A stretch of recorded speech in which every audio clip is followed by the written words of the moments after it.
Chapter 1. No way, streamer. Are you serious? In Xiang Province, Yu City, on the 5th day of the Lunar New Year, at a lakeside restaurant by Daunting Lake during dinner time, gazing at the fishing rod beside the dining table, a young man let out a long sigh.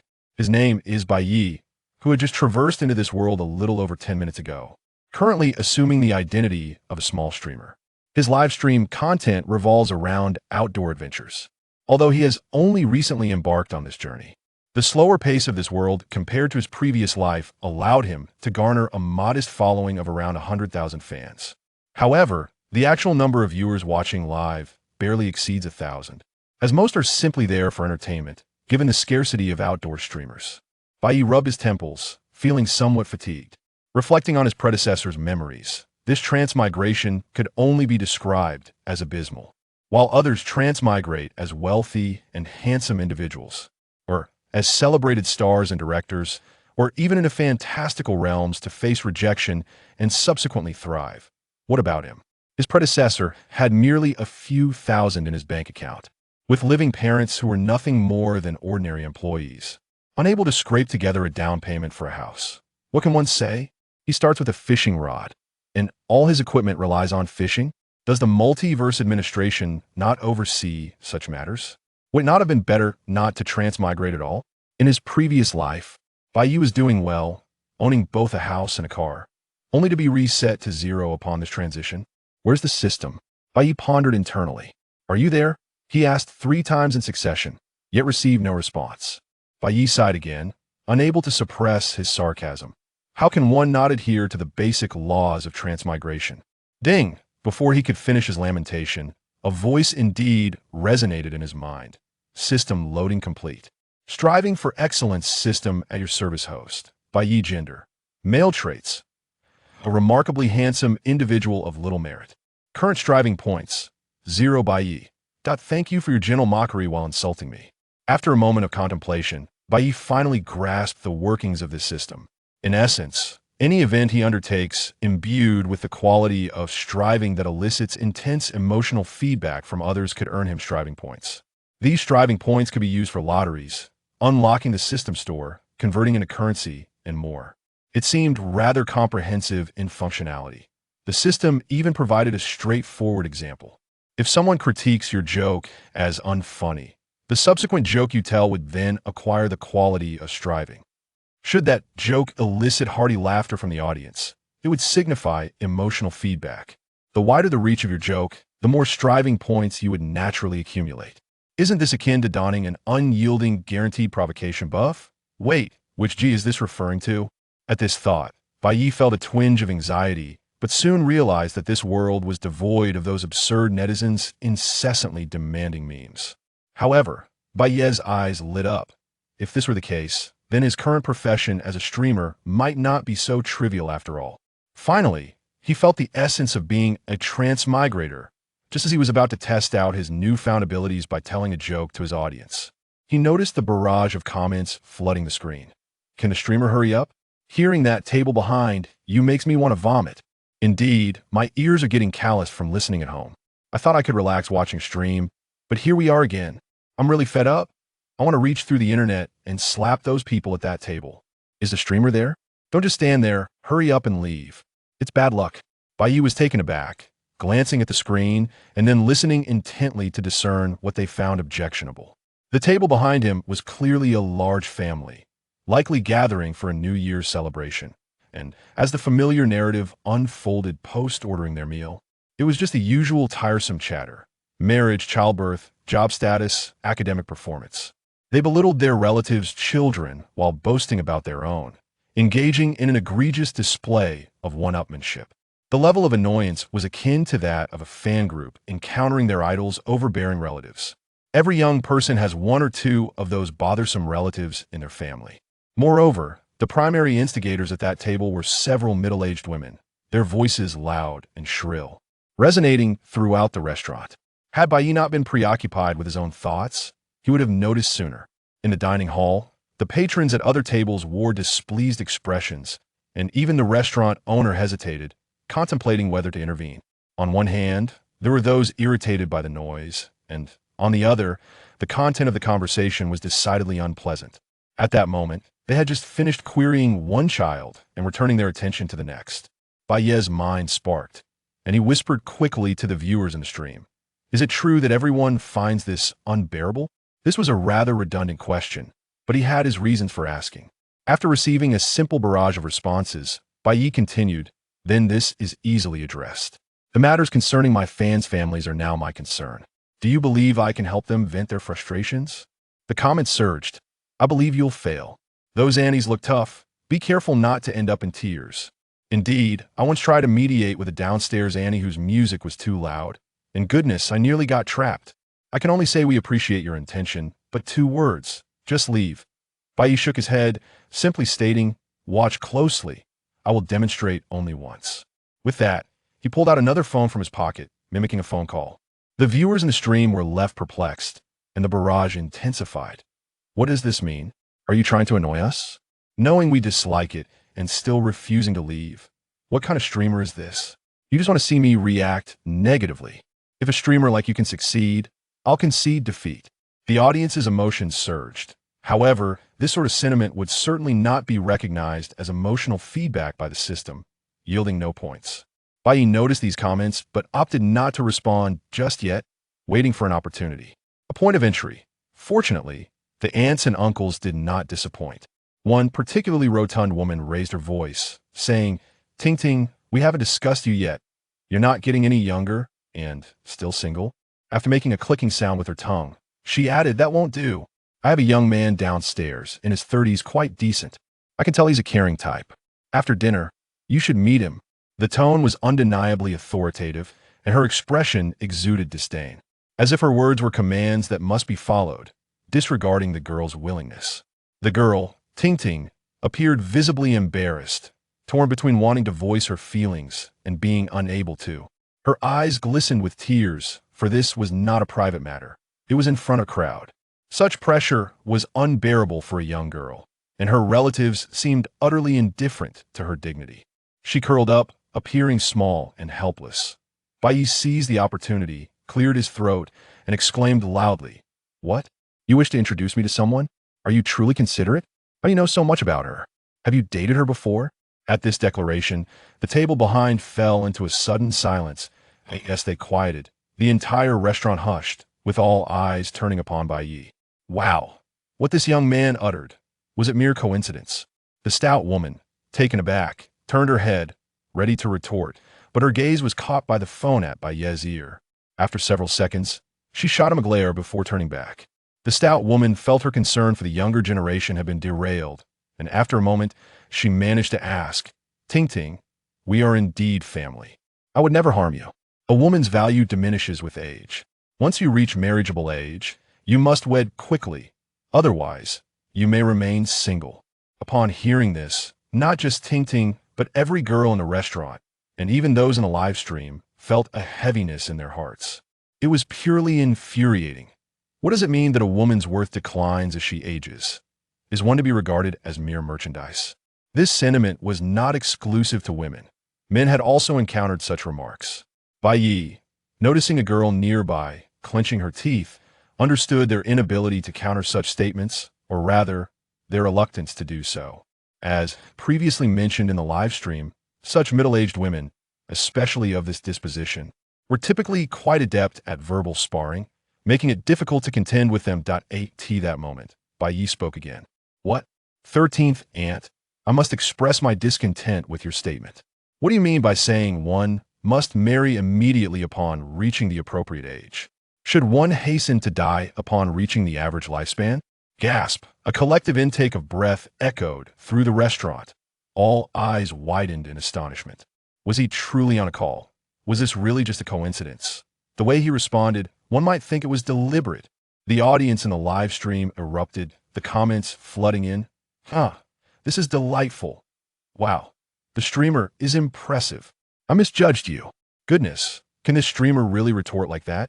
I'm in love. This comeback is exhilarating, far more satisfying than any traditional craft I've tried. Gifts incoming. Streamer, pay attention. I only teach this once, so listen closely. I've learned. Next time, I will respond like this to my annoying relatives. Brothers, this streamer is capable. When it matters, he delivers. Indeed, I'm moved. He's truly standing up for us. I apologize immediately. Apologies won.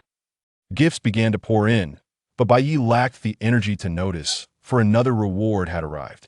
Congratulations, host. You have gained 9 strength points. Congratulations, host. You have gained 11 strength points. Congratulations, host. You have gained 10 strength points. Congratulations, host. Compared to the gifts and comments, the system notifications surged even faster. Bai Ye's heart swelled with joy. It was indeed successful. As he anticipated, this situation could indeed increase his strength points. He had not been mistaken. Watching the points continuously rise, Bai Ye felt an overwhelming sense of satisfaction akin to witnessing a retired teacher return to the stage. However, while he relished this victory, the stout woman was far from pleased. Not only was she displeased, but she nearly choked on her rage. Is he cursing me to death? Young man, are you deliberately seeking trouble? As she spoke, the stout woman approached, preparing to slap Bai Ye on the shoulder, her intentions clear. Clearly, she meant to teach him a lesson. Fortunately, Bai Ye's call was a ruse. He remained alert to her movements, deftly dodging her approach. Maintaining the act, he lowered his phone and feigned innocence, asking, "What? Are you speaking to me?" "I." The stout woman faltered, uncertainty washing over her. Her words interrupted. Is he truly not engaging with me? From this angle, it appeared genuine. If it were true, then had I unwittingly suffered a loss? Noticing her silence, Bai Ye kindly called out to her, "Hello? Is there something you need?" "Nothing. Just keep your voice down while on the phone." The stout woman replied tersely, her expression menacing as she shot him several fierce glares before turning back.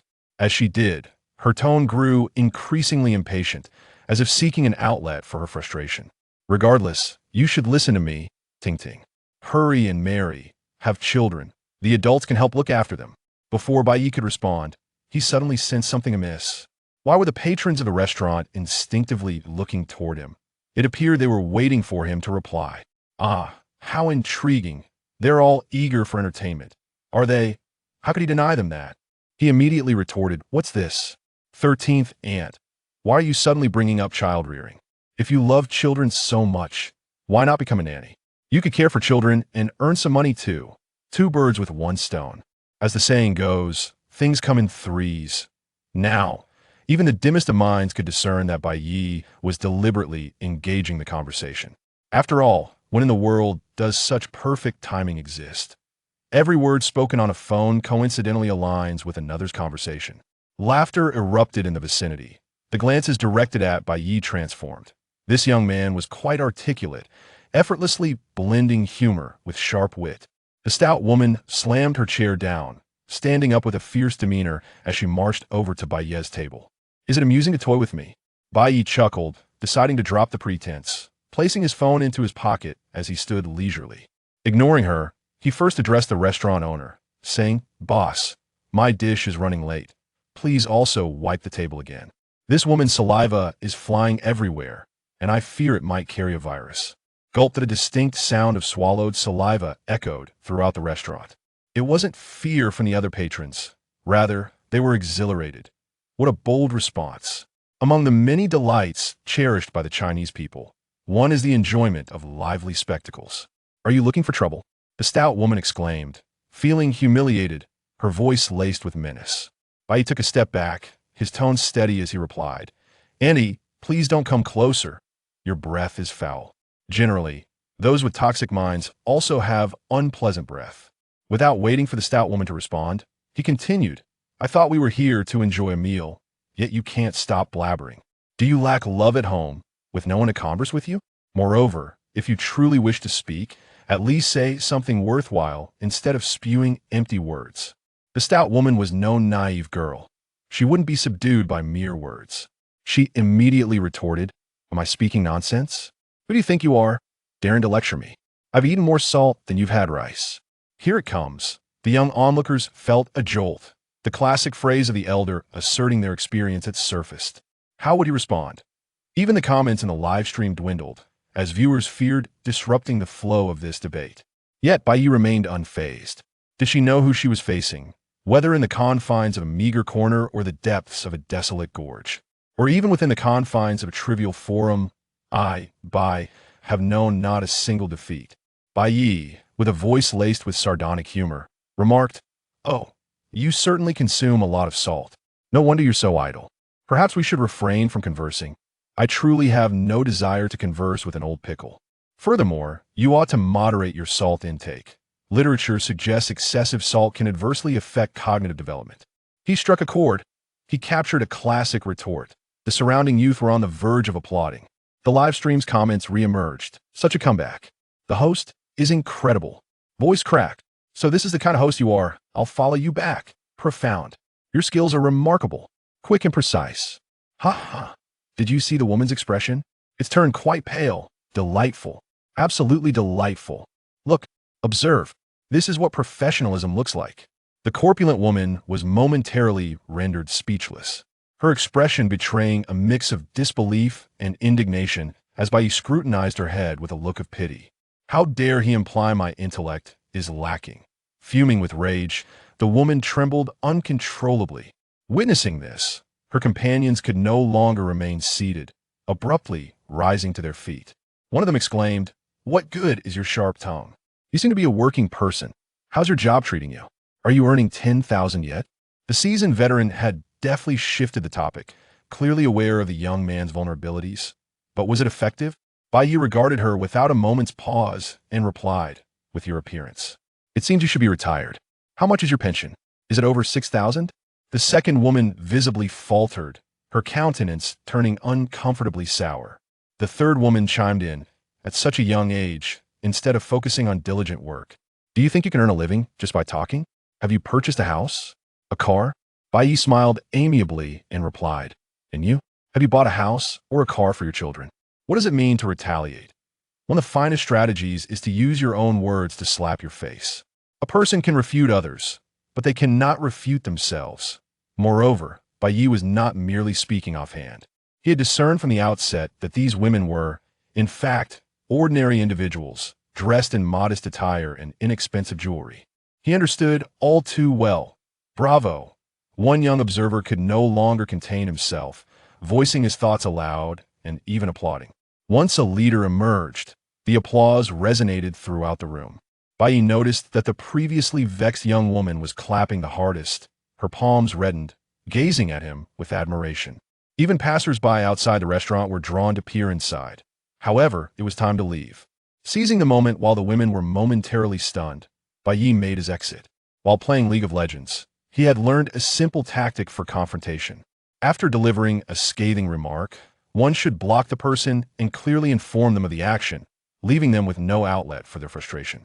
It was quite infuriating. As expected, upon seeing him depart, the women's faces darkened with fury. Bai Ye waved goodbye, deliberately flashing a smile. What a delightful moment! He remained oblivious to the fact that a girl named Ting Ting was gazing at him with an intensity that seemed capable of melting hearts. It appeared something within her had awakened, as she cast a disdainful glance at her relatives, storming off in indignation. Yet, upon exiting, Bai Ye's figure had already vanished from sight, leaving her muttering, "He seems to be a host. I wonder on which platform." Inside the restaurant, a young man who had witnessed Bai Ye's performance was flushed with excitement, his eyes gleaming as he gazed at his phone. "I captured it. I must contact the studio to share this. This will surely go viral." Chapter 2. The audience engages in a grand gesture. How to put it? Dear siblings? Is there no venting? Upon leaving the restaurant, Bai Ye raised his phone once more, initiating interaction. To be honest, he had previously paid little heed to these viewers, but the circumstances had changed. The audience felt he was relatable and genuinely engaged. Coincidentally, Bai Ye shared this sentiment. This audience was remarkable. Their emotions were authentic feedback. The energy was still rising. It was not merely about venting. Even my girlfriend was on the verge of bursting with excitement. No doubt, they followed, subscribed, and in the future, the streamer would be akin to a brother to me. Mark my words. In these times, good people are indeed scarce, and moreover, the streamer was exceptionally talented, impressive. This streamer truly connects. Brothers, hurry and subscribe. Spread the word. This streamer is truly engaging. Bai Ye cheerfully remarked, "As long as you vented, that's what matters." We're all in this together. We're brothers. After chatting for a while, it was nearly time to wrap up. Bai Ye was looking forward to delving into what he could exchange for his rising energy points after the broadcast. However, at that moment, a particular comment caught his attention. Streamer, I admit I enjoyed it thoroughly, and your comebacks were incredible. But to be honest, even if I learned them, I wouldn't dare use them. I still have to maintain family ties, and my parents wouldn't allow me to be so confrontational. Alas, the phrases you taught are of no use. This comment clearly echoed the sentiments of the audience. Those watching the stream were likely quite young. With the new year approaching, they could relate to the situation all too well. A collective sigh arose from the viewers. Bai Ye immediately seized upon the key phrase, saying, of no use? You say what I taught is useless? Perfect. The always strong buff has definitely been activated. Comment, it's not that it's useless, just that I lack the courage to use it. Besides, I can't articulate as smoothly as the streamer. I can't even learn it properly. To be fair, it was true. Whenever I confronted someone, my mind would go blank, which was quite frustrating. Wow, I've met a kindred spirit. I'm the same. Sometimes I even stutter. After pondering for a moment, Bai Ye said, I was just about to end the broadcast, but since everyone has brought this up, I'll teach you a method that you can genuinely apply. The audience perked up at this, eagerly sending comments to inquire what it was. This time, the comments scrolled at lightning speed, likely even drawing in those who typically only observed. Bai Ye continued, I understand your concerns. Indeed, dealing with relatives is different from the situation I just described. Familial bonds must be considered along with parental expectations. However, the phrases I am about to share with you are absolutely foolproof and very easy to learn. Comment, are you saying it's a scam? Really? I don't believe it, unless you say that Huaxiao people don't deceive each other. So, here's the deal. As long as the streamer equips me to handle those annoying relatives, I'll forego my New Year's red envelopes and send you rockets instead. Damn it, it's just rockets, I'll send them too. I'll start right now. Although I just entered this stream today, my instincts tell me this streamer is the real deal. Stop keeping us in suspense. Just reveal it already. Bai Ye cheerfully remarked, thank you all for your gifts. It's not that I'm trying to keep you in suspense. This matter is best understood through practical demonstration. I'll show you when I return home, as we have relatives visiting for a game tonight.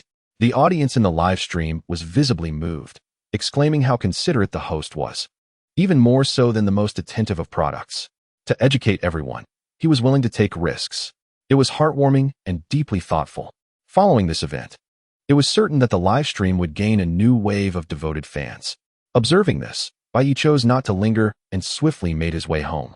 Upon standing downstairs, a hint of anxiety washed over him at the thought of meeting his parents. However, some matters cannot be resolved by mere avoidance.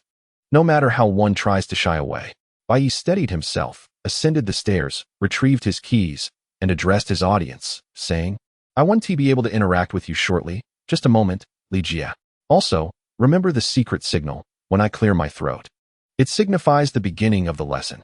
The audience affirmed their understanding and confirmed they had memorized the signal. Taking a gentle breath, Bai Ye opened the door. The home resembled his memories, neither too large nor too small, about 100 square meters, and impeccably tidy. As Bai Ye removed his shoes and stepped into the living room, a middle-aged man emerged from the kitchen upon hearing the commotion. You're back?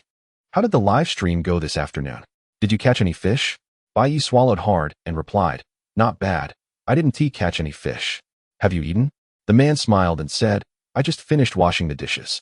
His smile, while charming, betrayed the reason why Bai Ye had been deemed a remarkably handsome failure by the system. Good genes, indeed. The man was, of course, Bai Ye's father, who in his youth had been quite the handsome lad in the neighborhood. Even now, despite age, his smile retained a certain allure.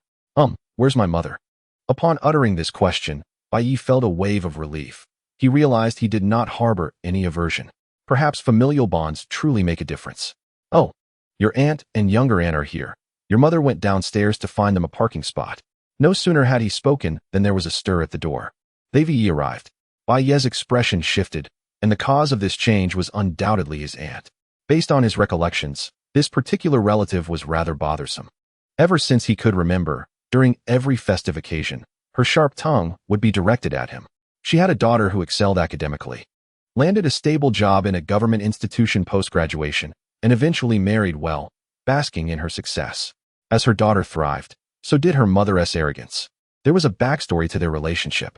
Bai Ye's mother was the second of two siblings, and they were of similar age. Both educators, but not at the same institution. The crux of the matter lay in the disparity between them. Bai Ye's mother taught high school, while his aunt, due to her limitations, could only teach at an elementary school.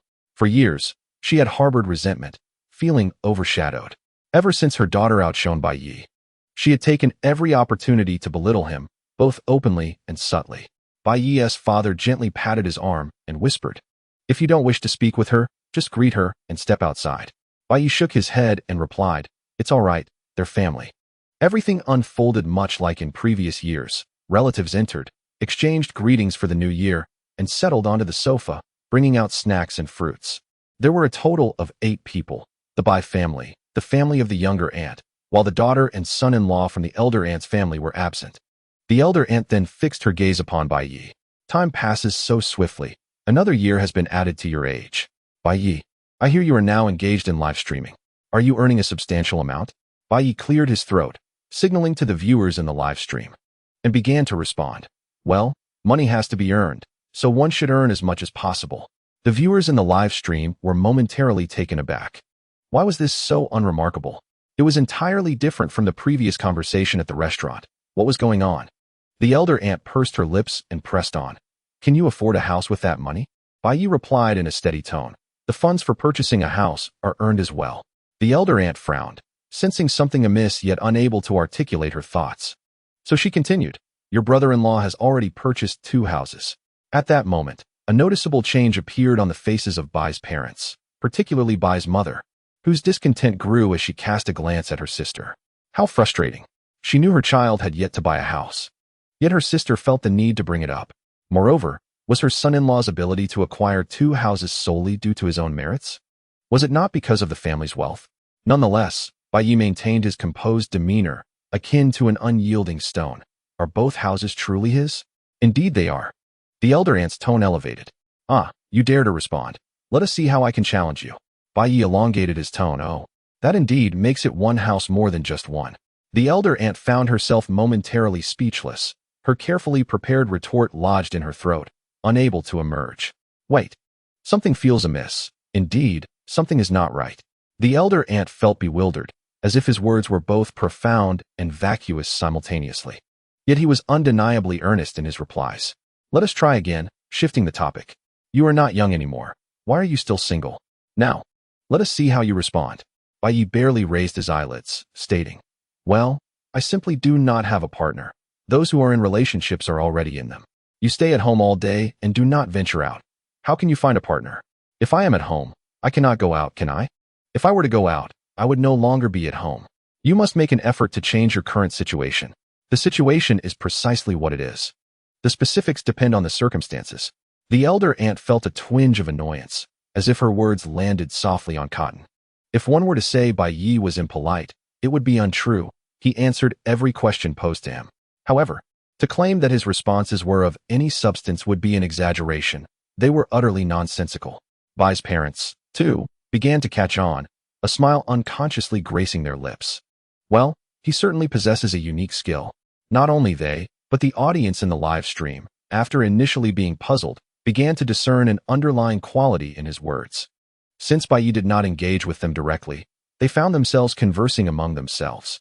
How peculiar. The words spoken by the host are quite odd. He has spoken, yet it feels as though he has said nothing at all. The earlier remarks were to the point. I share this sentiment. Indeed, compared to the conversation in the restaurant, these words lacked any real impact but instead carried a strange, infuriating quality. I envisioned a scene in which I conveyed these words to my relatives, and to my surprise, it seemed to have a profound effect. Quite intriguing. Let's hear more. My aunt felt an inexplicable sense of frustration today regarding Bai Ye. In previous years, discussing such matters brought her immense joy. Observing the exasperated yet restrained expression on this young man's face, alongside the sight of her sister's daughter, who seemed eager to contribute yet at a loss for words, was utterly delightful. But what has changed now? Have my skills diminished? My aunt decided to shift her focus, setting aside Bai Ye to engage with her younger sister's family, who had accompanied her. "Tao Dao, how did you fare in your recent exams?" she inquired. Tao Dao, taken aback, had been engrossed in the conversation, even quietly cheering on his cousin. Yet, in a blink, it was his turn to be scrutinized. How infuriating. He was acutely aware that his grades were mediocre, and such questions were utterly unnecessary. As he pondered how to respond, Bai Ye interjected, "Well, when it comes to exams, one certainly cannot achieve full marks. I'd wager it's under 750. No one anticipated Bai Ye's retort, not even my aunt, who paused in surprise. Tao Tao felt a surge of relief, his gaze towards his cousin brimming with admiration. "Cousin, you're impressive."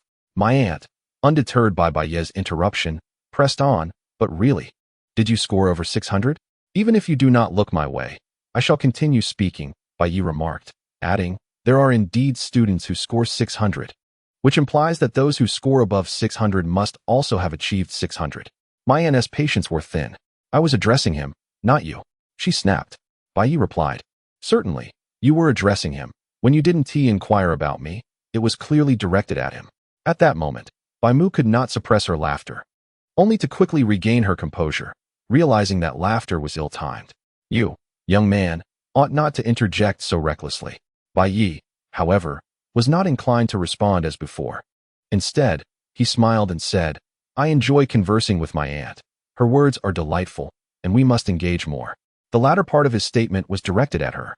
It was evident that my aunt was flustered. What was happening? In years past, this boy would have avoided me at all costs. Now, he seemed eager to engage. Yet, she found herself utterly at a loss. For the next several minutes, Bai Ye genuinely demonstrated to his relatives, as well as to the viewers in the live stream, what one might term the art of trivial discourse. He rendered my aunt speechless, unable to express her displeasure towards him, as he was indeed engaging with her, his countenance radiating sincerity.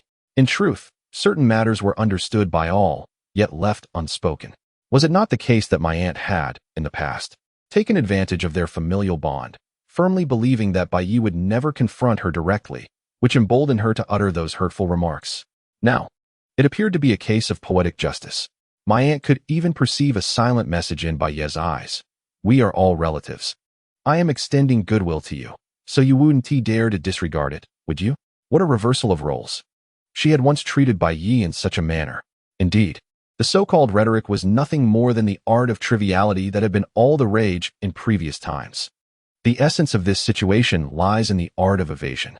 Engaging in genuine conversation is certainly not the approach one should take. However, it proves to be quite effective in dealing with individuals one wishes to avoid yet cannot. Take, for instance, the aunt before him. What meaningful discourse could Bai Ye possibly have with her? Simply not responding would lead her to accuse him of rudeness. While such an accusation bears little weight in his eyes, for he is indifferent to the opinion of an irritating relative, he must consider his parents. To be deemed impolite implies a failure in their upbringing, does it not? Thus, he resolves to respond, inundating her with trivialities. "You see, I have answered all your questions. If you inquire further, I shall oblige again. Is that not courteous enough? Why, then, do you seem reluctant to converse with me?" Bai Ye, quite opposed to this notion, engaged his aunt in a painfully awkward half-hour of conversation, nearly breaking her spirit in the process. A full 30 minutes yielded not a shred of substance, only an avalanche of nonsense. What a supreme form of torment this was. Ultimately, she had no choice but to call for a game of cards.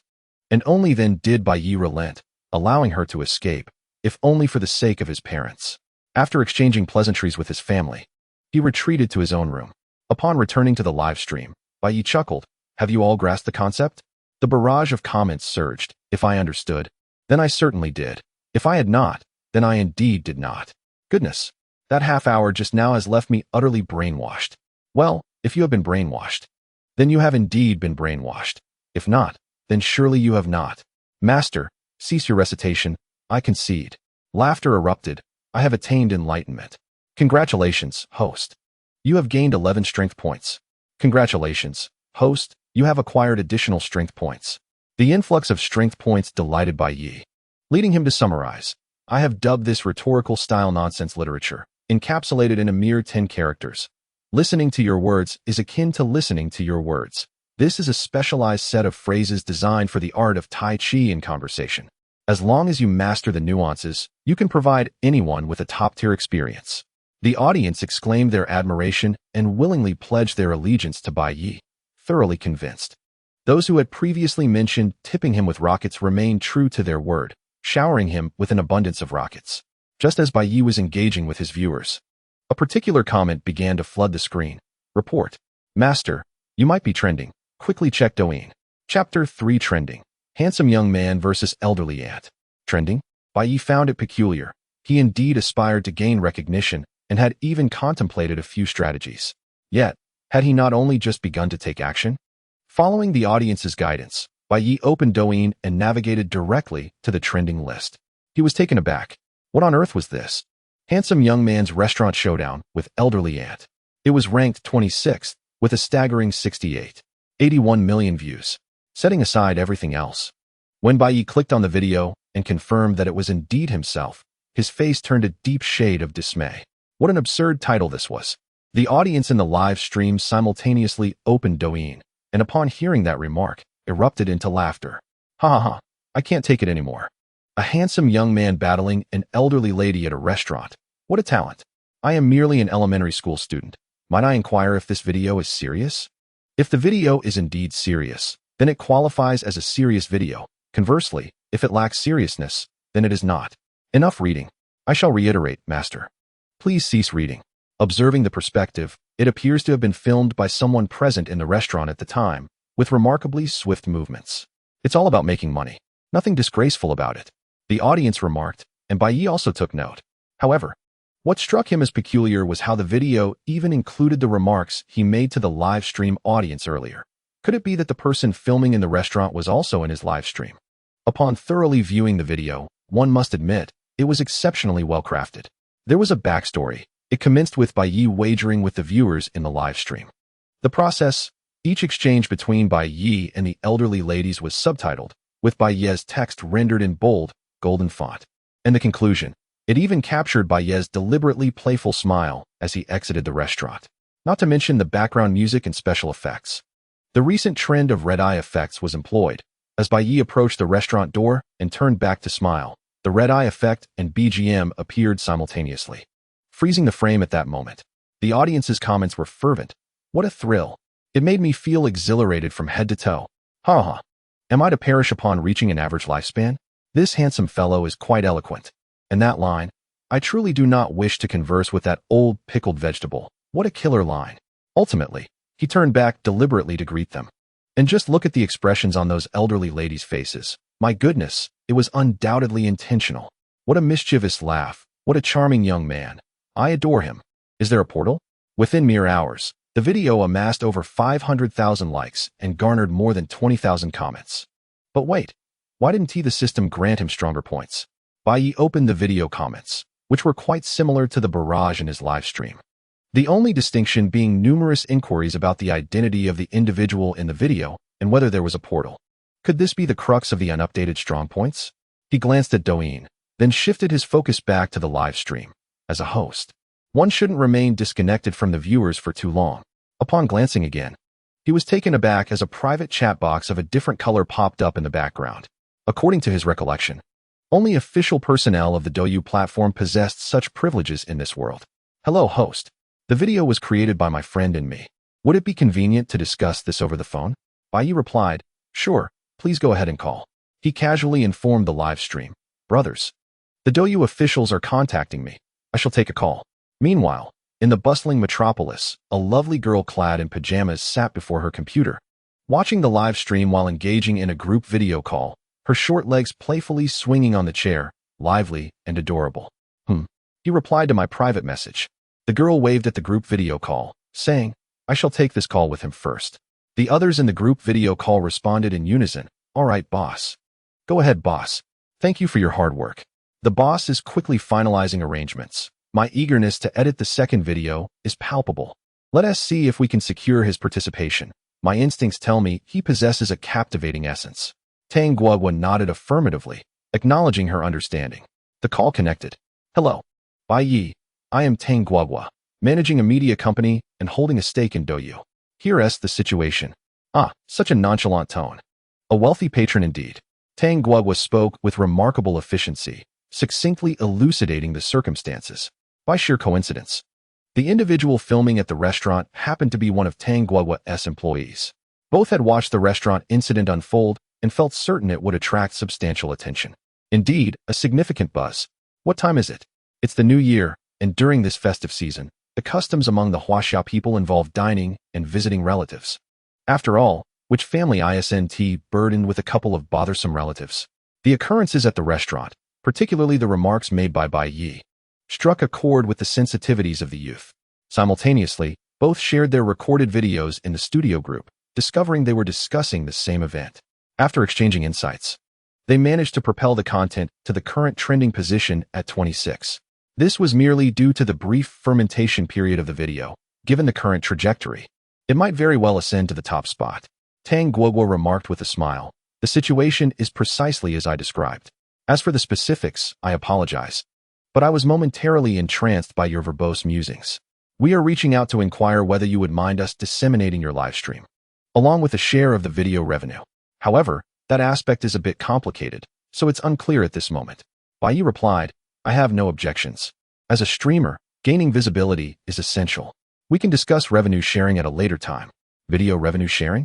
Bai Ye was unfamiliar with this concept. Having never engaged in this industry before, yet he grasped a fundamental truth. A viral video cannot eclipse the significance of one's own persona. With the right system in place, generating income should never pose a challenge, provided one maintains a respectable image. In a previous life, an esteemed streamer named Decima experienced multiple resurgences in popularity, some due to his own endeavors, and others thanks to superior content created by others, such as that of the muscular Jean Luan. Would Decima have sought financial compensation from the creators of the video that propelled his fame? How foolish that would be. During the call, Bai Ye consciously modulated his tone, stating, as for video revenue sharing, it's of little consequence. Just a token gesture will suffice. Indeed, as soon as these words left his lips, the live stream chat erupted with activity. What a grand perspective this is, the streamer exclaimed. Let us not sully our camaraderie with talk of money. Surely, this warranted a couple of rockets from the audience. On the other end of the line, Tang Guoguo chuckled. Understood. I can now proceed with your instructional video on verbose rhetoric with confidence. Bai Ye reciprocated with a smile. No problem, go ahead. You see, it's all about investing wisely. That's the essence of it. Once Tang Guoguo's company reaps the rewards, they may often find themselves frequenting his live stream, effectively turning him into yet another asset. When many contribute to the fire, the heat intensifies. Everything must look towards the future. As Bai Ye refreshed the video once more, he noticed that the publisher had pinned a comment of his own. For those seeking the handsome host's live stream, visit Douyu Live Room XXXXXX, currently broadcasting live. In an instant, the system began to update. Congratulations, host, you have earned 10 strength points. Congratulations, host, a substantial amount of strength points has been credited. Indeed, it was apparent that one must reveal their identity to gain such rewards. Not long after, the number of viewers in the live stream surged dramatically, and the barrage of comments increased exponentially. Here to spectate. Host, I have arrived. I'm here to learn. Wow, is the host really this handsome? So good at banter and so charming. What a treasure. This comment is rather trivial. Let us earn money together, you rascal. Thank you, host, for giving us young people a voice. Just an hour ago, I was dealing with annoying relatives at home. What nonsense. The host belongs to us male fans. It was evident that the traffic from Douyin had arrived. Bai Ye began to greet the newcomers. Indeed, it is I. To the new friends. I can only say it is unfortunate that you arrived late. The Douyin audience did not comprehend this statement. But the seasoned viewers in the live stream promptly began to explain the reason. The Real teaching has already concluded. I'll clarify. Here to recruit disciples of trivial chatter. Ladies first. If you have a sultry voice, please contact me directly. Big Bold. I am the master of trivial chatter. Come find me. I can handle it. This piqued the curiosity of the new viewers, prompting them to ask Bai Ye for a more detailed explanation. Trivial literature? Useful for dealing with relatives at home? This sounds intriguing. However, Bai Ye shook his head, saying, explaining it twice would be too much. Just follow the Douyin account that edits my videos. It belongs to my friend's studio, and they will handle the video editing. Chapter 4. Do you remember what you mentioned a few days ago about washing your hair upside down? Bai Ye ended the live stream neither too early nor too late. He did not prolong his broadcast merely because the number of newcomers was steadily increasing. After chatting for half an hour, he concluded the session. As long as the system was active, his live stream would undoubtedly attract newcomers, so he needed to acclimatize to that. Furthermore, Bai Ye was eager to conclude the broadcast for another significant reason, to collect strength points. The time for reaping had arrived. Calming his emotions, Bai Ye accessed the system. Strength points, 210,000, still on the rise. What a windfall. He then examined the other sections of the system, which comprised 3 categories, a personal section, a lottery wheel, and a shop, all of which were quite self-explanatory, albeit rather expensive. Each lottery draw required 10,000 strength points, and the system clearly outlined the probabilities. White items 70, green items 20, purple items 9, gold items 1. Bai Ye's earlier excitement swiftly extinguished.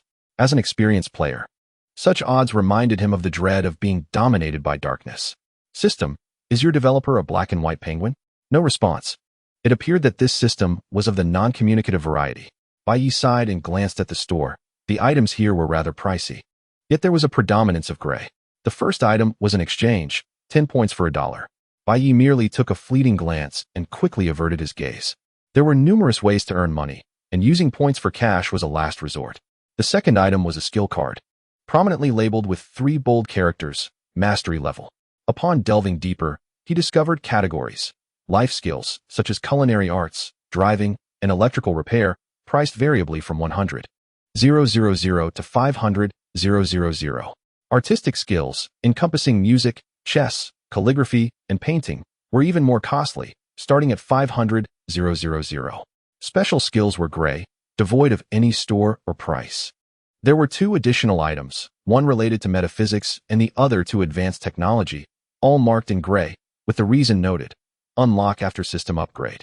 Bai Ye's expression shifted dramatically. Was this not a coercion to engage in a lottery? With only 200,000 points available, purchasing a skill would deplete his resources entirely. It was far wiser to gamble on a lottery ticket. How about a 10-fold draw? Perhaps a 3-fold draw to test his luck. Given the current rate of point accumulation, spending 30,000 points to experience the thrill was still within reach. Rubbing his hands together, Bai Ye pressed the start button on the lottery wheel. After an exhilarating and tense spin, the pointer gradually came to a halt, revealing a treasure chest that opened to emit a white glow. How unfortunate. Bai Ye, an experienced lottery participant, recognized this effect immediately. White light signified a white item. But soon, he widened his eyes and scrutinized the result. No mistake here. Congratulations to the host for obtaining a white item, a complete property in Star City. Bai Ye inhaled sharply, momentarily stunned, and despite his efforts to mitigate global warming, he could not suppress his astonishment. Was this a joke? Shouldn't white items be worthless? How could the system deem real estate to be of little value? The item details elucidated clearly. Through lawful means, the host will acquire a property in Star City, fully furnished and ready for immediate occupancy. Is this what you call worthless? Bai Ye stated earnestly, my apologies, system. I admit I raised my voice initially. Your developer is certainly not some penguin. So what was he waiting for? Onward to the second draw. Another flash of white light ensued. Congratulations to the host for obtaining a white item, a vehicle valued at approximately 300,000. Bai Ye's expression was exceedingly complex as he stared at the 2 prizes, unable to regain his composure for quite some time. A property and a 300,000 vehicle. Possessing these 2 items hardly qualified one as wealthy. They were merely rewards of his past hard work, combined with a stroke of luck, accumulated over 7 to 8 years. And now, he had attained them in merely 2 lottery draws. Such is the unpredictability of life, akin to a grand twist of fate. After regaining his composure, Bai Ye prepared for a 10-fold draw. The final results were rather difficult to articulate. 2 men's outfits, 3 bottles of liquor, 2 rolls of toilet paper, 1 elderly hen, and a pair of twin-tailed wigs. His countenance darkened, and with each draw, his disappointment deepened. Was it possible that the initial allure of the house and car was merely a trap to ensnare unsuspecting victims? What other twin-tail wigs are there? Let's take a look. Are these items truly useful? A 10-fold draw yielded 7 items that could easily be acquired.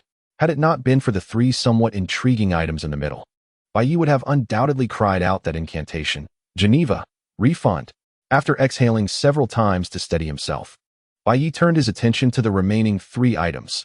Dilapidated factory, no employees, minor invention technique, health ring. The factory merits no further discussion, located in Star City. Upon checking the address, it was not too far from the property drawn, perhaps a little over 10 miles into the suburbs. As for the minor invention technique, truth be told, Bai Ye was initially quite exhilarated upon seeing its name, thinking he had drawn something remarkable. However, upon further examination, it felt akin to entering a sage mode, his enthusiasm deflating. The detailed description was quite explicit. After use, one gains decent practical skills and creative abilities, capable of crafting some rather impractical inventions. Quite commendable, indeed, in terms of names. Yet the health ring held genuine intrigue, being the sole green item from Bai Ye's tenfold draw. Wearing it promotes quality sleep and regular exercise. While Bai Ye could not fathom how donning a ring could instigate regular exercise, the promise of improved sleep quality brought him solace. Only those who have experienced it can truly comprehend the torment of insomnia. Coincidentally, Bai Ye had been a moderate insomniac in his previous life.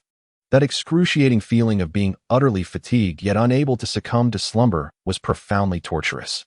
Spending a total of 120,000 was not too steep, and Bai Ye regarded the aesthetically pleasing ring in his hand, accepting tonight's drawing. He also discovered that the system's lottery pool contained worthwhile items, even some yet to be unlocked in the shop. This ring seemed to embody cutting-edge technology. It appeared that future draws were indeed necessary, even if luck was not on his side. Closing the system, Bai Ye settled at his desk, retrieving paper and pen to contemplate his forthcoming plans. The identity of a streamer was quite advantageous. It could facilitate the acquisition of necessary resources. However, to truly achieve prominence, this alone would not suffice. There was no need to overexert himself. Progress should be gradual, for health is paramount. He wondered whether the system possessed any offerings in that regard. He still needed to exchange for certain skills. There were many resources from his past life that were absent here and could be utilized. As night deepened, Bai Ye swiftly fell into a dreamless slumber upon completing his tasks. In the external world, however, a surge of interest surrounding him was emerging at an astonishing pace. With the dawn of a new day, Bai Ye opened his eyes, glancing at the ring in his hand. Though uncertain of the cause, he sensed that it was this very ring that had awakened him, igniting a powerful urge within him, a desire to exercise, an overwhelming yearning to move.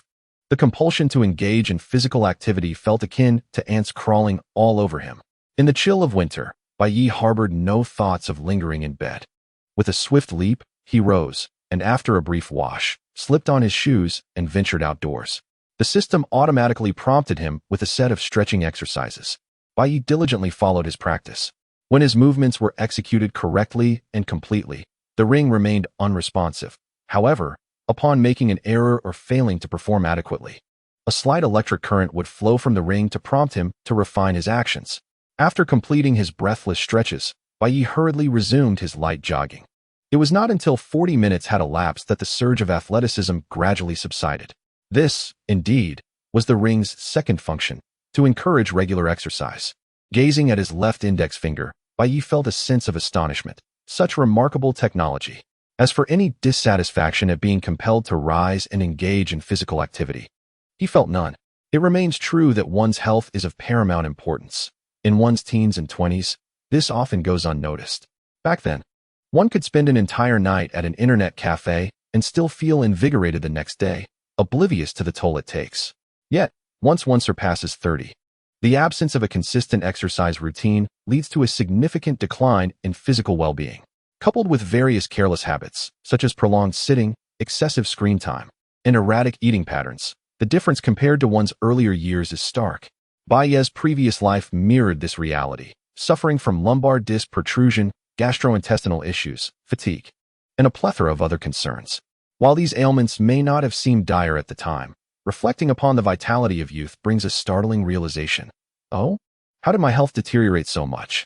Can I still manage a vigorous night? This ring, truly, is exceptional. Upon returning home, Bai Ye found his father just rising.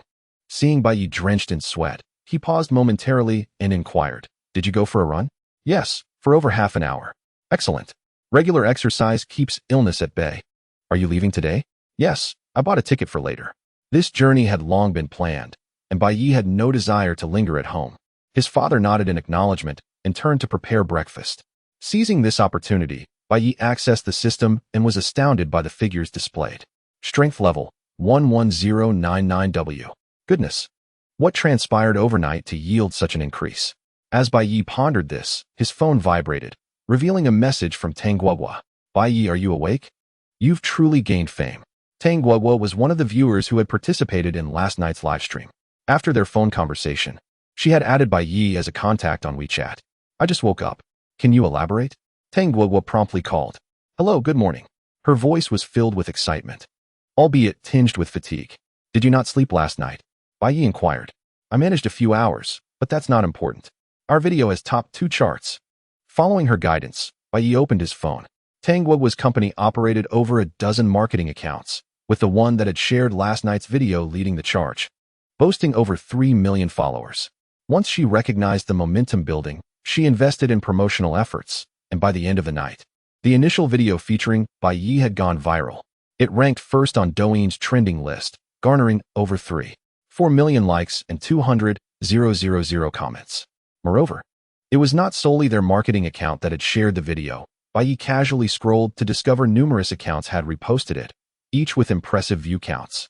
Tang Guoguo's voice echoed persistently. Even a modest presence can secure the top spot. We haven't invested much in artificial promotion. Our data is predominantly authentic. Moreover, the second video we produced, the one featuring absurdist literature, is gaining significant traction. By around 10 o'clock, it seems our 2 videos will be competing fiercely for the #1 position. Bai Ye nodded, chuckling. You have accomplished quite a bit this evening. Tang Guoguo responded with a smile. There's no choice. We must earn a living. She added, I anticipate that the impact of the second video will far surpass that of the first. Your absurdist literature is irresistibly captivating. Many creators will undoubtedly follow suit. Bai Ye, far from surprised, recognized the veracity of her statement. In his previous life, the concept of absurdist literature was not so clearly defined. He was unaware of its specific evolution. But by the time he became cognizant, it had already taken the internet by storm. The creativity of netizens is boundless. Once a seed is sown, a bountiful harvest follows. Pondering this, Bai Ye opened his Douyu account. Followers, 730,000. An increase of over 600,000, even during the night. After reporting her accomplishments, Tang Guoguo cryptically declared, There's something else you absolutely want to expect. Bai Ye inquired, What is it? She continued, A few days ago, did you respond to a comment about doing a handstand while washing your hair? At her words, Bai Ye paused, quickly recalling the incident. The more he reminisced, the more peculiar his expression became. Days prior, a gaming streamer on Bilibili had wagered with viewers that he would perform this challenging feat if he failed to accomplish a specific task, which he ultimately did not achieve. Such bets are typically regarded as mere jest. If taken seriously, a certain streamer on Douyu would surely owe an insurmountable debt of consequences. Yet, unexpectedly, Bai Ye had commented, If you promise to do a handstand while washing your hair, why not follow through? One must uphold integrity. What Bai Ye could not fathom was the reaction his comment incited. He found himself besieged by the streamer's fans. They inundated him with remarks, asserting that the wager was clearly a joke and questioning his seriousness. Who do you think you are? They derided. Handstand washing is indeed a challenge. Why not demonstrate it? This confrontation left Bai Ye's previous self at a loss for words, prompting an angry retort. Handstand washing is entirely feasible. Why claim it isn't? I'll show you all in a few days. Thus unfolded the sequence of events.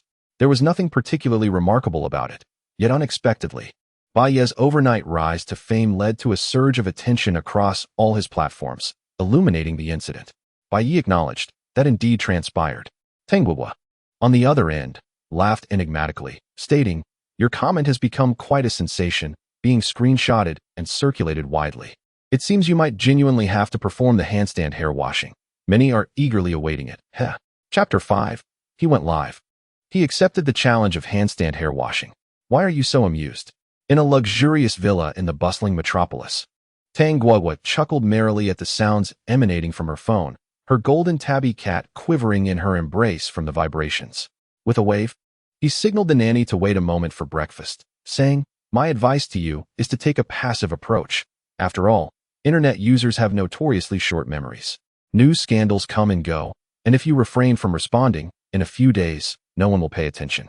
However, the voice on the other end expressed a thought-provoking dissent. Why take a passive approach? In every era, integrity remains a highly appealing trait. I know that few would dare to embody it. Hence, I shall be the one to do so, to be the most exceptional. Tang Guoguo was momentarily taken aback. Rendered speechless, Bai Ye continued, the digital age is in constant evolution. Disrupting the old ways may carry risks, but with risk comes potential reward. With that, he hung up. The phone emitted a series of beeps. Tang Guoguo, stroking her cat, pondered for a long while, murmuring to herself, how intriguing, truly intriguing. I genuinely consider signing a contract with you. Yu Cheng. Bai Ye, after ending the call, felt a wave of helplessness wash over him. Despite his eloquent words about integrity and disruption, it was merely a facade. Inwardly, he was extremely vexed. Upside-down shampooing. It is predictable that if he were to actually do it, he would certainly attract a significant wave of attention. Yet, the question remains, is this not utterly foolish? Does he truly believe he is free of the burden of charm? How will he face others in the future? Even in the past, during that era of online revelry, who would dare to shampoo upside down? The past? Bai Ye's eyes sparkled. It seemed there was indeed a solution. Skipping lunch at home, he took a car back to Star City. The two locations were not far apart, and he arrived around noon. However, he did not head to his previous rental, but rather to the apartment he won in a system lottery, discarding the belongings from before. He relished the feeling of being a nouveau riche. The apartment, located by the Xiang River, was exquisitely decorated with a minimalist style, and Bai Ye estimated its area to be approximately 150 square meters. Based on local real estate prices, it was worth around 2 million. Oh, a mere 10,000 for a property. What a lucrative deal. Bai Ye had reviewed the transfer information and sources of funds within the system. It was impeccably executed, leaving no trace of impropriety regarding the origins of his money. Oh, and there was also the vehicle parked in his designated space downstairs. After a brief rest and meal, around 2 in the afternoon, Bai Ye opened his live streaming room. The atmosphere today was evidently much more vibrant than before. You start broadcasting at 2? Is that an hour late, playing the diva? I was intending to watch you fish while eating, but since you didn't go live, I haven't eaten all day. What is the explanation for that? Fishing? What fish have you ever caught? It's precisely due to your lack of success that it became a meal. Host, you've truly become a sensation. Also, when will you be shampooing upside down? When will you be shampooing upside down? Bai Ye, maneuvering his phone, jested. Late? What do you mean by late? An hour late is considered late? What are you all fussing about? Time is not that precious during the holidays. I haven't caught any fish. I warn you, do not unjustly tarnish my reputation. Wait a moment, I need to change the name and nickname of the live stream. It was curious. If it had been any other host clashing with their fans, there would indeed be concern about losing followers. In Bai's live stream, perhaps influenced by his confrontational demeanor towards an elderly lady yesterday, viewers seemed to develop an increased resilience, perceiving his light-hearted remarks as harmless. They began to engage playfully. Oh, brother, your words are so gentle, I could weep. Hee hee, brother, my dear brother, why haven't you mentioned inverted hair washing? My husband scolds me. He truly does.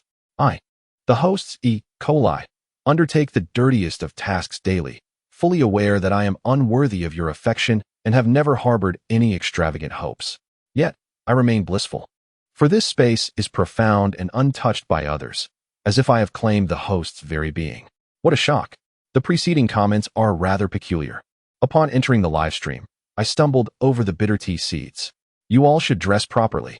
What has caused this sudden shift in the atmosphere of the live stream? I crave even more of this peculiar energy. I absolutely adore it. It's not just the longtime viewers who are bewildered. Even Bai himself was taken aback by the barrage of comments. What is going on? Just one night away, and the vibe here has completely transformed? In truth, it can only be said that everything transpired by mere chance. Bai's previous live stream has gained considerable traction online, and while onlookers admire his incisive rhetoric, it has simultaneously incited a rebellious spirit in some. These individuals harbor no malevolent intent. They merely wish to witness Bai breaking down. After all, isn't it far more entertaining to see a sharp-tongued host falter than an ordinary one? Previously, there were no hosts of this ilk. They all treated their audience as their benefactors, but now, the arrival of such a maverick has captivated their interest. It's a rather human trait, this penchant for mischief. While Bai was absent from the live stream, the chat was sporadically peppered with such comments, quickly capturing attention and inciting a trend. As is well known, what dominates the internet? Meme enthusiasts. Change can occur in a mere morning. Bai chose to feign ignorance and began to revise his IDs across various platforms. His previous naming style felt somewhat juvenile to him, and he believed that using his real name would be the most prudent choice for future endeavors. Upon making this change, the fans in the live stream took notice. Bai, is that his real name? How melodious. From now on, you shall be my wild man. Wild man. Ha ha ha ha. This is hilarious. This live stream is so peculiar. I must watch again. Inverted hair washing. Inverted hair washing. Hurry. After completing the name change, Bai remarked, stop spamming. Isn't it merely inverted hair washing? Did you think I would pretend not to see? Absolutely not. The audience perked up, sitting up straight. He addressed it directly. It is uncommon for other hosts to acknowledge such comments. They usually act as if they are invisible, only calling upon moderators to ban those who annoy them. Bai, with his characteristic sardonic expression, stated, allow me to introduce myself. I am Bai, known for my resolute nature and commitment to my word. Do you think I am like you all? The live stream erupted with excitement. Are you cursing at the fans? Go on, curse some more. Just keep that expression. Keep looking at me. Resolute. I must say, it does seem somewhat accurate. I find myself perplexed. Why does this streamer's competitive spirit manifest in such peculiar ways? Yet again, I reiterate, if he truly possesses the capability, let him demonstrate it. Here it comes. I am eager to witness the first individual on the internet to perform a head wash while inverted. Bai Ye remarked, very well, let us proceed. I have specifically arranged a factory for this purpose. With that, he descended the stairs, equipped with his streaming apparatus, preparing to drive to the factory won through a lottery.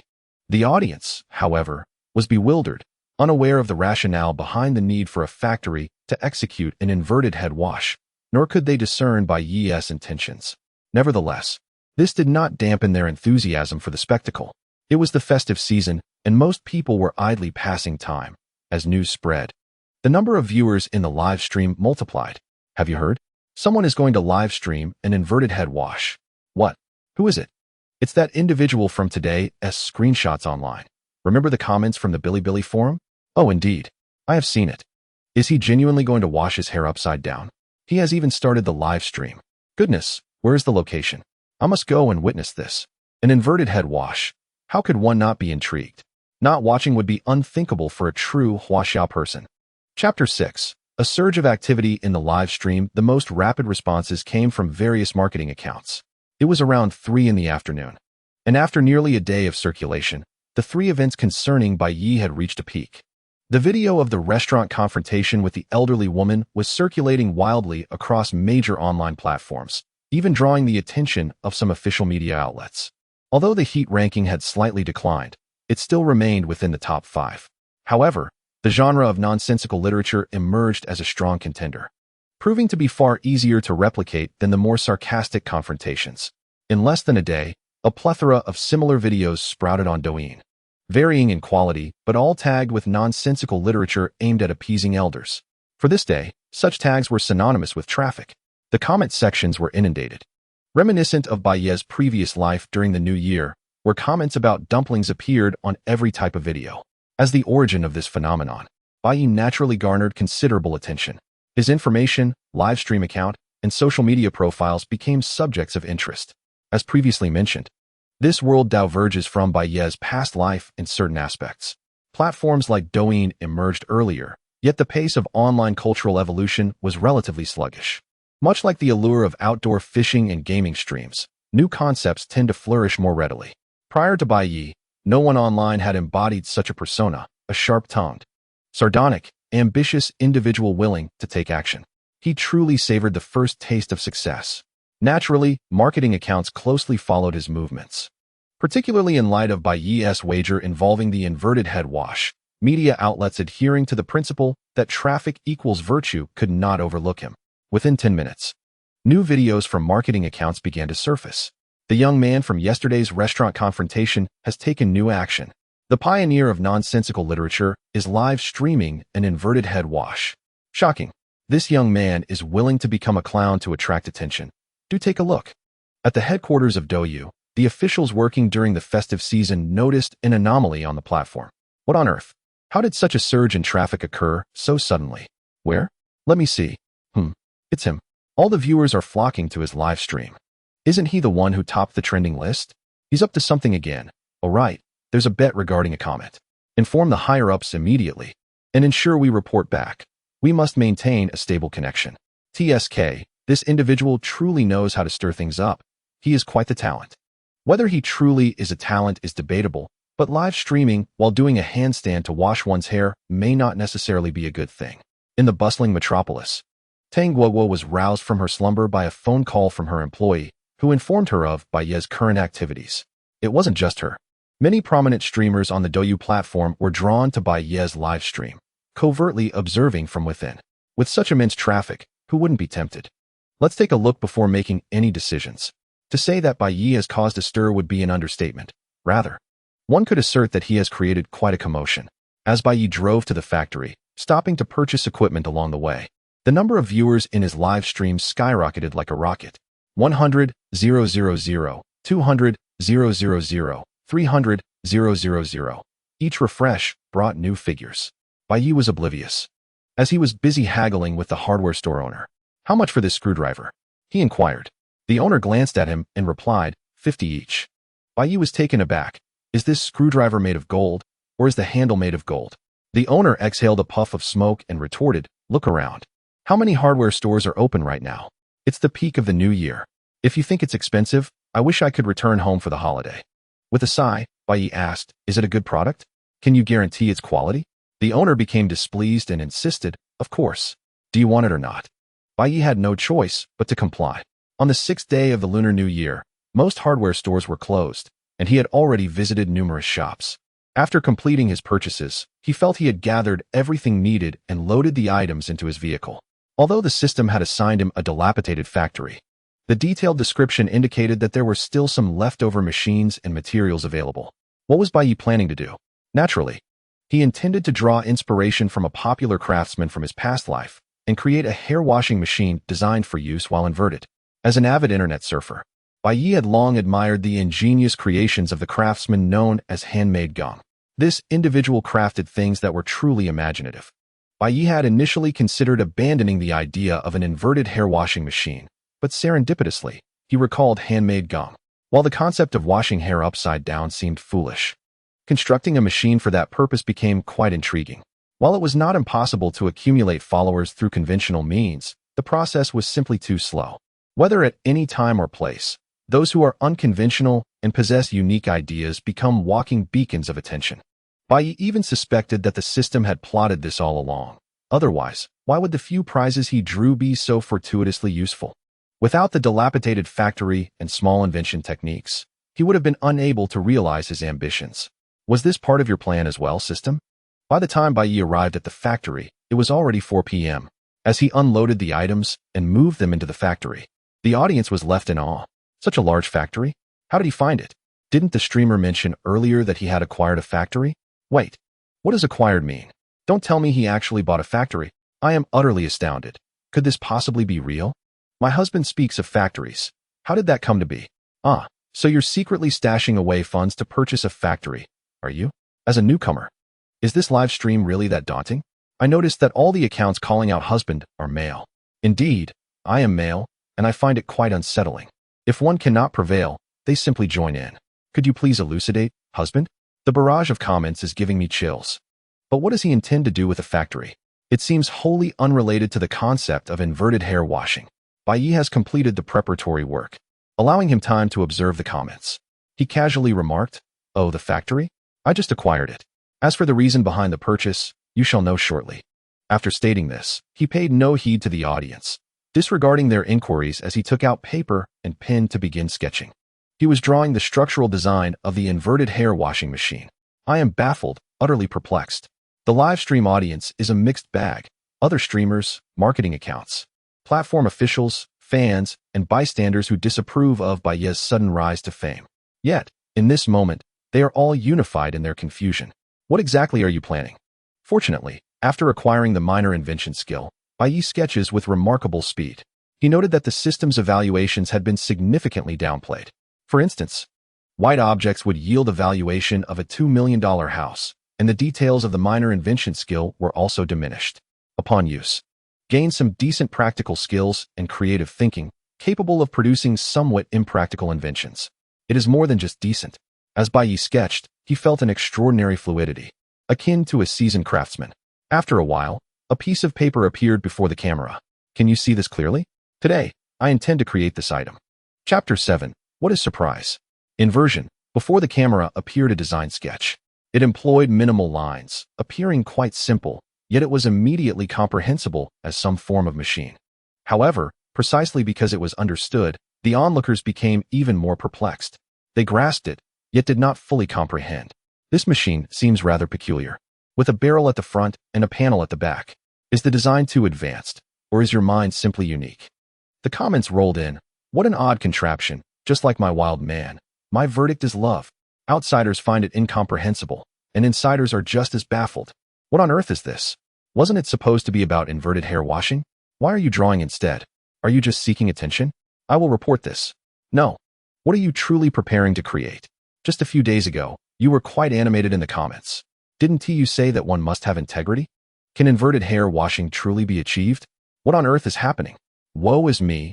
You cannot defame my wild brother. If you must criticize, do it with vigor. I am utterly lost. This live stream's demographics are far too intricate.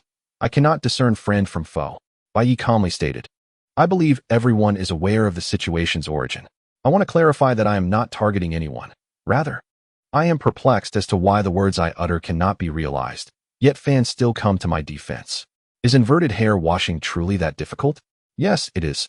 But why not seek assistance? Why do fans insist on causing a stir? Upon hearing this, the fans of the mentioned streamer on Bilibili could not contain themselves and immediately began typing fervently. Bai Ye, of course, took note of their reactions.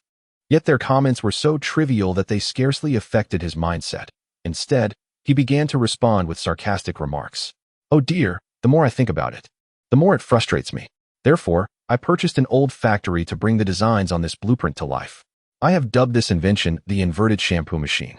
With it, anyone wishing to wash their hair upside down can do so effortlessly, without needing assistance, swiftly and conveniently. My ambition is to enable all who desire to wash their hair in this manner to accomplish it. I hope that when the time comes, some individuals will not pretend to have missed it. They are most welcome to come and experience it. Audience, something feels off. You seem off. They pieced together the context and realized the absurdity. So, you bought a factory for that comment, intending to create some ridiculous inverted shampoo machine? Astonishing. Could someone reiterate the streamer's words? I must have misheard. After years of watching live broadcasts, I've never commented before, yet here I am, utterly bewildered. Is it really necessary to go to such lengths? Has live streaming become this competitive? Can a factory simply be purchased like groceries? Are you trying to drive other streamers to despair? If Bai Ye truly manages to create what he claims, I would absolutely invest. Count me in. A veritable landslide of absurdity in the streaming world. Fine, I shall observe whether you can indeed produce it. How amusing. After explaining to the audience, Bai Ye ceased interaction and devoted himself wholeheartedly to his invention, referencing the blueprint as he began to work with the metal sheets. From the moment he pulled out the iron plates, the skepticism in the live chat was relentless. Some accused him of seeking attention. Others claimed he was maliciously deceiving viewers for clout, while yet others deemed him delusional. The criticisms were myriad. No one believed that an outdoor fishing streamer could actually create something substantial. The internet, devoid of real name verification, is rife with hostility. One moment, you may receive praise, and the next, scorn. On the Douyu platform, another live stream was broadcasting Bai Ye's endeavors. Upon witnessing Bai Ye actually preparing to forge something with metal plates, a frail man, known as the stable wheelchair, began to mock him. Damn, this can actually gain traction? The world has truly changed. Even clowns can now make money. When he saw comments accusing him of envy, the stable wheelchair retorted disdainfully, Are you out of your mind? Am I envious? Is speaking the truth a sign of envy? What kind of terminal illness is this comment indicative of? The man's demeanor appeared quite unstable, and he quickly resorted to verbal altercations with the audience. Unlike Bai Ye, who employed sarcasm for effect, this man was genuinely angry. Consequently, his popularity remained low. His appearance in Bai Ye's stream was clearly motivated by envy. It was evident that his audience recognized the truth, striking at the heart of the matter. The stable wheelchair became utterly agitated, declaring, Fine. He must be capable of creating the absurd machine he speaks of. If he succeeds, I shall wash my hair upside down. If he fails, then you all can wash your hair upside down and share the video, whether you join in or not. Upon witnessing the barrage of comments urging participation, The steady wheelchair user let out a cold chuckle, secretly relishing the moment.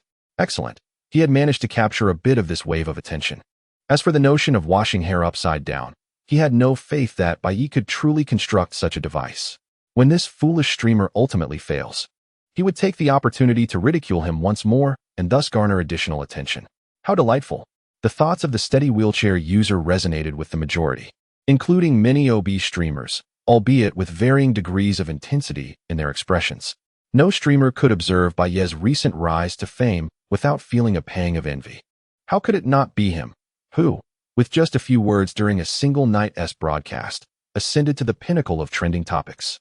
It is frustrating indeed. As aptly stated in Beautiful Eyes Ninja, the digital realm is a cacophony where envy breeds endlessly. Yet, regardless of the opinions swirling around him, Bai Ye remained steadfast in his endeavors, for he paid no heed to the comments. The task at hand was straightforward. Bai Ye moved with agility. But by the time he was nearing completion, the night had fully descended, illuminating the surroundings. The audience transitioned from skepticism and vitriol to astonishment as the machine took shape, engaging in enthusiastic discussions, only to ultimately settle into a state of numbed anticipation. This numbness stemmed from the prolonged wait. Many had stepped away for dinner, visited the restroom, or indulged in games, only to return and find him still at work. Their anticipation was fueled by the desire to see whether this peculiar machine could indeed function. There exists a phenomenon known as the sunk cost effect. The more one invests in a venture, the less inclined they are to abandon it. The audience was no exception. Having witnessed the process thus far, they were resolute in their decision to await a conclusion. Consequently, the number of viewers in the live stream increased rather than diminished, the excitement escalating. At long last, Bai Ye's voice resonated once more. It's done. The moment those two words appeared, the barrage of comments surged dramatically. Damn. I thought I would have to fall asleep to the sound of hammering all night. I chuckled, assuming he would merely produce a shapeless hunk of metal, believing it could actually operate. How long has it been? The critics were still around? Critics, alas, when given something to critique, react as if they were on a high. One must understand. Has it been several hours? Regardless of anything else, the streamer's physical endurance is commendable. Truly, he is suited for outdoor broadcasting. Good physical condition?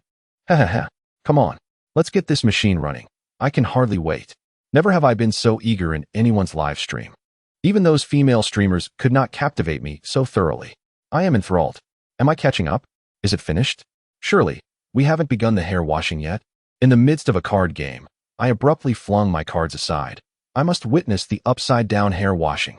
Bai Ye rubbed his shoulders and wrists, feeling a wave of fatigue wash over him. He had overestimated his physical stamina. Several hours of forging and welding were indeed beyond the capabilities of an ordinary person. To be honest, had there not been so many eyes upon him, he would have preferred to postpone until tomorrow. Nonetheless, he had finally completed the task. Allow me to briefly introduce this remarkable machine. I shall refer to it as the perfect trifecta of a fitness hair washing and drying device. See this switch. When activated, it opens this pipe, allowing for water injection. I understand your confusion. Wasn't it said that one could wash their hair while inverted? Fear not. Observe this button and press it. Ah, do you see? The lift switch, it raises upright. Press it again, and it reclines once more. The third switch activates the hair washing function. Inspired by washing machines, it cleans hair in a comprehensive 360-degree manner, leaving no corner untouched. The final switch is for drying. A quality hair washing machine must certainly include a drying feature. The audience's emotions fluctuated like a roller coaster. Witnessing the machine's operation was astonishing. Even the critics fell silent. Yet, as Bai Ye explained and activated the switches, the audience's astonishment only grew. They were utterly dumbfounded. The noise was so loud, the frequency so intense. Could this contraption truly wash hair? It felt entirely out of place, and I found myself yearning for a comforting embrace, feeling a sense of trepidation. It hardly resembled a hair washing machine. Rather, it seemed akin to some form of torture device. We are well read. Do not attempt to deceive us. This device belongs behind bars. Does it not? Why does your excitement only escalate? It is terrifying. This live stream has taken a sinister turn. In that moment, even the critics and naysayers fell into silence. A chill crept down my spine as I questioned whether causing a scene in this live stream was indeed a wise choice. Bai Ye, unfazed by the surrounding tension, was eager to witness the machine's final results. He reclined with enthusiasm and declared, "Let us cut to the chase. I know you are all eager. Allow me to demonstrate." Suddenly, the comments shifted. No, wait. Please stop. The machine appeared quite intimidating. There was no need to take it this far. I concede. I acknowledge that you can indeed wash your hair upside down. But is this really necessary? It looks as if it might explode. Good heavens. Is he truly going to use this machine? Is he that reckless? While I could not discern the intensity of his determination, his excitement was unmistakable. This host seems unhinged. The audience's anxiety mounted, and they hastily sent messages to dissuade Bai Ye. Even those who usually relied on tired jokes fell silent. The machine indeed appeared utterly unreliable. Even the staff from Douyu, who were watching the live stream, hesitated over whether to intervene. However, the potential for viewership was too enticing to dismiss. Bai Ye, oblivious to the comments, continued, "Why do I assert that this hair-washing machine possesses fitness capabilities? Observe closely, do you see? As the reclining board gradually stands, our thighs and arms must exert force simultaneously, tightening our cores to maintain balance. Watch my demonstration." Thud, thud, thud. The motor roared to life. The steel plate resonating with a sound and vibration even more pronounced than before, sending shivers through the audience. Would it explode? Was that a flash of white light emanating from the machine? No, it was not merely white light. This is disastrous. It truly might explode.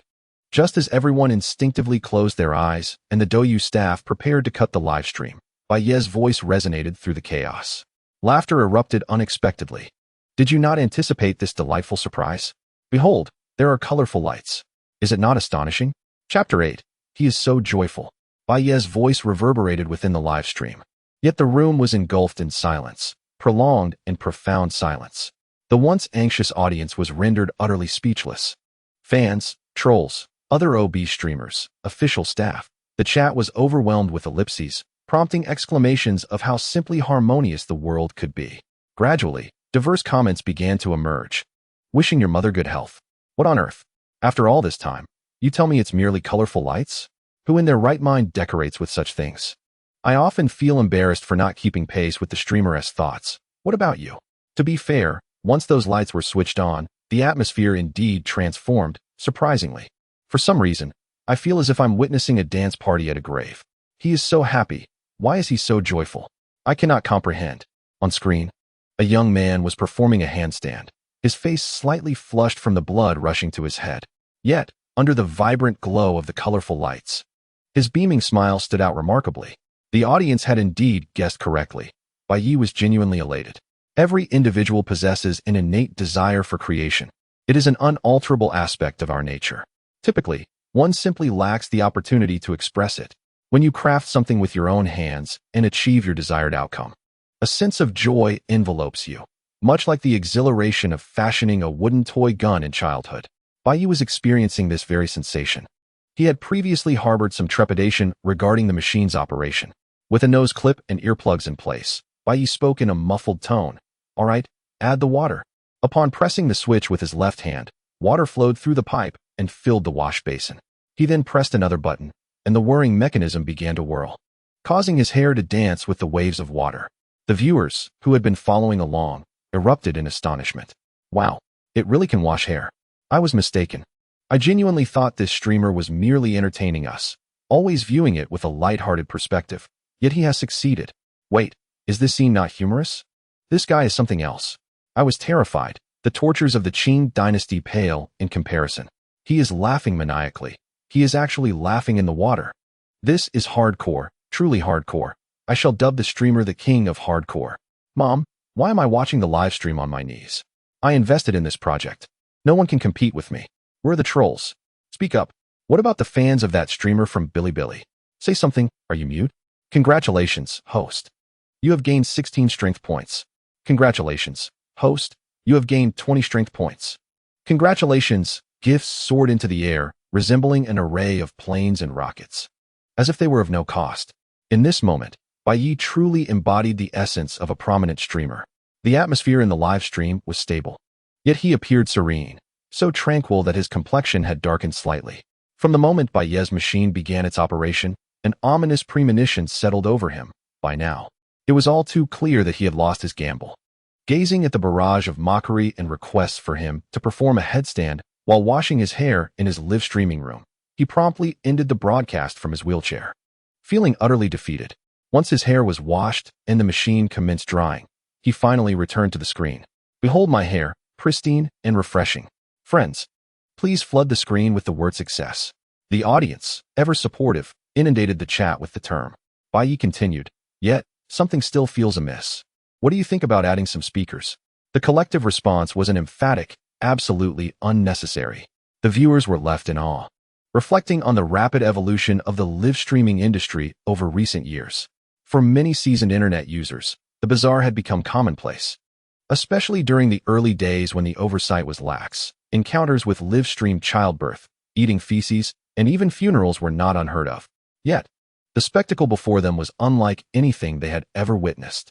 A true genius, Diyu had indeed struck gold.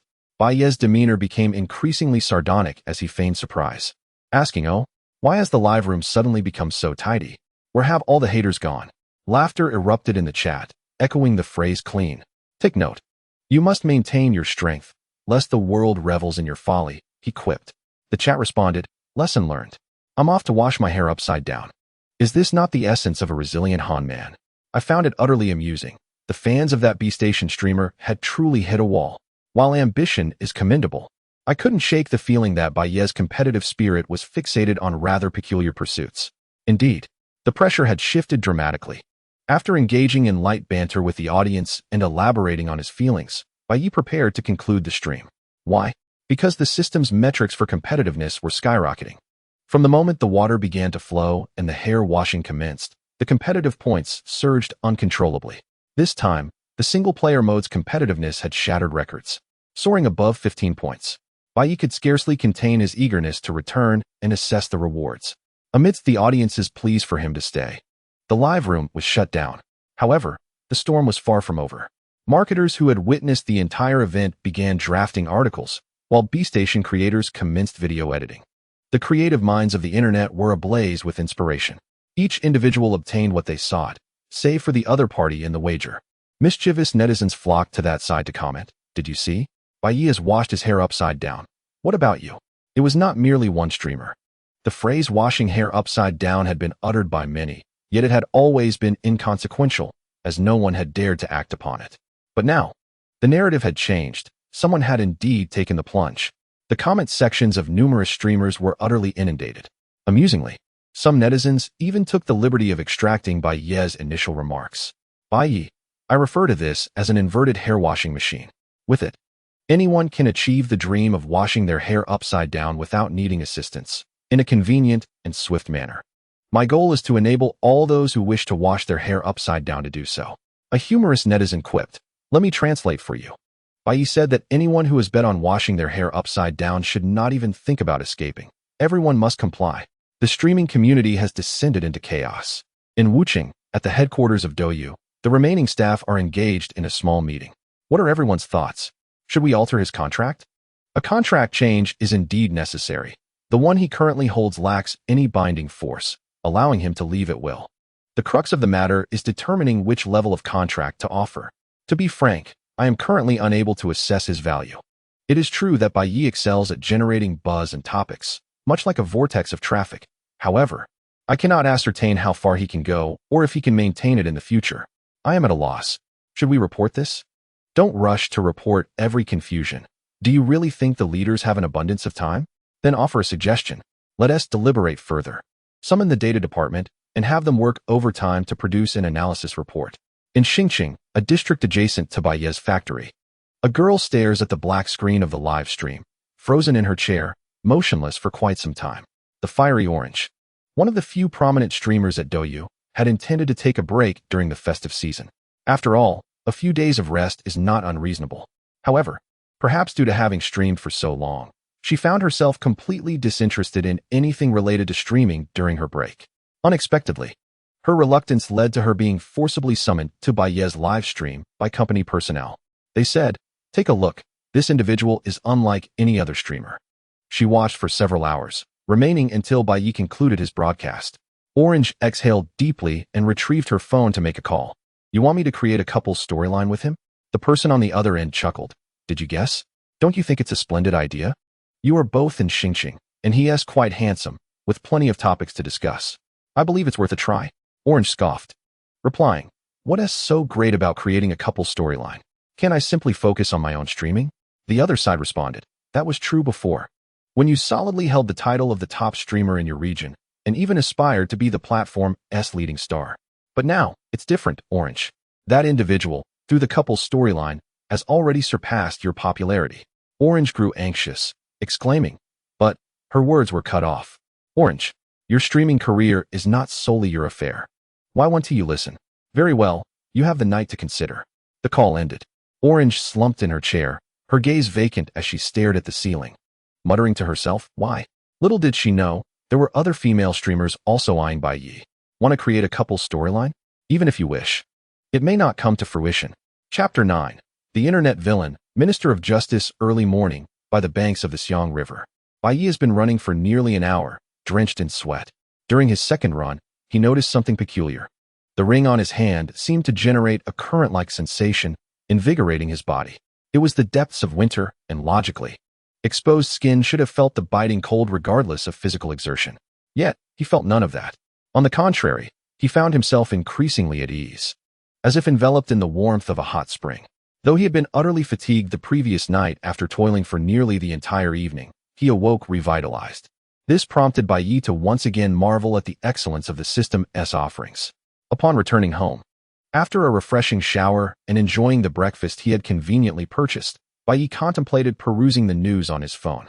Initially, he intended to check how much his strength points had increased, what items he could acquire, or any potential lottery draws. To his surprise, the system was undergoing an upgrade. Displaying a single line, detected that strength points have surpassed 10 million, initiating first upgrade, estimated duration 6 hours. Bai Ye calculated simply. If each individual contributed 10 strength points, merely 1 million participants would suffice. Clearly, it should not have reached 10 million points just last night. With this query in mind, he scrolled through the system screen until he uncovered the explanation. Real-time viewers provide primary strength points, while those watching via recorded videos provide secondary strength points. The term secondary held a certain significance. Essentially, a viewer watching Bai Ye's live stream could contribute 10 strength points, whereas someone who viewed the recording might only contribute 1 point, or even less. How frustratingly absurd. It appeared that maintaining his status as a streamer was imperative in the short term. As he savored his steamed buns, Bai Ye opened Douyin. Coincidentally, the first video that appeared featured him. The source was an entertainment news outlet from Xiang Province, aptly titled to capture attention. 3 sentences that make a man spend $1 million. Even a seasoned internet user like Bai Ye couldn't help but commend the editor. Impressive indeed. The title was explosive, but upon watching the video, he discovered it wasn't 3 sentences at all. It was merely comments. And it wasn't necessarily $1 million spent, but rather the purchase of a factory. Yet who cared? The mere fact that people clicked to watch was sufficient. However, when it came to crafting videos and utilizing memes, mainstream media still lagged behind, and even more ludicrous were the creators from Bilibili. One particular video originated from Bilibili, traversed through various platforms, and ultimately reached the grand arena of Weibo, skyrocketing to the top with a surge of millions of views. The title read, Streamers. The Minister of Punishments calls for your presence. Intrigued, Bai Ye clicked on it, and the opening was electrifying. I, the Minister of Punishments, implore all streamers to come forth. The voice was modified, yet it consisted entirely of words spoken by Bai Ye himself. Indeed, this uploader must have watched Bai Ye's streams for an extended period, meticulously piecing together homophones to construct that very sentence.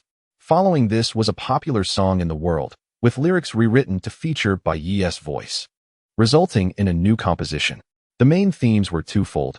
I, Bai Ye, shall forever strive for greatness.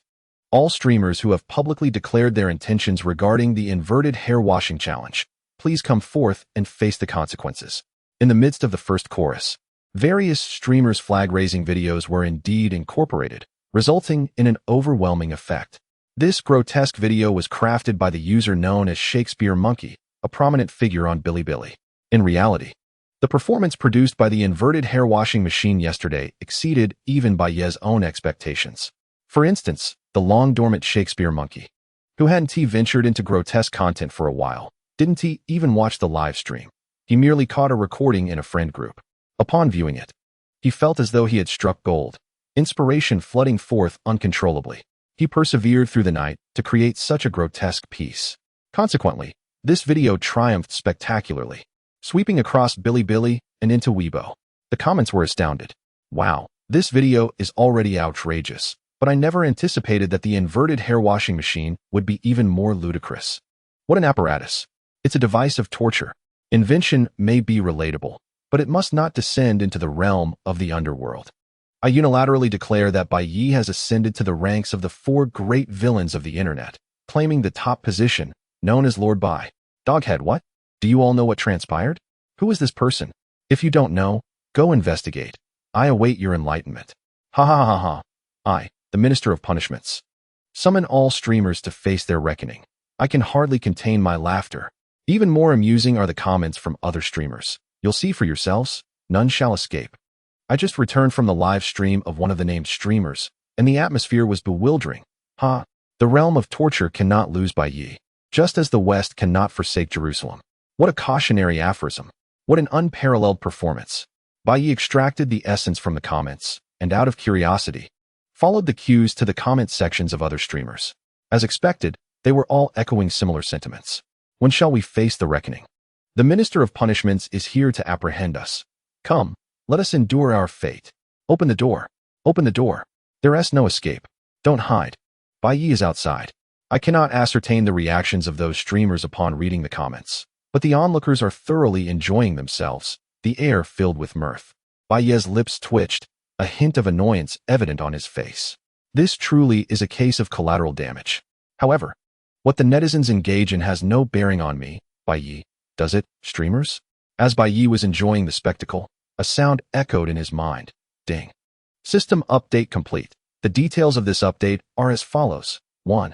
The lottery wheel has been upgraded, increasing the prize amount from 10,000 to 100,000, and adjusting the probabilities of various items. White items, 50, green items, 30, purple items, 15, golden items, 5, 2.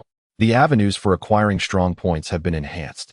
It is no longer necessary to accompany events with strong attributes. Merely providing others with strong emotional feedback will yield secondary strong points. 3. Certain items have been updated.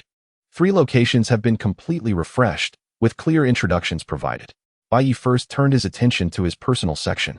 The current strong points stand at 15, 110, 000. While this figure may seem daunting, a quick calculation reveals it translates to approximately 150 chances to win.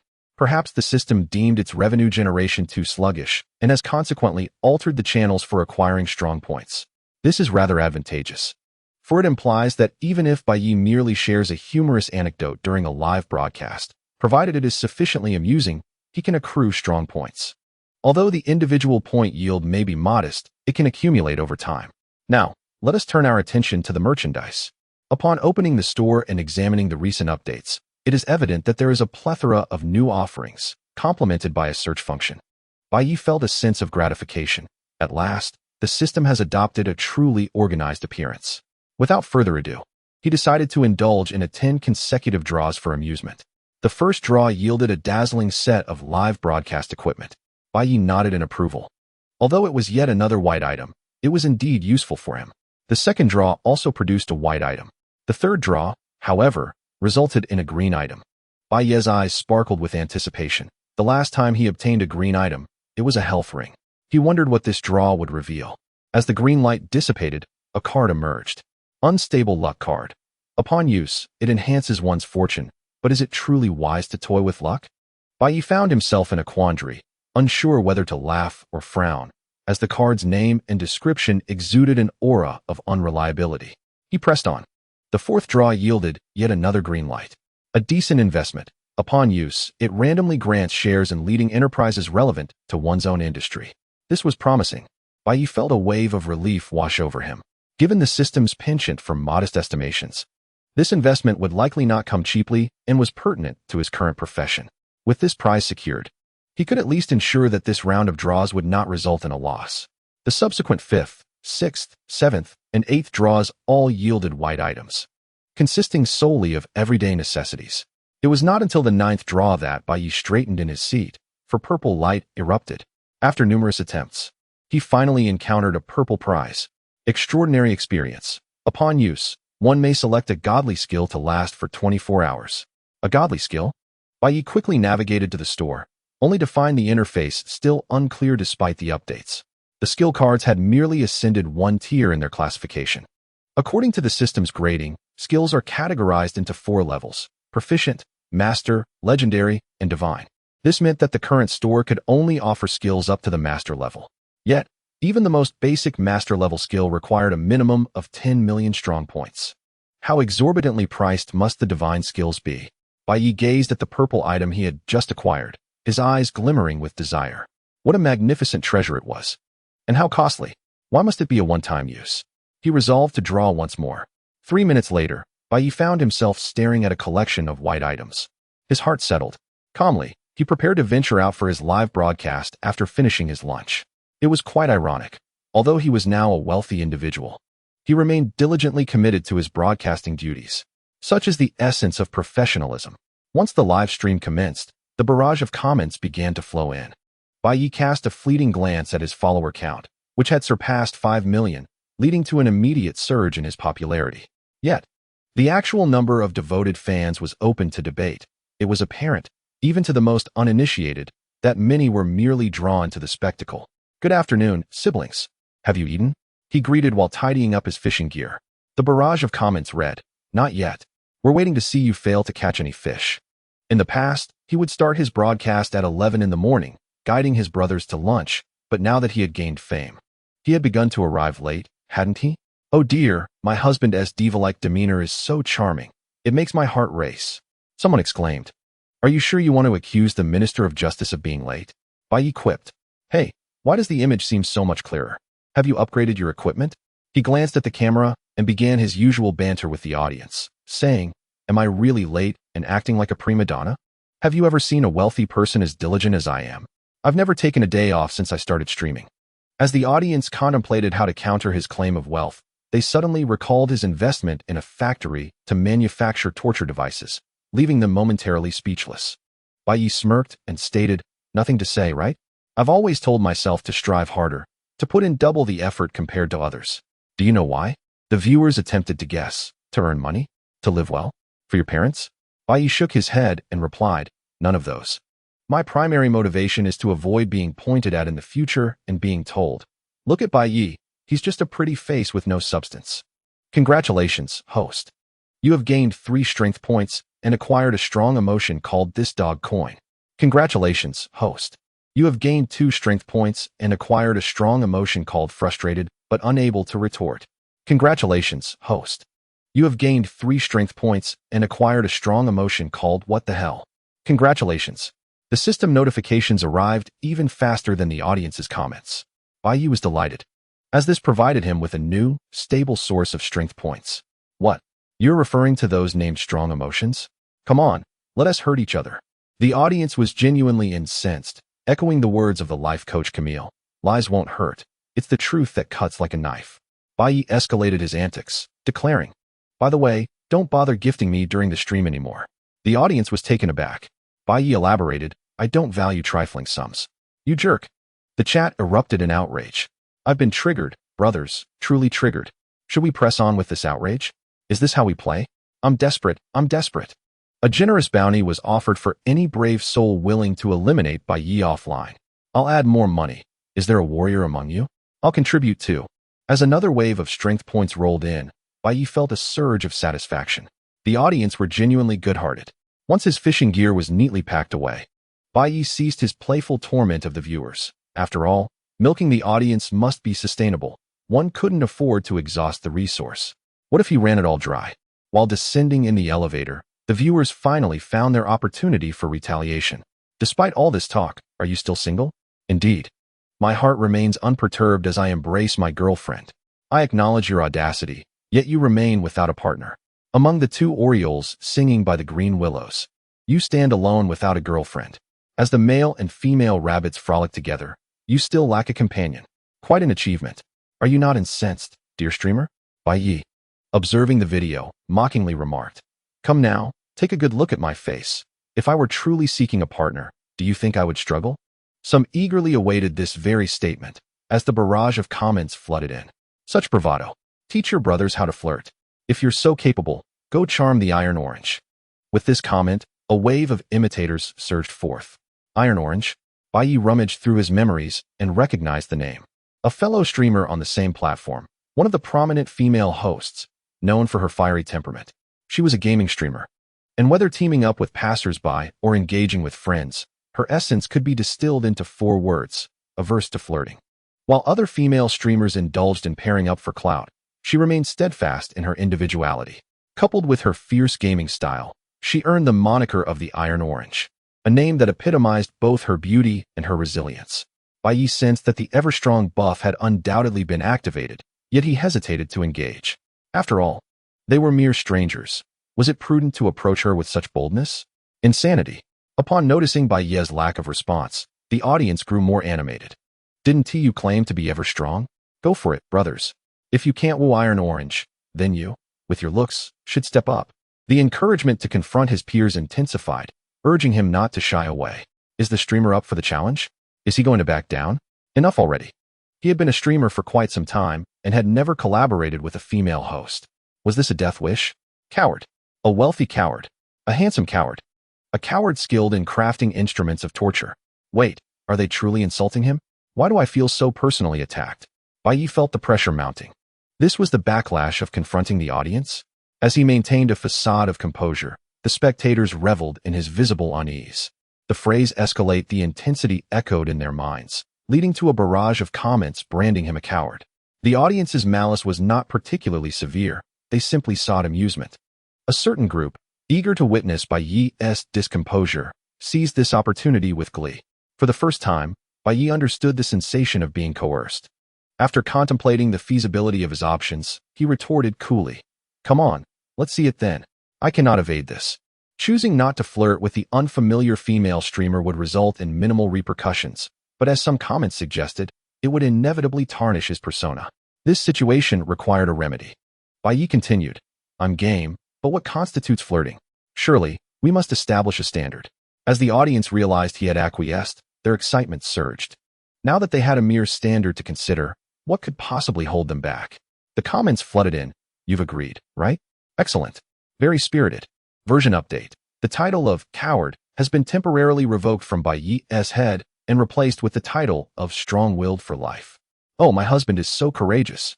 What do you think of the standard proposal of flirting until blushing? Not quite right. Let me set a goal. Flirt until you feel it in your legs. The earlier old lecher should keep his distance. I believe that successfully meeting offline to arrange a date would be ideal. However, it seems that Orange never meets offline. Never meets offline. ISNT that even better. Bai Ye gazed at the chaotic barrage of comments, and even Yang Yang struggled to contain his sarcasm, saying, "After all this time, can't we reach a conclusion? Do you know what you all resemble? You're like those eunuchs who cause chaos in the court, frolicking about, but when it's time to stand tall, they realize they are utterly incapable. Just a reminder, if we fail to arrive at a consensus, this time will be deemed void. Oh dear, how can the audience tolerate this? It's fine to confront us, but the fun cannot be wasted." Gradually, the barrage began to echo a singular sentiment. Meeting offline and holding hands will suffice. Bai Ye inquired, "Have you decided? Is it just these 8 words?" Those in agreement. Press 1. Witnessing the flood of ones, he initiated an effect, performing a super double. How should I express it if I succeed? And if I fail? How should I convey that? If we are to gamble, shouldn't there be a wager? The moment he posed the question, the comments descended into chaos once again. Bai Ye directly shared his thoughts. "If I fail, I will create a thread on Fishbar, and you can vote on something for me to do. As long as it does not disturb social order, break the law, or contravene human ethics, I will comply. Of course, do not expect me to carry out something ridiculous like eating excrement. I will simply pretend not to see it. If I succeed, I want to make it difficult for you. 1,000 people will stand on their heads and wash their hair, then post the video on Fishbar." Those in agreement. Press 1. The audience had no dissent. Even if Bai Ye truly manages to flirt successfully with so many people in the live stream, must I really stand on my head to wash my hair? It's a risk-free wager. What they do not realize is that Bai Ye intentionally mentioned 1,000 people. I know you will likely back out later. If you do, it's great. After breaking the agreement, you can provoke me to do something I do not wish to do, and I will have an excuse to refuse. This is a prediction of your prediction. A fifth-layer strategy. As for failure? Nonsense. I, Bai Ye, am a dashing figure, endowed with a system. Destiny is on my side. I have neither contemplated causing chaos in the world nor sought to unify it. I simply desire to invite a beautiful girl for a small hand-holding. Is that too much to ask? Absolutely not. It is less excessive than the worst deeds of the notorious bully Ma Ye, who frequents bars. A beacon of humanity. Indeed, while jesting and playing around is all in good fun, one cannot toy with one's persona. Bai Ye promptly activated the unstable good luck card. It's just that absurd. I tell you, as soon as I woke up today, I felt the goddess of luck showering me with kisses. Perhaps when I step out later, things will take a turn for the better. Bai Ye sported a smug expression. Do you believe me? The audience had no faith whatsoever. Stop comforting yourselves. My suggestion is for Fishbar to directly open a thread for us to vote. I trust you about as much as I trust a ghost. You mischievous boy, do you wish to disrupt our resolve? Not a chance. Why not just admit that Lady Luck shared your bed last night? The small streamer, struggling in vain, appeared rather comical. After a friendly and harmonious interaction, Bai Ye exited the elevator and made his way to his parking spot. At that moment, he felt an inexplicable stirring in the air, as if wings had fluttered, activating the unstable good luck card. Holding the live streaming pole, Bai Ye was somewhat oblivious to his surroundings, reassured by the fact that no vehicles could enter the complex, thus eliminating any danger. However, in his blind spot, around the corner, a girl on a balanced scooter, preoccupied with her delivery, was hurtling toward him. In the next instant, a collision seemed imminent. Yet, just at the critical moment, Bai Ye reacted swiftly, leaping aside. That was a close call. He almost collided with someone while live streaming. Just as he exhaled a sigh of relief, he caught a glimpse of the girl on the balanced scooter making a turn, now barreling straight toward him once more. Bai Ye froze for a brief moment, and in a flash, executed a graceful maneuver. Pushing off with his left foot towards the greenery, he spun in the air, performing a perfect 360-degree turn, landing deftly behind the girl. The difficulty of this move rivaled that of evading a swift ice blade during the Winter Olympics. Bai Ye, impressed with his own display of agility, turned to the live streaming camera to boast. Isn't my skill impressive? Please, flood the screen with compliments. Just as he finished speaking, through the live stream, he witnessed a scene that left him utterly speechless. The girl on the balanced scooter executed a sudden stop and pivot, spinning twice on the spot. Visibly struggling to maintain her balance, her expression a mix of panic and determination, and she was headed straight for him. Moreover, her scooter emitted a cloud of smoke. Accelerating suddenly, this time, the distance between them was even shorter, leaving Bai Ye no room for evasive action. Oh no! Bang! The two collided. The package in the girl's hands flew into the air, and both Bai Ye and she fell into the greenery. Instinctively, Bai Ye reached out to cushion the girl's head, preventing it from hitting the concrete edge.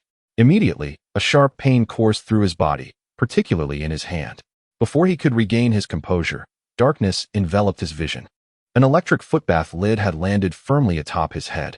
Silence reigned. The sounds of shouting, crashing, and cries of pain faded into tranquility. After a few moments, the girl finally came to her senses, scrambling to her feet and glancing around anxiously. As for Bai Ye, he watched his vision fade and wondered if he had met his end. Had a girl truly knocked him out? As the girl stumbled to her feet, the viewers in the live stream began to grasp the astonishing events that had just unfolded. It was not that they were unaccustomed to surprises. Rather, the scene was simply too astounding. What had they witnessed? Bai Ye, casually live streaming and chatting with his followers, had suddenly been ambushed by a girl intent on colliding with him. Yet, true to his reputation as a seasoned strategist, Bai Ye's instincts had allowed him to evade the strike. The young woman remained undeterred, maneuvering her hoverboard to continue her relentless pursuit. At that moment, it was as if Master Bai had been possessed by the spirit of a king, as shouts echoed around him, urging him to evade. Circle around the pillar. Circle around the pillar. With sheer force, Master Bai executed a daring spin in midair, narrowly escaping yet another thrust. However, as the old adage states, one can only be a thief for 1,000 days, but one cannot guard against a thief for the same duration. The young woman's determination was unyielding. Her inner strength erupted, manifesting in an astounding display of hoverboard control, unveiling her lethal intent for the third time. This time, even her weapon was activated. releasing plumes of smoke. Human endurance has its limits, and ultimately, Master Bai could not evade the impending strike, leading both of them to tumble to the ground. Yet this was not the end. Just when everyone thought it was over, a footbath bucket descended from above, landing squarely on Master Bai's head, completing a stunning solo defeat. The viewers in the live stream were nearly unable to steady their phones. What kind of international blockbuster was this? Within such a brief span of time, an array of actions unfolded, dazzling yet seamlessly executed. How could the rating not be a staggering 98? The live stream was electrified. I was left dumbfounded, brothers. Shocking my entire family. This was absurd, utterly absurd. Master Bai, is this what Ning refers to as the goddess of luck kissing you? Ha ha ha. It was both shocking and amusing. Just a moment ago, the host was boasting about his looks, and the next second, he was trapped under a footbath bucket. Goodness. Is Ning truly the god of effects in the streaming realm? If one were to claim he orchestrated this, I would find it hard to believe. What kind of design could possibly yield such a flawless execution?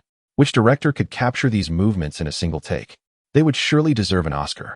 How on earth could the hoverboard spin twice and still aim accurately? I simply cannot comprehend. And indeed, the footbath bucket had its lock engaged. Ha ha ha. Master Bai was indeed soloed. But by what? A hoverboard and a footbath bucket.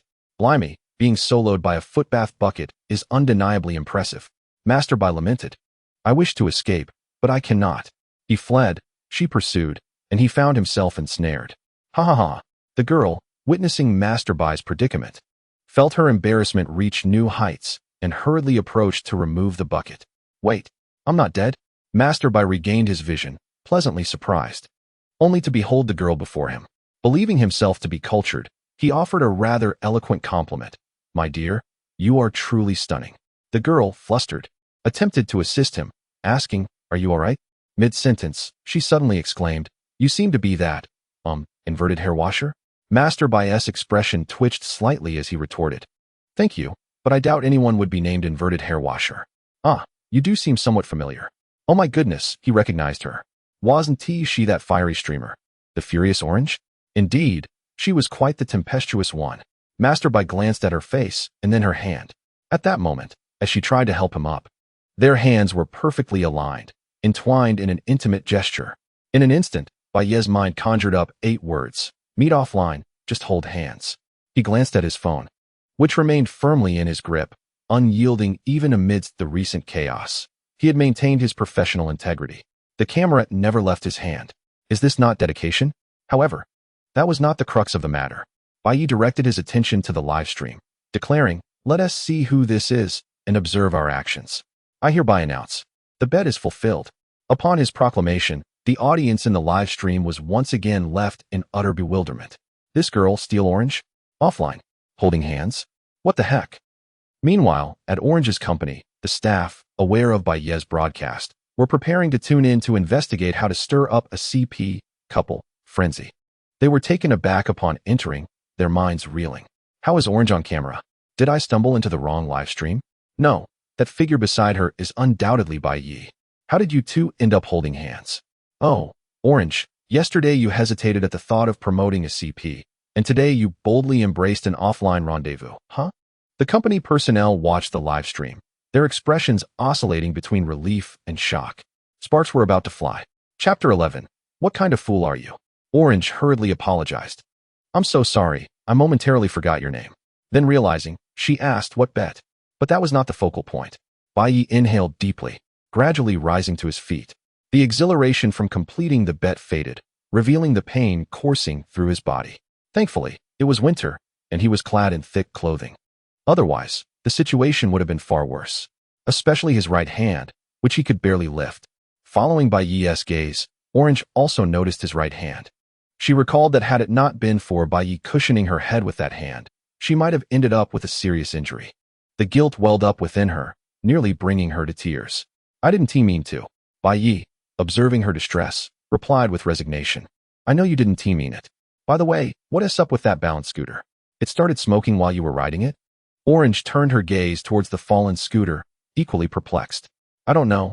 I just bought it not long ago, and it was working fine a few days ago. Bai Ye sighed, at a loss for words. He then turned his attention back to the live stream. The viewers were going wild. Wait, is the bet really completed? No way. A complete stranger, and yet it's truly done. What the heck? Did Ning Zue undergo some kind of enlightenment? Just like that, good fortune? Orange just delivered it right to your face? This is no longer Bai Ye. It should be Bai Ye. I refuse to believe this. It must be an illusion. The ups and downs of life are simply exhilarating. I can't take it.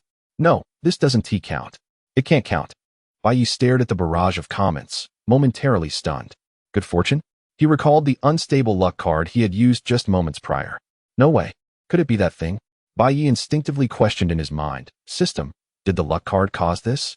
After posing the question, he remembered that the system would not respond. Yet, in the next moment, he found himself in a state of bewilderment, as the system displayed a single word. Yes. Bai Ye inquired, can you communicate now? The system remained silent. Perhaps it could only respond to questions pertaining to relevant items? No, that was not the crux of the matter. If this truly were a luck card, then just look at the state of this host's hands. Examine the arms, the legs. They are all marred with wounds. How can one possibly call this luck? A redefinition of fortune, perhaps. It was utterly absurd. When he first drew it, he had suspected the card's description to be dubious, but he never imagined it could be so misleading. Seeing Bai Ye rooted in place, Chengzi, as if struck by a revelation, exclaimed, the hospital. We must hurry to the hospital. Bai Ye gazed at her, testing. Did you just now think of going to the hospital? This girl, could she possibly be a bit dim-witted? Chengzi, slightly embarrassed, nodded and began to assist Bai Ye in moving. Hey, what about your balance bike and this foot bath? Never mind, Chengzi muttered, focused solely on pulling Bai Ye along. It was confirmed. This girl might genuinely be a bit slow-witted. Her thought process was hardly conventional. With no other option, Bai Ye asked, do you know where the nearest hospital is? Sure enough, Chengzi was caught off guard, promptly pulling out her phone to check the map. The audience in the live stream watched in astonishment. It was true that Chengzi was a veteran streamer, but she had never broadcast her daily life. Every day began with gaming, and once the game ended, so did the stream. One could say her rise to fame was purely fortuitous. Years ago, Douyu had a female streamer who played LOL at the highest level, only to be exposed for having two people play on her behalf. She merely provided her voice while another player, unseen and unheard, did the actual gaming. Upon this revelation, the wealthy viewers who had gifted her were left feeling duped and began to investigate other high-profile female gamers on Douyu. Consequently, others were taken down, while Chengzi, who truly relied on her skills, inexplicably ascended in status. Coupled with her striking appearance, which was certainly among the elite in the streaming community, she quickly gained prominence. However, regardless of her fame, it seemed to matter little to this girl. She continued to immerse herself in gaming, streaming, and then logging off, repeating the cycle. It was rather remarkable. One could not ascertain what particular aspect had resonated with the audience. Yet she was bestowed with a lens of earnestness and a commitment to her roots, ultimately evolving into a leading streamer. One could only say it was a matter of timing and fate. At that moment, the audience on Douyu finally realized that this was perhaps the first time they had seen Chengzi offline. Why did she seem a bit slow? Chengzi checked the hospital's location, then resumed assisting Bai Ye, saying, it's not far, it's nearby. Bai Ye inquired once more, are you planning to carry me there? I can't carry you. Then shall we walk? Oh, Chengzi finally grasped the situation, picking up her phone again. I can't drive, and you can't drive. Let us call a cab. Bai Ye sighed, I'm so exhausted. After a series of twists and turns, the two finally managed to get into a car. Noticing that Bai Ye still held the live streaming pole, Chengzi hesitated several times before asking, aren't you going to end the stream? Bai Ye, somewhat perplexed, replied, well, is it possible that I might be an outdoor streamer? Orange suddenly realized and said, oh right, I forgot. Bai Ye, with a pained expression, inquired, do you not interact with people much? Orange pursed her lips and nodded, replying, I am not very good at speaking. Bai Ye chose not to press further. He perceived a shadow of melancholy in the depths of her eyes, suggesting that her reticence concealed deeper stories, yet he refrained from probing. Following this exchange, a silence enveloped them. Bai Ye, noticing Orange's discomfort, deliberately avoided conversation with her and redirected his attention to his live streaming room. How should I put it? I seem to have spotted some individuals preparing to deny their claims. The audience in the live stream was left speechless. What bad luck! Why must such misfortune befall me? Was Orange always in Star City? It appeared so. She was indeed a local. Even if they resided in the same city, what were the odds of such a coincidence? Truly, it felt as if fate had played a trick. Observing the furious barrage of comments, Bai Ye chuckled. Well, the outcome is already clear. Those who are meant to turn their lives upside down can go ahead and film their videos. Congratulations to the host for gaining 15 strength points and experiencing a powerful emotion named Damn It. Congratulations to the host for gaining 11 strength points and experiencing a powerful emotion named The Goddess of Fortune Has Gone Blind. Congratulations to the host for gaining. Alright, although the luck card is rather unfortunate, the increase in strength points is undeniably a solid advantage. Before long, the two arrived at the hospital. Upon entering, Orange, who had been rushing earlier, halted her steps, surveying her surroundings with an expression that conveyed uncertainty about what to do next. They stood in place for about 30 seconds before Bai Ye could no longer contain himself. Do you not know how to register? Orange's face flushed slightly as she prepared to pull out her phone for a quick search. Bai Ye sighed deeply, exclaiming, "Don't bother searching, I'll handle it myself." At last, the audience in the live stream witnessed Bai Ye's predicament, erupting into laughter. What a perfect example of what goes around comes around. This time, it's a classic case of the natural fool besting the old dog. Orange remarked, "Although I brought you to the hospital, I won't be the one to run around handling everything." She had bested Bai Ye not only in person, but also left him with nowhere to vent his frustrations. Was Orange truly like this in private? It felt, somehow, even more endearing. How peculiar it was for an adult to be so clueless about registration procedures. What's so strange about it? Either she rarely falls ill, or someone takes good care of her. I'm so envious. Orange is so beautiful. Why must Bai Ye be the one to meet her in person? Brothers, I regret making that bet with Bai Ye. My goddess is about to be snatched away. While in the hospital, Bai Ye refrained from replying to the comments in order to avoid disturbing others, yet he yearned to retort. Just look at my hand. It's swollen to an incredible size. Would you like to experience this fortune? After registering, Bai Ye proceeded to the appropriate department. Thankfully, the hospital was not crowded, and there was no line to contend with. The nurse approached and said, "Please wait a moment. The doctor has gone to the restroom and will be here shortly. You may take a seat in the adjacent room." Bai Ye nodded and led Cheng Zi into the ward. It was then that he noticed something amiss with the girl before him. Her complexion was unnaturally pale. Upon closer inspection, he observed that her exposed arm bore some wounds. "Are you bleeding?" he inquired. Cheng Zi's heart raced at his words. How could he possibly know I have my period? Did I stain my pants? In a panic, she glanced down, only to find nothing amiss. What could it be? Was there an odd scent about me? Or perhaps something was amiss behind me? No. I must turn around to check. Bai Ye was befuddled. What was happening? I merely asked about your injury, yet you are bending down and spinning around. Your face shifting like a kaleidoscope. Is this some sort of performance? Bai Ye watched as the girl cupped her hands behind her, slowly crouching into a ball, casting him a strange look that left him utterly baffled. My dear, can you not see the blood oozing from your wound? Why are you crouching instead of tending to it? Unable to contain himself any longer, he kindly urged, Listen, my friend, while your resilience is admirable, the amount of blood you are losing is quite concerning. Are you certain you do not wish to address it? Cheng Zi was bewildered. Why could he state such a thing so bluntly, especially while being live-streamed? Though I may be slow to react, I still have my pride. With this thought, she curled up tighter, almost wishing to vanish entirely. Yet, she defiantly raised her head, fixing Bai Ye with an indignant glare. Bai Ye stepped closer, intending to point out her arm, but to his surprise, she cried out, Don't come any closer. Her voice startled not just Bai Ye but also the viewers in the live stream. What on earth was happening? What were you two up to? Why the insistence on distance when you can clearly see the blood on your arm? Bai Ye was astonished. Could it be that she had injured her eyes in the fall? Cheng Zi froze, slowly redirecting her gaze to her arm, finally noticing the wound from which blood was seeping. The realization brought an overwhelming wave of embarrassment, akin to a social death. Oh dear. He had been referring to the injury on her arm, and here she was, utterly mortified before him. Bai Ye felt another sigh escaping him. What was the matter with this girl? Why did her expression shift again like a carnival display? Was the female psyche truly so inscrutable? The atmosphere grew tense. Cheng Zi internally battled with her thoughts before whispering, I have a stomachache. At that moment, Bai Ye miraculously comprehended her half-spoken words. After all this, I was talking about your bleeding arm, and you interpreted it as your period? What kind of logic is that?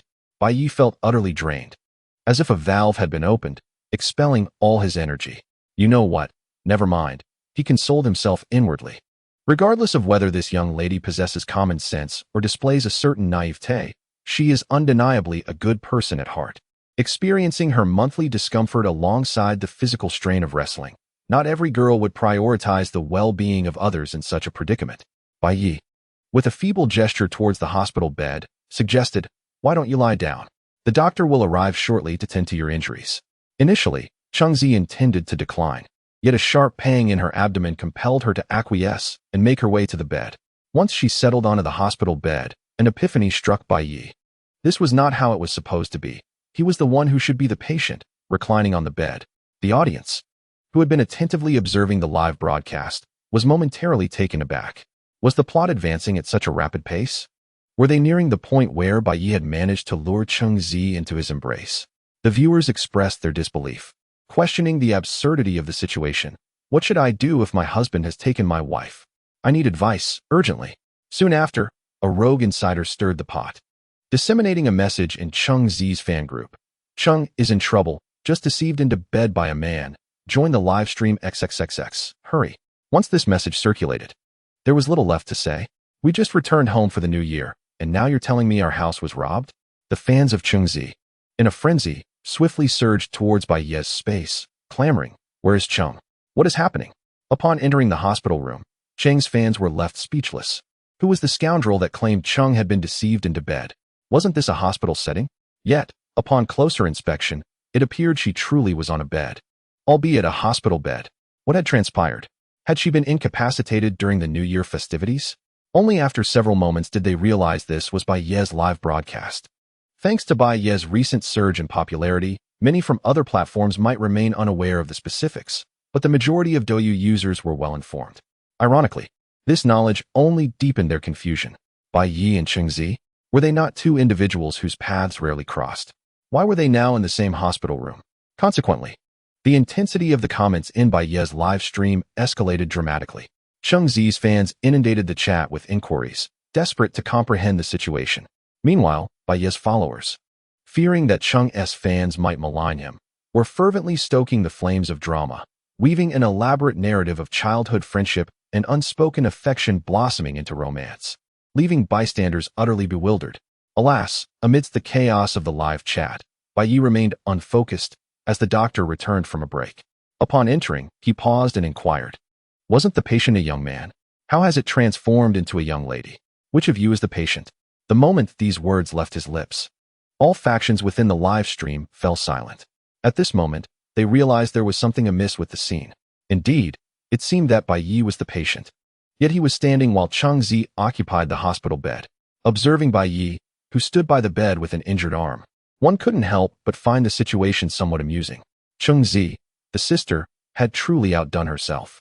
Dragging Bai Ye to the hospital, it was he who registered, who asked for directions, who searched for the department, and ultimately, he was the one whose bed she commandeered. Bai Ye's fans quickly ignited a fervor. This is love. Chengzi's supporters retorted angrily, "I love you, but not your meddling." Bystanders exclaimed, "Fascinating, truly fascinating. Let the clash commence." Chengzi paused, glancing between herself and Bai Ye, finally grasping the situation. Her previously pale complexion flushed with color as she struggled to rise. Bai Ye, holding his forehead, inwardly lamented the chaos. "Enough, enough. After all, it's just my hand that's injured. You should remain lying down.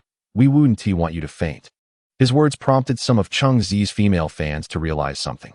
It seemed that this was indeed Chengzi's time of the month. A revelation. They quickly shifted their focus. She merely came because of that. This only intensified the matter. Isn't it even more serious? She is here to meet Bai Ye during her period.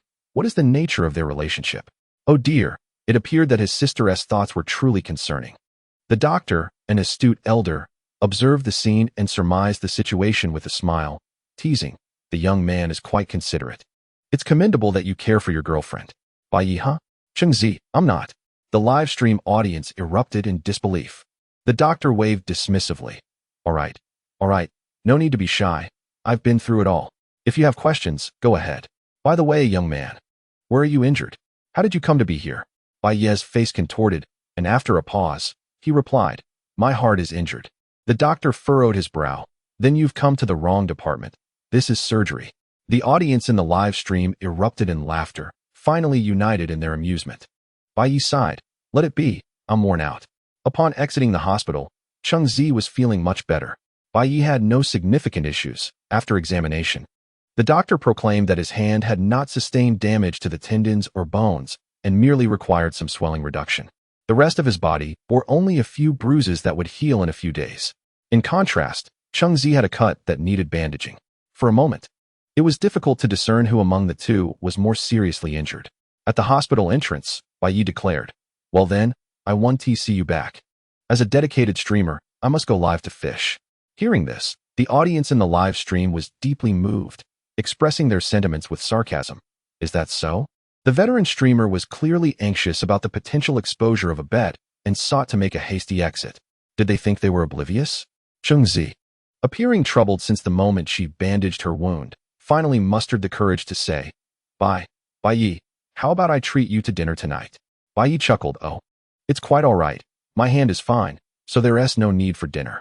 Upon hearing this, while Cheng Zi remained silent, the audience in the live stream was decidedly displeased. The staff from Cheng Zi's company, who had been lurking in Bai Ye's stream, were the first to instigate the uproar. Why would a beautiful woman invite someone to dinner only to decline? I perceive a flaw in your reasoning. This is Orange's first time inviting someone out for a meal. I advise you not to be unappreciative. I cannot fathom what is so enticing about your fishing endeavors. After a day spent casting lines, one is left with naught but the charity of the pond. Heed my counsel, go dine. Orange felt a tinge of anxiety. Yet she had never encountered such a situation before, leaving her momentarily at a loss for words. Earlier, on her way to the hospital, she had received a message from her company. The gist was to seize this opportunity to become acquainted with Bai Ye, to forge a friendship. The company had made it abundantly clear that they did not expect her to pursue a romantic relationship. After all, she was a prominent female streamer and not one to be so easily devalued. Yet, one must embrace new experiences, mustn't one? Watching other female streamers gain popularity through romantic antics had left the company anxious, especially given Bai Ye's rising fame in recent days. What harm could there be in trying? Orange recalled the conversation with her boss earlier that day, just before heading downstairs to collect a package. Engaging in romantic antics was a necessary strategic move. If she did not choose Bai Ye, she would have to opt for another male streamer. Ultimately, it was a step that had to be taken. The urgency expressed by the company, claiming they wanted her to explore something new, was merely a facade. Orange understood that they felt she was difficult to manage and sought to provide justification. After all, as a leading streamer, she neither flaunted her charms to attract wealthy patrons nor sought to exploit her audience. The company had long harbored reservations. She pondered the alternative candidates suggested by her boss. Popularity aside, the truth was, they were rather unconventional in appearance. It is well known that male and female streamers are two distinct entities. Female streamers must be visually appealing, possess a great figure, and exhibit talent, capable of being playful and coy, yet also commanding attention. In contrast, male streamers need only excel in gaming skills, possess wit, and entertain. Their looks are of little consequence.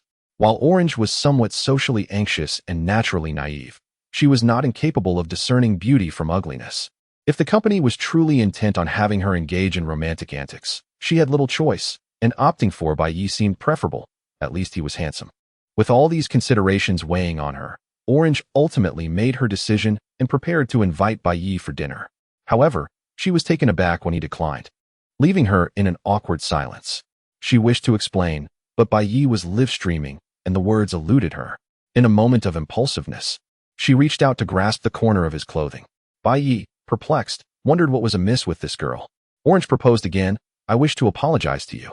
Bai Ye firmly rejected, it's truly unnecessary. But I insist. No need. Yes.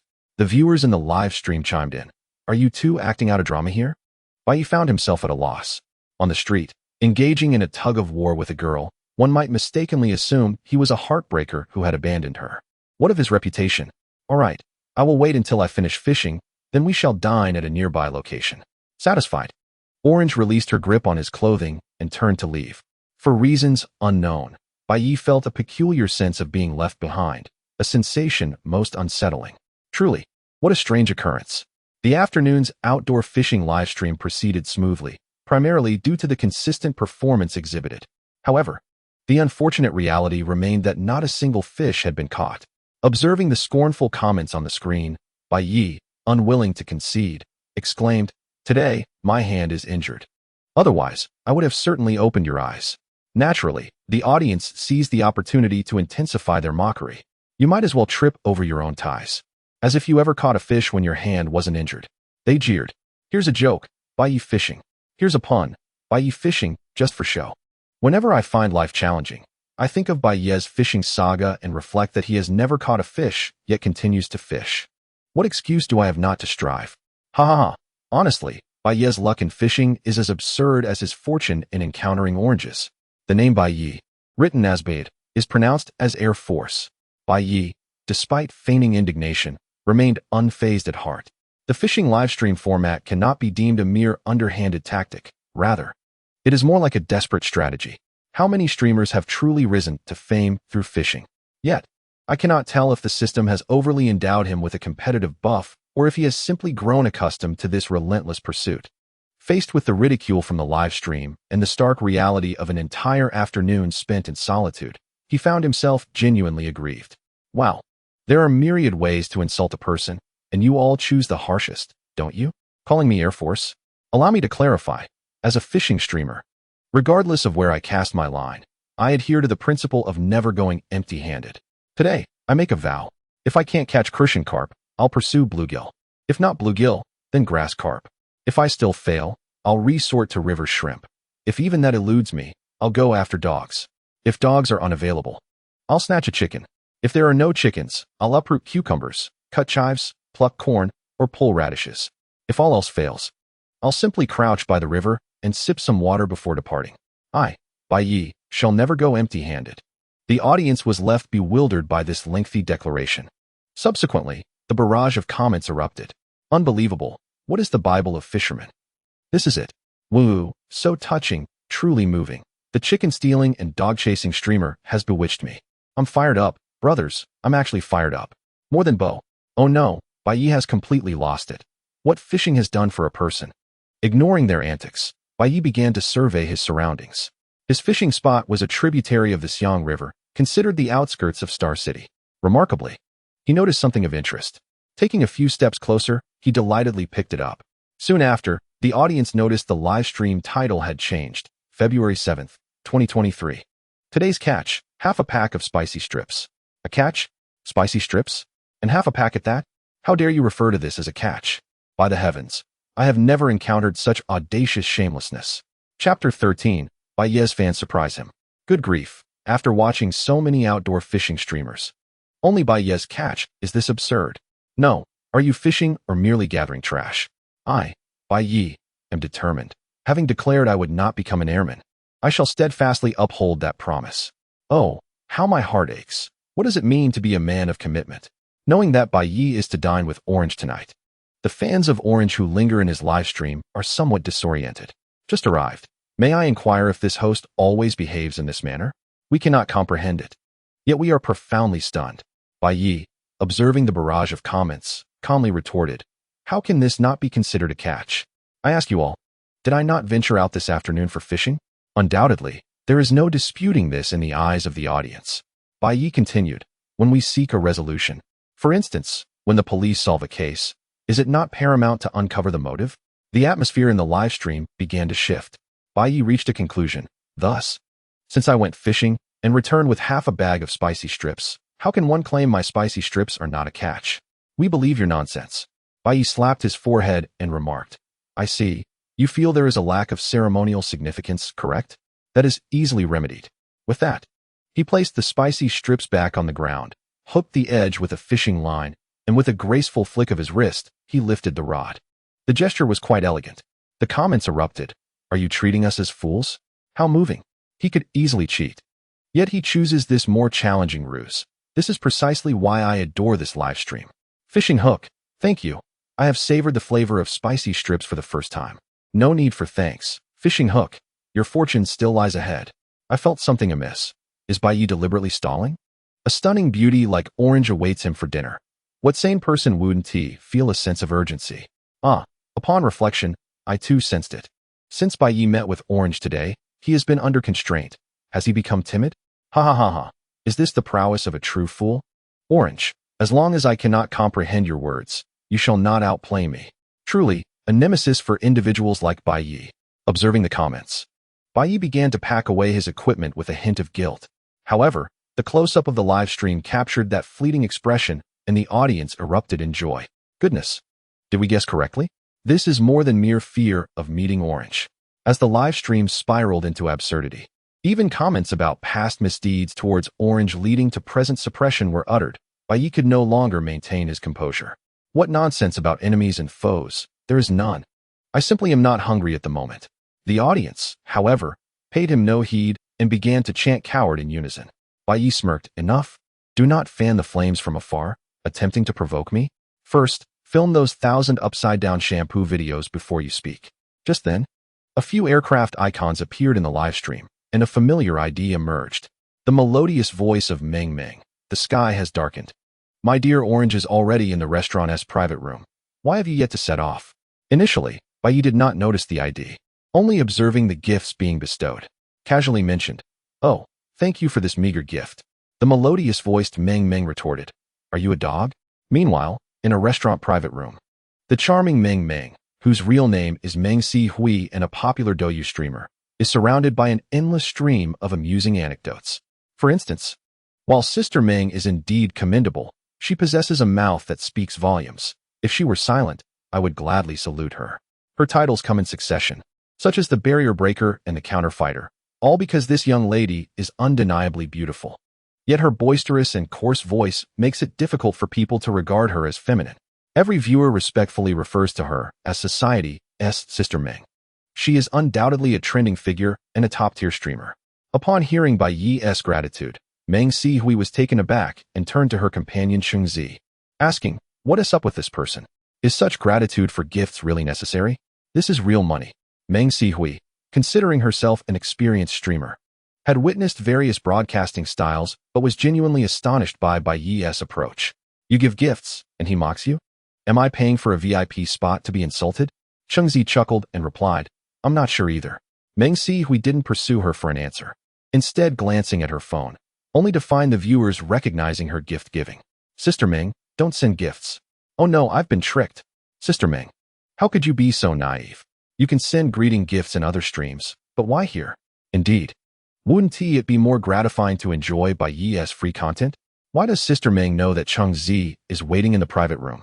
The unfolding of this plot is becoming increasingly perplexing. A little-known fact, Sister Meng and Chengzi are close friends and both reside in Star City. "Bai Ye, stop dawdling and go eat." Seeing Bai Ye apologize to the camera before reluctantly packing up, Meng Jie felt bewildered. She had come here tonight solely because of Chengzi. As the audience is well aware, they have been old friends with a particularly close bond. Initially, Meng Si Hui had no intention of going out, but upon receiving a call from Chengzi, she was left dumbfounded. "Meng Meng, if I want to create a couple persona with someone, what should I do?" Without a moment's hesitation, Sister Meng slipped on her shoes and left. Goodness, her obedient girl is actually considering creating a couple persona with a man? Isn't she immune to men? What on earth has transpired? Upon meeting and learning the backstory from Chengzi, Meng Jie sighed and remarked, "Ah, it hasn't been easy. When you signed with this company, you never anticipated reaching such heights." Chengzi replied, "Actually, I'm not that opposed to it." "If it's him." Meng Jie was momentarily stunned. "What does that mean? Are you developing feelings?" Realizing her mistake, Chengzi quickly waved her hands. No. What I meant is, since the company is pushing me to create a couple persona, at least it's someone I already know, unlike anyone else." "Is that so?" Meng Jie's skeptical gaze lingered on Chengzi. "Of course, how could one fall for someone upon first meeting?" Chengzi clarified her stance. "That is more like it.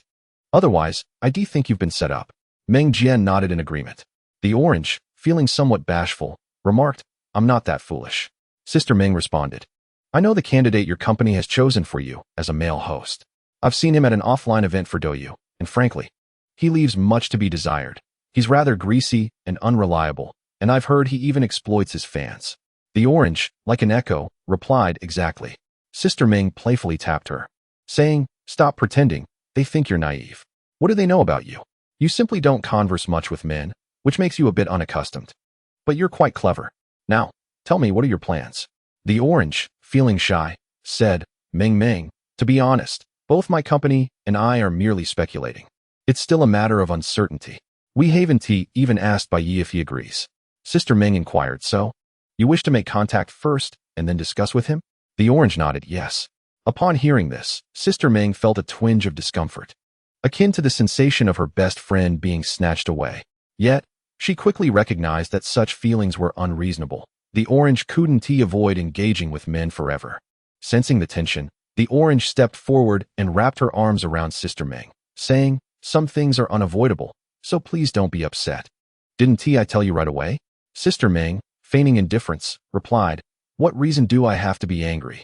At your age, you should indeed be considering men. The orange chuckled softly, teasing, as if you're an expert. You've never even sought one out yourself. Sister Ming, feeling challenged, retorted loudly, don't speak nonsense. My experience dealing with men surpasses yours by a long shot. Indeed, the orange replied, but we must devise a way to ascertain what Bai Ye is truly like. Let me tell you, some individuals may appear admirable on the surface while being quite the opposite behind closed doors. While engaging in public relationships is not inherently wrong, it is crucial that the other party possesses good character.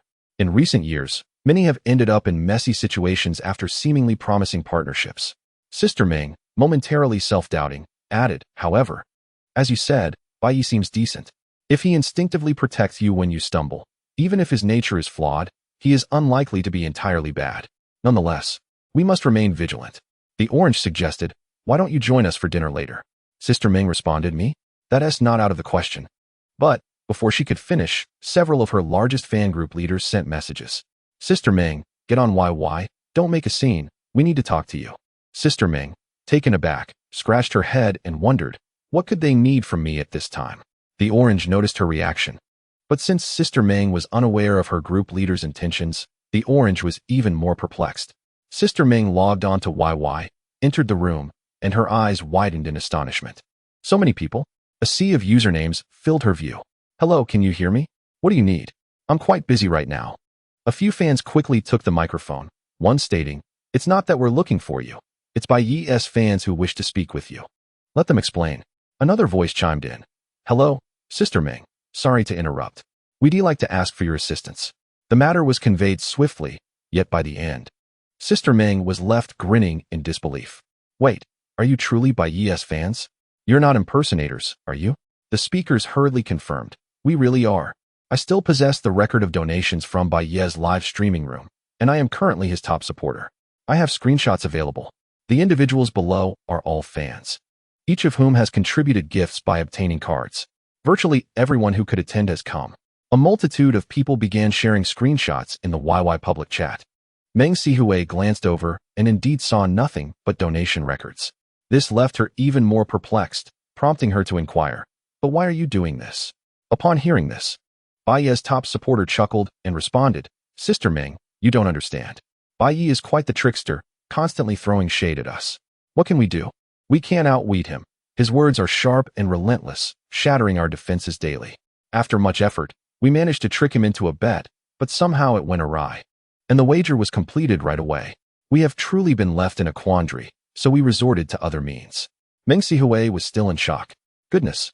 Just after a year, why do I find the dynamics of the live streaming world so perplexing? What were Bai Ye's fans attempting to achieve? They wished for Meng Sihui to persuade Cheng Zi to covertly start a live stream during a meal and then leverage Cheng Zi's inexplicable influence over Bai Ye to tease him. If they could make Bai Ye blush, their mission would be accomplished and gifts would follow. Should they manage to rattle Bai Ye, the gifts would multiply exponentially. If Bai Ye were to express anger or discontent, it would be of little consequence, for every discussion in this YY has been recorded. They could easily shift the blame onto others. I, Bai Ye's top supporter, along with all the patrons, orchestrated this. If there are grievances, direct them towards us. After all, we would be affected by your ire regardless. As for why they approached her, it was simply because they could not obtain Cheng Zi's contact information. Meng Sihui, being straightforward, asked, I don't understand. I truly don't comprehend. If you dislike him, why do you shower him with gifts daily? Is everyone here a masochist? Upon hearing this, chaos erupted in YY. The top supporter quickly denied it, and Bai Ye's fans also refuted the notion. Meng Sihui rolled her eyes. Realizing that both Bai Ye and his fans exhibited somewhat unusual behavior, their interactions deviating from the norm of typical streamers. It was rather bizarre. However, Cheng Zi, who had been listening attentively, keenly sensed the crux of the matter and interjected, "What is this wager you speak of?" Bai Ye's top supporter was momentarily taken aback, cautiously inquiring, "Are you Cheng Zi?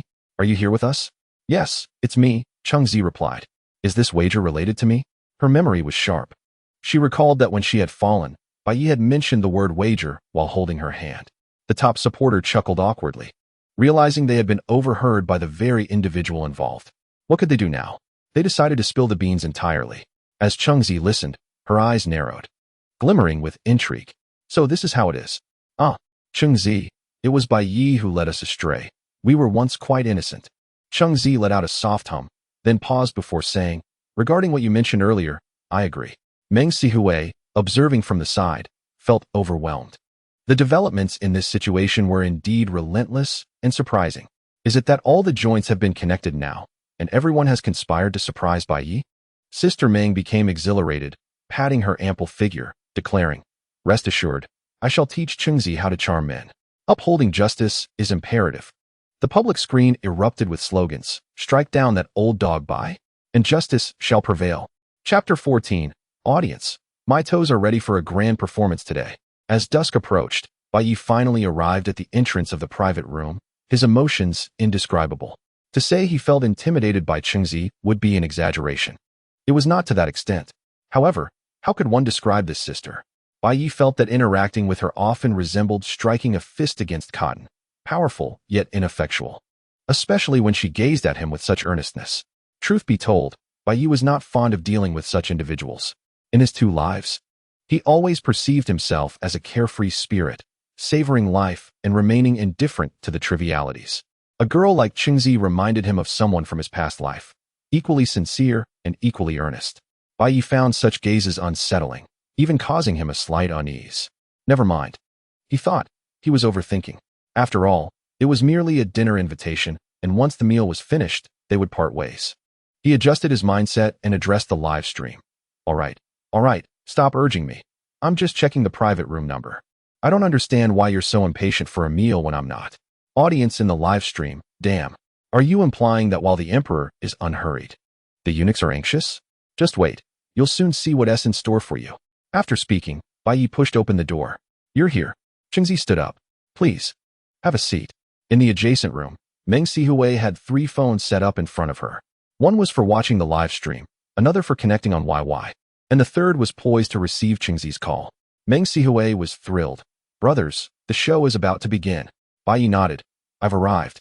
Thank you for your patience." Cheng Zi glanced at his live streaming equipment and casually inquired, "You're still live streaming?"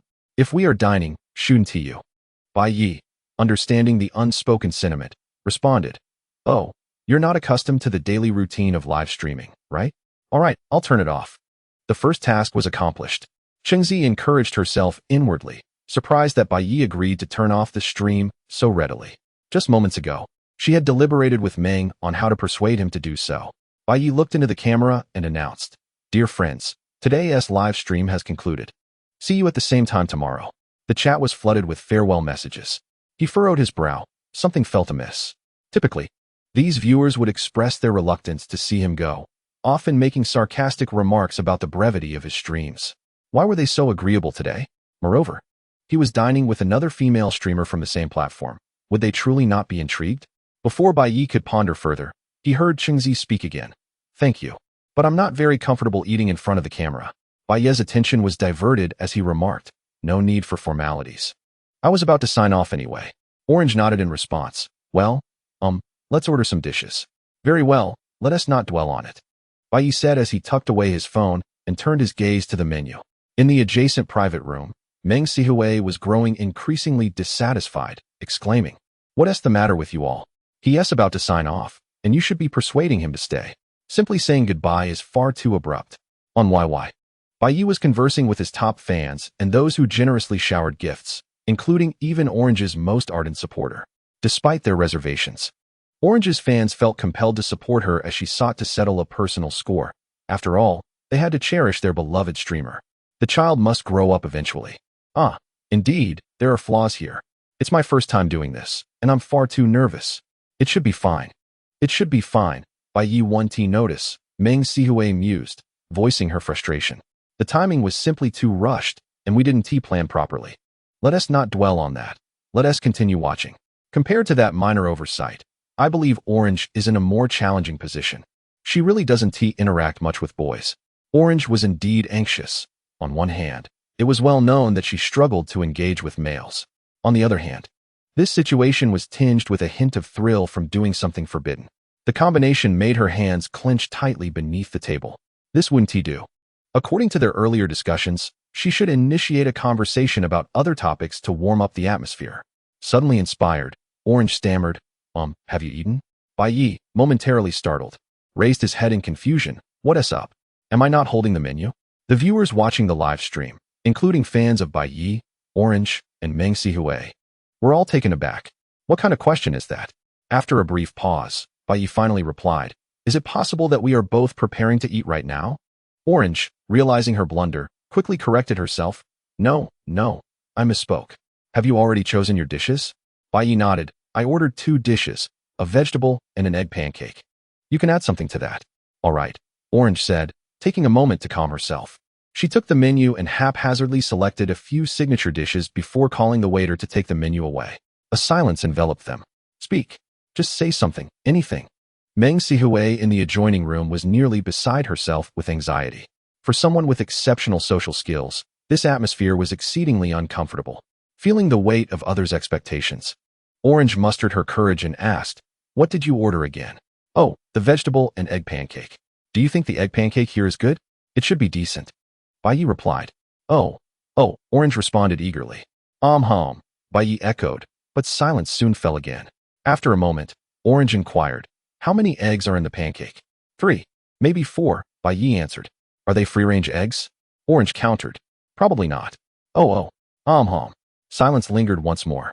After another pause, Orange asked, why don't they use free-range eggs? Bai Ye clenched his fists. Perhaps it's due to higher costs. Oh, how much more? Maybe $1? Silence persisted. The clandestine viewers of the live stream found themselves in an awkward predicament. Is it truly this embarrassing? My friends, I am at my wit's end. My social anxiety is on the verge of surfacing due to their conversation. Oh dear, what a discomforting experience. It feels as though my toes are about to excavate a mansion. Orange, do something please. Autumn pear syrup. Goodness. After living for over 20 years, I have never encountered such an excruciating scene. Orange, would you kindly spare that wretched egg? Sister Meng, I implore you, devise a solution. Meng Sihui, unable to endure any longer, prepared to rise and relocate to the adjacent room. However, she was persuaded by the fans in the YY chat to remain. It's simply too premature, Sister Meng. The script hasn't even unfolded yet. Meng Sihui retorted with frustration. Such an awkward exchange cannot continue. I fear Bai Ye will bolt at any moment. Observers felt as though ants were crawling upon their skin upon witnessing the two engage in conversation.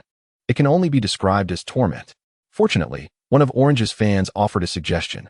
Why not, Sister Meng? Give Orange a call to break the awkward atmosphere? Meng Sihui's eyes sparkled, and she continuously affirmed, yes. In the private room, Bai Ye found himself in a state of distress. Fervently praying for the dishes to arrive, he could no longer withstand the tension. What on earth is this girl planning? I wish to escape. Just then, Orange's phone rang. Both individuals secretly sighed in relief. Hello? Orange quickly answered the phone. Oh, is that so?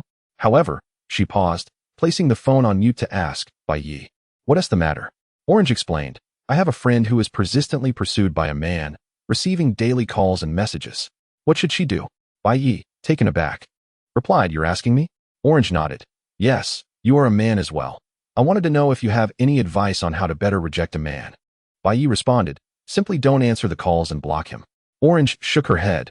That won't work. They are colleagues and must meet in real life. Is it not effective to clearly express disinterest? No, that man is quite persistent, often pursuing my friend with rather inappropriate comments, which makes her uncomfortable. Is that so? Bai Ye pondered, recognizing such individuals exist. What sort of things does he say? Is it harassment? Not exactly. Just, let me read some to you. At this juncture, Orange swallowed hard, bolstering her courage. What is your zodiac sign? Is that all? Bai Ye inquired, puzzled by the significance of such a question. No, no, Orange exclaimed. Urgency in her tone. I'm mimicking what that man says. Just respond accordingly. All right, then, Bai Ye calculated. I am a dog. Orange pursed her lips, her bright, captivating eyes gazing at him as she gently declared, no, you belong to me. Victory.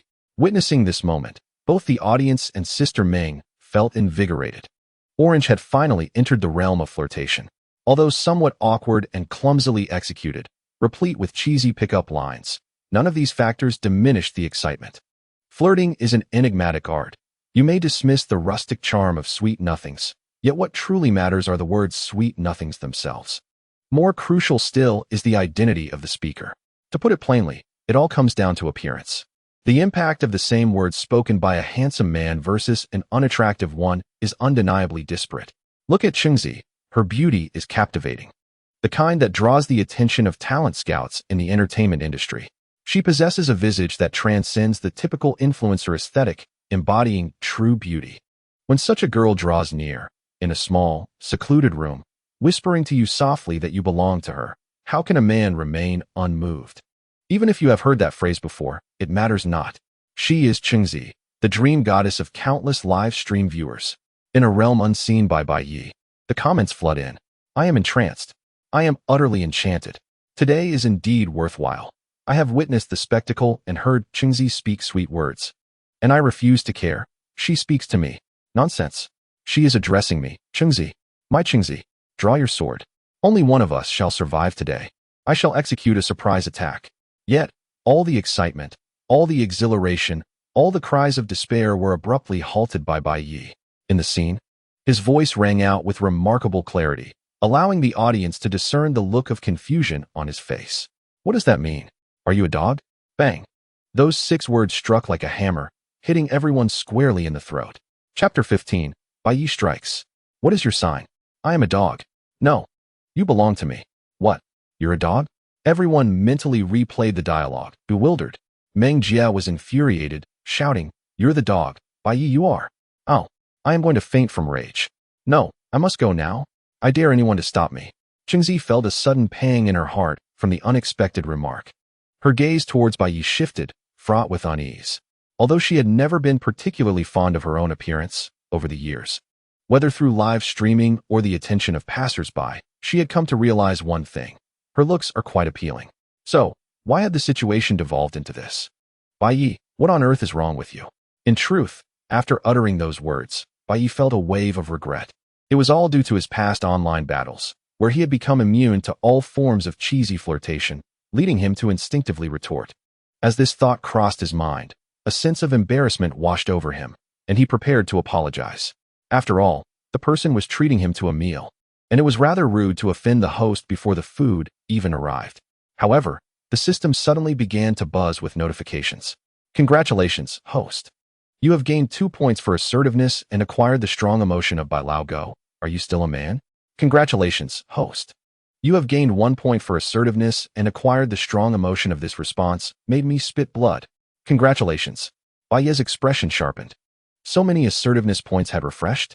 What a surprise. Someone is live streaming here. Just then, the door to the private room swung open, and Meng Sihui stepped inside. Oh, Chengzi, it truly is you. I thought I heard your voice just outside. Chengzi was taken aback. According to their arrangement, Meng was not supposed to appear. Everything was in disarray, utterly chaotic. In an instant, Bai Ye's mind raced with thoughts. Was this a live broadcast, covertly operated? What could be the motive behind it? He recognized Meng Sihui, a prominent streamer on the same platform. Why had she suddenly appeared? The two were clearly in cahoots. And Meng Sihui must have been monitoring the livestream all along. As the clues pieced together, Bai Ye felt the familiar theme of a detective's melody resonate in his heart. Could it be that Chengzi realized she was the subject of a wager and was incensed, yet her innate honesty left her at a loss for how to respond? In her frustration, she confided in her close friend Meng Sihui, who then devised a plan. The two had orchestrated a ruse to lure themselves to this restaurant and secretly initiate a live stream as a means of retaliation. What would be the most effective form of revenge? Surely, it would be to repay them in kind.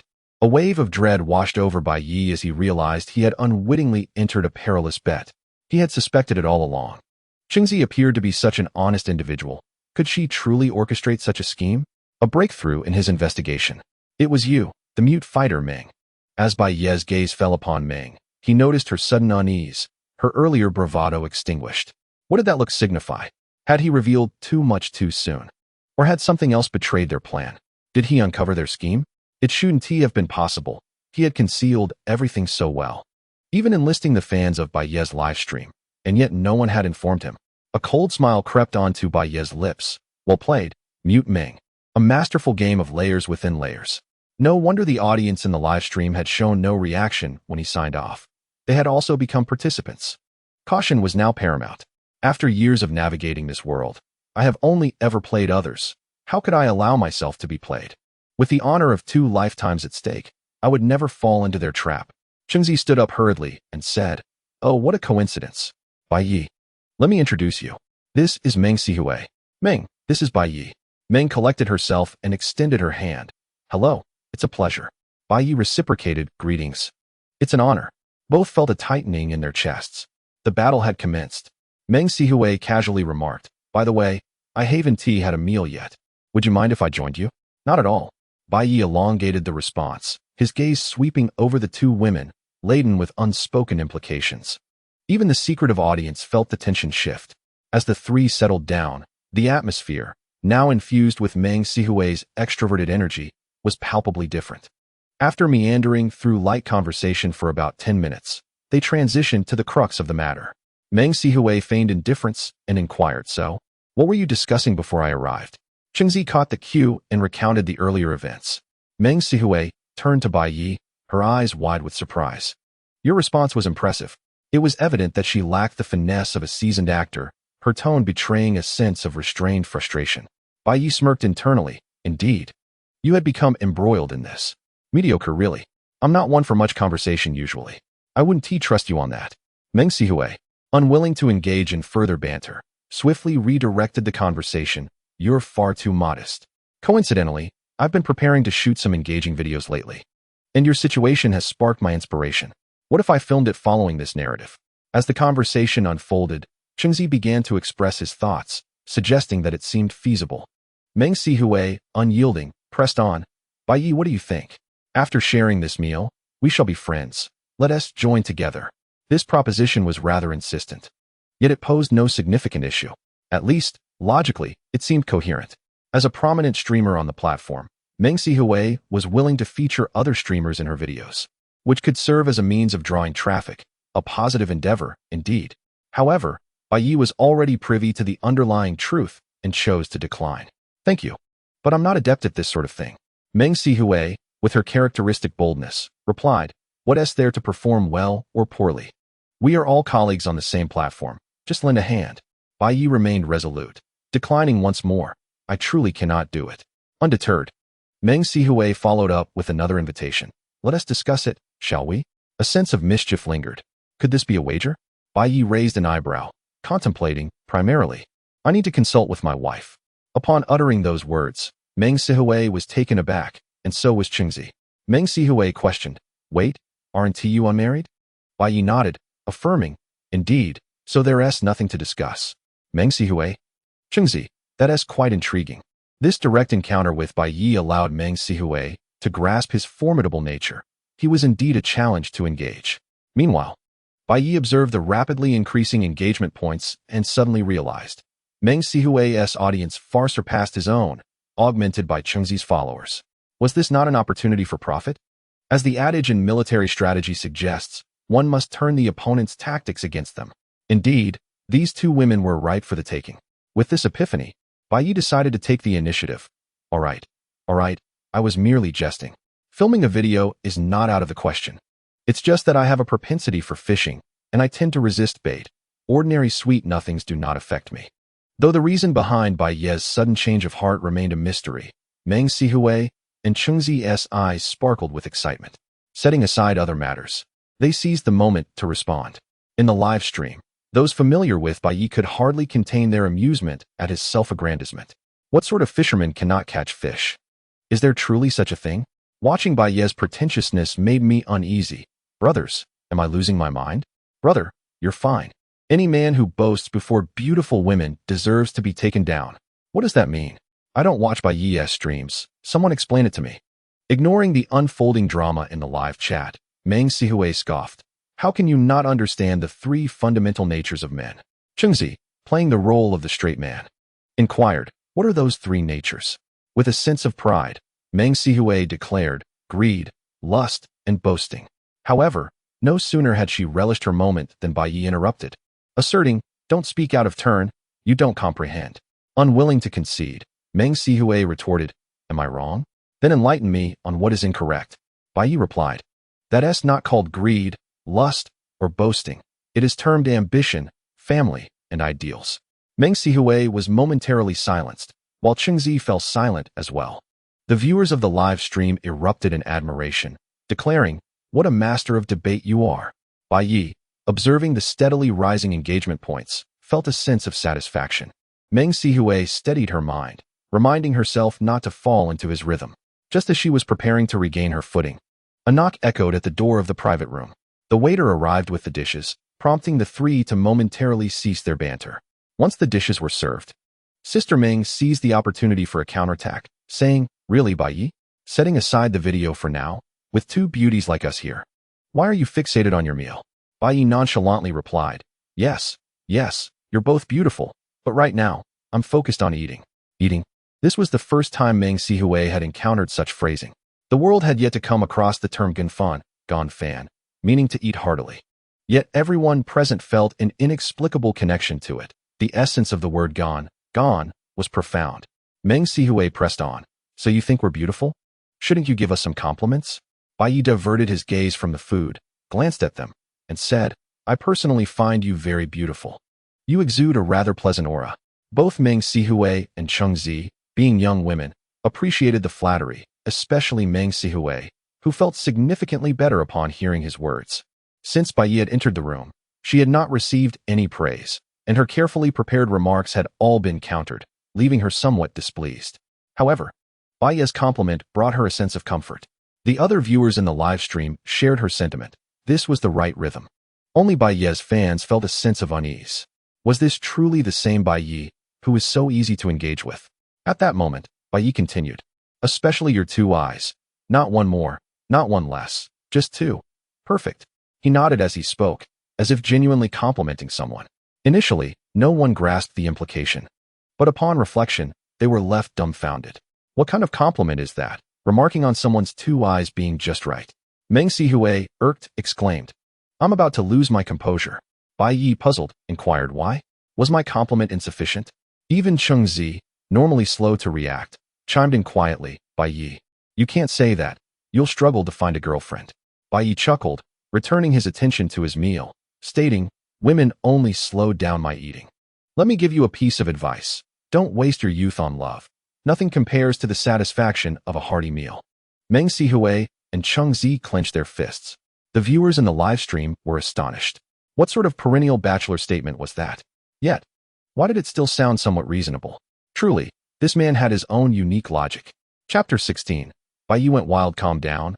I need to compose myself. Meng Sihui repeatedly urged herself, taking a considerable amount of time to regain her composure. She pondered how other female streamers would handle the situation. How did they entice men? Suddenly, it struck her. Changing her tone, she adopted a teasing demeanor. Bai Ye, dear brother, stop staring at your food. Look at us. Aren't you happy being with us? Gasp. All the viewers watching the live stream felt a jolt of excitement. Sister Meng had once charmed a wealthy admirer into leaving with her, causing quite the commotion. Could Bai Ye withstand her allure this time? Bai Ye trembled all over, sensing an inexplicable terror. Such an overwhelming sense of oppression. He hastily lowered his head, feigning interest in the vegetables, and remarked, allow me to share an intriguing piece of trivia. The hormones that elicit joy in people are secreted by the body, such as dopamine, adrenaline, and norepinephrine. In my leisure time, I often indulge in studying and solving problems, as learning brings me immense happiness. As the saying goes, to pass the Huanggang Longmen, one must tackle the 530 errors. These are lessons I have grasped through diligent practice. Meng Sihui erupted. But everyone feels joy when gazing at beautiful women or handsome men. Bai Ye retorted, you are mistaken. No matter how many times you admire beautiful faces, they may never belong to you. However, If you immerse yourself in books 100 times, the knowledge will undoubtedly be yours. Wake up. Our goal is to contribute to our nation. Meng Sihui began to tug at her hair, disheveled by her frustration. Orange gaped in astonishment. I never imagined you were this kind of Bai Ye. How grand of a vision you hold. The barrage of comments in the live stream surged. Positive energy. This is what positive energy looks like. I have gained enlightenment. Master, I have gained enlightenment. I shall study right now. Why does every word from Bai Laogo make so much sense? I must take notes. Oh no, someone has lost their mind. Get them out of here. Knowledge belongs to you after reading 100 books. We must build our nation. Brothers, I am fired up. Tears welling. Wake up, everyone. Our goal is to see Bai Laogo falter. Do not betray us. Meng Sihui gritted her teeth and said, Bai Ye, could you please check why only the vegetables have been served and not the rice? Bai Ye nodded, eager to oblige. As soon as he left, Meng Sihui exclaimed, how could there be such a man? Brothers, I cannot handle him. He does not follow the usual script. The audience in the live stream echoed her bewilderment. It's not just you who can't solve this problem. We can't either. Bai Ye was truly one of a kind. Those who encountered him would understand. Despite the multitude of us having prepared a script, we never anticipated that Bai Ye would not only remain unflirted, but would also not even glance at them. It seemed to him that the food was far more captivating. Who could we turn to for reasoning? The audience began to suggest nonsensical ideas. How about we try to flirt more aggressively this time? Go for a direct approach. Just hit hard and straightforward. Indeed, skip the fancy tactics. Just charge in and wrap it up. A normal man would crumble under such pressure. Let Orange have another go. This time it will surely work. Meng Sihui, having exhausted her options, decided to take a gamble, nodding. All right, let's attempt a bold flirt this time. I will remain silent. Orange, it's your turn. Orange was taken aback. But I have already failed once, haven't I? Meng Sihui waved her hand dismissively. That must have been due to a single misstep that he fortuitously picked up on. Besides, didn't they say Bai Ye treats you differently? Change your approach. Say something else. Just then, the door to the private room swung open. Dinner is served. Bai Ye entered with the food. Orange took a deep breath and said, Bai Ye. What's up? Bai Ye, busy serving the rice, replied, what is it? Orange continued, let us have a casual chat. Which car brand do you prefer? Indeed. That was the plan we just devised. First inquire about topics that intrigue men to establish a conversational rhythm, and then proceed to the next step. Bai Ye pondered momentarily and remarked, is there a brand you favor? I do have one that I absolutely detest. The rhythm was commendable, encouraged by Meng's gaze. Cheng Zi sensed the audience's anticipation in the live stream. In this moment, she felt she was not alone in her endeavor. She continued, what brand is that? Audi. Bai Ye replied, why is that? Cheng Zi pressed further. Bai Ye explained, the high beams of an Audi are blindingly intense. Once, an A8 was tailing me, and its high beams rendered me unable to drive, nearly causing an accident. Is it that severe? Cheng Zi and Meng Sihui were taken aback. Bai Ye nodded. I halted that A8 and inquired. The driver insisted he was using low beams. Can you believe it? Low beams nearly blinded me. The two of us squatted in front of the car, pondering for quite a while, when suddenly, the driver excitedly exclaimed, brother, I understand now. It's not my low beams that are too bright. He paused dramatically. Impatient, Meng Sihui quickly asked, what is it? Bai Ye took a sip of water and took a deep breath. It's the Ferrari F12 TDF you were driving, worth over 10 million, with only 799 units globally. Featuring a 6.3-liter V12 naturally aspirated engine, boasting a maximum power of 780 horsepower and a torque of 705 Newton-meters, accelerating from 0 to 100 kilometers h in 2.9 seconds, and reaching a top speed of 340 kilometers h. The chassis is simply too low. Cheng Zi and Meng Sihui exclaimed in disbelief, my goodness. This conversation is impossible. In the live stream, everyone obediently contributed their thoughts. That sudden twist nearly threw my back out. I was listening so intently, and he ends with that? What a lengthy discourse. How does he manage to articulate so much in one breath? He's infuriating. I am exasperated, yet I cannot direct my ire at him. Oh, the frustration. I finally comprehend why you all wish to see him falter. He is utterly insufferable. If you desire to witness Bai Ye's unraveling, you are indeed my comrade. Will we succeed today? Brothers, I am perplexed. My entrepreneurial journey has barely begun and already feels doomed. Oh, heavens above. Why must you be so cruel to me? Meng Sihui felt utterly defeated. She acknowledged her inability to handle this man and could only cast a helpless glance at Cheng Zi. I'm sorry. Our plan has failed. Yet, upon looking over, she received a steadfast gaze from Cheng Zi, as if to say, don't give up. Meng Meng, try once more. Meng Sihui inhaled deeply. Indeed, with so many viewers watching, if she surrendered easily, how could she continue to navigate this path in the future? With a sudden spark of inspiration, she proposed, Bai Ye, I have a friend who has recently developed feelings for a man, but doesn't know how to approach him. Could you impart your wisdom on how to make a man weak in the knees? Humph, as long as you, Bai Ye, can provide a step-by-step guide, I shall use your methods against you. This is indeed a case of using magic to defeat magic. You certainly have many friends, Bai Ye muttered softly. Meng Sihui exclaimed, it's quite normal for that girl to have many sisters. Now please answer me. Bai Ye hesitantly inquired. Are you saying you're so smitten that your legs turn to jelly? Meng Sihui nodded in affirmation.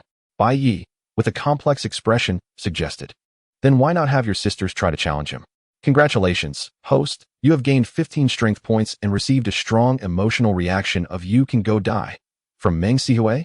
Congratulations, host, you have gained 5 strength points and received a strong emotional reaction of is it really possible? From Yi Chengcheng. Meng Sihui, now infuriated, could no longer contain her frustration, rushing over to shake his shoulders. Can you speak properly?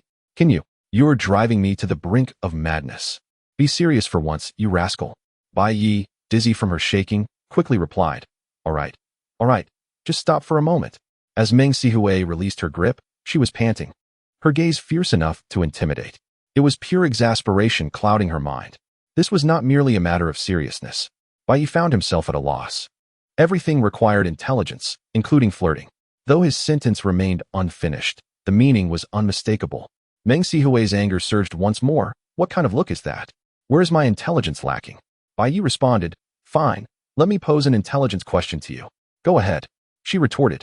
Imagine one night, your family is asleep. Your husband is on your left, and your child is on your right. Suddenly, a thief breaks in. Do you wake your husband first, or your child? Meng Sihui answered swiftly, my husband. Bai Ye responded, oh, what does "oh" mean? She queried, her fervor overwhelming her reasoning. Yet, the viewers in the live stream were quick to react, exclaiming in disbelief. Cheng Cheng tugged at Meng Sihui, saying, did you just call him husband? Huh. Meng Sihui was taken aback. Bai Ye sighed, see? Flirting really does depend on intelligence. Once your IQ rises, it becomes effortless. If you want someone to call you husband, just say it freely. Meng Sihui's eyes widened in disbelief. Oh no. Bai Ye advised once more, tell your sister that dating can be quite troublesome. You must discern whether someone is playing with your heart or truly loving you. Without a bit of intelligence, it's nearly impossible to tell. Meng Sihui scoffed. You're so clever. Why don't you enlighten me on how to differentiate? If you're going to say that, I might just stay awake. Activating strong-willed buff. Bai Ye stated earnestly. For instance, someone who is merely toying with you will always say, please don't leave, stay with me a little longer. Even if just for a moment. Cheng Cheng asked, and what about someone who loves you? Bai Ye replied, that is quite different.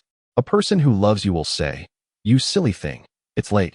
You should head home early to avoid raising your husband's suspicions. Meng Sihui? Cheng Cheng. Bai Ye added, if you still can't differentiate, just trust your instincts. You must understand, harboring feelings of dislike for someone cannot be concealed. Even if you cover your mouth, the disdain will seep through your fingers. Likewise, affection cannot remain hidden. Even if you try to suppress it, it will inevitably manifest. Even the most oblivious of oranges understands that there is a flaw in that statement, their face flushed with embarrassment. Let alone Meng Sihui, the live broadcast room erupted. Officer, come quickly. There's someone operating an illegal taxi. The wheels are crushing my face. Let me down. This is not a vehicle for kindergarten. Goodness. I initially thought Bai Laogo was a straightforward man, but I never expected him to drive so swiftly. I've absorbed every knowledge point today. Don't recklessly use the front, or it will lead to trouble. Meng Sihui sighed deeply and said, I apologize. I was rash. I shouldn't have competed with you. Though you've apologized, I do not intend to let you off easily. Mainly because I may not encounter an audience like this again for a long time, and besides, as the saying goes, sparing a snake could lead to harm. He has not forgotten that he is still amidst a wager. It would be best for her to be rendered speechless. Bai Ye, nonchalantly, remarked, when you crush a plastic bottle, Does saying sorry to it make any difference? Can it revert to its original form? Meng Sihui had already given up resistance, lying back and asking, "What should I do then?" Bai Ye replied languidly, "It's simple. You just need to use a little fire to heat it up." Driving again. So you're driving again, are you? Even Meng Sihui, with her temperament, could not withstand this. Although she often teased her audience during live streams, her skills paled in comparison to Bai Ye's.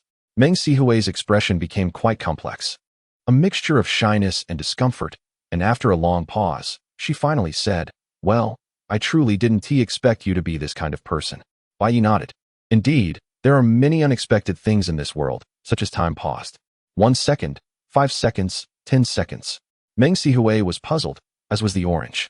And then, after a long while, Bai Ye finally said, "For instance, you all think I would give an example here." Meng Sihui interjected, "Orange, eat your vegetables." The orange nodded, "All right. Let us all refrain from speaking from now on." Bai Ye smirked, his face finally displaying that familiar yin-yang expression known to his audience. "Is this it? This level dares to compete with me? Two little good-for-nothings." Meng Sihui's camera was perfectly aligned with Bai Ye, capturing the expressions on his face for the audience. At that moment, everyone began to feel uneasy. "Oh no, Meng Sihui has completely lost. I can only say it's extraordinary. Bai Laogo speaks like a thick phlegm. If you don't engage, it's impolite, but if you do, it's too filthy and repulsive. His speech is so convoluted. Are you preparing for an exam? Just look at his face, observe that expression. He's so arrogant. I declare the alliance disbanded. Comrades, our operation has failed. Romantic words shattered. Schemes cut in half, and he still drives with such flair. How can we proceed?" No sound, no action. In the private room, the three finally fell silent. Bai Ye began to prepare for a proper meal, having been busy all afternoon and feeling quite famished. Just as he had taken a few bites, he suddenly furrowed his brows. The orange, observing him closely, asked, "What's wrong? Is the food not to your liking?" Bai Ye shook his head, remarking on the pleasant taste of the food, yet lamenting the dreadful song playing in the restaurant, which was as distasteful as the dish itself. Ugh! Meng Sihui was taken aback, hastily interjecting, No, don't say that. I'm live streaming right now." Realizing her blunder, she was stunned. "Oh no, I've really exposed myself." However, the immediate concern wasn't the exposure, but rather that Bai Ye should never utter such a critique about the song.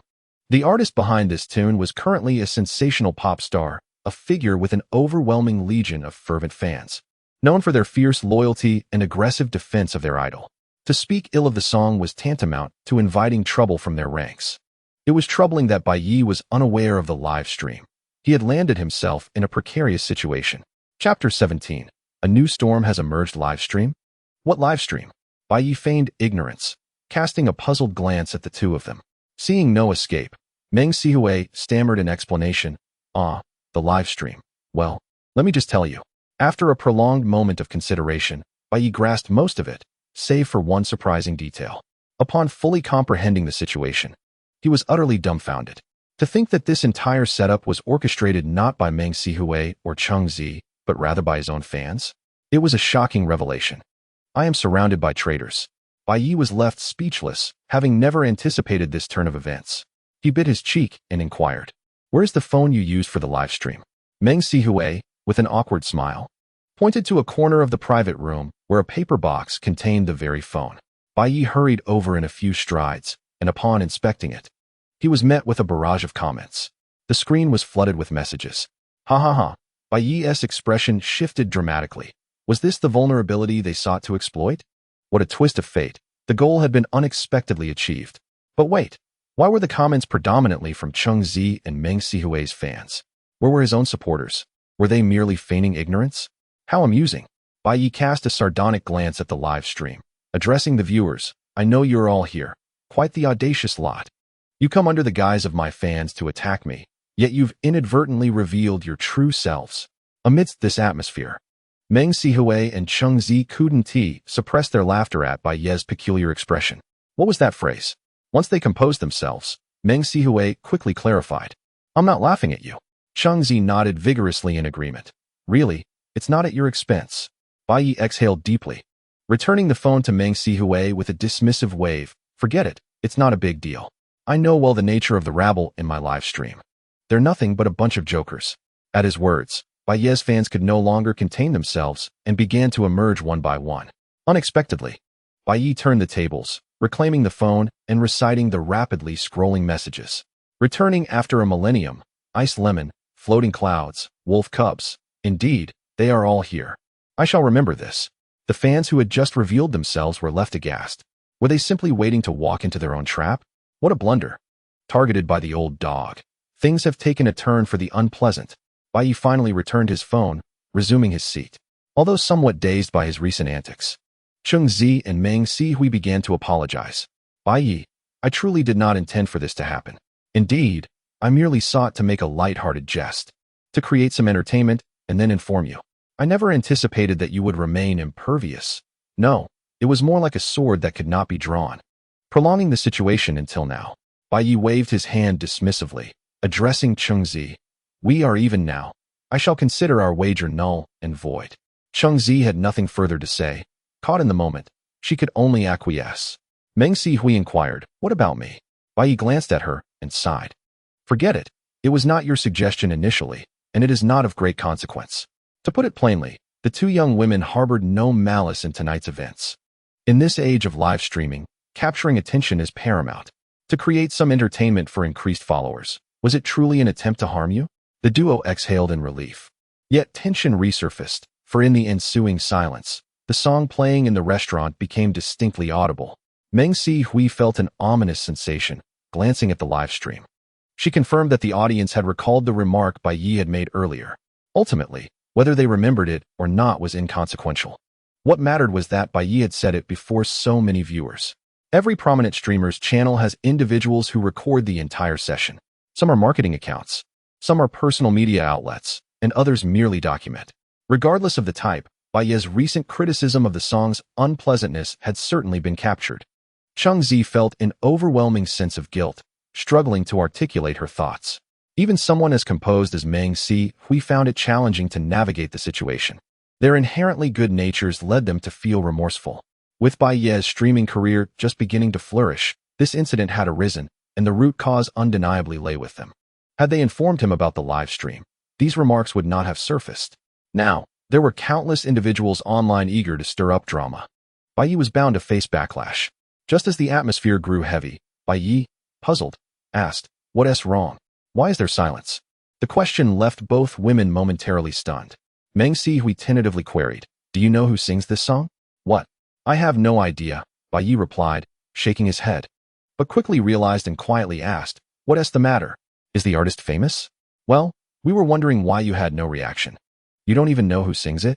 Meng Sihui pondered for a moment, pulled out her phone to look up information, and showed it to Bai Ye. A few minutes later, Bai Ye returned the phone, nodding calmly.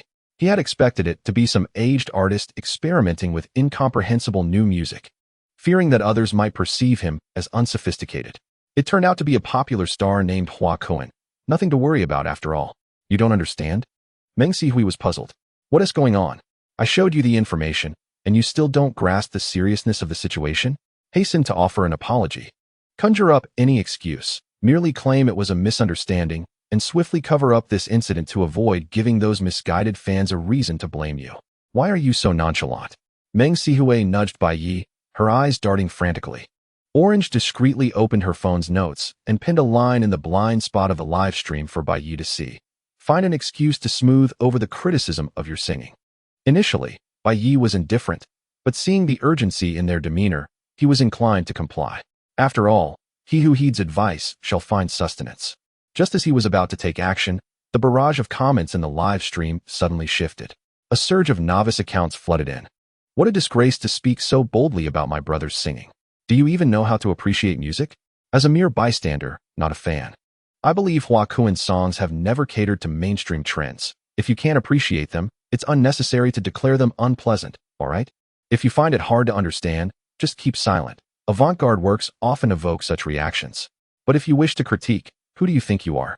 Please extend some kindness to earnest musicians. My brother has long been financially secure, creating music to give back to the Chinese music scene.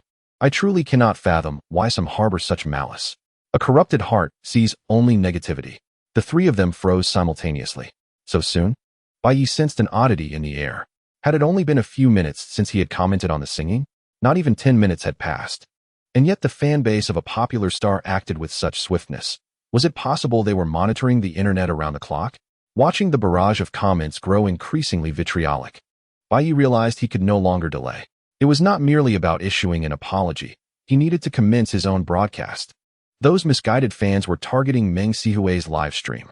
As anticipated, the moment Bai Ye's stream began, a wave of novice accounts appeared. And perhaps due to the presence of the main subject, the vitriol intensified. Bai Ye chuckled. All right. Your brother is indeed impressive.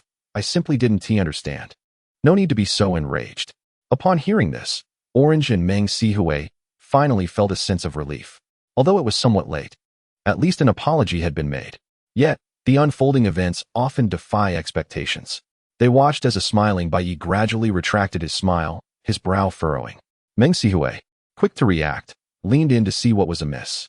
However, Bai Ye shifted his position, preventing her from getting close, while stating, to the newcomers, "Direct your ire at me. There's no need to berate the audience in the live stream." Meng Sihui halted her movements. No wonder Bai Ye's expression darkened. It appeared those misguided fans were relentless. At that moment, Orange tugged at her, signaling that she had opened Bai Ye's live stream on her phone. Meng Sihui quickly turned her head, and they both began to watch. Their hearts raced as they realized the viewers in Bai Ye's live stream were embroiled in a heated argument with Hua Kun's fans. I found it utterly amusing when the discussion constantly circled back to the Chinese music scene. Pray, ask your brother if he dares to acknowledge such a statement. Why would he shy away from it? Which of his songs has not graced the top of the charts? Does this data not speak for itself? Indeed. With you fervent fans tirelessly inflating the numbers, I could sing a lullaby and still dominate the rankings. All you do is spew baseless vitriol. Is it a crime to find something pleasant and listen to it repeatedly? If you are dissatisfied, feel free to indulge in the works of your preferred artist. Initially, the audience in Bai's livestream engaged in a spirited exchange with Hua Kun's fans, but as time passed, Hua Kun's supporters grew in number. The original viewers were steadily overwhelmed. From that point onward, perhaps emboldened by their newfound dominance, the tone of Hua Kun's fans shifted dramatically. They began to unleash their scorn upon Bai, mocking the viewers who merely sought to enjoy the livestream, while also disparaging Meng Sihui and Chengzi. The screen was inundated with profanities, leaving the two young women utterly taken aback. As the atmosphere grew increasingly tense, Bai spoke up. What is this? The world is for the people to discuss. And this dreadful song is simply unbearable. Is it forbidden to voice such opinions? Chengzi and Meng Sihui were left momentarily stunned, their phones nearly slipping from their grasp. What audacity, they thought. Yet Bai continued unabated. Listen for yourselves. Does this sound pleasant to you? Indeed, just these few notes. He gestured toward the background noise in the restaurant booth, urging them to listen closely. Bai derisively remarked, those who know might mistake it for singing, while those unaware could assume it's a ritual of some sort, akin to wailing banshees. What happened? Did the microphone suddenly short-circuit? Listen again. These lyrics are muddled. It sounds like a rooster crowing. Is it not grating? He pondered aloud. If anyone genuinely finds this appealing, they must surely be unwell. Upon hearing these words, Chengzi and Meng Sihui were no longer merely struggling to hold their phones. They were rendered completely rigid. What does it mean to add fuel to the fire? This is precisely it. Good heavens, has he lost his mind? At such a moment, he remains defiant? Chengzi hurriedly tugged at Bai's sleeve, shaking her head in disbelief. Bai glanced at her and smiled. Fear not. My words bear no relevance to you. My own live stream is already underway, so there is no need for concern. Meng Sihui, in exasperation, exclaimed, at this juncture, there's no need for your reassurances towards us. What precisely are you attempting to achieve? Bai replied, I intend nothing but to speak the truth. He then exchanged a glance with the two, subtly suggesting they keep their distance. Meng Sihui was left in a daze. Is he attempting to extricate us from this situation? Indeed, he could have refrained from uttering such weighty remarks, yet he chose to do so. The more forcefully he spoke, the more the fans of this popular artist would direct their ire solely at him, thereby allowing himself and Chengzi to fade into the background of this affair. As Bai continued to gauge the situation, he suddenly sensed something amiss. Why did Meng Sihui's gaze appear so peculiar? What thoughts were coursing through her mind? Bai truly wished to shield them from involvement, for he found himself genuinely intrigued by the unfolding events. After the system update, Bai Ye fixated on a particular item within the store, the body enhancement agent. Its function is self-evident from its name. Within the system's marketplace, only a single vial of this elixir is available. While it does not endow one with superhuman abilities or transform an individual into a superhero, it offers a singular benefit: immunity from illness. This prospect was enough to excite Bai Ye. In his youth, he encountered a well-worn adage: if life is a series of numbers, then health is the foremost one. Without it, wealth and status hold no significance. Bai Ye yearned for a body unburdened by sickness. Armed with a system and resources inherited from his past life, he believed that as long as he remained healthy, he could live his life freely and joyfully. Thus, upon discovering the body enhancement agent, a singular thought consumed him: he must acquire it. However, the price of such a potion was exorbitant. Even with a few more outrageous antics akin to the incident at the restaurant with the elderly woman days prior, he could not afford it. He needed a more audacious plan. As fate would have it, today presented an unexpected opportunity. Having just perused information on Meng Sihui's phone, he learned that the singer of a particular song was named Hua Kun. The name seemed to be a stage alias. He was in his early 20s and had debuted 3 years ago. In that brief span, he had carved a niche in the entertainment industry. Propelled by his delicate appearance and the backing of a capable agency, ascending to the ranks of top-tier celebrities. With nearly 100 million followers on Weibo, the specifics of how many were bots were irrelevant. The fact remained that he was exceptionally popular, perhaps even unnaturally so. Contrasting his fame, however, were the quality of Hua Kun's works. To summarize succinctly, they were merely the result of fan-driven enthusiasm. His films boasted high box office returns, yet garnered low ratings, sustained solely by fans returning for repeated viewings. His songs were largely ignored by the general public, yet they dominated the charts. As for endorsements, it was better left unmentioned, as even state-run media had publicly criticized the quality of his products. Such was the individual Bai Ye observed. He possessed all the flaws he had noted in other top celebrities in his previous life. Was this not the perfect target? Bai Ye had never prided himself on being virtuous, nor did he aspire to be a paragon of humility. Yet, he had just intended to defuse the situation, having already offered an apology, but the fervent fans were unyielding. Of course, he acknowledged his missteps, and it was natural for them to feel aggrieved. However, must one not adhere to basic principles of civility? Was it truly the case that all related individuals could not escape his scrutiny? Had his audience offended them? They were merely in their 20s, hoping to enjoy a live stream. What fault was theirs? If they were to pursue him with such relentless fervor, he would certainly retaliate. Before Bai Ye could further contemplate the matter, Orange, visibly anxious, implored him: "You should end the stream. Let us not discuss this any longer." Bai Ye felt a sense of helplessness. This foolish girl was eager to take on the backlash herself. Reluctantly, he stood, holding his phone, and said, "Thank you for the hospitality. I've had my fill. I'll take my leave now." With that, he departed the private room without a backward glance. Behind him, Orange attempted to follow, but was restrained by Meng Sihui. After that, Bai Ye was lost from their sight. Taking advantage of the moment when the fans of Hua Kun were momentarily stunned by a sudden backlash in the live broadcast, the native audience finally began to speak. "Wow, old Bai, I respect you as a man. Truly fierce, old Bai. Aren't you afraid of Hua Kun's fans?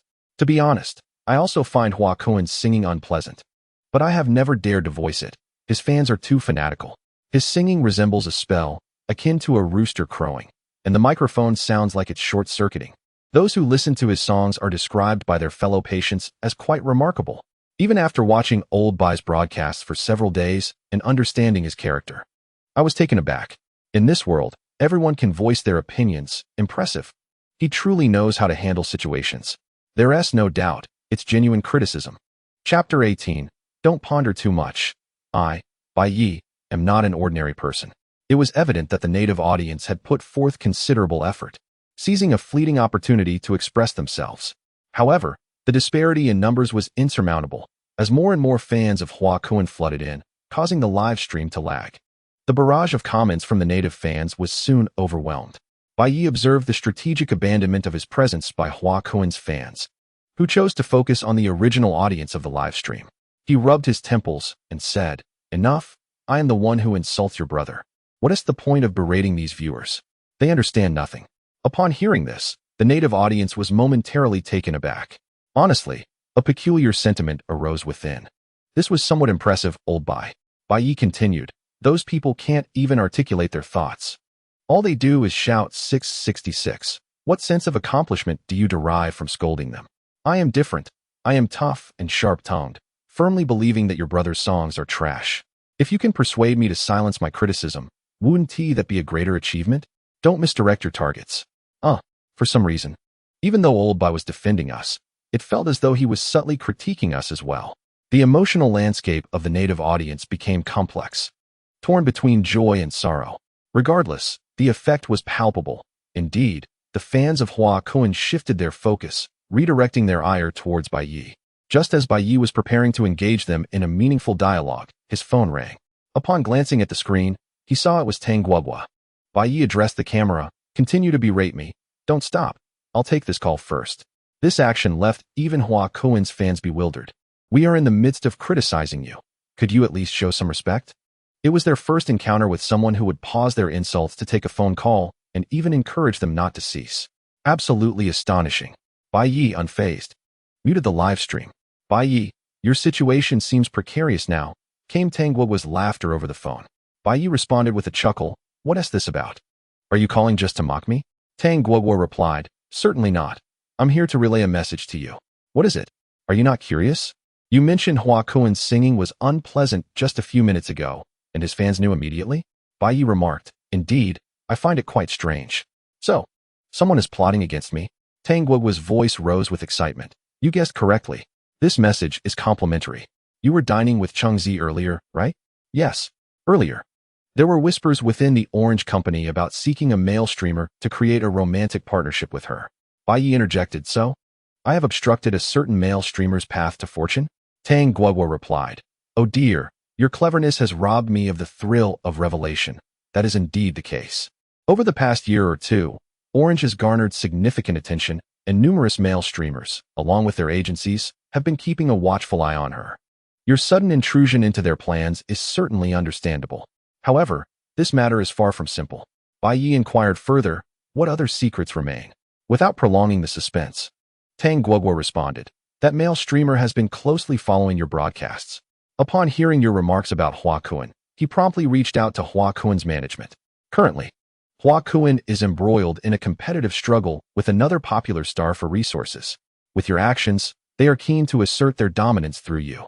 Bai Ye remarked, so I have become the sacrificial chicken to frighten the monkeys? Tang Guoguo chuckled, precisely. Moreover, Hua Kun's management is notoriously unscrupulous. It is commonplace for them to manipulate fan sentiment, all under the guise of maintaining fan engagement. Bai Ye nodded. That sounds rather frightening. Tang Guoguo continued, as for you, your popularity has surged in recent days. Since the restaurant incident, you have been frequently trending on social media. Hua Kun's agency is likely to exploit your situation for their own gain. Bai Ye replied, I understand. I am merely a small streamer, devoid of any power. Tang Guoguo snapped her fingers. My intention in calling you is quite clear. Consider signing with my agency. I can assist you in navigating this issue. Bai Ye sighed. How noble of you. Yet it is a pity. Tang Guoguo, taken aback, asked, what do you mean by a pity? She had spent so long laying the groundwork. Not to hear this remark. Having observed Bai Ye's rise online, she recognized his potential. He possessed the essential qualities for becoming a major streamer. His wit and creativity set him apart from his peers. The staff at Tang Guoguo's agency were aware that signing him would be advantageous, was she not? She was merely awaiting the right opportunity. Now that the moment had arrived, Tang Guoguo was keen to present her offer and resolve the situation, with all circumstances aligning favorably. On the other end of the line, Bai Ye chuckled enigmatically and replied, it is unfortunate that I have now lost interest. If they wish to use me as a pawn, I too intend to treat them as mere fodder. Tang Guoguo was puzzled. What do you mean? Bai Ye explained. To articulate, it would diminish its essence. In any case, thank you for conveying this information, even though your intentions may be less than innocent. Huh? Tang Guoguo retorted playfully. At this moment, you still have the capacity for jest. You truly baffle me. Bai Ye laughed heartily. Do not dwell on it. I am rather unconventional. With that, the call ended. Upon reopening her stream, Bai Ye had already devised a strategy, or rather, a plan. A codename was in order. How about 6 steps for the energetic youth to defeat the flowing demon? It certainly sounds invigorating. It was time to embark on the first step. Bai Ye spoke up. Oh, still hurling insults? Aren't your fingers tired from typing? How about this? I'm about to reach home, and at that point, We can have a live audio session where you select a few representatives to berate me. How does that sound? A palpable silence fell over the entire live stream. This was not merely adding fuel to the fire. It was akin to tossing a bomb onto the flames. Tang Guagua, who had been attentively watching Bai Ye's stream, was taken aback, let alone the others. In a private dining room, Chengzi instinctively tightened her grip on Meng Sihui's hand.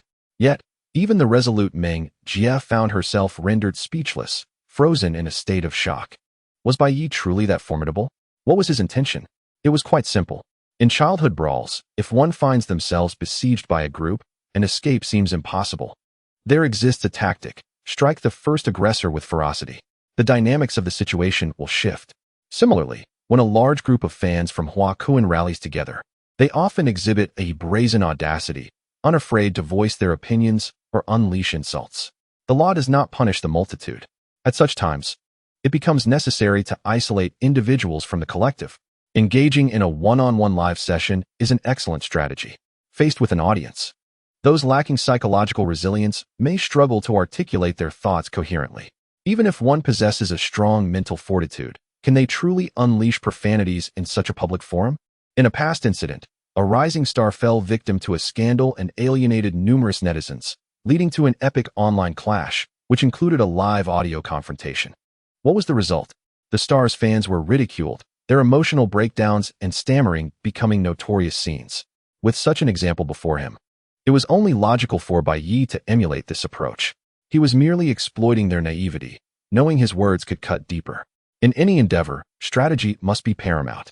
Indeed, upon hearing Bai Ye's proposition, the Huakuan fans eagerly bit the bait, clamoring for him to initiate the audio session. Bai Ye, of course, accepted the challenge. Hastening his journey home, in a certain high school, within the girls' dormitory, one girl called out, "Come on, Xiaofan, it's time for evening study." As she packed her lunchbox, she turned to her roommate. The girl named Xiaofan shook her head, her gaze fixed on her phone screen, muttering, "If the teacher asks, tell them I'm ill and can't move." Her roommate leaned in to glimpse Xiaofan's phone, remarking, "Are you busy with your brother Huakuan's affairs again?" At the mention of the name, Xiaofan perked up. "Yes. You won't believe what just happened. A pathetic little streamer dared to say my brother can't sing. Just wait until I unleash my wrath on him." Her roommate hesitated, uncertain how to proceed, but Xiaofan, "Tonight is the class teacher's evening study session." Xiaofan waved her hand dismissively. "It doesn't matter. My brother needs my protection. All the major fans in our group have gone to battle. If I don't show up, how can I ever face them again?" Her roommate sighed, at a loss for words. Xiaofan had not always been this way. Despite not gaining admission to a prestigious high school after their entrance exams, she had not abandoned her studies. In her first year of high school, Xiaofan had been far more diligent than her peers. Countless times, my roommate has risen in the dead of night to find Xiaofan shrouded in her blankets, engrossed in reading by the dim light. Yet, everything changed one fateful day when Xiaofan's middle school friend introduced her to the idol, Huakuan. Initially, Xiaofan was indifferent, even somewhat averse to the idea. However, her friend, undeterred, seized every opportunity to extol Huakuan's virtues, portraying him as the epitome of perfection. Gradually, Xiaofan found herself unwittingly drawn to Huakuan, occasionally boosting his rankings and attempting to counter negative reviews she encountered online in her spare time. Subsequently, she joined Huakuan's fan group. And from there, her transformation unfolded. Were it not for first-hand observation, my roommate would have never fathomed such a profound change in a single individual. Xiaofan's decline in academic performance has evolved into a more concerning issue, as she frequently concocts excuses to skip classes and relentlessly solicits money from her parents, devoting all her time to support her beloved Huakuan. Shaking her head, my roommate stepped out of the dormitory. Inside, in the dim light of the unlit room, the faint glow of Xiaofan's phone screen illuminated her face. She occasionally exclaimed, "Do you dare to connect with us?" seeking death. And then, with fervor, grab the mic. Grab the mic. I want to be the first. She appeared almost delirious. P.S. My mother is a teacher, and the inspiration for Xiaofan is drawn from a girl in her class several years ago. Chapter 19. If you want tea, I shall. The number of viewers in the live stream continued to swell. When Bai returned home and turned on his computer, his phone screen had already begun to lag. The Douyu officials were urgently addressing the situation, simultaneously lamenting, "Bai, this streamer is truly addictive. They've had to work overtime twice since the new year. Regrettably, he seemed unlikely to withstand the impending challenges. Future live streams would likely be marred by insults from Huaquan's fans. However, the technical team had little to worry about. They could merely enjoy the spectacle. Bai switched the stream to his computer and opened a YY room, ready to connect with the audience. Naturally, Huaquan's fans were undaunted, with many eager to join the chat. The first to speak was a young woman, launching into a classic retort. On what grounds can you speak ill of my brother? Do you even comprehend how hard he works? Bai was momentarily taken aback by her fervent tone, taking a few seconds to respond. Are we diving straight in? Aren't you going to introduce yourself? The girl on the mic scoffed. What is there to introduce? Someone like you isn't worthy of knowing my name. Bai chuckled and replied. Is it unworthiness or merely cowardice? Are all Huaquan fans so secretive? Her emotions ignited immediately. What did you say? However, before she could finish, Bai interrupted. Never mind. Given your voice, you must be quite young. I'll grant you an escape. I once he asked for your name. Surrounding her were scattered voices, indicating she was not alone. Ignore him. Just say what you want to say, urged one voice. Yes, forget everything else. Keep asking. Calm down, young lady, she reiterated. It's absurd to speak of leaving an escape route. Spare me the pretense. Just answer my question directly. Why treat a diligent individual in such a manner? Are you aware of how many sleepless nights Brother Coin has endured for his songwriting? Do you possess any empathy? A barrage of inquiries followed. The fans of Huaquan in the live stream applauded fervently, while the original audience frowned, recognizing this rhetoric as a classic trope within fandom circles, a tiresome affair. This statement seemed to ascend to a moral high ground. Indeed, a hardworking individual deserves respect. When one is aware of their efforts, why not extend a bit of understanding? The prevalence of fandom toxicity online is not without reason. These individuals are adept at manipulation. Yet, the ordinary person would find it challenging to respond. However, Bai Ye was no ordinary individual. He had witnessed far too much in his previous life. Once again, the world's progression appeared slower than before. Currently basking in the zenith of celebrity culture, seemingly invincible. Yet, Bai Ye foresaw their future, having lived through it. The camera captured his face with clarity, revealing the familiar expression of sardonic irony that the original audience recognized. A sense of calm enveloped them. While they struggled to articulate a response, Bai Ye certainly did not. As expected, he spoke up. Effort? Do you even know how many nights he has burned the midnight oil? Are you truly a fan of Huaquan? Or are you merely masquerading as one to disparage him? The young lady on the mic could barely contain her indignation, retorting instantly. I am not. Are you? How have I ever disparaged Brother Coin? Speak up. Bai Ye maintained his expression of irony, saying, after so much effort, if there were any semblance of talent, one would not need to rely solely on hard work. Are you truly asserting that you are not disparaging him? Your words imply that Huaquan lacks talent. The audacity of that retort left the others in the live stream pondering its validity. Even the fans of Huaquan momentarily silenced. In Shanghai, Tang Guogua smiled wryly, addressing the group video call. See, I told you he wouldn't join the mic without a plan. Those in the video quickly assented to their boss's remark. That response was indeed marvelous. It must be Bai Ye. Huh. Are you a fan of Bai Ye just because you can recite his name so fluently? Let us not be hasty.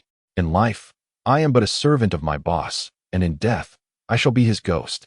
Tang Guogua rolled her eyes at the group video, saying, All right, let us continue watching. The young lady on the mic was evidently taken aback, hastily exclaiming, I never said Brother Coin lacked talent. Bai Ye interrupted her once more, stating, Fine, let us assume you don't. I don't know your exact age or whether you can comprehend this, but I am not merely speaking to you. Oh, all fans of Huaquan in the live stream, listen closely. You can argue whatever you wish, but refrain from invoking effort. Effort is meant to motivate oneself, not to manipulate others. Your juvenile and thoughtless remarks make me reluctant to engage. If it weren't for being on the mic, I would dismiss it as a mere joke. The reaction in the live stream was palpable, as beyond the fans of Huaquan. Both the original audience and the onlookers were thoroughly entertained by his words. One can only lament that during the reign of fandom culture, the internet is rife with discontented souls. Whenever one embarks on a journey through cyberspace, one is inevitably subjected to the nauseating antics of certain fan communities.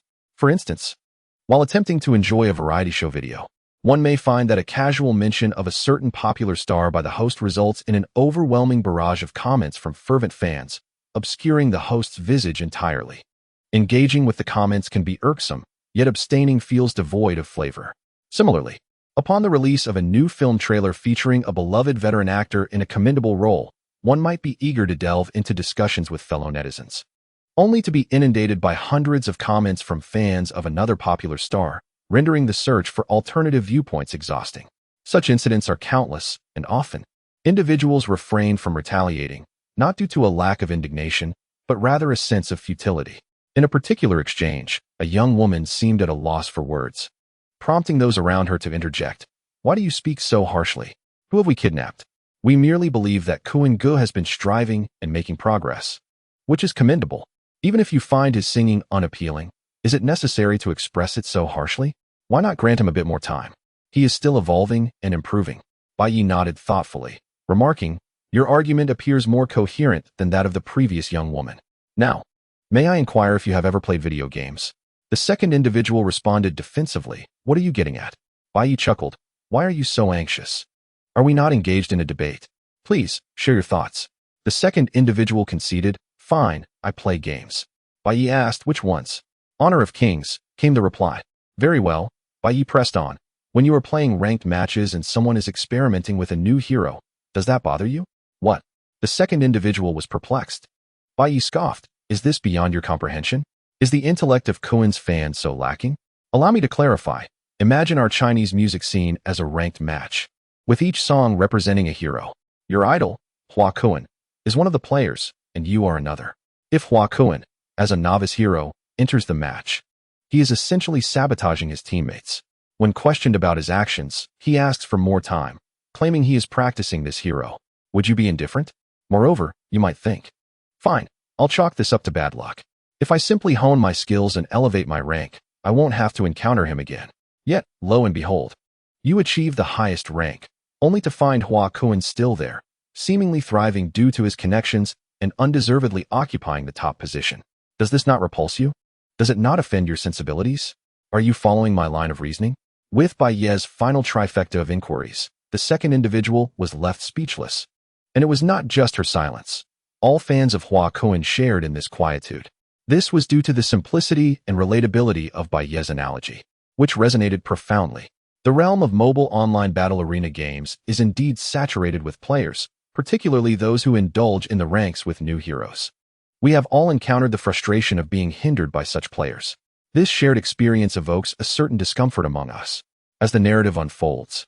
Even those who typically remain indifferent to the likes of Hua Cohen find themselves stirred by unexpected emotions. A variety of comments begin to flood the screen. What a remarkable example. Upon reflection, it truly resonates. I pondered why I felt inexplicably irked by Hua Cohen, unable to articulate my feelings until the host elucidated my thoughts. The players practicing new heroes in ranked matches are akin to Hua Cohen, with his fans acting as performers, pushing his songs to the pinnacle of the charts. While Hua Cohen's fans may be untroubled, I certainly am. They may find no offense, yet I do. This is indeed the reality. If one seeks to improve, it would suffice to hone their skills in casual matches. Why must they disrupt everyone else? The times have changed. Once, it was said that a minute on stage requires 10 years of practice behind the scenes. Now, we witness the training grounds being transplanted onto the stage, which, ironically, resembles the grand setting of a spring festival gala. The host articulates this sentiment eloquently. Irrespective of today's outcome, I shall surely return to your live stream in the future. In a clever couplet, you who dare not criticize, I shall take the liberty to do so. You who dare not confront, I shall boldly challenge. The horizontal inscription reads, if there is a matter, it is indeed genuine. The audacity of the host is commendable. As Bai Ye observes the comments in the live stream, he feels a sense of reassurance. Although the initial fervor of Hua Cohen's fans had left them timid, at least they did not remain so indefinitely. This is what we call the will of the people. 6 steps for energetic youths to defeat the demon of popularity. Let the groundwork begin from this moment. Chapter 20. A perspective from the moral high ground in the capital city. Within a small conference room of Hua Cohen's management company, several individuals sat, their brows furrowed in concern. This individual possesses a silver tongue, truly a talent for live streaming. The momentum is unfavorable. There are too many onlookers tuning into the live stream. If this continues, we will not establish our authority, but rather embarrass ourselves in public. It seems not merely a matter of eloquence. His initial intention to connect with fans demonstrates a shrewd mind. We must not allow fans to take the stage. What use is it to discuss this now? Can we simply interrupt? Inform the group leaders of the fan community to have those who wish to speak step down and select a few articulate and logically astute individuals to take the stage. I want to see this young streamer rendered speechless. After Bai Ye's declaration, the microphone fell silent. After a brief pause, he remarked, "Is there nothing left to say? Then let us move on to the next." The comments in the live stream echoed the sentiment, calling for the next brainless fan to be removed, which certainly conveyed an impressive momentum. However, shortly thereafter, Bai Ye and the others noticed a new development among Hua Kuin's fans. Those who had been in line to speak all withdrew, replaced by 5 or 6 new participants, who then ceased their actions. No additional participants queued up. Bai Ye smiled inwardly, realizing they were deploying their elite forces. Finally realizing that relying on ordinary fans is futile, aren't we? The response is not slow at all. Bai Ye, taking the lead, remarked, "Ah, this is more like it. Let us not continuously engage with those who possess a childish mindset. It leaves me feeling unaccomplished." A voice interjected, "To label others as immature does not render you any more mature. We should discuss matters objectively." The voice belonged to a woman, noticeably older and calm. Unhurried in her demeanor, Bai Ye nodded, "Indeed. I shall attentively listen to your insights. May I know your name?" The woman responded, "My surname is Liu. I hesitate to claim any profound insights, but I do have a question. By host, have you ever listened to Hua Kuin's songs?" Bai Ye replied, "No." "If you believe me, today was my first encounter at the restaurant." Liu remarked, "I believe you. Yet, I find it perplexing when one lacks sufficient understanding of a person. Making hasty judgments is unwise. For instance, if you've only listened to a song for a minute and deem Hua Kuin's music unpleasant, is that not somewhat unreasonable? It comes across as both dogmatic and superficial." Ah, Bai Ye perked up. Now we're getting somewhere. He could easily handle the trivialities. But this woman understood the importance of establishing a context before diving in, albeit her methods were rather rudimentary. Nonetheless, it was better than nothing. Bai Ye retorted, "The song I heard at the restaurant, was it a new release by Hua Kuin?" Liu confirmed, "Indeed, it was released at the end of last year." Bai Ye chuckled. As a creator, one's work is characterized by continuity and evolution. Hua Kuin's new song may not surpass his previous works, as creativity and songwriting hinge upon inspiration. However, it can at least represent a technical pinnacle, wouldn't you agree? Liu concurred, "I can understand that." Bai Ye continued, "Then it follows that, after examining his portfolio of over 10 songs, if his new release remains unmelodious, am I wrong to express that his music is lacking?" Liu deftly shifted the topic. "So, by host, you possess a good understanding of music?" "Oh, so that's where the circle is drawn." Bai Ye willingly engaged, eager to provide her an opportunity. "Fair enough. What would you like to discuss?" Liu's voice trembled slightly, as though her scheme had succeeded. Bai Ye correctly surmised that she had been waiting for this moment. Perhaps it would be prudent to revisit the song from the restaurant. It represents a fresh concept and an experimental endeavor from Hua Kuin. Listening in isolation may not convey its essence. Perhaps you should watch the video before forming an opinion? Liu's strategy was to soften her stance initially, alleviating Bai Ye's defenses, leading him to assert his musical knowledge, and then prompting him to view the video. That particular song from Hua Kuin had a striking video that would astonish first-time viewers. At that juncture, Liu intended to solicit a comprehensive evaluation based on the video. Should Bai Ye merely offer simplistic judgments such as pleasant or unpleasant, it would cast doubt on his understanding. If he truly began to critique, then, well, the quality of Hua Kuin's song could indeed be contentious. Many within the industry could only articulate it as a bold attempt, resorting to such cliches. The woman with the surname Liu was genuinely skeptical that Bai Ye could articulate anything of substance. She had perused Bai Ye's background and noted that throughout the years, he had never engaged with music, and while his assessment of conventional music was mediocre, his critiques of experimental new genres were nothing short of self-deprecating. Bai Ye acquiesced and inquired, "All right, which video?" The woman replied, "You can find it on Bilibili. The song is titled Cancer Sound, with cancer referring to the illness and sound denoting audio." The title nearly caused Bai Ye to suppress a laugh, prompting him to begin his critique. He accessed Bilibili, performed a search, and subsequently clicked on the video. Bai Ye asked, "Shall I take a good look at it now?" The woman responded, "Yes. I hope you will provide your evaluation afterward." The other participants in the live stream could not help but feel a sense of tension. They sensed that this woman, unlike the previous two, spoke with poise and composure. Surely, someone of her demeanor would not merely request Bai Ye to watch a video and offer a critique without ulterior motives.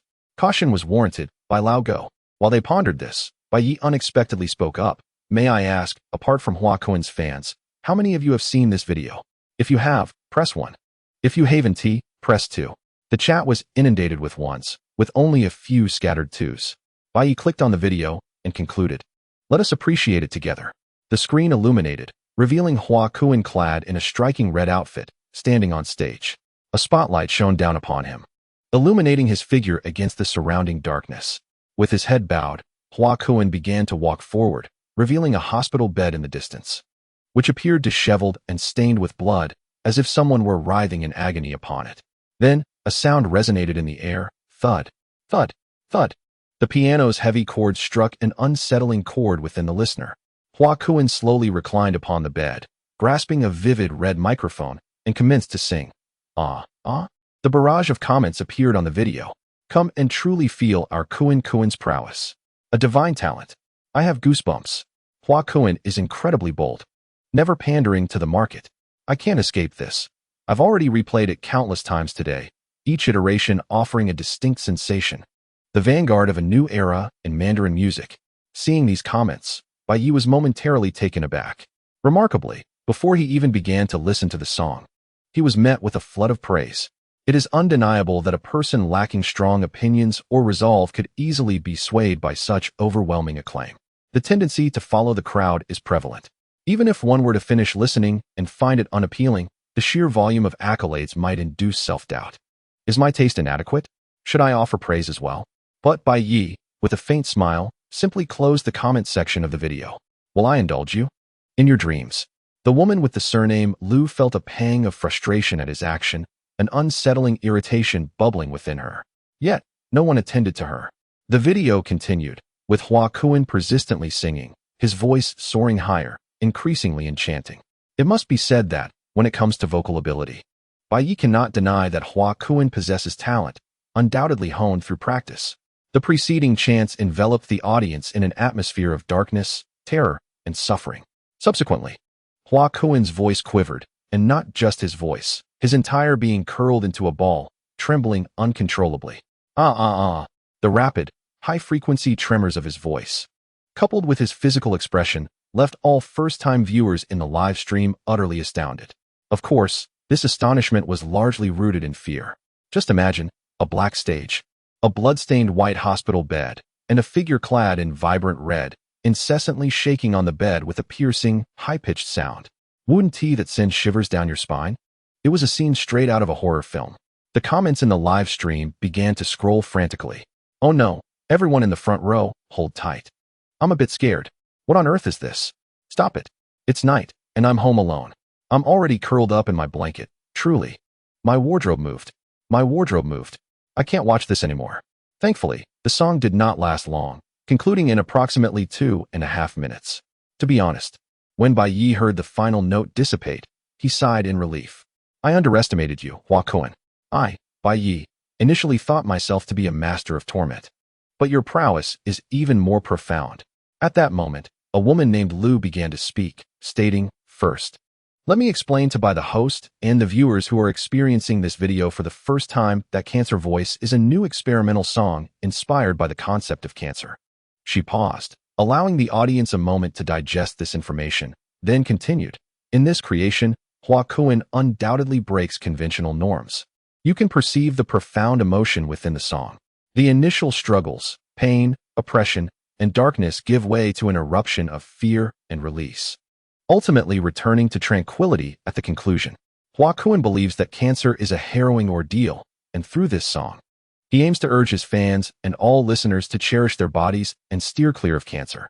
Liu spoke at length, traversing from the inspiration behind the song to its vocal techniques, ultimately elevating the discussion to its thematic significance. She then elaborated on how many individuals have been moved since the song's release, discovering the beauty of life and beginning to exercise as a result. For a time, the live stream resonated solely with her voice, leaving others in a stunned silence. Bai Ye did not interrupt, patiently awaiting her conclusion. After approximately 5 or 6 minutes, Lu wrapped up her discourse and inquired, "So, by the host, how do you evaluate this song? Do you still hold your initial judgment, deeming it unpleasant and akin to the wails of ghosts?" It's essential to recognize that the song's intention was never to be melodious. Lu had spoken at length, aiming to convey a singular message, that Hua Kuan's song is a tribute to the terrifying reality of cancer, transcending simplistic categorizations. If one finds it unpleasant, it surely reflects a lack of empathy and an inability to comprehend the suffering of cancer patients. What does it mean to cast aspersions? What is often referred to as a condescending view from a moral high ground. This is precisely the game she plays. Is it effective? Indeed, it is. The barrage of comments from others in the live stream has noticeably diminished, as they evidently reflect on their own lack of empathy. As I have stated before, those who can maintain their own opinions amidst the tide, or in an environment where opinions are incessantly voiced, are truly rare. Even the duo who habitually watch the live stream are rendered speechless. Meng Sihui gazes at the screen and remarks, "Chengzi, is it possible that we misunderstood this song by Bai Ye?" Chengzi purses her lips and responds, "No, I believe this song is simply not pleasing to the ear." Meng Sihui replies, "It's not particularly melodious, but it was never intended to be a beautiful song." Chengzi shakes her head. "It shouldn't be like this. I can't articulate it. But I trust Bai Ye can clarify." Chapter 21. On the art of effectively confronting others in front of the camera, Bai Ye is unusually silent. Outside the frame, a woman named Lu displays a hint of a triumphant smile. In the comments, fans of Hua Kuan feel emboldened and begin to reclaim the live stream. Observing the broadcast, Tang Guohua shows no visible reaction, only a touch of disappointment. "Is this all you have, Bai Ye? Why not heed my advice and allow me to safeguard your interests by signing a contract with you?" Amidst this atmosphere, Bai Ye suddenly lets out a laugh. It is unclear what provoked the woman named Lu, but her voice, now laced with irritation, inquires, "What are you laughing at? Is this a matter of humor?"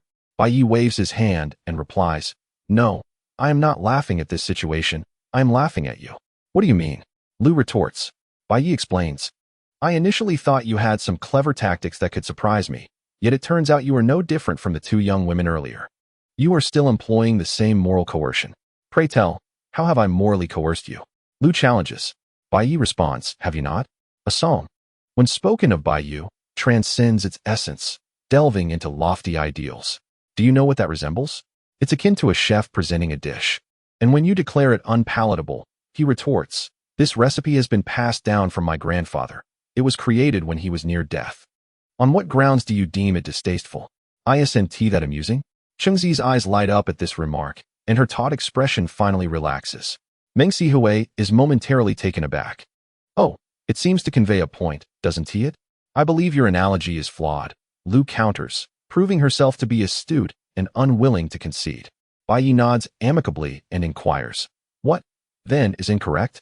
Lu asserts, whether it is a dish prepared by a chef or a song penned by Hua Kuan, the enjoyment ultimately lies in the subjective perception of the diner or listener.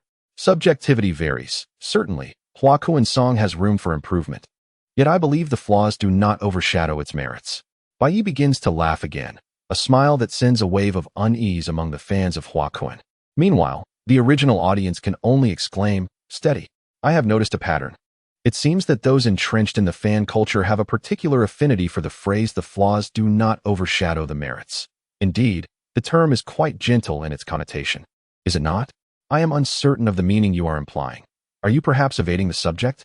You shall soon understand. I believe there has been a slight misunderstanding.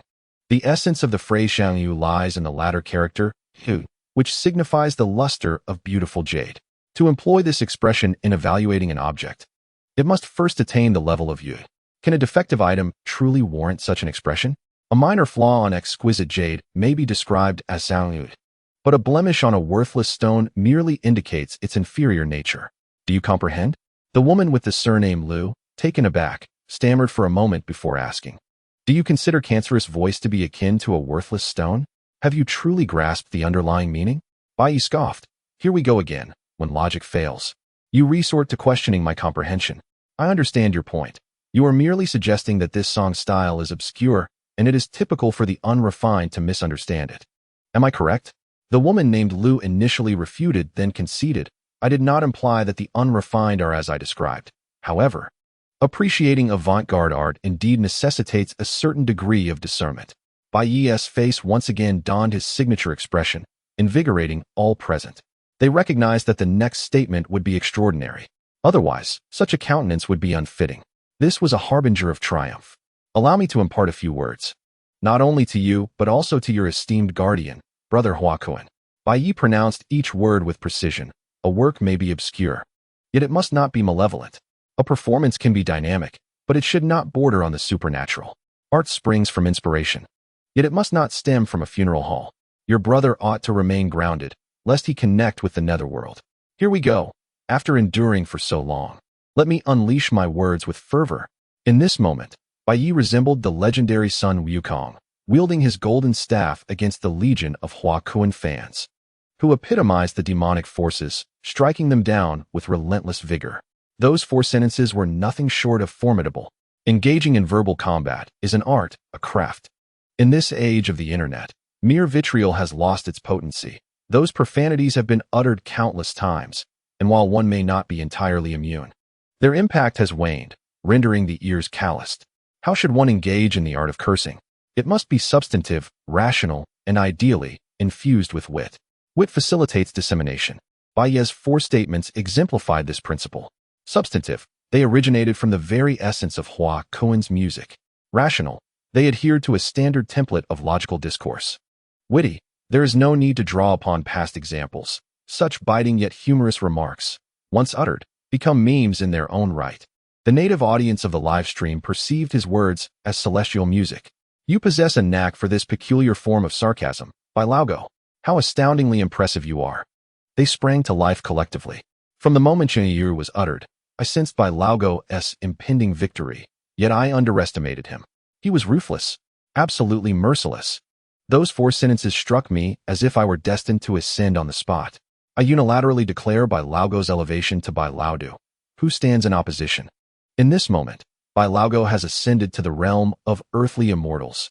Ha ha ha ha, how eerie and supernatural this is. The descriptions are vividly striking. If I were Hua Kun, I would be infuriated to the point of bloodshed. Dear friends, I have a premonition that these 4 phrases will haunt Hua Kun until his downfall. What does it mean when a strong sword is instead turned to grass? This is precisely it. Whether it be the Lu woman or the agency behind her, they must be feeling a pang of anxiety, beads of cold sweat forming on their brows. Previously, all the words spoken by Bai Ye, no matter how harsh, were still within a bearable limit for them. After all, those words were primarily directed at the fans, so even at their worst, they hardly affected Hua Kun himself. At most, it was an embarrassing moment of not speaking on the mic. But now, the atmosphere has shifted. Even the other viewers in the live stream can sense that these 4 phrases will linger with Hua Kun, and they certainly understand it better. To put it more seriously, the impact of these 4 phrases could be singled out and regarded as a scandalous piece of dirt. And it is not just any ordinary scandal. It is the kind that everyone will replicate, manipulate, and ridicule. It is a venomous arrow aimed at one's own family, a button for the haters to revel in. Hasn't the entertainment industry seen enough of such incidents?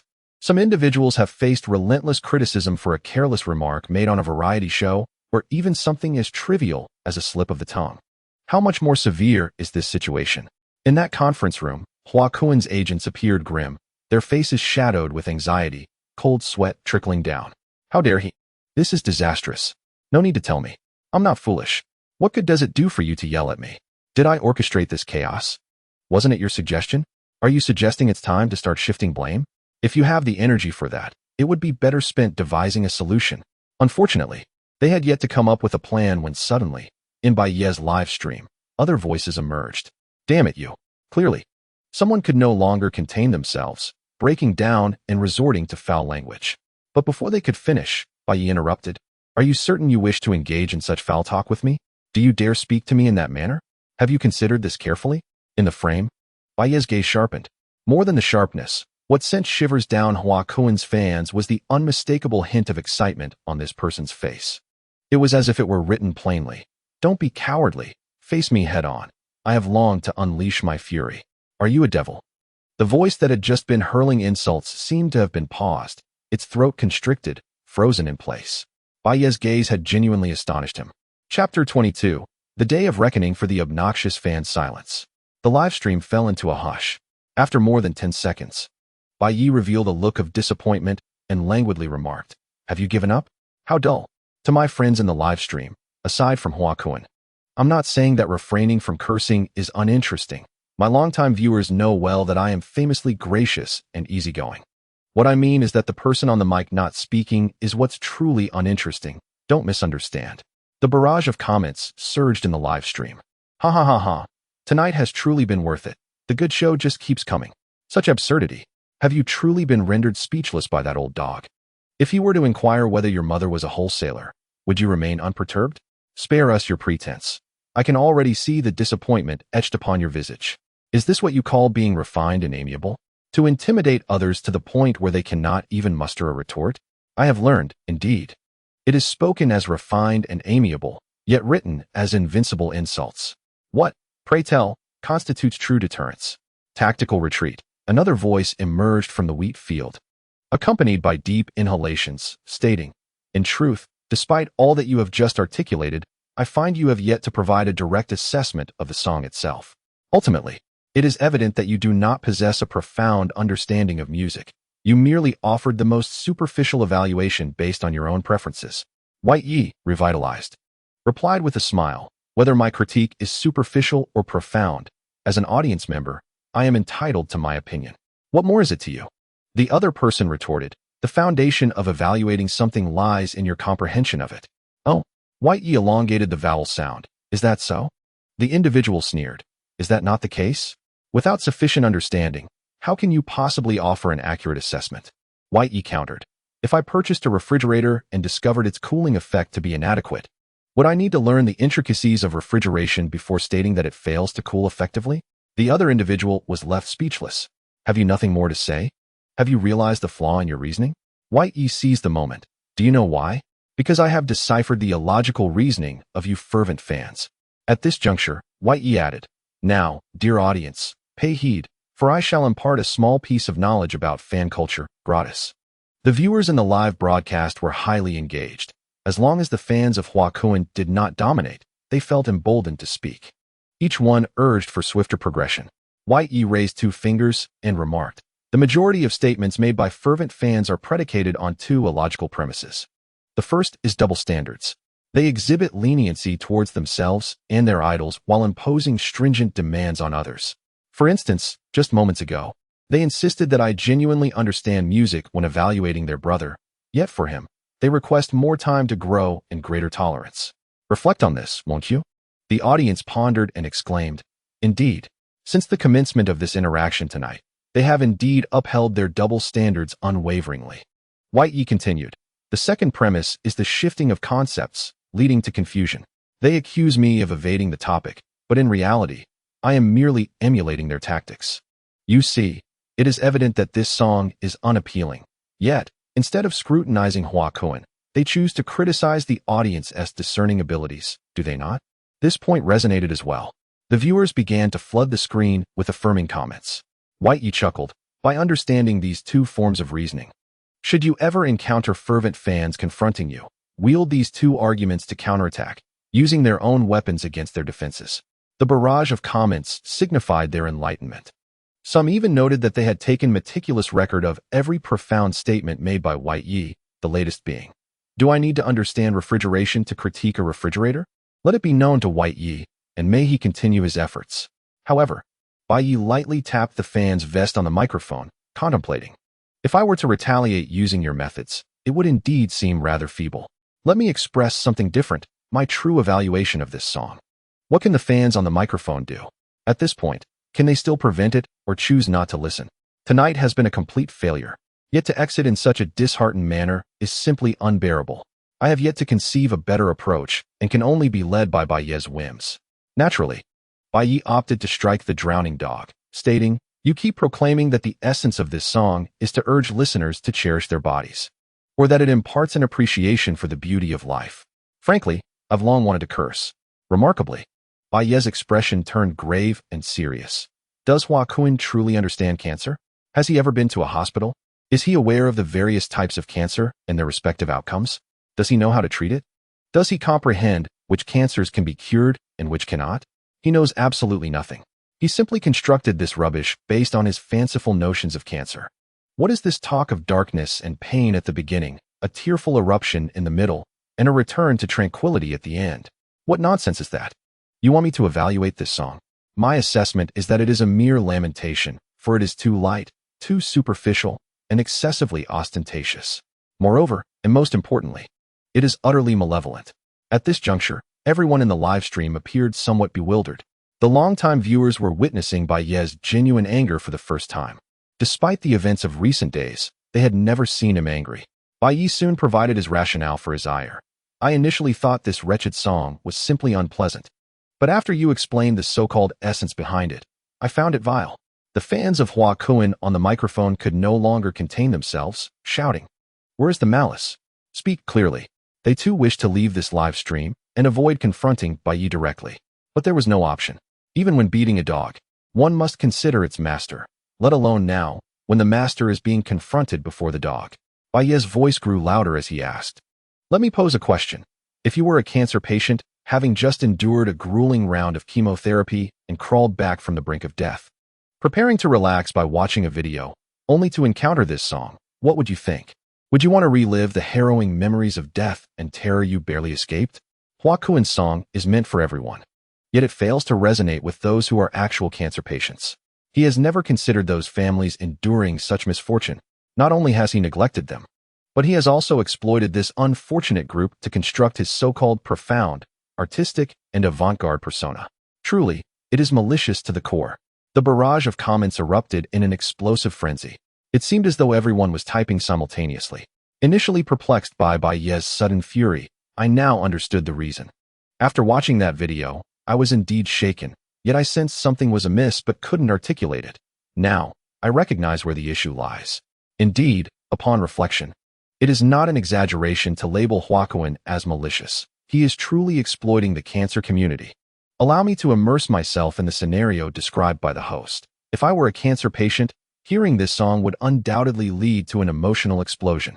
As a physician, this song has long been condemned within our circles, yet we refrain from voicing our discontent online, fearing the relentless pursuit of Hua Kuan's fans. Such condemnation is justified and liberating. Hua Kuan is fully aware of his transgressions. But enough of this. I shall now indulge in gifting. The most simplistic of insults yield the most exquisite enjoyment, and I too shall partake in gifting. Bai Ye, gazing at the avatars on screen, seemed to pierce through the digital veil and taunted them. Do you feel aggrieved? Do you wish to tear my words apart? Indeed, the fans of Hua Kuan, upon witnessing Bai Ye's visage, found themselves consumed with a desire for vengeance. Their fan group has long been in upheaval, each member plotting retaliation against Bai Ye. Do you truly believe that a few rational words and harsh criticisms can awaken these fans? Spare me the folly. Can you guess why the term brain-dead fan is so aptly used? Bai Ye declared, "Soon, I shall conclude this collaboration, and I will impose restrictions on speaking privileges in the chat room. After all, I have afforded you the opportunity to hurl your insults at me, yet you are ineffectual." This declaration would surely incite the ire of Hua Kuan's fans. They recalled Bai Ye's earlier words upon entering the live stream. "I am stubborn and sharp-tongued." Initially, they perceived this as mere bravado, truly believing so. Who would have thought he spoke the truth? Had we known you were so articulate, we would have approached this differently. How can there still be such forthright individuals in society? Let us proceed this way. I shall grant you another chance. Bai Ye's eyes narrowed slightly, and suddenly, I found myself intrigued by how refrigerators generate cold, for I believe those struggling in dire straits should not be subjected to such trashy songs. He smiled with an air of kindness, akin to a patient hunter awaiting his prey to fall into the trap. "Come forth, for a divine skill is eager to manifest." A wave of resolute individuals beckons me. What could this mean? The majority in the live stream remained perplexed. Yet, a small faction discerned the intent, such as Tangguagua, who instinctively straightened her posture, her eyes fixed on the screen, filled with anticipation and astonishment. Bai Ye chuckled. Perhaps I should also learn how to compose songs, considering that even a talentless individual like Hua Kuan can do so. Brain-dead fans, this time I have handed you a knife. Whether you can strike true depends on your own capabilities. Do not let me down once more. Chapter 23. Has Bai Ye become arrogant? Bang. Clatter. Within the restaurant's private room, The sound of dishes crashing to the floor reverberated. Meng Sihui felt a peculiar heaviness in her neck, akin to bearing a dumbbell. Slowly turning her head, she inquired, "Did I mishear? Did he mean to write a song?" "No, I heard correctly." The relief that had briefly adorned Qingzi's face tightened once more. Meng Sihui was suddenly invigorated, gesticulating animatedly. Why? Why would he do that? No, it is already won. Tonight's event has culminated in the best possible outcome. His eloquence and intelligence will linger in the minds of Hua Kuin's fans, who will surely recall this evening's live-streaming interaction and refrain from overstepping in the future. Why, then, resort to such antics at the end? Has he lost his sanity? The voice resonated within the room, vividly expressing the bewilderment of its owner. Her confusion mirrored that of Tang Guogua. The employees, watching the group video, appeared utterly astonished. Having walked 100 steps, did they falter at the final stride? Had Bai Ye previously studied music? No. I briefly researched his background and found that he had never pursued any artistic endeavors in his youth. Oh, I truly find it difficult to form an opinion on this matter. Observing their boss's prolonged silence, one astute employee ventured, perhaps he became overly confident? What do you think? Boss. Tang Guogua shifted the conversation to another topic, stating, before Bai Ye connected with Hua Kuin's fans, I had called him. The employees were taken aback. They were unaware of this detail, though it was unnecessary for their boss to report every action. Tang Guogua briefly recounted the event and inquired, "Do you know what Bai Ye ultimately said?" "What was it?" The same quick-witted employee eagerly prompted. "He mentioned that he is not a normal person and advised me not to ponder it too deeply." A hint of astonishment crossed Tang Guogua's face as she remarked, "Honestly, this is the first time I've been completely unable to grasp someone's thoughts." The employees exchanged bewildered glances. Who is Tang Guogua? While outsiders may be unaware, her employees certainly should know. Within the industry, she is known by a clandestine moniker, Golden Eye. The term eye in the old vernacular of wandering performers refers to perception, while gold signifies wealth and rarity. During her high school years, Tang Guogua foresaw the entertainment industry's burgeoning profitability and persuaded her family to support her in establishing a personal team. What does Golden Eye signify? It implies that since high school, she has rarely misjudged opportunities within this field. Be it an overlooked low-tier celebrity, a struggling director in search of funding, or a newly proposed variety show, Tang Guogua has successfully uplifted these individuals, ultimately generating profit for herself. Her achievements are remarkable. Of course, she cannot claim to have a flawless success rate, yet she consistently turns a profit each year, which is indeed impressive. Later, Tang Guogua returned the company to her family and focused on the emerging industry of live streaming. Last year, she led a number of veteran employees to explore this new venture. For these seasoned employees, the transition seemed inconsequential, as they perceived streamers merely as another form of celebrity. Consequently, when Tang Guogua expressed her inability to keep pace with Bai Ye's thoughts, they were genuinely taken aback. This was an unprecedented experience. Seeing the reactions of those in the group video, Tang Guogua rolled her eyes in exasperation and remarked, "I must say, you all overestimate me. Do you truly believe I am some sort of deity capable of managing everything?" Once again, the astute employee claimed victory for the third time and promptly exclaimed, "The boss is truly a fairy." Tang Guogua responded with a dismissive hum, expressing her disdain. "This praise feels a bit too syrupy. Let us revise it." "Understood, boss." "No problem at all," replied the clever employee. Tang Guogua continued, "Do you believe that according to the trajectory of live streaming, the top-tier streamers may eventually earn more than first-line celebrities?" The veteran employees exchanged glances, and despite their long-standing trust in Tang Guogua's judgment, her assertion felt audaciously bold. If Bai Ye were present, he would undoubtedly be astonished, reflecting on the top live commerce streamers of the past, particularly considering the substantial taxes one of them had to pay, and observing the growing trend of celebrities venturing into live streaming. It became evident that someone like Tang Guogua could indeed amass great wealth. Her insight was remarkably astute. Tang Guogua shook her head, stating, "In due time, the truth will be revealed. Regardless, Bai Ye is quite an extraordinary individual. I have a persistent feeling that he is neither thoughtless nor overly complacent. What is he truly scheming?" Not everyone shared Tang Guogua's assessment of Bai Ye. At least the fans of Hua Kuin on stage did not. They were in a frenzy of excitement. What does it mean to seize an opportunity in dire straits? The woman with the loose surname ceased her pretense, suddenly animated, her voice resonating through the live stream. "You want to write a song? One that mimics my beloved Huaquan style? Bai Ye nodded. Yes, is that not permissible? The Lu woman nearly burst into laughter but managed to restrain herself, her tone laced with sarcasm. I truly admire your courage. Do give it a try. Bai Ye, amused, replied. I know what you're thinking. How about this? Once you exit the stage, rally all of Huaquan's fans to commence an online smear campaign against me. I'll provide you with several keywords. Just follow these phrases: irrationally ambitious and desperate for fame. How does that sound? The Lu woman was momentarily at a loss. Was he genuinely aware of his actions, or was he oblivious? Had he considered the consequences? Her vigilance heightened. Facing an opponent who played by no conventional rules proved to be quite challenging. Before she could gather her thoughts, Bai Ye continued, What's the matter? Are you unable to make a decision? What a pity. I was contemplating a wager with you, provided you could speak on Huaquan's behalf and berate me a few times. The Lu woman steadied herself and inquired, What wager? Bai Ye countered, Can you truly represent Huaquan? Really? From my perspective, you seem merely like a grandmaid. A burst of laughter erupted from countless viewers, amused by the term grandmaid. It was an oddly fitting description, capturing the unwavering devotion of these fans to Huaquan, akin to that of a devoted servant. If one were to speak of sharp tongues, Bai Ye was unparalleled. Yet, it was precisely because his incisive wit remained consistently sharp that the audience found themselves even more perplexed. You don't seem irrational, your awareness appears intact, and your emotions steady. Why would one inflict harm upon oneself so willingly? Writing songs, is it truly such a simple endeavor? The woman named Lu, suppressing her indignation, remarked, Bai Ye, I suggest you exercise a modicum of respect. Bai Ye shook his head, asserting, I refuse. It is only to those possessing an independent character that I would accord the respect they deserve. This statement was even more disheartening.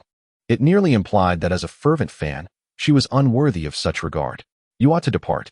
The woman, articulate and persuasive, understood that when facing a perpetual defeat, one's own momentum could be stifled infinitely.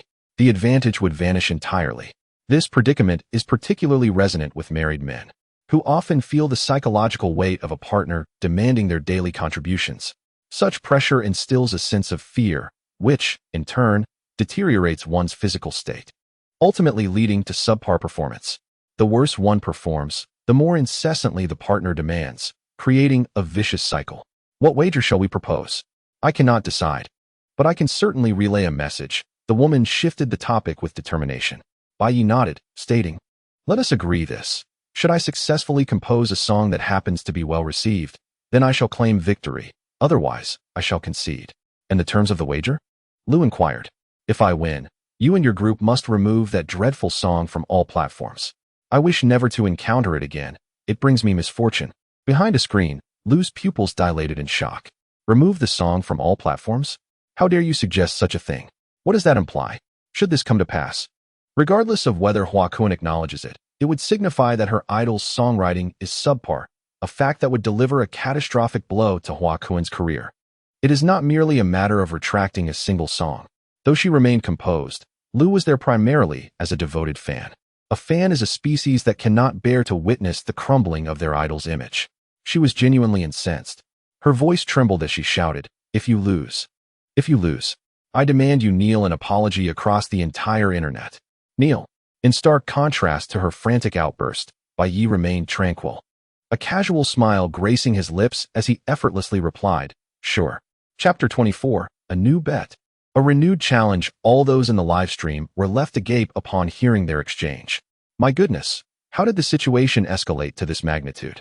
This is far too audacious. Lu shouted emphatically, Excellent. You are destined to lose. You shall perish. Bai Ye scoffed, retorting, Do not raise your voice so. Your agreement bears no weight. Can you truly speak on behalf of Huaquan? Perhaps let your superior, or their superior, reach out to me. Lu suddenly realized the truth. What authority did she possess to bind Huaquan to this wager? Yet, this bet was surely a guaranteed victory. The mere thought of Bai Ye kneeling an apology across the internet sent tremors through her entire being. At that moment, the woman surnamed Lu noticed her phone vibrating, revealing a message. You can place a bet with him in your name. The sender was Huaquan's management company. Lu's eyes brightened, and she hurriedly announced in the live stream, I can personally bet against you. Do you dare to accept? Bai Ye was amused and replied, You personally? Come on. That's meaningless. The woman insisted, I will accept any wager. Anything. Just name it. Bai Ye, observing her frenzied demeanor, sighed and said, "Why bother? Is your idol truly that significant? Fine. Here's the deal. I'll wager against you as well. If I win, you won't have to do anything else. Just unfollow me and write a little essay about it, including that Huakuan songs are indeed trash." Rationality told the woman that this wager was futile, for Bai Ye's intention was the second bet. However, she was rapidly losing her sense of reason. Bai Ye's behavior was reminiscent of the historical episode in the Three Kingdoms era, where one would compel Zhuge Liang to abandon Liu Bei and declare to the world that Liu Bei was not a wise sovereign. Of course, Huakuan and the woman surnamed Liu were hardly comparable to Liu Bei and Zhuge Liang. The analogy was merely thematic. Infuriated once more, the woman declared, I agree. If you lose, I want you to retire from the internet and never stream again." The stakes remained exceedingly high. In gaming terms, it was akin to refusing a solo challenge, with the consequence of deleting one's account upon loss. Bai Ye nodded. "All right, it's a bet. You may mute yourself now." Without waiting for the woman to respond, Bai Ye promptly closed the YY platform and adjusted the speaking privileges in the live stream. Suddenly, 99 of Huakuan's fans could no longer post comments. The reason it was not 100 was that Bai Ye suspected some fans might spend money to insult him. Nevertheless, since they had already spent money, he figured it was harmless to let them vent a little, only to ban them later. In the live stream, the screen became significantly less cluttered. The original audience finally found their opportunity to speak. "Bai Ye, have you lost your mind? Are you high? Everything else is fine. But are you betting on whether you can write songs? ISNT that a guaranteed loss. Damn it, I'm out of here. I thought this streamer was clever and entertaining, but it turns out he's an idiot. Listen, when you insult, be civil, don't be foul-mouthed, or you might not outsmart us seasoned viewers. Indeed, we've all endured Bai Ye's sharp tongue. Think carefully before you proceed. All right, I'm a new viewer. I want to be rude, but you seasoned viewers tell me, why does the streamer have to annoy us in the end? Exactly. I came here today because I heard someone was confronting Huakuan's fans live. I even bought a membership and sent gifts. Can't we just enjoy ourselves and end the stream happily? Feeling uncomfortable and not allowing us to express it? That's unreasonable." The veteran audience fell silent. As they too were perplexed, Bai Ye observed the comments and remarked, "If you can't comprehend it, take your time to ponder. All right, today's live stream concludes here. See you at the same time tomorrow." With a swift motion, the screen went black. The screen displayed a series of astonished faces belonging to the audience. "What? Is it really gone?" they exclaimed. "You ought to respond to us. How brazen you are, old dog. Although we have long recognized your sordid nature, you still manage to shock us time and again. Impressive indeed." Bai Ye rose from his desk, stretching languidly before heading to the restroom. Afterward, he approached the window, gazing out at the Xiang River, his mind replaying every word exchanged that evening, beginning to analyze the events. After a moment's contemplation, Bai Ye murmured to himself, "It should be about right. The first step has been completed. The remaining task is to see whether Huakuan's agency will accept the wager. There is a possibility, and through a series of maneuvers, Bai Ye has significantly amplified this likelihood. Yet, he still cannot be certain. In this world, intelligent individuals are few, and similarly, fools are not numerous. Most people reside in a middle ground. It is acceptable to be unclear about something at first, as one can gradually ponder it until clarity is achieved. Bai Ye's plan is not without traces. Ultimately, the objective behind all these actions is to drag Huakuan into the mire. Only in this way can the matter truly ignite across the internet. To this end, throughout the evening's broadcast, he relentlessly undermined the morale on the other side, driving it to rock bottom. It is foreseeable that, following this night, Huakuan and his agency will become the laughingstock of the industry, unable to hold their heads high for a prolonged period. They will require something to break the deadlock. However, that something can only arise from Bai Ye, which presents its own challenges. Bai Ye is not easily swayed. He is wholly impervious to persuasion, speaking in a manner that is both venomous and vile. What to do? In this dire predicament, Bai Ye proactively offered the key to breaking the stalemate, a wager. Furthermore, the wager is significantly advantageous for them. Composing songs is no simple feat, and as long as Huakuan's side emerges victorious in this wager, they will quickly recoup their prior losses. In the future, fans can wield Bai Ye as a weapon against Huakuan, retorting, "What does it matter? That little streamer has already conceded defeat and withdrawn. Why are you causing a ruckus?" The embarrassment of tonight will be greatly diminished. Bai Ye exhaled deeply, murmuring, "You have no choice but to accept. This is the only viable solution at present." The next day, after finishing his run and returning home, Bai Ye took a shower and looked at his reflection in the mirror, feeling a profound sense of satisfaction. His physique was improving, with lines becoming increasingly elegant. Simultaneously, he craved the body enhancer available in stores. A beautiful life was just beginning. Who wishes to fall ill? Sitting on the sofa, Bai Ye called his parents separately, primarily advising them to switch off their phones for the next few days to avoid harassment from Huaquan's rabid fans. As for offline encounters, such extreme fans are, after all, not overly abundant. Moreover, Bai Ye's mother is a teacher, and the school is guarded around the clock, preventing outsiders from entering. Bai Ye's father, being a security guard himself, adds another layer of protection. According to Bai Ye's recollection, his father is no ordinary man. He once served in the military and appears to possess considerable skills.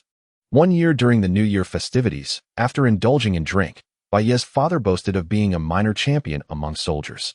Regardless of its veracity, it is indeed quite challenging for extreme fans to engage in offline activities. We live in a society governed by the rule of law. Moreover, Bai's father is surrounded by a cadre of security personnel. Should any extreme fan dare to test the waters, the consequences could be dire. Upon receiving a call from Bai Ye, his mother expressed her concerns, persistently urging him to prioritize his safety, while also reproaching him for being too conspicuous. As a mother, her primary concern transcends all else, her child's well-being and security. Bai's father refrained from elaborating, remaining silent for an extended period before finally remarking, "If it becomes too perilous, return home and join me as a security guard." Bai Ye stared at the disconnected call, rendered speechless for quite some time. To be frank, during his father's prolonged silence, he had conjured up scenarios reminiscent of the plot lines in urban novels. For instance, he imagined his father saying, "Here is a number. Call it if you find yourself in danger." Or perhaps, "Do not fret, for I am a member of a clandestine unit. I shall resolve this matter." Yet, the reality was a far cry from his imaginings, culminating in a simple, "If it's too much, just come home and be a security guard." The notion of being a soldier of fortune was evidently mere bravado. Thankfully, he possessed a system of his own. Bai Ye disdainfully tucked his phone into his pocket, seized his keys, and prepared to descend the stairs to embark on his next venture. During a previous lottery, he had won a rather advantageous prize, a chance to acquire shares in leading enterprises relevant to his field. His initial assumption was correct. This prize was formidable, directly linking him to top-tier enterprises. Now, his task was to leverage these shares to solicit a minor favor. However, before Bai Ye could set his plan in motion, it was abruptly altered. Just as he settled into his vehicle, a call from Tang Guogua interrupted him. "Hello? Good morning. Aren't you calling a bit too frequently?" Bai Ye quipped. Tang Guogua replied, "Humph. Do you have any idea how many people eagerly anticipate my calls each day?" Bai Ye inquired, "What is this? Are you a courier?" Tang Guogua retorted, "Fine, I concede. I initially intended to ask if you needed assistance, but it seems that was an exercise in futility." Bai Ye decided to gracefully accept her intentions, recognizing her status as a wealthy individual deserving of respect. "My apologies. I've been engrossed in live streaming and have grown accustomed to it. What assistance do you propose?" Tang Guogua responded, "I pondered for quite some time last night, trying to fathom why you placed that bed. Why don't you provide me with an answer?" "All right," Bai Ye conceded, "because I can create a truly remarkable song." With that, the call abruptly ended. Bai Ye grimaced. In this day and age, it seems that speaking the truth often goes unheeded. A few moments later, the phone rang again. Bai Ye sighed. "What do you want now?" Tang Guogua said, "Forget my previous inquiry. You undoubtedly have plans ahead. Would you like my assistance?" Bai Ye queried, "Why are you so eager to help?" "Just to clarify, I am not selling myself." "Who said anything about that?" Tang Guogua exclaimed. "I merely wish to sign you. Do you understand?" Bai Ye exhaled deeply and remarked, "So that's how it is. Why haven't you given up yet? My situation is already dire beyond repair. What benefit is there in signing me? Perhaps in a short while, I shall lose and cease to be a streamer." Tang Guogua replied, "You enjoy making bets, don't you?" Bai Ye nodded in affirmation. "I too relish a good wager, do you understand?" Tang Guogua continued. "Oh," Bai Ye said, "I understand." Indeed, he truly comprehended. For Tang Guogua, if one were to play, it must be exhilarating. Should she indeed possess a strategy to navigate this challenge, she would emerge victorious. If she failed, she could simply incur a financial loss. She could afford the risk. Bai Ye found himself intrigued. He appreciated individuals who shared his penchant for gambling. What advantages would I gain by signing you? Tang Guoguo responded. It depends on the type of contract you wish to sign. So, does that mean you are inclined to agree? Perhaps we could meet to discuss it further? Bai Ye chuckled. I haven't agreed. I am merely inquiring about the benefits. That is fine, Tang Guoguo said. Feeling intrigued signifies change. You should stay in Star City. I'll arrive by noon. Chapter 25. Back on trending after concluding the call, Bai Ye turned off the car and returned home. Having resolved to converse with Tang Guoguo, there was no rush to seek others. Although this young woman had not divulged much about her capabilities, Bai Ye surmised that they were unlikely to be lacking. From the outset, when he faced off against Hua Kuin's fans, her words resonated. Sign with me, and I will help you resolve this matter. Hua Kuin's agency wielded considerable influence in the entertainment industry. Otherwise, they could not have produced a top-tier celebrity. To partake in the rewards, one must possess the requisite skills. By such reasoning, it was evident that Tang Guoguo was at least capable of engaging in direct conversation. In any case, the task he needed to accomplish was not overly complicated. He could first inquire with her. Upon returning home, Bai Ye felt somewhat aimless. With Tang Guoguo yet to arrive and the streaming time not yet at hand, he dismissed the idea of browsing the internet. Since last night, his private messages had been inundated. Hua Kuin's fans were bombarding him with messages as if they had ingested stimulants. It was futile to ponder why they remained speechless after his previous remarks. They had reverted to their incessant behavior.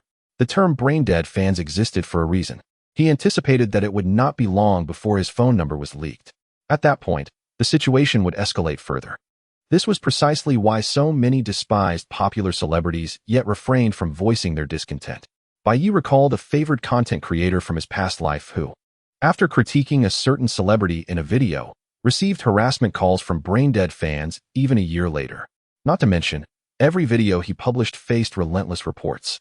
Akin to a cult, Bai Ye chose to cease his ruminations as he slumped onto the sofa, releasing a long sigh. It was a rare moment of respite. Since his arrival in this world, he had scarcely enjoyed leisure. He was either preoccupied with enhancing his streaming effects or engrossed in strategizing, to the point of exhaustion from research. Suddenly, there was a loud knocking. Bai Ye, are you awake? Open the door. Ah, Meng Meng, please lower your voice. You might disturb others. Oh, all right. But what if he hasn't woken up yet? That's why I suggested we hold off for now and make a phone call first. Do you have his number? No. Then that settles it. Bai Ye, hurry. The door creaked open. Bai Ye gazed at the two figures before him, Cheng Zi and Meng Sihui, and his demeanor soured. How did you two find out my door number? Upon hearing this, Cheng Zi's face flushed with embarrassment as she lowered her head in silence. In contrast, Meng Sihui was rather nonchalant, exclaiming, "What is so difficult about it? Everyone knows you live in this neighborhood. Just ask the security guard casually." Cheng Zi quickly tugged at Meng Sihui's arm, exclaiming, "Meng Meng." Bai Ye retorted, "Really? I doubt it was as simple as just asking the guard." Realizing she had been interrupted, Meng Sihui chuckled awkwardly and said, "Oh, come on. We're friends now. What's wrong with dropping by?" Bai Ye scrutinized her for a moment before reluctantly stepping aside and saying, "Fine, come in." He fetched 2 bottles of water and inquired, "What brings you here?" As soon as this topic was broached, the expressions of both girls shifted dramatically, akin to someone enduring the torment of an unsolved riddle. Meng Sihui huffed, "I sent it because of that bet you suddenly mentioned last night. What are you planning?" Though Cheng Zi remained silent, her large eyes fixed intently on Bai Ye, clearly awaiting his response. Bai Ye deftly changed the subject. "My situation isn't exactly favorable right now. Instead of trying to distance yourselves, you've come all the way to my place?" Meng Sihui was displeased and retorted, "What are you saying? We've already established friendship. How could we be so ungrateful? Besides, the origin of this whole mess was due to my secret livestream." Cheng Zi chimed in, "Yes. We can't just pretend we didn't see it." Bai Ye chuckled, "All right, I appreciate the sentiment, but what about the management company you signed with? Do they really allow you both to be friends with me? Aren't you worried about the backlash from Hua Kuin's fans?" Their conversation fell into silence. Meng Sihui switched the topic. "Oh right, did you check the trending searches this morning? You're incredibly popular right now." Cheng Zi eagerly supported her, "Yes. Since last night, it's been buzzing. Everything that happened during your live stream with Hua Kuin's fans has been recorded and shared everywhere." Bai Ye nodded, "Is that so? I had my suspicions."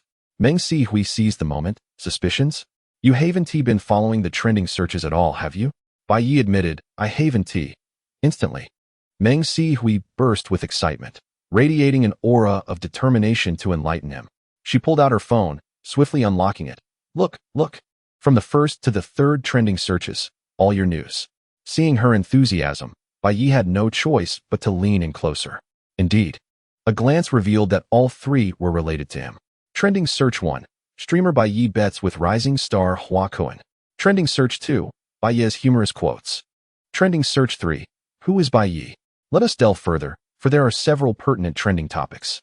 For instance, trending topic 11. Does Bai Ye have a nuclear bomb in his mouth? Trending topic 19. Bai Ye articulated the very words I longed to express. Trending topic 25. One person speaks, and Hua Cohen can be down to earth. Just don't descend into the underworld. Indeed, it is quite the fervent spectacle. Were it not for Bai Ye's awareness, he might genuinely believe he had ascended to stardom. Meng Sihui, observing his reaction, remarked, You have no idea how impactful your words from last night were. Wherever Hua Cohen appears, there are individuals following suit with memes.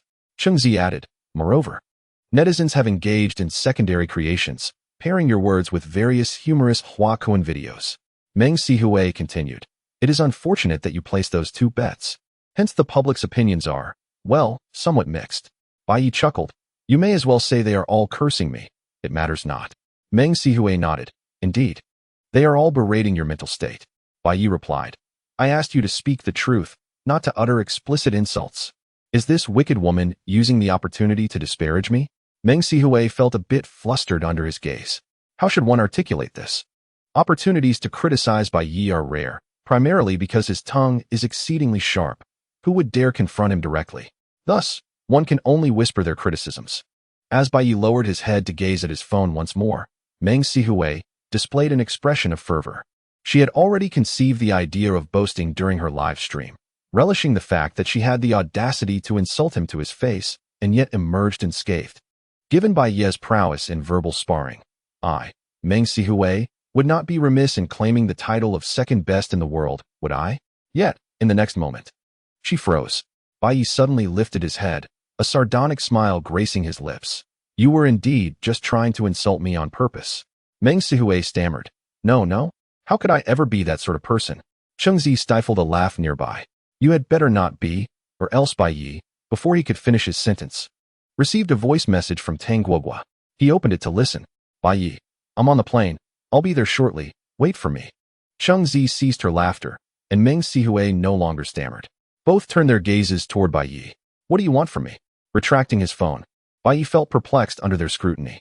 Meng Sihui exchanged a glance with Chengzi, stepping forward with a feigned nonchalance. Is it your girlfriend? Bai Ye shook his head. No, just an acquaintance. Oh, Meng Sihui continued. Shall we have lunch together? Bai Ye declined. No, I have an appointment for lunch. Some matters to attend to. By the way, you two have been here for quite some time. What is it that you need? Just as Meng Sihui prepared to speak, Chengzi pulled her back. Chengzi smiled lightly and said, Nothing, we just came to take a stroll. So we shall take our leave now. Very well. Bai Ye nodded. The two descended the elevator and stood outside. Meng Sihui, perplexed, said, Why did you stop me earlier? Weren't you going to ask him whether he wanted to play up a CP? Chengzi shook her head. Let us not. We are not that familiar. Making it awkward to broach. Meng Sihui inquired suspiciously. You didn't just hear a girl seeking him out and feel jealous, did you? How could that be? Chengzi replied with exasperation. We've only known each other for 2 days at most. How could I possibly develop feelings so swiftly? Is that so? I think Bai Ye is quite impressive. Meng Sihui expressed her differing opinion, remarking that the turmoil we stirred yesterday was evidently our doing. Yet he refrained from uttering a single complaint and was quick to consider extricating us from the situation. Such individuals are indeed rare these days. Indeed, Orange concurred. Meng Sihui continued. He is quite astute. His articulation is characterized by clarity and logical coherence, albeit with a hint of arrogance. At this juncture, Orange suddenly retorted. Have you developed feelings for him? Meng Sihui replied, What are you talking about? I was merely providing an analysis. You know my taste well enough. I don't fancy him at all. Orange observed her for a moment and nodded. All right then. Meng Sihui remarked. That girl who just sent a voice message must have an unusual relationship with Bai Ye. Did you hear her tone? She was practically elated. Orange responded. It's only natural for someone to have feelings for Bai Ye. Meng Sihui inquired uncertainly. So, what about your CP situation? Orange pondered briefly and said, regardless of whether we promote a CP or not, I refuse to remain uninvolved. I must bear a portion of the consequences for my own misdeeds. Meng Sihui nodded. What exactly do you propose doing? Orange fell silent and walked outside. Hey, tell me, why do you, like Bai Ye, leave your sentences hanging? Didn't we just fail to ascertain what Bai Ye plans to do? What a master at deflecting topics.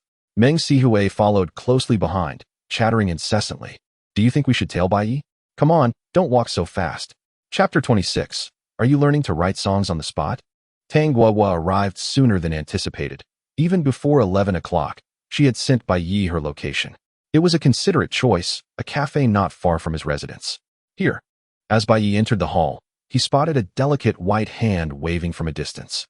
Upon closer inspection, he was rather taken aback. She was truly stunning. Even more impressive than her looks was her figure. With a doll-like face and an assertive demeanor, there were only 4 words to aptly describe her. Finally meeting you in person, Tang Guoguo's smile revealed 2 charming dimples, exceedingly adorable. Remarkably, she hadn't used any beautifying filters during her live stream. Bai Ye took a seat and remarked, which respectable male streamer employs filters during their broadcasts? I rely on my talent, not my looks. Indeed, Tang Guoguo nodded in agreement. What do you mean by indeed? Bai Ye queried, perplexed. Tang Guoguo sighed and said, it's evident that you are even more audacious in person, radiating an air that invites a challenge. Bai Ye responded, what? Tang Guoguo chuckled. Did you think I was insulting you? Bai Ye, intrigued, asked. Has our country's dictionary been revised to redefine audacious as a compliment? Tang Guoguo rolled her eyes, clarifying, what I mean is, whether in the streaming industry or the entertainment realm, your style is singular. This is quite a commendable trait. Bai Ye took a sip of his coffee and replied, thank you, but let us expedite the conversation. Once we're done, we can disperse. Tang Guoguo inquired, are you in a hurry? Bai Ye glanced at his watch and responded, not exactly, but isn't it nearly noon? Finish up quickly, and I won't have to treat you to lunch. Tang Guoguo's voice grew louder as she remarked, you are truly insufferable. This isn't merely an act. After a round of amicable banter, they finally delved into the crux of the matter. Tang Guoguo stated, you are well aware of my purpose for coming here. Let me rephrase my inquiry. What is it that makes you hesitant to sign a contract with my company? Bai Ye pondered for a moment and replied, there isn't much reason. I simply dislike feeling constrained. Tang Guoguo nodded in understanding. Is there anything else? Bai Ye shook his head. No, that's all. Tang Guoguo remarked. That simplifies matters considerably. I can grant you complete autonomy, can I? Bai Ye chuckled. That only makes me more reluctant to sign. I have no idea what your true intentions are. Tang Guoguo explained. It's quite straightforward. I have just entered the streaming industry and require a prominent figure. And I believe you are the ideal candidate. After signing, I will not interfere with your work, but I will offer assistance such as traffic generation, commercial resources, advertising, fan maintenance both online and offline, and support for your content creation and operations. Everything other agencies can provide, I can offer, and with greater efficacy. Bai Ye inquired, what would I be expected to contribute? Tang Guoguo replied, first, consistent streaming. Bai Ye responded, well, barring unforeseen circumstances. I do not intend to relinquish my role as a streamer for the foreseeable future. Tang Guoguo continued, secondly, at appropriate times, you would mentor our new streamers. Of course, the frequency will be limited, and you will have a say in the selection. Bai Ye acknowledged, that seems acceptable. Tang Guoguo added, thirdly, the company has commission. We will need to discuss this in detail if you agree to sign. Is there anything more? Bai Ye asked. None, she replied. Such a gamble? Entering a new industry and aiming for greatness often requires taking risks. Our company has searched extensively, yet found no promising small streamers, while the established ones have long since signed with other agencies. Tang Guoguo smiled, her lips a rosy hue. Bai Ye, your timing is impeccable for our company. This is our destiny. Bai Ye was skeptical of her words, stating, even if I did not appear, you would find other means. While that's true, you are the superior option, are you not? Tang Guoguo countered. Bai Ye remained silent, contemplating. Tang Guoguo waited patiently for a moment before continuing. You really needn't be so resistant. I understand that many agencies have a poor reputation, but that is their issue. Remember, agents initially emerged to serve the stars. Consider signing with us as hiring a caretaker. Doesn't that perspective feel much more comfortable? She leaned slightly forward, her demeanor earnest. Look, a caretaker manages your daily life. while we would facilitate your professional endeavors. A caretaker receives a salary from you, just as we would take a commission. It's a similar concept. Ah, what a pity. Bai Ye sighed. Is it still not feasible? Tang Guogua echoed his sigh, fearing that another signing would slip through her fingers. To speak candidly, in Tang Guogua's life, there has yet to be a single instance of successfully signing a contract with someone, despite multiple attempts. Bai Ye remarked, what a pity. I initially intended to take advantage of you, but it seems that is no longer feasible. So, let us proceed with the contract. You are right. I am indeed quite reluctant to manage many matters on my own. Tang Guogua's eyes sparkled with surprise as she asked, have you agreed? Then, realizing her confusion, she inquired, what do you mean by taking advantage? Bai Ye chuckled, you'll find out shortly, but I have one more question. Go ahead. Tang Guogua responded with delight. Bai Ye continued, how do you plan to resolve the bet I have with Hua Kun? Tang Guogua replied, firstly, that bet does not exist yet. As Hua Kun has not yet consented, I can simply suppress it. Secondly, even if they agree, I can hire a professional to compose a song for you. As long as one is willing to invest, such matters can be arranged. Bai Ye shook his head. You truly are willing to invest. Tang Guogua stated, there's no alternative. Initial stages always require some expenditure. After tentatively agreeing to the contract, the two engaged in discussions regarding the revenue-sharing ratio, ultimately signing the contract. Bai Ye stood up and said, let us depart. Huh? Where to? Tang Guogua asked. Bai Ye replied, now that you have acquired me, shouldn't you treat me to a meal, boss? Tang Guogua clearly disagreed. Hey. Based on our contract, you should be the one acknowledging me as your boss. Bai Ye waved his hand dismissively. Do not concern yourself with such trivialities. Tang Guogua countered, a meal still costs money. You should pay. I covered the coffee, and I flew all the way from the bustling metropolis, so the airfare counts as an expense too. Such a stingy big boss. I could say the same to you. Bai Ye retorted. The two resumed their friendly banter. At the restaurant, after finishing their meal, Bai Ye began to share his thoughts. Now that the contract is signed, trust must be established. Indeed, I need you to amplify the events of last night's live stream as much as possible. The more commotion, the better. Understood. That is not difficult, she affirmed. Bai Ye continued, in the coming nights, I will critique some of Hua Kun's songs and films. And I need you to find someone to create derivative works, especially incorporating last night's live stream incident. Tang Guogua nodded, no problem. After contemplating, Bai Ye added, lastly, please help me gather some dirt on Hua Kun, both personal and related to his management company and fans. Tang Guogua furrowed her brow. Are you intent on completely offending them? Bai Ye laughed, what? Wasn't last night enough of an offense? Tang Guogua shook her head. Last night did not reach that level. Besides, they were the ones who initially wronged you. What exactly are you aiming for? Bai Ye declared, I aspire to achieve legendary status. Tang Guogua felt the atmosphere suddenly grow awkward. After a long pause, she finally said, could you refrain from being so dramatically juvenile? Give me a moment to adjust. Bai Ye replied, honestly, after I delivered such a suave line, you ruthlessly shattered the moment. Tang Guogua could no longer bear it. Be serious. What is your actual plan? All right, he conceded. Bai Ye remarked, to put it simply, I intend to stage a personal confrontation against capital, and by the way, I won't acknowledge my contract or the support from an agency during this period. Tang Guogua replied, none of that matters. The crux is, how do you plan to defeat them? Are you really going to write songs? Bai Ye nodded affirmatively. Indeed, didn't I mention it to you over the phone? The atmosphere became awkward once more. Tang Guogua, bewildered, exclaimed, who would have imagined you were speaking the truth? Bai Ye, equally perplexed, pondered. Is it my fault for being honest? After a moment, Tang Guogua uncertainly asked, you're not deceiving me, are you? Bai Ye assured her, you needn't concern yourself with the songwriting. Just assist me with the rest. I have Flower Kun firmly in my grasp. Even Jesus couldn't save him. Tang Guogua sighed again. What do I do with a newly signed streamer who has a severe case of delusions? I'm anxiously waiting for a solution. After some contemplation, she stated, there's a flaw in your plan. What is it? Bai Ye inquired humbly. Flower Kun and his agency will never openly acknowledge your wager. Tang Guogua tapped the table. To them, you are but a tile, while they are precious jade. Do you understand? Bai Ye nodded, recognizing the disparity, of course. As a top-tier influencer, they wouldn't deign to regard a small streamer, even if my popularity has surged recently. Tang Guogua chuckled, precisely. However, they will still latch onto your fame. The fan head who agreed to your wager yesterday is merely a front. Should you win, They bask in your glory, and if you lose, it's the fan head's doing, leaving Flower Cohen unscathed. What you've done thus far is insufficient. Bai Ye sighed yes. I have yet to devise an effective strategy and can only attempt to pressure them. Tang Guoguo pressed further. Are you absolutely certain you can write songs that resonate better with the public than Flower Cohen's under the same theme? Bai Ye affirmed, I am confident. Tang Guoguo replied earnestly, then leave this matter to me. I have a plan. After parting ways with Tang Guoguo, Bai Ye tidied up and prepared to start a live stream for fishing. On the way home, he also picked up a package containing several books, which he packed into his gear.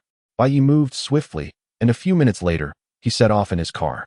The fishing spot was not far, and after about half an hour, he arrived and opened his live streaming room. Instantly, the comments surged. Here we go. You're an hour late again. Although it had only been one night, the longing for his partner felt like an eternity. You pervert, show me your sword. I've come seeking you. Are you the hero confronting Cohen? Indeed, that would be me. Flower Cohen's agency is utterly incompetent. I haven't seen a single trending topic today. Bai Laugo, are you still in the mood to fish? I infiltrated a Flower Cohen fan group, and those folks are going insane. Treasure this moment, friends. Bai Laudu is about to delete his account. This makes me furious. What on earth were you thinking, Bai? I know you're competitive, but this is excessive. You scoundrel. You left us hanging last night and ended the stream, leaving everyone sleepless. Look us in the eyes, you scoundrel. Bai Ye set up the live streaming pole, then silently began to assemble various fishing equipment, completely ignoring the barrage of comments. Observing his demeanor, the audience grew increasingly anxious, almost wishing to leap through the screen to deliver a resounding reprimand. After a considerable time, Bai Ye settled into a chair, cast his fishing hook, adjusted his fishing rod, and finally addressed the camera, remarking, You all seem so impatient. It's evident that none of you are capable of achieving great things. The audience. That familiar feeling returned.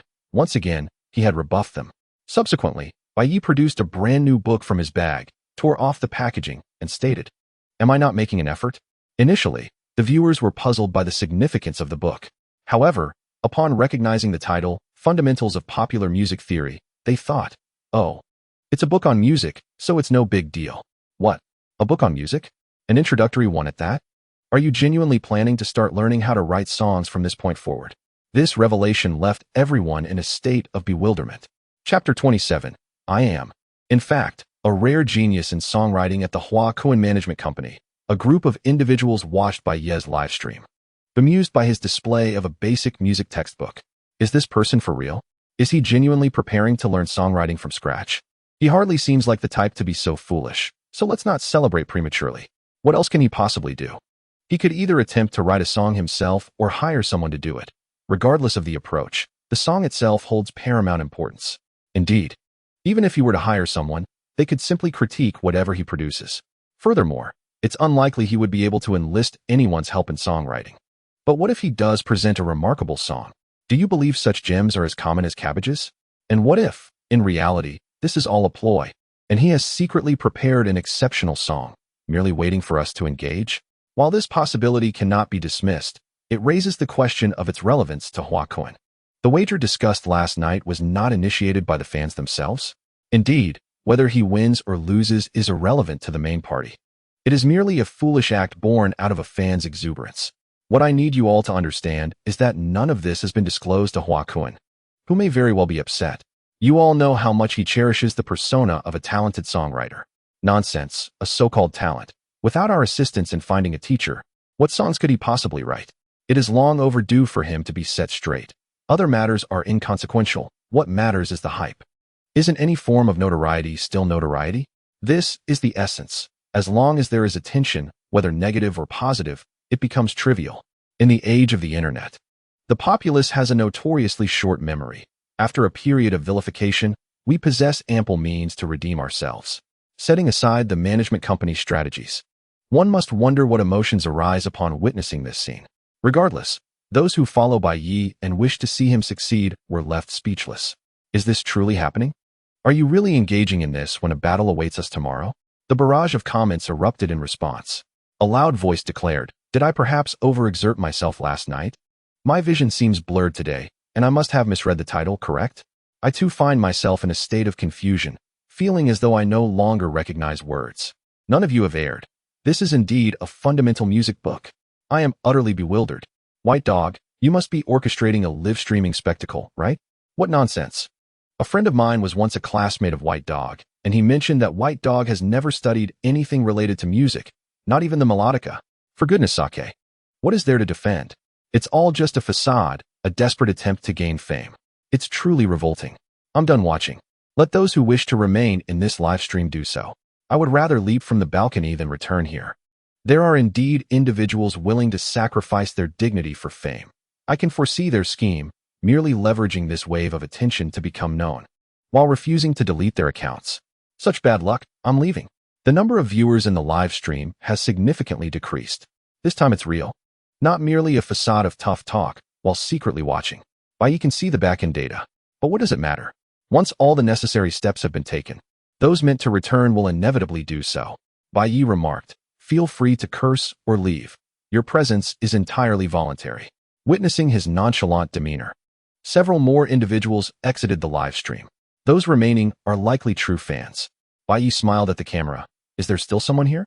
I thought everyone would have left. The barrage of comments had diminished somewhat, yet it remained relatively active. It no longer matters. I have been a long-time viewer, having followed your journey thus far. At most, I shall accompany you for this final leg. When we confronted the ant at the restaurant, you brought me joy. Let this be a moment of balance. I have harbored disdain for Hua Kun for quite some time. Your criticisms of him and his fans last night also brought me satisfaction. The rest is up to you. Indeed, viewers should stick to being viewers. Constantly seeking to control the streamer is unnecessary. Unlike you all, I believe White Dog is no fool. Perhaps he truly possesses a solution? Upon reading this comment, Bai Ye perked up. He read it aloud, then said, this friend is quite astute. At this point, I shall lay my cards on the table and share a secret with you. Hearing this, the remaining audience members grew intrigued. Could the revelation of the betting outcome be imminent? Hurry up. Bai Ye, with a mysterious demeanor, leaned closer to the camera and whispered, in truth, I am a rare songwriting prodigy, so even though I have never studied, it poses no problem. The audience responded, you must be joking. Noticing their disbelief, Bai Ye refrained from further explanation. Indeed, I am not a songwriting genius, but it cannot be helped. I possess memories from a past life and a system. Thus my words hold weight. Why shouldn't they? Moreover, the cultural treasures from my previous life shine brightly like a galaxy. Failing to bring them into this existence would be a grave loss. Bai Ye, after all, feels no burden whatsoever. He is not the kind of person who excels in both roles. I am merely exceptional. What can you do about it? The viewers in the live stream observed as Bai Ye grew increasingly quiet, diligently flipping through a book and taking notes with utmost seriousness. Their confusion mounted. Was Bai Ye genuinely planning to learn how to write songs on the spot? Their minds told them it was utterly absurd. Yet Bai Ye's earnest demeanor began to sway them. In an instant, the live stream fell silent. They were transfixed by an outdoor fishing streamer sitting by the shore, engrossed in his studies. 1 minute, 5 minutes, half an hour.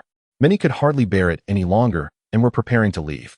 It was simply too dull, until suddenly, a figure appeared in the distance, gracefully approaching. The previously fatigued audience perked up at once. A woman had arrived. As she drew closer, they realized with astonishment that it was a familiar face, Cheng Zi. The barrage of comments in the live stream surged as viewers speculated on her unexpected presence. Bai Ye, hearing the commotion behind him, turned around, equally bewildered. Cheng Zi, what brings you here? She was carrying a large suitcase, beads of sweat forming on her brow, and replied, Can you help me carry this? I can hardly manage. Oh, all right. Bai Ye stepped forward, instantly enveloped in a pleasant fragrance. Surely, the girl must have been infused with the scent of cosmetics. He took the suitcase and brought it to the shore. Cheng Zi gasped for breath before responding. I came to fish too. What's wrong with that? Bai Ye regarded her with an odd expression, scrutinizing her closely. Such a preposterous excuse would hardly fool anyone. After a moment's reflection, he understood, inwardly sighing. This girl was quite earnest. She must feel responsible for everything that had transpired, prompting her to come and fish. To publicly declare her presence in the live stream. Bai Ye remarked helplessly, You shouldn't have come. Cheng Zi nodded, But I did. Bai Ye retorted, Are we acting in a Gulong novel here? Turning his back to the live stream to shield the audience's view, he quietly inquired, Does your agency know you are here? Cheng Zi chuckled, her eyes sparkling like a gentle breeze in June. They are unaware, but it's all right. I am doing this at their request. Their request? Bai Ye did not catch that part. Chengzi remained silent, convincing herself that it was indeed true. Wasn't the company asking her to create a couple's dynamic with Bai Ye? Therefore, accompanying him to fish was quite normal, wasn't it? Stop asking, just teach me how to fish. Bai Ye found himself at a loss. She had come, and her feet were her own to command. What could he do? If she was unwilling to withdraw from this situation, further discussion would be futile. Bai Ye cleared a spot and addressed the live stream. Let's give a warm welcome. I believe you all know her, the renowned fishing streamer, far more famous than I. Chengzi waved and said, "Hello, everyone. I'm Chengzi." The audience, seeing the two finally acknowledge the live stream, began to chatter excitedly. What is going on with you two? When did our relationship become so amicable? Indeed. Did we not just meet yesterday? And today we are fishing together? For heaven's sake, confess. Are you secretly dating behind our backs? I am envious. How could that old dog win over Orange? Alas, my dear Orange. I have already shared the news of Orange fishing with White Wild and her fan group. Brothers, was I justified in doing so? Ha ha ha. Surely Orange's fans are going to lose their minds. Chapter 28. So, you think you can breach my defenses, do you? White Wild noticed these comments, yet he was at a loss for how to respond. He could only fabricate a hasty excuse. Stop your nonsense. Orange and I are merely friends. She mentioned during our conversation yesterday that she hadn't been out in a while and was feeling unwell, which is why she came to fish and get some exercise. Seeing him weave such tales, Orange did not expose him, but merely smiled beside him. To be honest, had it not been for that smile, White Wild might have forgotten her foolishness. Perhaps it was due to their growing familiarity, but he felt as if this girl had become less silly. However, the audience in the live stream was not easily deceived. Are you kidding us? Can you not respect our intelligence? Is fishing considered a sport? No way. I watched the streamer fish for an entire afternoon without moving at all. Where's the sport in that? Don't be ridiculous. It's just that some people can't catch fish at all, so they sit there all afternoon. Exactly.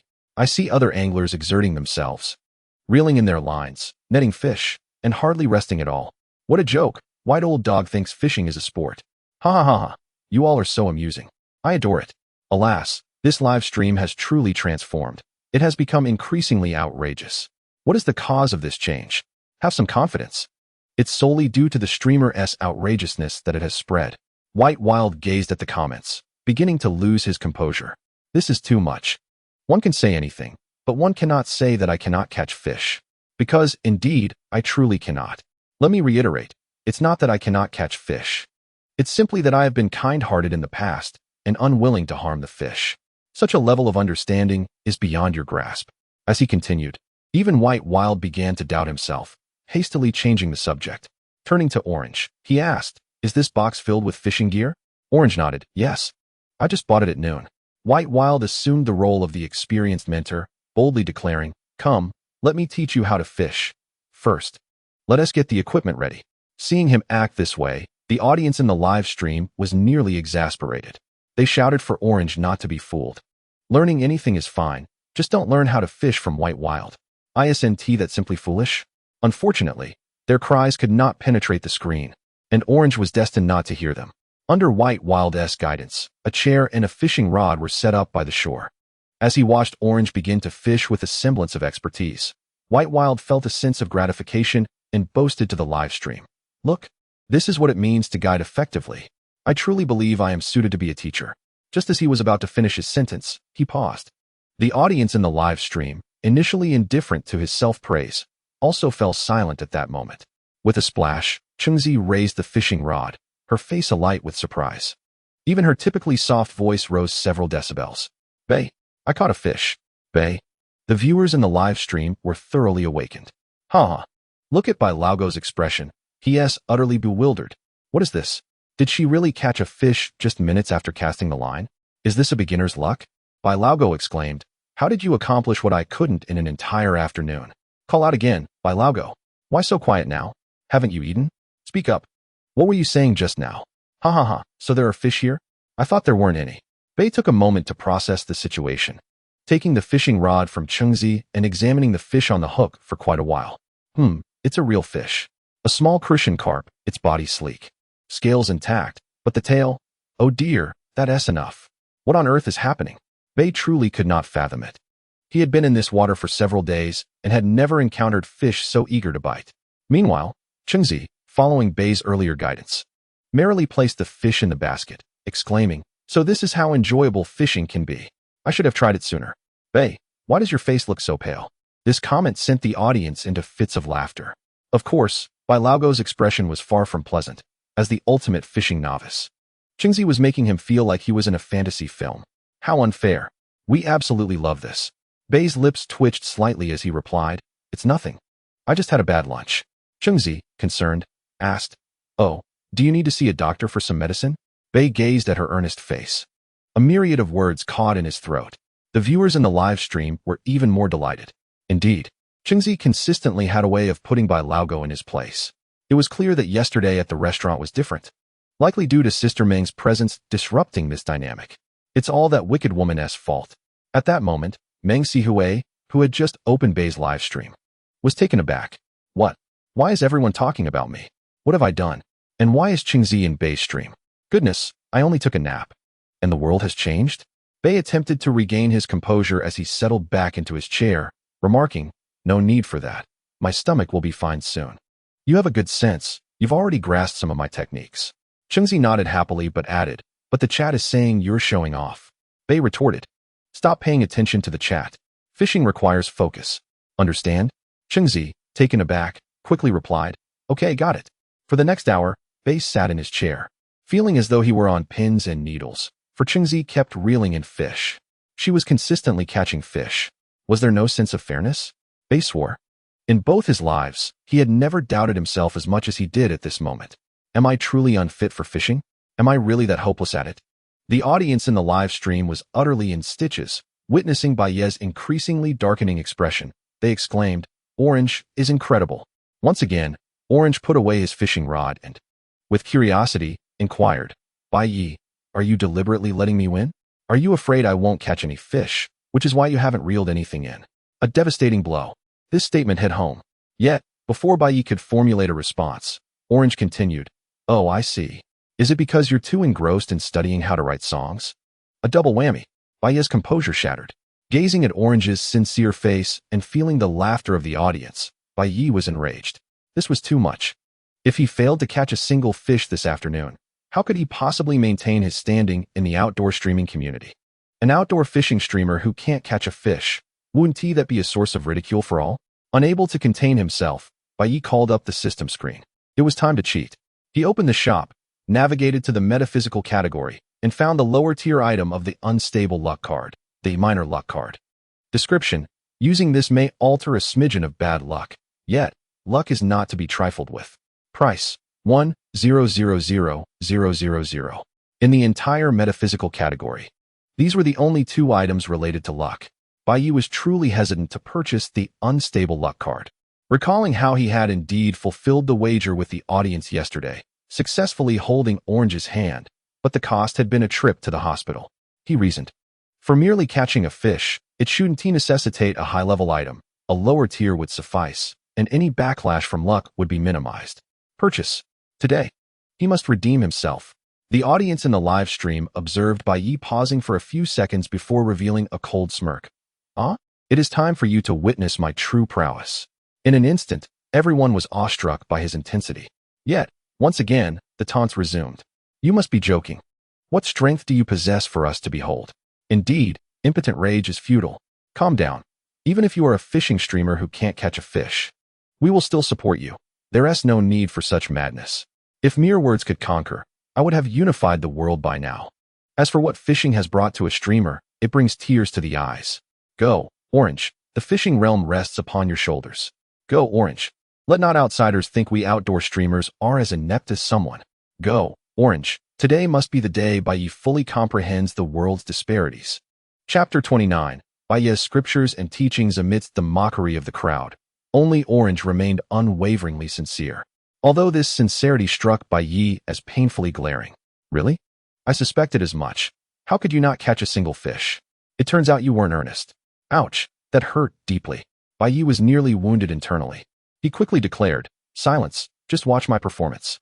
Orange nodded repeatedly, falling silent. Bai Ye proclaimed, "Behold, once I recite this ancestral incantation, there shall be no fish that I cannot catch." Orange, unable to contain her astonishment, exclaimed, an incantation? Indeed, Bai Ye affirmed with a nod. In the past, I refrained from uttering it, fearing that its potency might incite panic among the fish. However, today, recognizing your exceptional talent and potential, I have decided to impart this knowledge to you. Pay close attention. Orange focused intently, disregarding the audience in the live stream. Their reactions were of little consequence, likely filled with mockery, lacking any originality.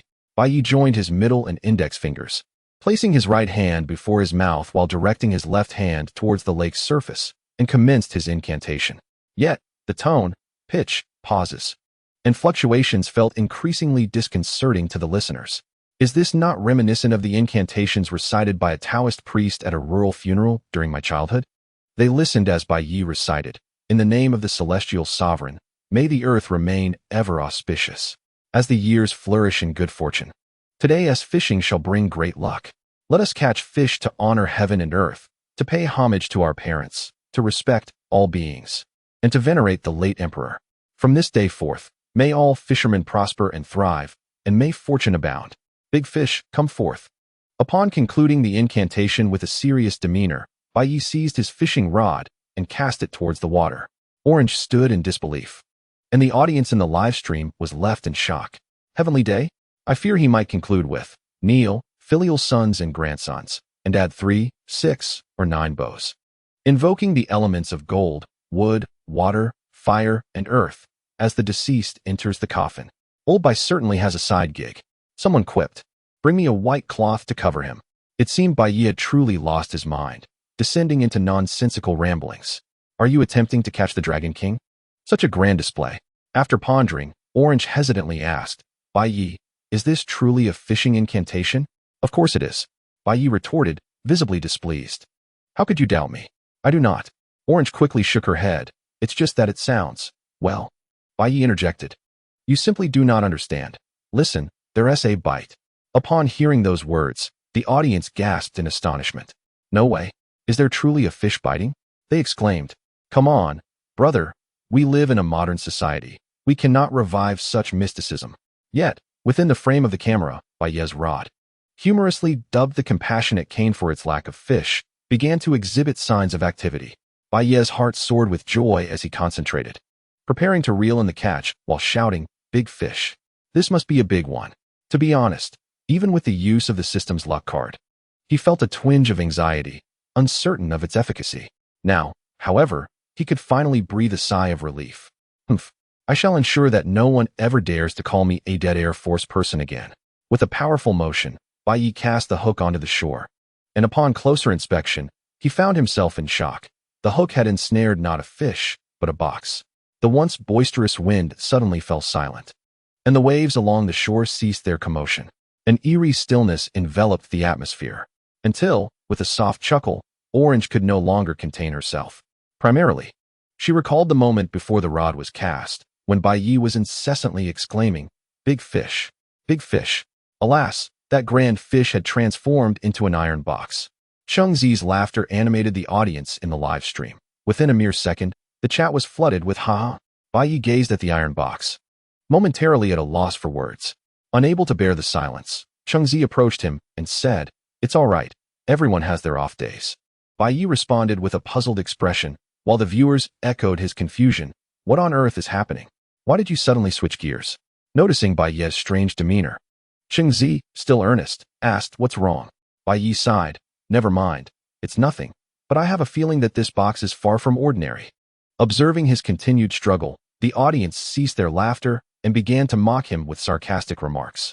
Bai Ye glanced at the comments, dismissively stating, The answer has yet to be revealed, so don't get too cocky. This box appears to be quite old. Who knows what valuable items may lie within? You'll be the ones envious then. The viewers had no retort, urging him to open the box quickly.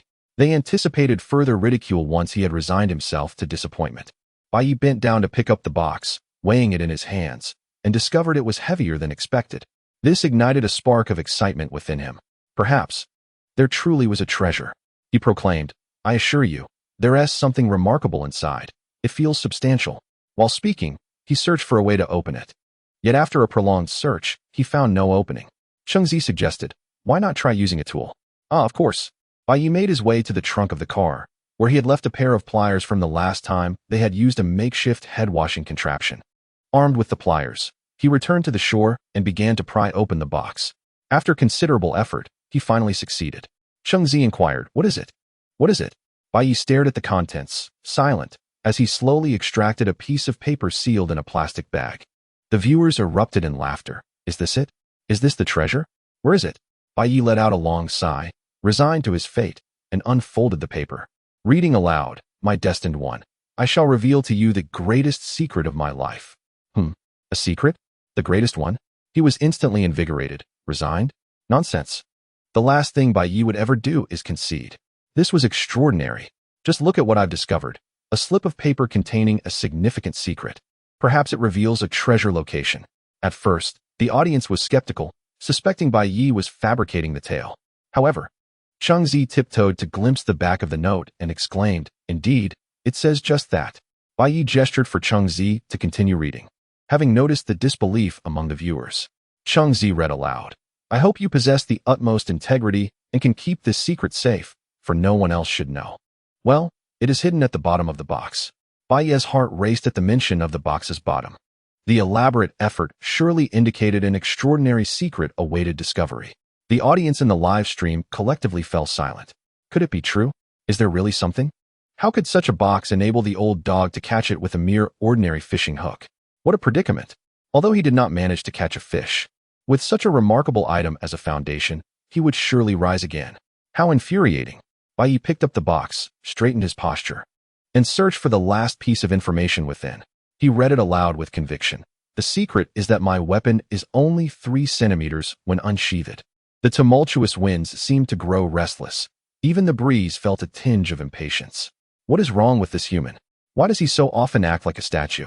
Is he an actor? After a few moments of silence, the live stream's comments erupted. "Ha ha ha ha, I can't take it anymore. My stomach hurts from laughing." As Bai Ye put it, it truly was like using gauze to wipe oneself. He inadvertently revealed too much. As a mere onlooker, I must admit, this indeed constitutes a man's greatest secret. He did not lie. Bai Laogo was rather unkind to read it aloud in front of so many spectators. It remains uncertain whether the gentleman is still present, but regardless, allow me to extend a thread of sympathy for him. Observing Bai Laogo's expression, the siblings urged, "Now's the time. While he's vulnerable, let us intensify our efforts." Bai Ye's countenance was as deep as water as he silently returned the note to the box, sealing it tightly. Then, with all his might, he exclaimed, "To hell with it," and forcefully hurled it away. Thud! The box struck the water's surface, vanishing without a trace. Much like Bai Ye's dignity. No more nonsense about fishing. Enough of this. Bai Ye waved goodbye to the live stream, announcing, "Farewell, I'm signing off," leaving a flurry of mockery in his wake. On the drive home, Cheng Zi pondered for a long while before offering consolation. "It's all right. You must have just had an off day. That's why you couldn't catch any fish." Bai Ye ignored her, offering no response, his face almost inscribed with the words, "I have nothing to say to those who actually catch fish." Cheng Zi stifled a laugh and said, "Don't give up. Tomorrow might be better." With a sigh, Bai Ye replied, Let us not dwell on that. You really shouldn't have come to my live stream this afternoon. Just look at your various social media. Hua Kuan's fans surely haven't spared you." Cheng Zi nodded. "It's fine. I don't rely on them for survival. A few comments won't bother me." Bai Ye fell silent. The two shared no further conversation during the remainder of the journey, yet strangely, the atmosphere remained unawkward. Upon arriving at the community, after parking the car, Cheng Zi asked, "Can I leave my fishing gear in your trunk?" Bai Ye nodded. "Sure, if you want to move it inside, I can help."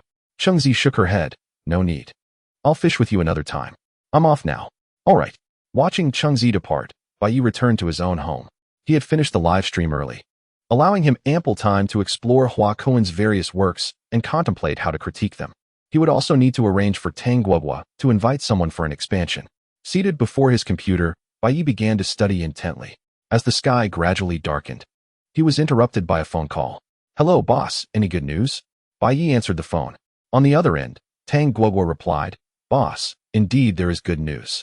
I believe I have lived up to your expectations. As you suggested, this matter has escalated dramatically." Bai Ye perked up, asking, "Please elaborate." Tang Guoguo continued, "I hired numerous online influencers to flood various platforms with last night's collaboration. Thanks to your insights, which were inherently amusing, the results have been outstanding. Bai Ye nodded. It can't be just that, can it? Of course not, Tang Guo chuckled. After my team provided guidance, genuine bystanders began to engage with the memes, and it spread to other popular celebrities. You can check Weibo, it's practically chaotic. Now, Huaquan's agency is inquiring around the industry, suspecting rival involvement. Bai Ye was internally astonished. Impressive, this girl. It wasn't merely her recruitment of influencers that was remarkable, but rather her ability to execute these operations without alerting Huaquan's agency. That was truly formidable. Tang Guogua added, moreover, I have gathered the dirt you wanted me to investigate. Let me tell you, this information is quite potent. Bai Ye inquired curiously, what is it? Instead of answering, Tang Guogua said, let us not discuss this over the phone. I will visit Xingqing tomorrow. We can talk in person then. Bai Ye agreed, sure. I will continue my live broadcast tonight, publicly critiquing Huaquan's works. Make sure your team records and disseminates it creatively. All right, be mindful of the direction. I aim to incite public disdain towards these celebrities. Tang Guogua frowned. That is not difficult, but what is the point? The public has never held a favorable opinion of such influencers. Bai Ye reassured her, no worries, just proceed as planned. You will see the outcome in a few days. Tang Guogua replied, fine, I trust you. Just don't let it spiral out of control, otherwise, I won't be able to help you clean up the mess. Bai Ye affirmed, no problem. Is it truly no problem? Tang Guogua's tone shifted. Then why were people discussing basic music theory during a live stream this afternoon? Bai Ye responded, it's all part of the strategy, a ruse to make the enemy underestimate us. You better be. The call ended. Bai Ye stretched his body and opened Weibo. As Tang Guogua had mentioned, nearly a day had passed, and the events of last night's collaboration still dominated the trending topics. The stakes were high. He glanced at the Weibo accounts of other influencers, and indeed, chaos reigned. He casually selected a comment. Bystander. If you lack talent, why bother acting? Fan. Why such malice? My brother is already trying his best. Bystander. Oh, here comes the devoted fan again, still making excuses after all this time. Isn't that a sign of lack of talent? Or another comment. Bystander. Honestly, the singing is quite dreadful. Fan. Do you even know how to sing? What gives you the right to judge? Bystander. Shouldn't I know how to operate a refrigerator if I buy one? Such was the nature of the discourse. Regardless of whether they are fans of popular celebrities or mere bystanders, after witnessing Bai Ye's scathing remarks aimed at Huaquan's fans last night, they found themselves engaging in a different discourse. Bai Ye's words are remarkably effective, even in situations where one might lack phrases to borrow from. One can employ the logic Bai Ye has articulated. The exchanges are reciprocal. Bystanders even coined a term for last night's live stream, calling it the 207 incident, with the 207 denoting the time. Bai Ye's statements have been dubbed the 207 Anti-Fandom Bible. This Anti-Fandom Bible further expands into two lines of anti-fandom logic, culminating in the ultimate weapon, the golden four-phrase structure, which encompasses Bai Ye's assertion that while art may be obscure, it should never be perverse. Based on this structure, netizens have unleashed their creativity, generating an abundance of novel sentences. They revel in the humor, leaving even Bai Ye momentarily taken aback. It can be said that regardless of the realm, the creativity of netizens knows no bounds. Bai Ye's Weibo account has seen its followers surge to over 8 million, with his latest post being a fishing diary written yesterday. Bai Ye, February 7th. Today the Xiang River is a bit chilly, and I only caught half a pack of spicy strips. The comments have nearly reached 30,000, which is indeed quite astonishing. It is noteworthy that receiving thousands of comments, without orchestrated engagement, is akin to the treatment reserved for top-tier celebrities or the hottest social news. Bai Ye pondered briefly before clicking on the comments. The top-rated comment reads, thank you, Master Bai, for providing the Anti-Fandom Bible. Today, I am your disciple. The second top comment states, what a pity. If only we had wagered. In a foregone conclusion, I can only admit you are prepared to feast on rotten traffic. The third top comment announces the establishment of a Bai Ye forum, stating, this forum has but one purpose, to collect Bai Ye's retorts and their derivatives. All are cordially invited to join. After perusing for a while longer, Bai Ye closed Weibo. The netizens' attitude towards him can essentially be summed up in one word, a mix of love and hate. They admire his boldness in confronting popular celebrities, fueled by that indomitable spirit. Conversely, they disdain his propensity to wager, deeming his desire for fame as somewhat unseemly. Bai Ye chuckled to himself, silently reflecting. Emotions are akin to springs. Without force, How can you rebound? Having completed the second step, he prepares to embark on the third. Chapter 30. On a rainy day, punishing the child. Idleness breeds idleness. After tidying up the takeout containers and discarding them into the kitchen trash, Bai Ye poured himself a glass of water and returned to his study. It was time to go live. Tonight, he intended to persistently target Huakuan. As the live stream commenced, viewers began to trickle in. However, upon arrival, some were left in a state of bewilderment. Wait, my good brothers. I missed the stream this afternoon. What in the world is this miraculous catch? They exclaimed. Incredible. Are you saying Bai Laogo can catch anything but fish? What on earth happened during the afternoon stream? What did I miss? All the confusion from those who had not tuned in that afternoon stemmed from a line of text displayed at the top of the streaming screen. Fishing Diary, February 8th. Today the Xiang River breezes gently, and I have uncovered a man's most sorrowful secret. The newly arrived viewers were utterly bewildered. Is this truly something an ordinary fisherman could catch? Oh, you old dog. We let yesterday's half bag of spicy snacks slide, acknowledging you indeed stumbled upon that item. But today's antics are somewhat excessive, wouldn't you agree? Are you now resorting to fabrications? We must ensure that these new viewers feel a burning sensation in their fingertips, as if a surge of critical energy has been injected into them, compelling them to engage in a serious conversation with Bai Ye. Yet, in the next moment, they were once again taken aback. In the barrage of comments, those who had watched the afternoon stream began to speak up. Unbelievable. This is indeed a catch. I understand that the newcomers find this rather absurd, but I assure you, this occurrence is genuine.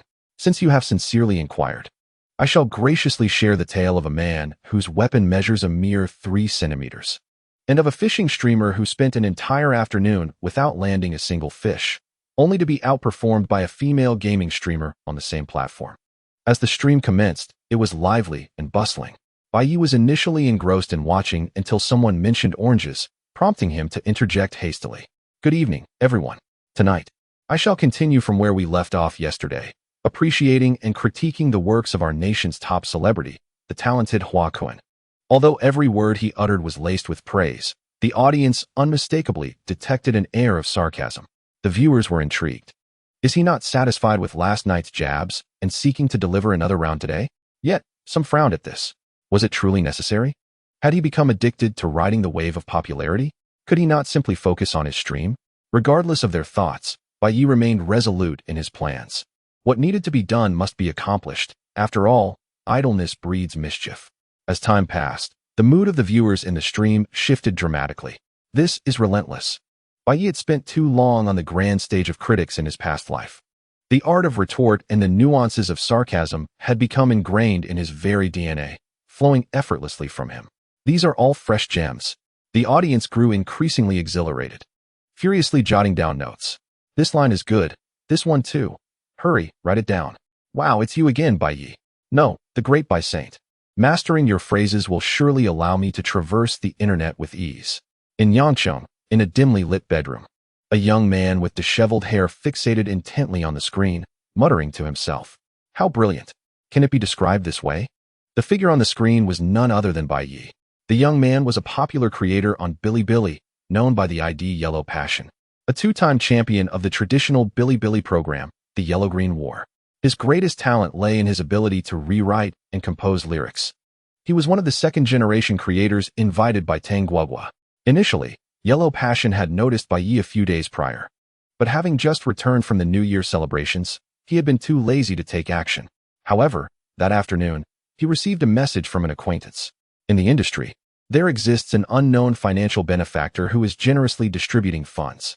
As long as one creates derivative works based on the videos of Bai Ye critiquing Huakuan, monetary compensation will be provided.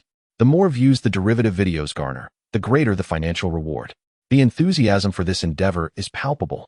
Although one may be lazy, the allure of wealth can indeed be a powerful motivator.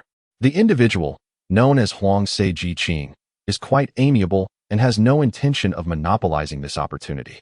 He promptly shared this information in a small group of Bilibili content creators. This group, though modest in size, comprises individuals, each boasting over 1 million followers on Bilibili. It is well known that the follower count on Bilibili is among the most genuine across all platforms.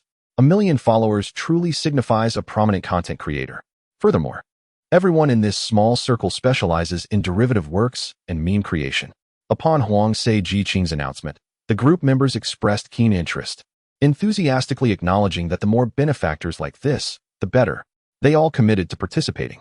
As they watched Bai Ye's live stream, they exchanged ideas within the group. Huang Se Jiqing remarked, "Let us not beat around the bush. If Bai Ye were to become a content creator, he would undoubtedly achieve great success." Chao Shan, the audacious one, responded, "That's brutally honest and spot on. If I were Hua Kun, I wouldn't be able to sleep a wink after hearing his words." Hey Xiao De chimed in, "Brothers, inspiration has struck. I'm off to create a video." Qian Hai Xiao Daiyu exclaimed, "Wow, that was fast. I need to get started too." Huang Se Jiqing, running his fingers through his hair, smiled. "Excellent. Everyone is so invigorated. I shall not fall behind." That night, Bai Ye diligently reviewed several of Hua Kun's works, including songs, music videos, films, and even advertisements. He recited various classic quotes from past lives one after another. Tang Guogua, who was watching his live stream, was astonished.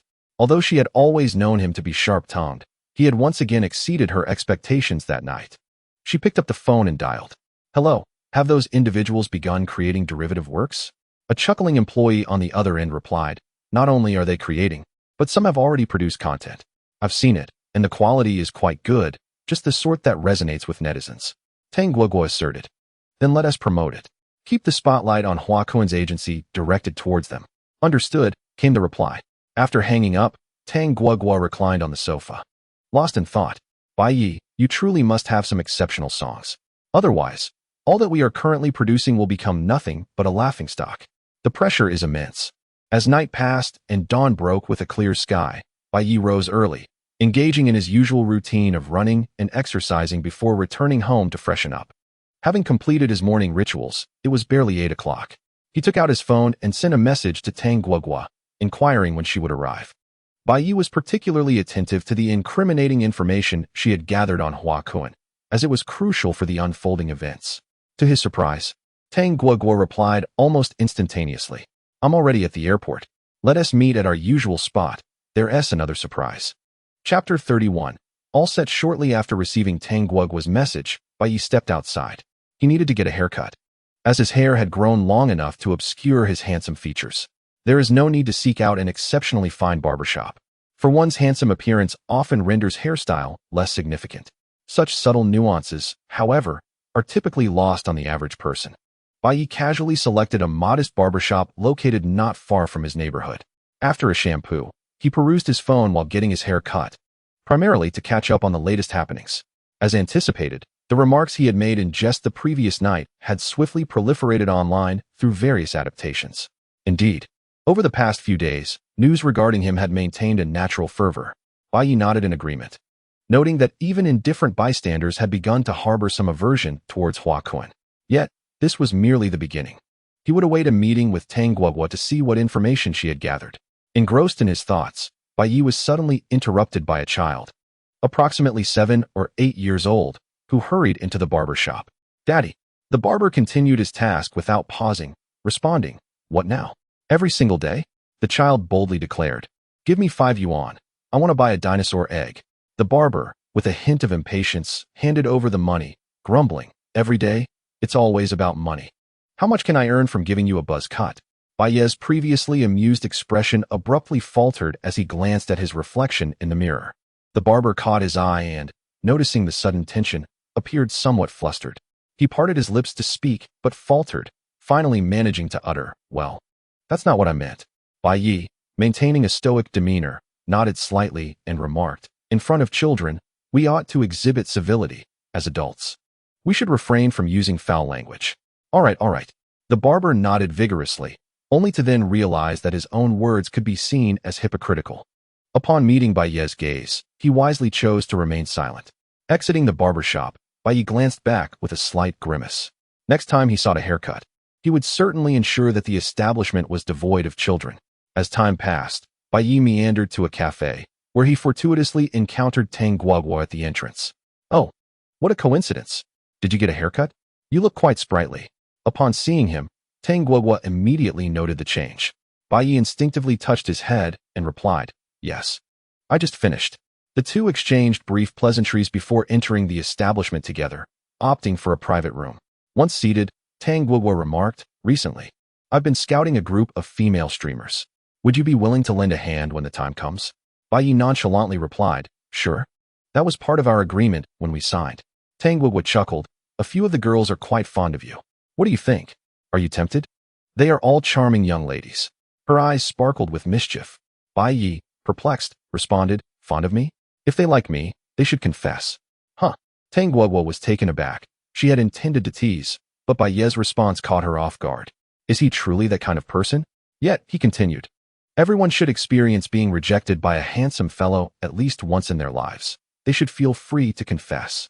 Tang Guogua, exasperated, replied, how annoying. This person is truly insufferable. Her demeanor shifted to seriousness as she stated, let us discuss matters at hand. Bai Ye inwardly scoffed. Huh, does this little girl think she can jest with me? Very well, speak your mind. Tang Guogua produced an offline tablet and remarked, everything is here. It's quite challenging to uncover Huaquan's dark secrets. His management team is astute and has eradicated much of the evidence. I had to leverage significant personal connections to unearth this. She concluded with a triumphant expression. Bai Ye took the tablet, opened it, and was immediately astonished. Goodness, this lad has a son. He looked up and inquired, he doesn't know? Tang Guogua chuckled oddly. Indeed, he is completely unaware. Not only that, but during this time, he has been particularly reckless. Elaborate. Bai Ye expressed his curiosity. Tang Guogua continued. He has joined a film crew shooting in a rather remote mountainous area. A place even paparazzi disregard.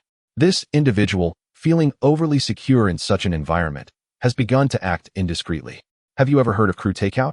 Bai Ye pondered for a moment. I believe I have. He vaguely recalled coming across such news in his past life.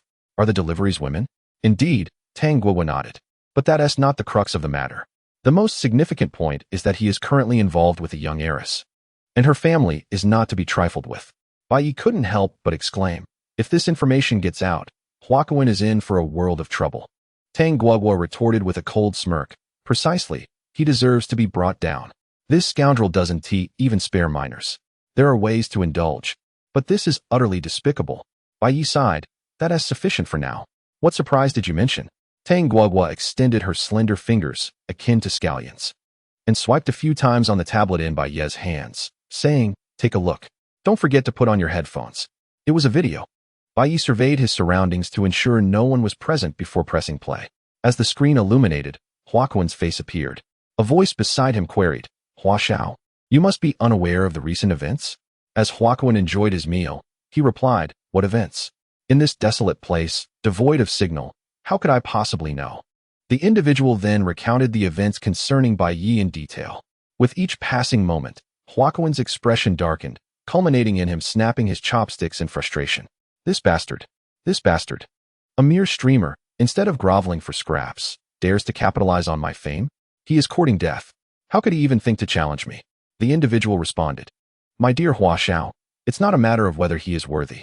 The issue is that he clings to you like a stubborn adhesive. Just last night, in front of a massive audience, he lambasted all your works, and his words were utterly vile. Huaquan's face flushed crimson, contorted with rage. Over the years, if one were to inquire what mattered most to him, the list was surprisingly short. He possessed all he needed. Although a company oversaw him, it only managed his career, while his private life remained shielded. Gradually, Huaquan's primary concern had become his reputation. And what sustains one's reputation? Popularity. And the most vital component of popularity is, indeed, talent. Indeed, Huaquan genuinely perceives himself as possessing talent, even if his songs are merely the result of a creative spark, meticulously refined through the guidance of various mentors. This situation can be attributed to Huaquan's management, who believe that to portray oneself as a prodigy, one must first cultivate a self-belief in that identity.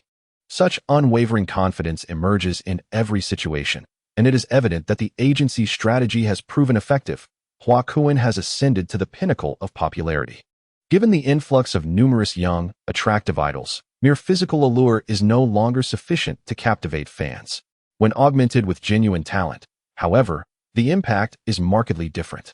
Presently, in Huaquan's eyes, as a prodigious genius, it is utterly infuriating that his compositions are ridiculed by an inconsequential individual from obscurity. How could he possibly contain his rage? Huaquan proclaimed, "Let us wager. Was it not stated that upon losing, I would receive apologies and kneeling from the entire internet? I accept. The video abruptly concluded. Bai Ye removed his headphones and inquired, "Can your person directly access the set?" Tang Guogua shook her head. "Not my person. It's a delivery worker." I offered him a sum of money, and he agreed. That sum must have been substantial. Bai Ye curiously asked, "What transpired next? Was Hua Kun obstructed?"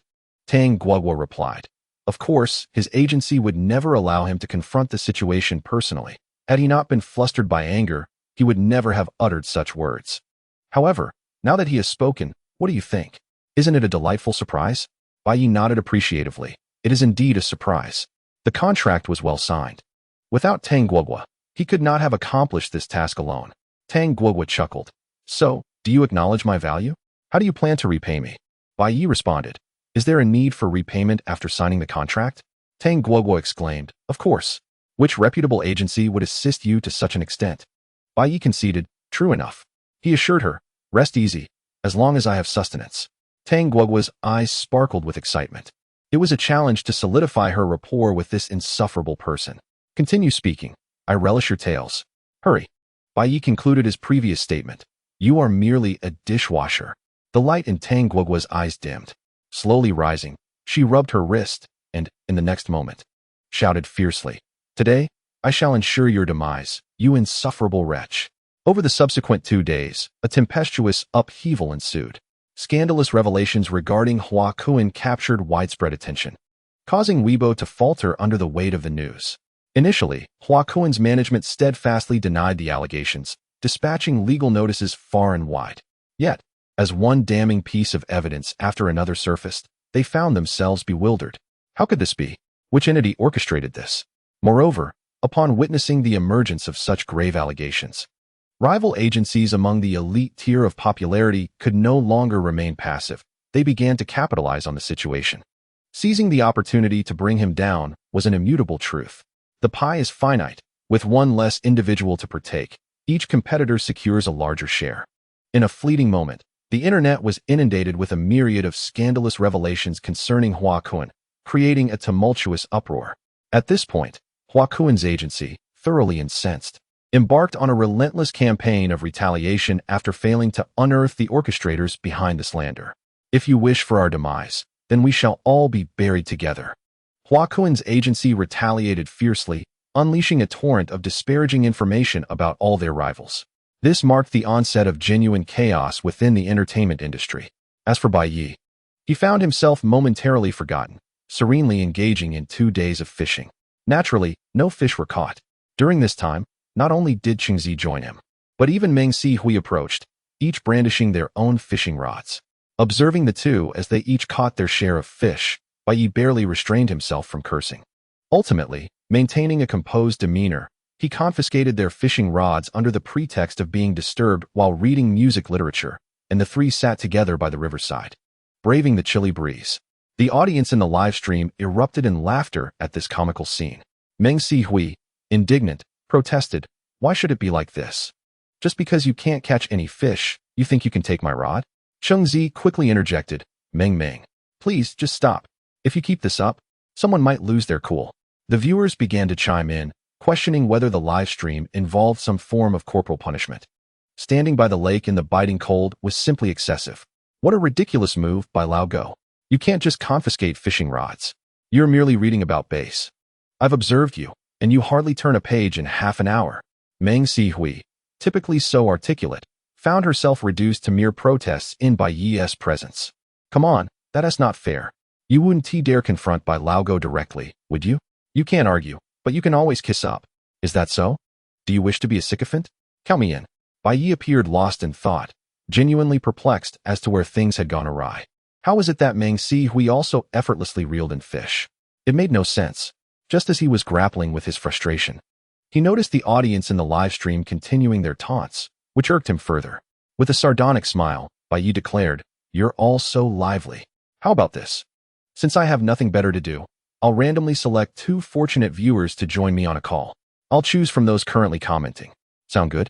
The visible chatter in the comments began to dwindle, eventually fading into silence.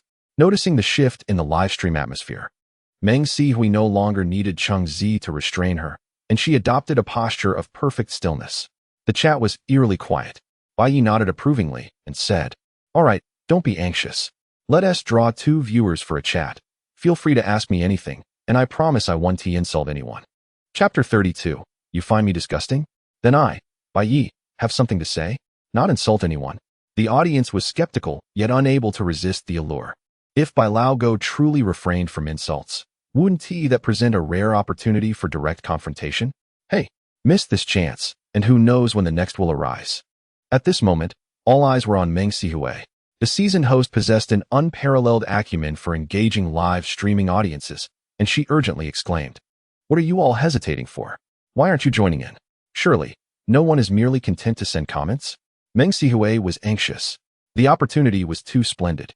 Bai Ye had declared he would refrain from insults, so why not take the microphone and concoct something to irritate him?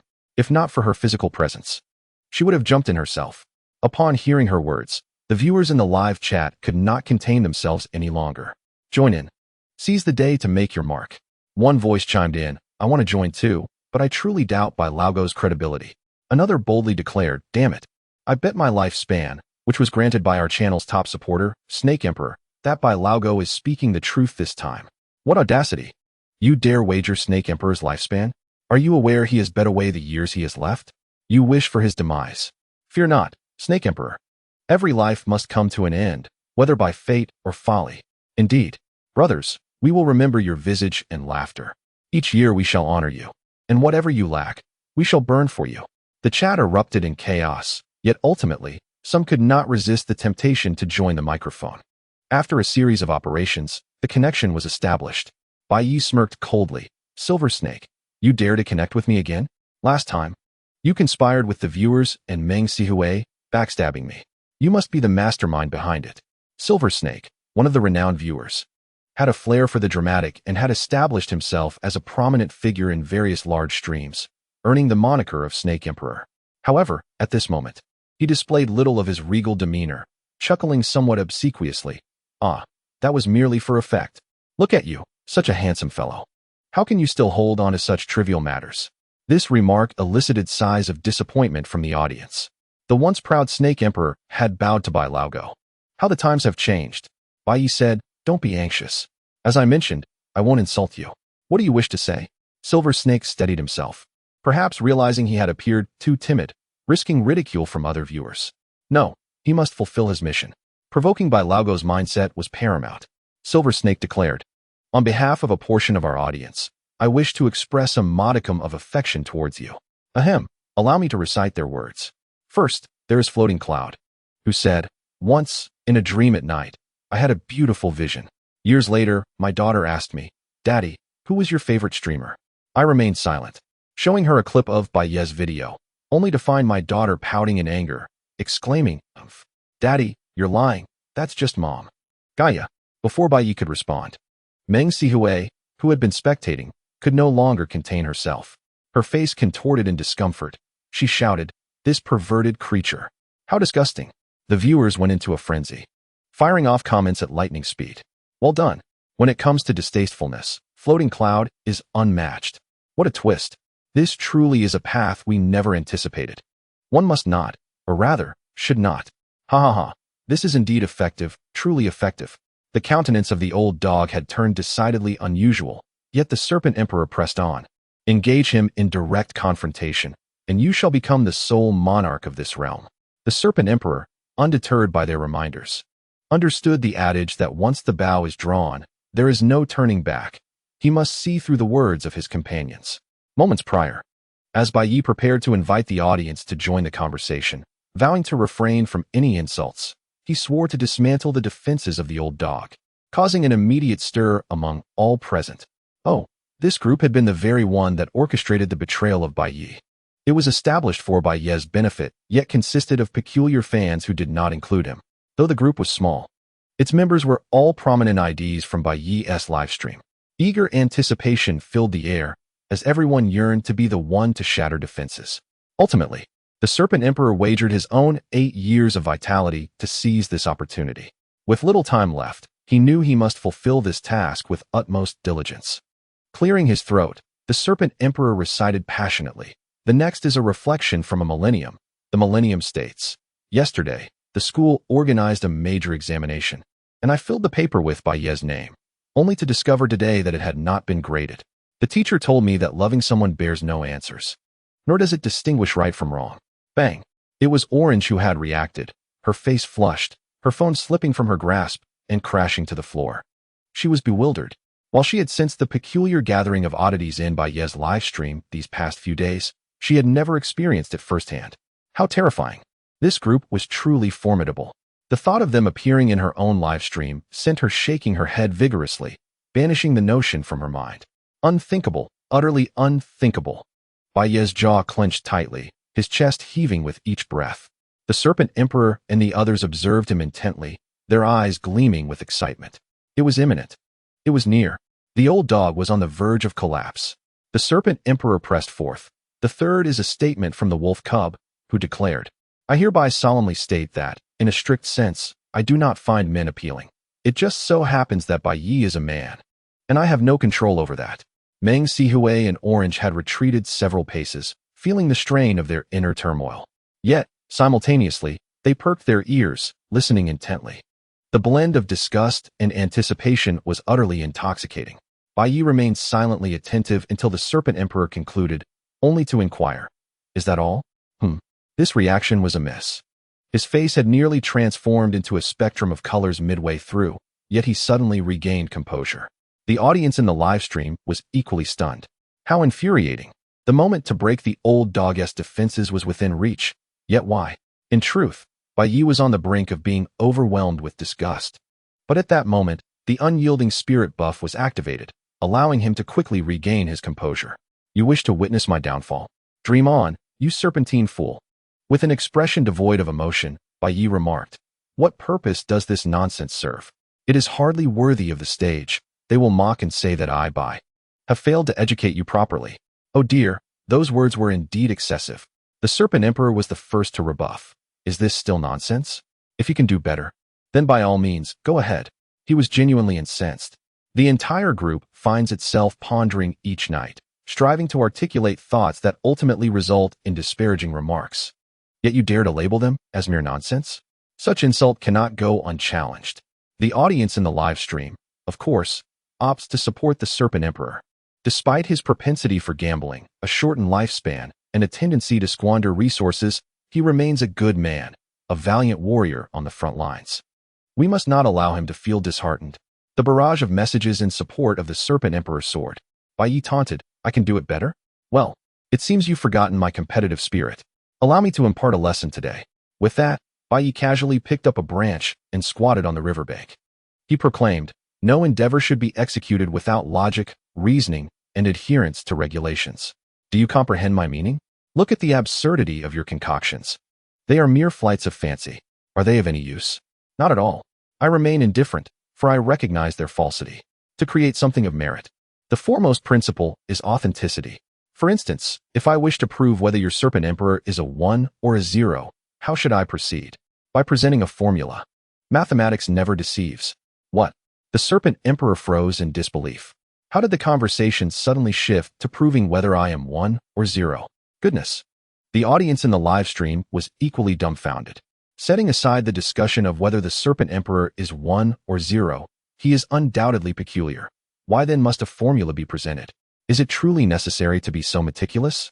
Meng Sihui and Cheng Zi, who had taken a few steps back, now advanced curiously. Regardless, everyone's attention was captivated. Bai Ye inscribed on the ground, "Prove whether the Serpent Emperor is a 1 or a 0. 30-point question. First we must formulate the problem. This enhances the inquiry. Observe closely how I proceed. Initially, we need a mathematical symbol to represent the Serpent Emperor, let us say. But I choose to use, because this symbol resembles the way the Serpent Emperor spreads his legs." The Serpent Emperor could no longer contain himself and shouted, "I refuse. I absolutely refuse. That is not me. He is slandering me. He is slandering me." The live stream comments erupted in laughter. What professionalism! A true expert reveals the quality of their work with a single stroke. For heaven's sake, I can't even type this symbol. I managed to type it. Yet tears filled my eyes. It is mathematics. Mathematics has left me with psychological scars. Goodness, here we are back in high school. I am overwhelmed. Serpent Emperor, you must concede. It's rather fitting. Have you all betrayed me? Well then, count me in. If this were high school, I could still debate this problem with Bai Ye. But now that I'm in university, all I know is that I need to eat 3 meals a day. Bai Ye stated, your refusal is futile. Pay attention, and if you disrupt the class again, you shall stand outside. The Serpent Emperor fell silent. One must bow their head under the eaves. Bai Ye continued. At this point, the question transforms into proving whether it is 1 or 0. How do we solve this? Recall your mathematics textbooks. First, the cosine and sine of 1, surely. No one is unfamiliar with this trigonometric formula? Then, let us proceed with the transformation. Cosine, 12 cosine, correct? At this point, Bai Ye lifted his head and glanced at the barrage. A vast array of question marks appeared. Bai Ye furrowed his brow and remarked, such a simple matter, and you all fail to comprehend? Still questioning? Were you too preoccupied with picking your noses during class? Illiterates who cannot understand should exit this live stream and take down my sign. I cannot afford to lose face. The barrage responded. Once again berated, yet I find myself unable to refute, not even knowing where to begin. How infuriating. How did things come to this? Were we not here to criticize Bai Laogo? I can understand. I feel so proud. Wake up. What does it matter if you can comprehend? The situation is now firmly in Bai Laogo's grasp. Did he not claim he would not insult others? Why do I feel insulted now? As for the earlier comments, Bai Laogo merely stated that we lack culture. Truthfully, that cannot be considered an insult. Bai Ye sneered a couple of times and continued, for those who do not comprehend, it is of no consequence. Those who do, please continue listening. For the next 7 minutes, the formulas kept transforming, filling a substantial portion of the space. Bai Ye persisted.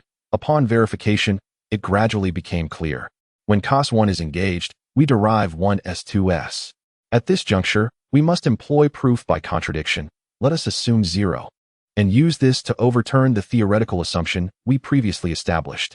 Thus, the formula above transforms into this, 0 1s0. Consequently, based on our prior deductions, knowing that s is not equal to 0, it follows that 1s is also not equal to 0. This evidently leads to a contradiction. Thus, the assumption of 0 is invalid, and it cannot equal 0. However, this was merely assumption 1. There exists a second scenario that requires a more rigorous approach. Once again, 10 full minutes passed. The formulas on the ground multiplied, while the audience in the live stream grew increasingly vocal. Meng Sihui and Chengzi gradually wore expressions akin to that of someone dizzy from consuming alcohol. Naturally, the live stream was not devoid of educated viewers. They were engaged in a rather spirited discussion about Bai Ye's formulas. Ultimately, they concluded that, although quite absurd, thus far, the formulas remained accurate. Shi Huang was utterly dumbfounded.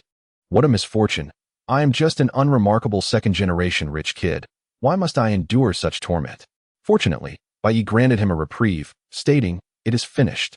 At this juncture, all possibilities have been exhausted, and the answer to this problem is 1. Upon concluding, Bai Ye expressed his astonishment, saying, Shi Huang, who would have thought? You are indeed a 1.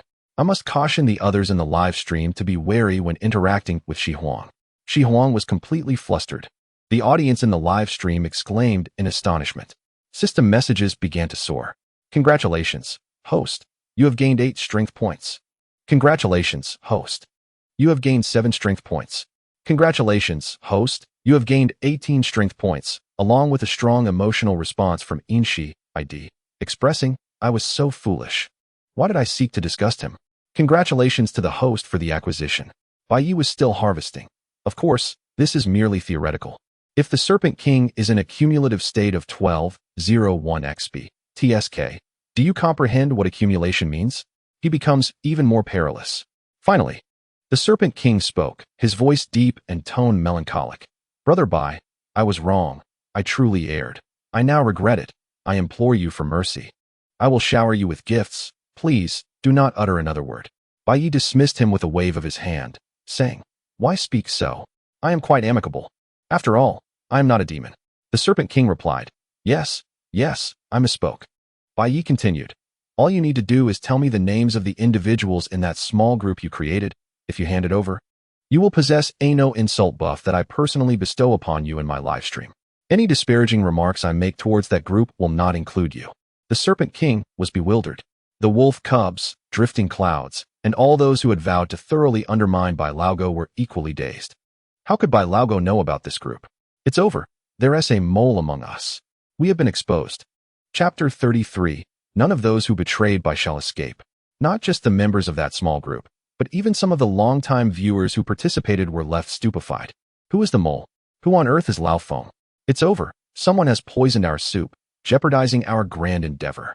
Serpent King, you must think carefully. If you submit that list, the brothers will have nowhere to stand. Is that Bai Laogo's list? It certainly has a familiar ring to it. The good news is that the list has yet to be exposed. The bad news is that Bai Laogo is already fixated on it. Serpent King, think of your brothers and sisters. Do not yield. The Serpent King is unreliable. During the barrage of comments, he referred to Bai Laogo as Bai Laogo, and when connected, he became Brother Bai? A newcomer asked, confused, what are you all discussing? Newbies need not worry, just feast on my foot skin. As for how Bai Ye knew of the group's existence, it was merely a guess. The minds of the cunning are often interconnected, you see? The Serpent King's voice trembled slightly as he asked, huh? What small group? Brother Bai, what are you saying? Bai Ye scoffed, do not struggle. Since I have spoken of it, it clearly indicates that I am already aware. Spare yourself the futile effort. The Serpent King fell silent, internally grappling with turmoil. To disclose the list would betray his good brothers and sisters, yet the allure of the no-insult buff was undeniably tempting. Just imagine. No matter what Bai Ye says in the future, no matter how sardonic, the Serpent King could stand out, declaring, I have no part in this. Isn't that unique feeling worth selling out a few brothers? No. If I truly do that, I would be ostracized in the future. Indeed, one cannot be so short-sighted. However, Bai Ye commenced his devilish whispers, if you do not comply. Let me put it this way. Any example I use in my live stream will be your name. Do you understand what this implies? Were you ever called out by your teacher during your studies? How ruthless. The audience in the live stream was profoundly shaken. During school, teachers would often provide examples. And who hasn't he experienced that? It is akin to the character Zhang Sen mentioned by Luo Dian Bai Ye's past life. Just imagine. If you were to replace Zhang San with your own name, could you bear it? The resolve of the Snake Emperor, once steadfast, was swiftly shattered, prompting him to declare, I will submit. I shall submit right now. There are 31 individuals in the group, including Wolf Cub, Floating Cloud, and Millennium. As each name was called, a pall of despair descended upon the live stream as defeat loomed. All the family fortune utterly squandered. Very well, Bai Ye nodded. Thank you for your efforts, little snake. You may take a rest now. The second person on the mic is Floating Cloud, correct? Come now, do not flee. If you run, I will use you as an example. Floating Cloud, on the verge of leaving the mic, froze at the words. You are misinterpreting me, Snake Emperor. Bai Ye had already brought up his alias, inquiring, why the silence? Aren't you usually quite lively in the chat? Floating Cloud replied, how could I not speak? That is not the case, Brother Bai. You promised not to scold anyone. You haven't forgotten, have you? Bai Ye nodded, I have not forgotten. I merely wish to engage in conversation with you. Floating Cloud sighed in relief, saying, that is good to hear, let us chat. What would you like to talk about? Bai Ye's expression revealed no joy or sorrow as he remarked, your little story is quite well crafted, about the moldy grapes. Floating Cloud quickly retorted, that is not good. Wait. Moldy grapes? What does that mean? Bai Ye responded, it signifies a mind full of mischief. Floating Cloud. Even though the audience had not yet emerged from the sense of defeat at being on the submission list, laughter erupted. I knew old dog Bai would surely speak up. Floating Cloud could not resist asking, didn't you say you wouldn't scold anyone? Bai Ye nodded, I did not scold. It was merely a play on words. Well then, if you dislike it, I shall refrain. How about I share a story with you instead? Floating Cloud, filled with trepidation, replied, Brother Bai, you wouldn't want to discuss me too, would you? Not at all. Bai Ye affirmed, I am not that kind of person. That is a relief, Floating Cloud said. Huh, what kind of person am I? Bai Ye replied, do not dwell on that. Simply listen to my story. It begins with a donkey in the forest. A local tyrant who possessed a vast meadow, preventing other animals from grazing there. One day, a llama from another area arrived, drawn by the lush grass, and began to feast. This displeased the donkey, who promptly kicked the llama, sending it rolling several times. At that moment, a little rabbit hopped over, concerned for the llama, and said, here, Bai Ye paused. This was a subtle technique. A brief pause before delivering an important message creates space for thought. Indeed, the silence allowed Floating Cloud and the audience to ponder. Wait, old dog Bai is really telling a story. It sounds almost like a children's channel, filled with innocence. This isn't his usual style. Floating Cloud instinctively interjected. What did the rabbit say? Bai Ye continued. The rabbit exclaimed, grass, mud, horse. Has your head been kicked by a donkey? Cough, cough. Floating Cloud nearly choked, prompting a spontaneous coughing fit on the mic. Bai Ye relished the moment, shaking his head and expelling a breath of satisfaction. What a relief. He believes that at his age, everything can be delayed, love can wait, and the role of a jungler can be postponed, but those he wishes to scold cannot be put off. Betray me? I have been stewing over this for days. Allow me to share a heartwarming little tale with you. The audience in the live stream is no better. The last statement left them feeling as if they had just feasted in a public restroom. Is this little rabbit's tongue so foul? Luring people in to strike, is it? Playing tricks, are we? I am utterly astounded. I had been listening with rapt attention, preparing to share this with my younger sister in kindergarten, only to be met with such a sudden twist. Relief washes over me, for my husband has finally scolded me. Otherwise, I would have been anxious about when he would choose to do so. Goodness, this live stream is becoming increasingly bizarre. I chuckle. Is this the VIP seat for being scolded? To experience the verbal prowess of the infamous white dog up close? Snake Emperor, prepare to face your demise. An empire built over the ages, destroyed by your hands. Snake Emperor, look us in the eye. Floating Cloud angrily exclaimed. Wasn't it agreed that we would not insult one another? Bai Ye curiously replied. I have not insulted anyone.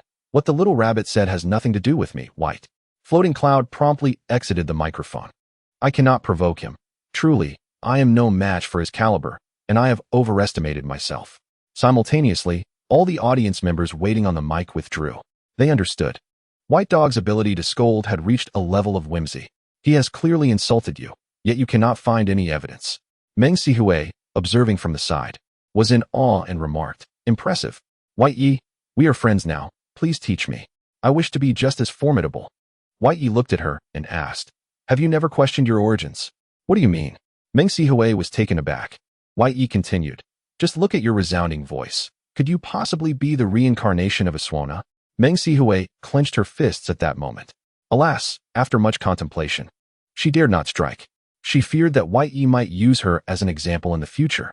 Wouldn't he that make her a prime target for ridicule? Observing her restraint, Bai Ye felt a tinge of disappointment. Humph, when you were fervently fishing in front of me this afternoon, shouting incessantly, you should have anticipated this moment. As the mic was finally cleared, Bai Ye inquired, well then, is there anyone else who wishes to join the mic? I am calm now, and there is no danger. The audience was skeptical and encouraged one another to send someone up as a daredevil to test the waters. After a considerable time, at last, someone took to the mic. Bai Ye greeted him warmly. Hello, my friend. What would you like to say? This time, it was a young lady who smiled and said, let me make it clear. I bear you no grudge, neither past nor present, and I had no part in the restaurant betrayal incident. I have always been honest and dutiful. If you scold me, I will retaliate. Quite cautious. This made Bai Ye laugh heartily. Oh, come now, just speak your mind. The young lady continued. I simply wish to inquire about your bets with Hua Kuan and his fans. What were you thinking? Do you really write songs? Bai Ye's expression instantly soured. Of course. How could I engage in such matters if I did not possess that ability? Your doubt truly pains me. The young woman remained skeptical. Is that true? But everyone seems to think otherwise. Bai Ye interjected. Hold on. There's no need to continue. I don't care what they think. I care about my own beliefs. Let me tell you, I can not only write, but also sing. I was once known as the king of songs in Daunting Lake. Quite impressive. The young woman elongated her tone, clearly doubting his self-praise. Bai Ye sighed. I understand your skepticism. After all, I am not the youthful person I once was. What do you mean? She asked, puzzled. Bai Ye clasped his hands behind his back, gazing nostalgically at the flowing Xiangjiang River, reminiscing, in the past, when I went to karaoke, I was the star of the show. Even the ants passing by would stop to check if the original soundtrack was playing. Now, I can only sit quietly in a corner. And the young ladies beside me encourage. Come on, brother, sing a song. Don't just sit there. What? The young woman almost lost her voice. Initially, seeing Bai Ye's expression, they thought he would share some little-known tales, so they had all settled in to listen. And then he said that? The audience in the live stream erupted in chaos. All right, no cursing, so we're driving now, huh? Another round of that? Right to my face? Is there no law? No justice? Where's the moderator? Where's the moderator? Aren't you going to intervene? I realized that Bai Ye would scold men but flirt with women. What a double standard. Oh, what have we men done wrong? We merely love our brother. It's infuriating. This group had not a single serious word. They were truly shameless. Bai Ye surveyed the barrage of comments with a mocking expression, saying, "What are you all pretending? I ask you, what are you pretending for? You say I have a double standard? Oh, during ordinary days. When a young girl calls you uncle, you practically want to hit her, but when a girl in her 20s calls you daddy, you all excited. Who doesn't know this? It's disgusting. Wow." With that said, who would willingly admit to being like that? Everyone denied it. Some claimed Bai Ye was slandering. Others said he was just talking nonsense, adamantly refusing to acknowledge the truth. A girl on the mic helplessly remarked, "I'm still here. Is it really okay for you to say that?" Bai Ye replied, "What is the big deal?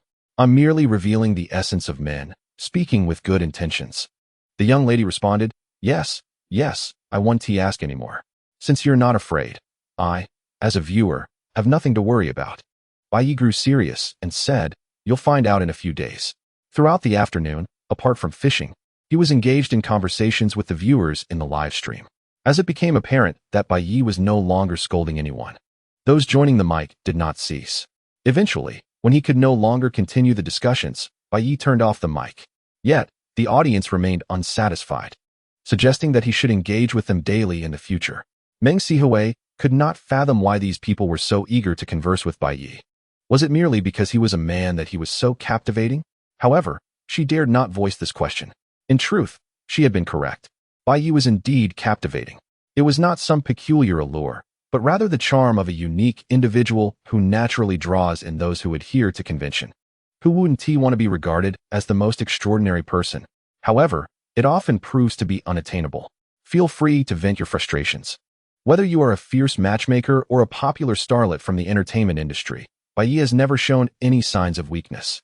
This alone resonates deeply with many inner sentiments. The feats we find impossible, you have accomplished, thus we choose to follow you. It is a straightforward principle. Moreover, Bai Ye possesses an intriguing and eccentric nature, with a vivid imagination and a sharp tongue, rendering him utterly unpredictable. Quite fascinating. After parting ways with Meng Sihui and Cheng Zi, Bai Ye returned home, casually ordered some takeout, and was relishing his meal when an unfamiliar call interrupted him. He glanced at the phone, his brow furrowing. This number had been acquired temporarily in recent days, as his previous number had been bombarded by fans of Hua Kun, inundating him with calls from dawn till dusk. Could this one have been compromised as well? That seemed unlikely, for he had obtained it from the security guard of his community. The guard had previously been misled by the falsehoods of Meng Sihui and Cheng Zi, believing Bai Ye to be a heartless scoundrel, and had naively divulged his room number. Had it not been for that incident, even with monetary incentive, the guard would have been reluctant to allow him to use it for a few days. Bai Ye answered the call, remaining silent. The voice on the other end spoke. "Hello, is this Bai Ye? I am an official representative from Douyu, and I obtained this contact from Director Tang." "Director Tang?" Bai Ye inquired. "Tang Guogua?" The individual replied, "Indeed, since your phone was unreachable and there was no response from the back end, we inquired for quite some time without success, ultimately receiving your number from Director Tang. Rest assured, I am aware of your current situation and will not disclose this number. I have assured Director Tang of the same."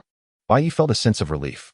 It wasn't fear of Hua Kun's fans, but rather the fact that this number belonged to the security guard.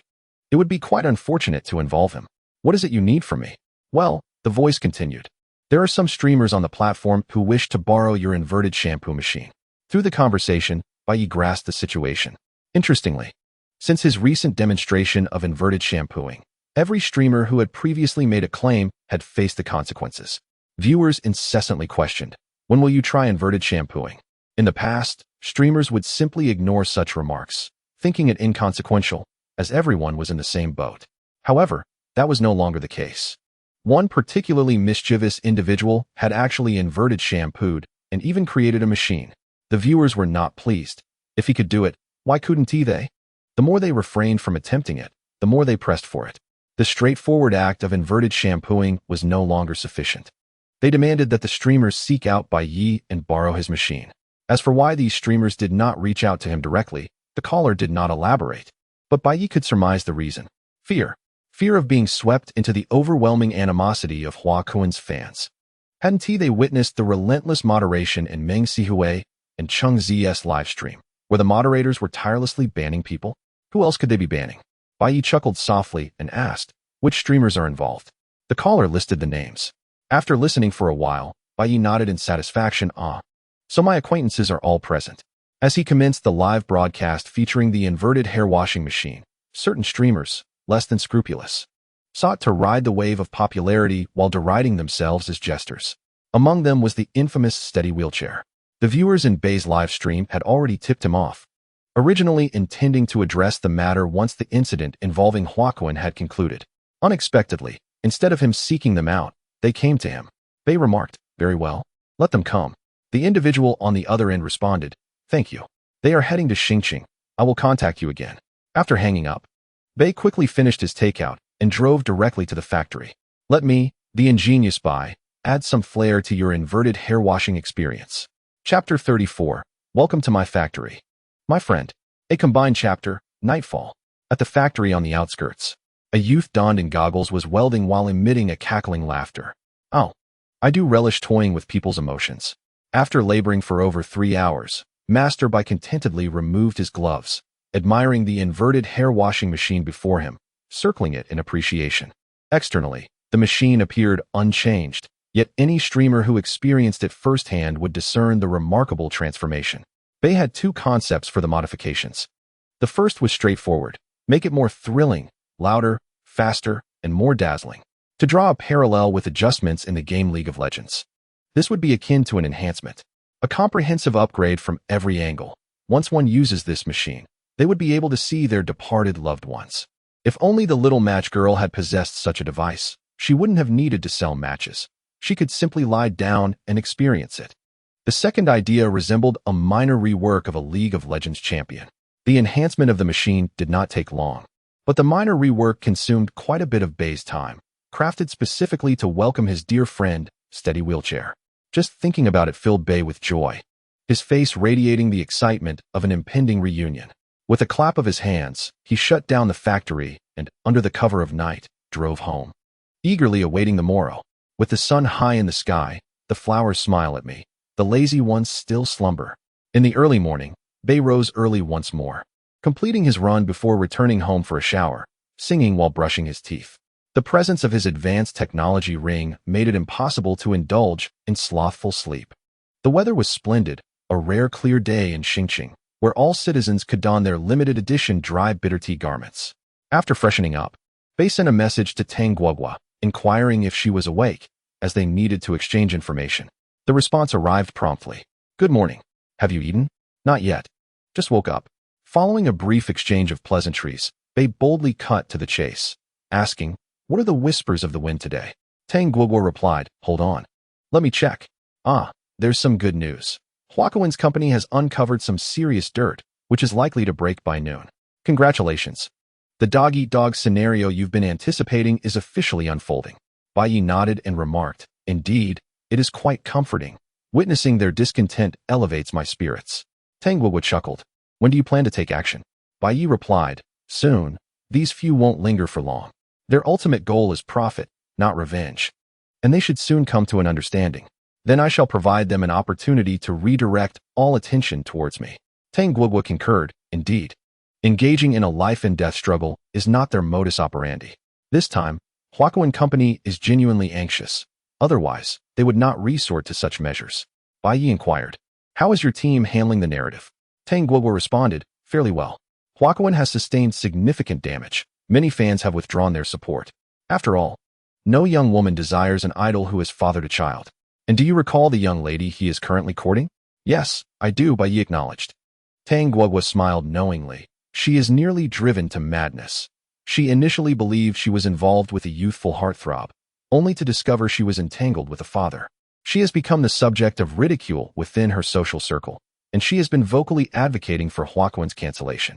Bai Ye asked, what of Hua Kuan himself? He has been taken back by his agency and is currently under house arrest, forbidden from making any public appearances, Tang Guogua replied. The two conversed for over 10 minutes, reiterating their plans, identifying any gaps, and considering better ideas. Finally, Tang Guo was stated, just wait. At noon, once Huakuan Company begins to release explosive revelations, the public's discontent with celebrity culture will reach new heights. As predicted, around noon, Weibo crashed once more. Huakuan Company unleashed 5 major scandals. One involved a certain individual dragging a police officer, supported by video evidence. Another revealed a notorious debtor whose actions had devastated numerous families, substantiated by documentation. Yet another disclosed shocking secrets about a certain celebrity. These revelations began to proliferate across various platforms. Douyin, Tieba, Tushio, any site with news content was inundated with these stories. In this digital age, evasion is impossible. The general public was taken aback. And it was no exaggeration to say that the nation was abuzz with discussion. Just look at their actions. There is not a shred of decency among them. They are all vile characters. The uproar was palpable, and even major state media could no longer remain passive, each issuing condemnations. At this juncture, the puppeteers behind various celebrities began to intervene, suppressing trending topics, shifting discussions, and engaging in negotiations. Within moments, the narrative took a turn. To the astonishment of some netizens who had just awoken and had yet to finish reading the earlier posts, a refresh revealed a reversal. Huakuan had not fathered a child. Rather, it was a malicious woman intent on tarnishing his reputation. The child was not his, and the hospital's documentation had been fabricated by the physician. He was still a fresh-faced youth. Another individual had not dragged a police officer. He had been filming a scene, targeted by nefarious detractors. Yet another was not a debtor. He had long settled his dues, and it was merely some unscrupulous individuals seeking to extort further compensation. The center of it all is but a singular point, an illusion, entirely fabricated. It is merely a scheme devised by some cunning individuals who wish to harm the collective. Concurrently, the fervor surrounding these revelations has plummeted, even to the point of vanishing entirely. Bai Ye watches in astonishment. Who would have anticipated that, even in a different realm, these individuals would employ such fantastical methods to suppress the entirety of the online populace? I recall in a past life, there was a female celebrity capable of silencing the entire internet. No matter which application was opened, the searches yielded nothing. That scene was truly terrifying. Honestly, had I not personally experienced such surreal occurrences, anyone else would dismiss it as mere folly. Yet, these events transpired. The netizens are equally perplexed. Should they indulge in these revelations or not? I had just begun to glimpse the unfolding drama when suddenly, a figure emerged to shatter it all, proclaiming that these were not revelations, but mere plastic props for filming. The assertion was made with such conviction. Should we believe it or not? Bai Ye casually clicked on a trending topic and found the discussions among netizens to be quite revealing. Has everything turned upside down? This surely hints at something sinister. Previous information has vanished without a trace. This is undoubtedly a sign of trepidation. Spare me your nonsense. Why do you not mention that the simultaneous emergence of so many revelations hints at hidden machinations behind the scenes? As a mere bystander, I must assert that this individual does not appear to be one who would engage in illicit activities. As for the pure-hearted, one must speak the truth. Once you step into the arena, you can no longer claim to be an outsider. What pretense is this? I concern myself not with trivialities. Yet the capital behind these flashy stars sends chills down my spine, transforming trending topics in mere minutes. If you possess a timid heart, stay off the internet. Would you not feel alarmed if your child were randomly kicked while strolling? A little observation reveals that true bystanders maintain a skeptical stance, primarily seeking verification in their discourse. As for the fans, even those who had vocally declared their intention to unfollow just days prior return immediately upon hearing rumors about their beloved. This demographic has always been thus. A mere suggestion is enough for them to engage in self-brainwashing. Pathetic yet infuriating. Amidst this chaos, a shrewd individual seized the moment and arrived in Star City. Indeed, it is the steady wheelchair. His days have not been pleasant of late. Ever since visiting Bai Ye's live stream and being humiliated, his broadcasts have become unbearable to watch due to the vile comments. It is the sort of filth that would make a child recoil in horror. Initially, he intended to play dead, but the circumstances have changed drastically. He can no longer maintain that facade. The contrast is too stark, and the moderators have issued warnings. Which reputable platform allows such comments to proliferate? To the outsider, it would appear we are broadcasting from a cesspool. Furthermore, the earnings from his live streams have dwindled alarmingly in recent days. Faced with these 3 compounding pressures, the steady wheelchair finally found himself at a breaking point. While he could overlook many things, financial loss is not one of them. Reluctantly, he bowed to the circumstances, planning to blend in once other streamers arrived in Star City, hoping to mitigate his embarrassment. However, he did not anticipate the sudden eruption of such monumental revelations at noon. The steadfast wheelchair suddenly experienced a moment of inspiration. With everyone's attention currently fixated on these sensational happenings, wouldn't it be prudent to head to Star City and perform the inverted hair wash, thereby minimizing the spread of this event? Stealthily, the steadfast wheelchair boarded a vehicle bound for Star City. Bai Ye had already discovered this news through a call with the official Douyu staff. Oh, what a delightful double blessing today. Without further ado, Bai Ye initiated a live broadcast. What do you think the steadfast wheelchair is plotting? Attempting to sneak in the inverted hair wash while the Douyu audience is engrossed in gossip, perhaps? Not a chance. As soon as the live stream commenced, a wave of longtime viewers flooded in, accustomed to gathering at this hour. Bai Ye greeted them. Good afternoon. Have you eaten? The audience replied, not yet. We're waiting to see your fishing antics. Bai Ye responded, haven't eaten? Then take a punch from me. This simple interaction was marked by mutual politeness, touching only lightly upon the surface. The conversation then shifted to the major gossip of the afternoon, though Bai Ye refrained from participating, instead lost in thought. His silence did not go unnoticed, prompting viewers to inquire about his musings. Bai Ye, brow furrowed, remarked, I have this nagging feeling that I've forgotten something. Oh right. It came to him. Under the scrutiny of all, he updated the fishing diary in the live stream. February 10th catch. A group of delusional backstabbers, the Petty Alliance. How laughable. The list is as follows. Those lurking in the live stream, including the likes of Floating Cloud and Qian Yan, instantly felt a stab of betrayal. What was there left to discuss regarding the entertainment industry's scandals? Their own reputation was at stake. In the realm of outdoor live streaming, who was unaware of the notorious fishing diary? Having made it onto this list, would they ever be able to show their faces again? Bai Ge, let us negotiate. Please remove us from the disgraceful list. Was it truly necessary to be so ruthless? Wasn't there a chance for redemption? Bai Ge, I'm only 18. I haven't even married yet. Are you condemning me to infamy? I'll pay. Can you take my name off? Ha ha ha. Good news.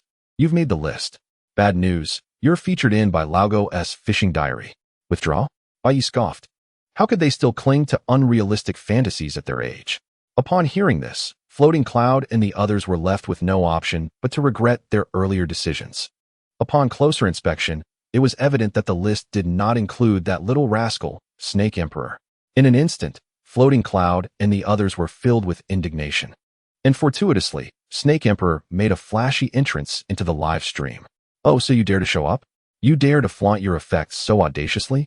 The barrage of comments swiftly turned against him, whether it was Floating Cloud and his companions or the other viewers in the live stream. They began to insult Snake Emperor from all angles. This was a collective endeavor. Why should he be the only one to escape unscathed? The backstabbers deserved their fate. Snake Emperor, Bai Ge, please talk some sense into them. Why won't you help me? Didn't you promise to grant me a buff against insults? Bai Ye curiously remarked, I have indeed ensnared you. I have not insulted you. What others say about you is of no concern to me. The Snake Emperor was taken aback, witnessing the brothers turn against each other, and could only lament. It's a trap. Ha ha ha, it's all a trap. You've fallen for it, and so have I. Bai Ye, with a smile, observed their verbal exchanges for over 10 minutes before attempting to mediate, saying, enough. Today's live stream features a major event, Little Snake. You can resume your insults later. Upon hearing this, the audience shifted their focus from the Snake Emperor, inquiring eagerly about the anticipated highlight. Bai Ye chuckled. A friend has traveled from afar to experience my inverted hair washing machine. Just as he was saying this, the official from Douyu called to inform him that the guest had arrived just outside the factory. Without further delay, Bai Ye hopped into his car and sped towards the factory. Among the viewers in the live stream, some were already privy to the identity of the guest. As the steady wheelchair had come with a live broadcast of his own, he must perform the inverted hair washing in front of his audience to conclude the matter. This revelation piqued the interest of Bai Ye's viewers, for everyone was aware of the steady wheelchair's notorious reputation for seeking attention and speaking ill at the time. His behavior was not a one-time occurrence, but rather a recurring pattern. Such individuals are the epitome of hypocrisy, feasting at one moment while condemning others the next. Who wouldn't he find them irksome? As for his continued popularity, It can only be attributed to the boundless possibilities of the internet. Some viewers delight in watching clowns. Even the likes of Lao Ba have found fame. Haven't they? Setting aside those thoughts, Bai Ye's live stream grew lively, promising delightful entertainment. The audience was eager to see how Bai Ye would handle the situation. In this context, Bai Ye arrived at the factory to find a frail man standing at the entrance, holding a live stream pole and speaking indistinctly. "Hello," Bai Ye called out from a distance, his expression radiating warmth. "Welcome to my factory, my friend." The old adage, "One does not strike a smiling face," holds merit. The steady wheelchair had initially planned to maintain a cold demeanor upon meeting Bai Ye, considering it was this very person who had compelled him to undertake such a journey for the inverted hair washing. However, upon encountering Bai Ye's exuberant welcome, he found himself momentarily at a loss. Hello," the steady wheelchair hesitated before replying. After all, he had come to borrow something, and complete silence was not feasible. To his surprise, Bai Ye approached swiftly, draping an arm around his shoulders and exclaiming, "You should have informed me of your arrival in advance so that I could extend the hospitality of a host. We must share a meal, right?" This unexpected warmth left not only the steady wheelchair bewildered, but also astonished the viewers in Bai Ye's live stream. What was happening? This person had mocked and insulted you during your broadcast, yet you were so welcoming? What is even more outrageous is that, just before alighting from the vehicle, Bai Ye had actually entered the live stream room of the stable wheelchair using another phone. The individual was still cursing him vehemently. With every utterance, he exclaimed, "Damn it. If it weren't for this foolish Bai Ye, I wouldn't even want to step outside. What? He at least follows through? Are you all jesting? If it weren't for the hype, would he act this way? He's nothing but a complete simpleton, merely capable of creating some lowbrow entertainment. It's merely luck." The tirade continued unceasingly. There must be something amiss. This conclusion wasn't drawn from any other reason but the audience's straightforward belief that Bai Ye was no good. After being berated for so long, it would indeed be strange if he could swallow such insults. Noticing the stable wheelchair remained silent, Bai Ye inquired, "How should I address you?" "Oh, just call me Lao Lu," the stable wheelchair replied, pausing briefly. He had initially refrained from sharing his nickname, but felt somewhat flattered by Bai Ye's genuine enthusiasm. This sentiment was not surprising. After all, Bai Ye's current popularity dwarfed his own, with audience numbers several times greater. Moreover, there were other factors contributing to Bai Ye's fame. What did Lao Lu possess? Merely a group of mindless viewers who berated him daily. Bai Ye's warmth even made the stable wheelchair feel a bit bashful. "Come on, let's go inside," Bai Ye exclaimed, opening the factory door. "I truly commend you, Lao Lu, coming all the way to the suburbs where there isn't a decent restaurant in sight." "No need. I've already eaten on the way," the stable wheelchair replied, regaining his composure, reminding himself not to be swayed by a bit of enthusiasm. Deep down, he still harbored disdain for this individual. Jealousy, envy, and a touch of defiance simmered within him. Why should he be so much more popular? Is it merely because he is slightly more handsome than I am? Bai Ye sensed this shift in his demeanor and subtly raised an eyebrow. This Lao Lu was not entirely foolish. It seemed he would need to intensify his approach. Bai Ye could decipher the stable wheelchair's perception of him, which was not particularly challenging. A glance at his previous live streams would reveal the type of person he was. Not particularly educated. He had once gained fame through gaming in his youth, but lacked emotional intelligence, struggled with creating engaging content, and had a foul mouth and poor attitude. Easily rattled by the audience's barbs. Once provoked, he failed to distinguish friend from foe, often launching indiscriminate attacks against all viewers. How could one not feel envious upon witnessing a junior in the streaming world achieve greater success in a shorter time than he had at his peak? Envy leads to hostility, yet he did not anticipate being smacked in the face while chasing after clout. It would be curious if he did not harbor resentment towards Bai Ye. This reaction was entirely understandable. It was the kind of exclusion that a capable and handsome individual must endure. Bai Ye, as if just recalling something, clapped his hands and said, "All right. I still have 2 bottles of wine and some local specialties from Xingqing in my car that I forgot to bring down. I'll fetch them for you now." At this, the stable wheelchair was genuinely taken aback. A welcome gift? Over the years, he had encountered many individuals. Yet he had never met someone who made such an effort upon their first encounter. If the prudent wheelchair had indulged in a few more literary pursuits, he would have encountered a plethora of such examples, such as the adage that unsolicited kindness often harbors ulterior motives, or the notion that there is no such thing as a free lunch. Unfortunately, he had not. He had heard these phrases before, but never took them to heart. The prudent wheelchair quickly waved his hand, exclaiming, "Oh, no rush, no rush. You are overly courteous." Bai Ye, appearing somewhat despondent, sighed and remarked, "I truly feel delighted to have friends from the same platform here. I apologize for any awkwardness. As you know, given my current predicament, I cannot guarantee how many more days I will be able to broadcast. In psychology, there exists a subtle technique for breaking the ice. When two strangers meet for the first time, if one party initiates self-disclosure, the distance between them diminishes more readily. Just as Bai Ye revealed his vulnerable psyche, it inadvertently dissipated the other's guardedness. His subconscious would suggest that since he had shared such private thoughts, a reciprocal exchange was expected. Either the other would reveal their own vulnerabilities or lower their defenses. Furthermore, Bai Ye amplified this dynamic by showcasing something shared between them, his live broadcast, and stating, "I am not as good as you." One could describe this as a strategic display of perceived weakness. The prudent wheelchair immediately sensed a newfound clarity. Indeed, despite the youthful exuberance of the lad, who seemed to embody the persona of a prominent streamer, he was merely a grasshopper after the autumn harvest. Why should I be perturbed by someone whose time is limited? With this realization, the prudent wheelchair's mindset shifted dramatically, his gaze toward Bai Ye now tinged with a hint of pity. He felt that, although this was Bai Ye's domain, he was the stronger presence here. The prudent wheelchair patted Bai Ye's shoulder and said, "Why? Oh why would you provoke the fans of Huacoin? Your sixth brother has been streaming for so long and has never behaved so extravagantly. Some individuals, once they gain an advantage, become quite arrogant and are oblivious to their own hubris." Bai Ye, in response, lowered his head and acknowledged, "Indeed, I did not think it through at the time." The prudent wheelchair advised, "Take my counsel. The waters in our line of work run deep. You cannot navigate them carelessly. Always contemplate your actions." Bai Ye, still looking down, lamented, "If only I had encountered my sixth brother earlier." The atmosphere between the two men grew increasingly congenial, leaving their respective audiences in a state of astonishment. Wait, what? Bai Lao Go and the prudent wheelchair are so amicable? How is it that within mere moments, they've become like brothers? If only Bai Ye had the leisure to engage with his audience, he would undoubtedly flaunt their harmonious rapport. You see, it may seem as though it took only a few words, but the intricacies are numerous. Had it not been for this skill in my past life, how could I have amassed wealth without any connections? Setting aside everything else, could you humble yourself before someone you despise, even if you were told every little trick? Could you overcome that internal barrier, especially when they were just criticizing you? Even if you could, would you perform well? Such matters are indeed profound.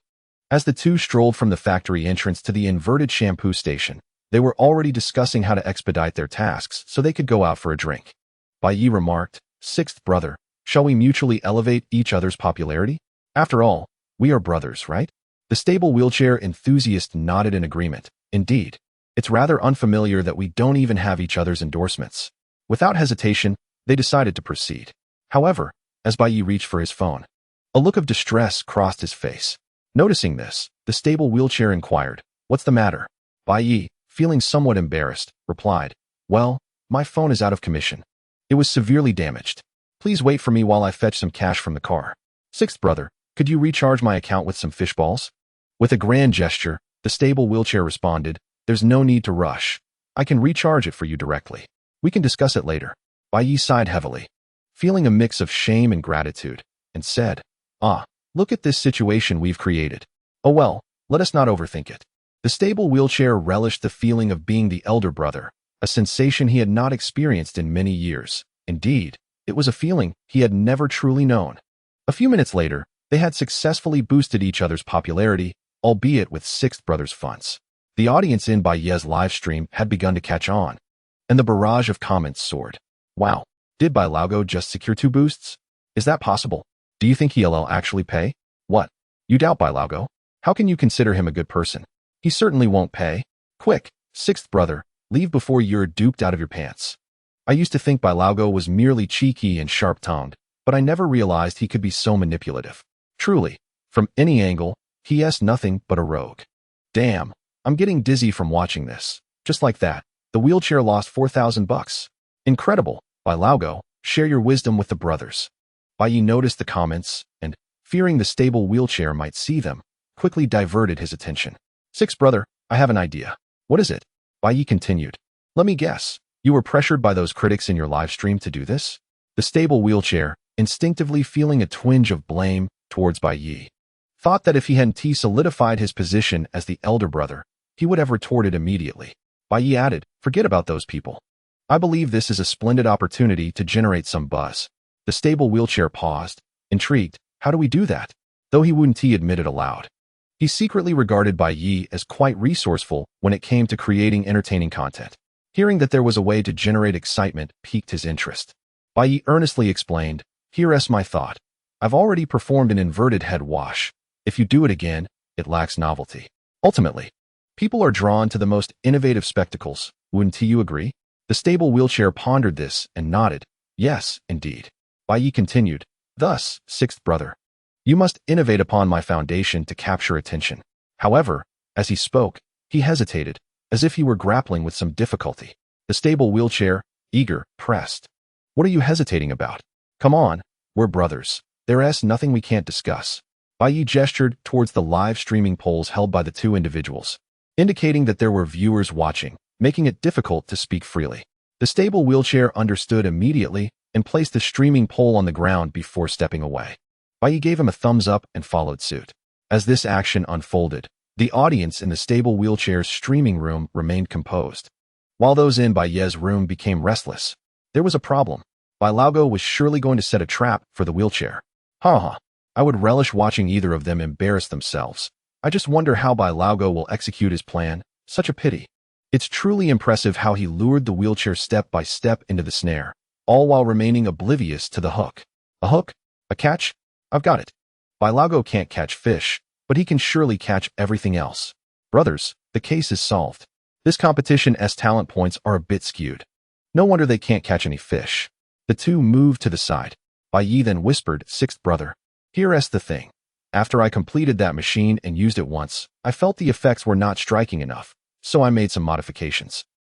Stable wheelchair nodded. Recalling that Bai Ye had expressed regret about not adding a speaker after he had taken a liking to the machine. What?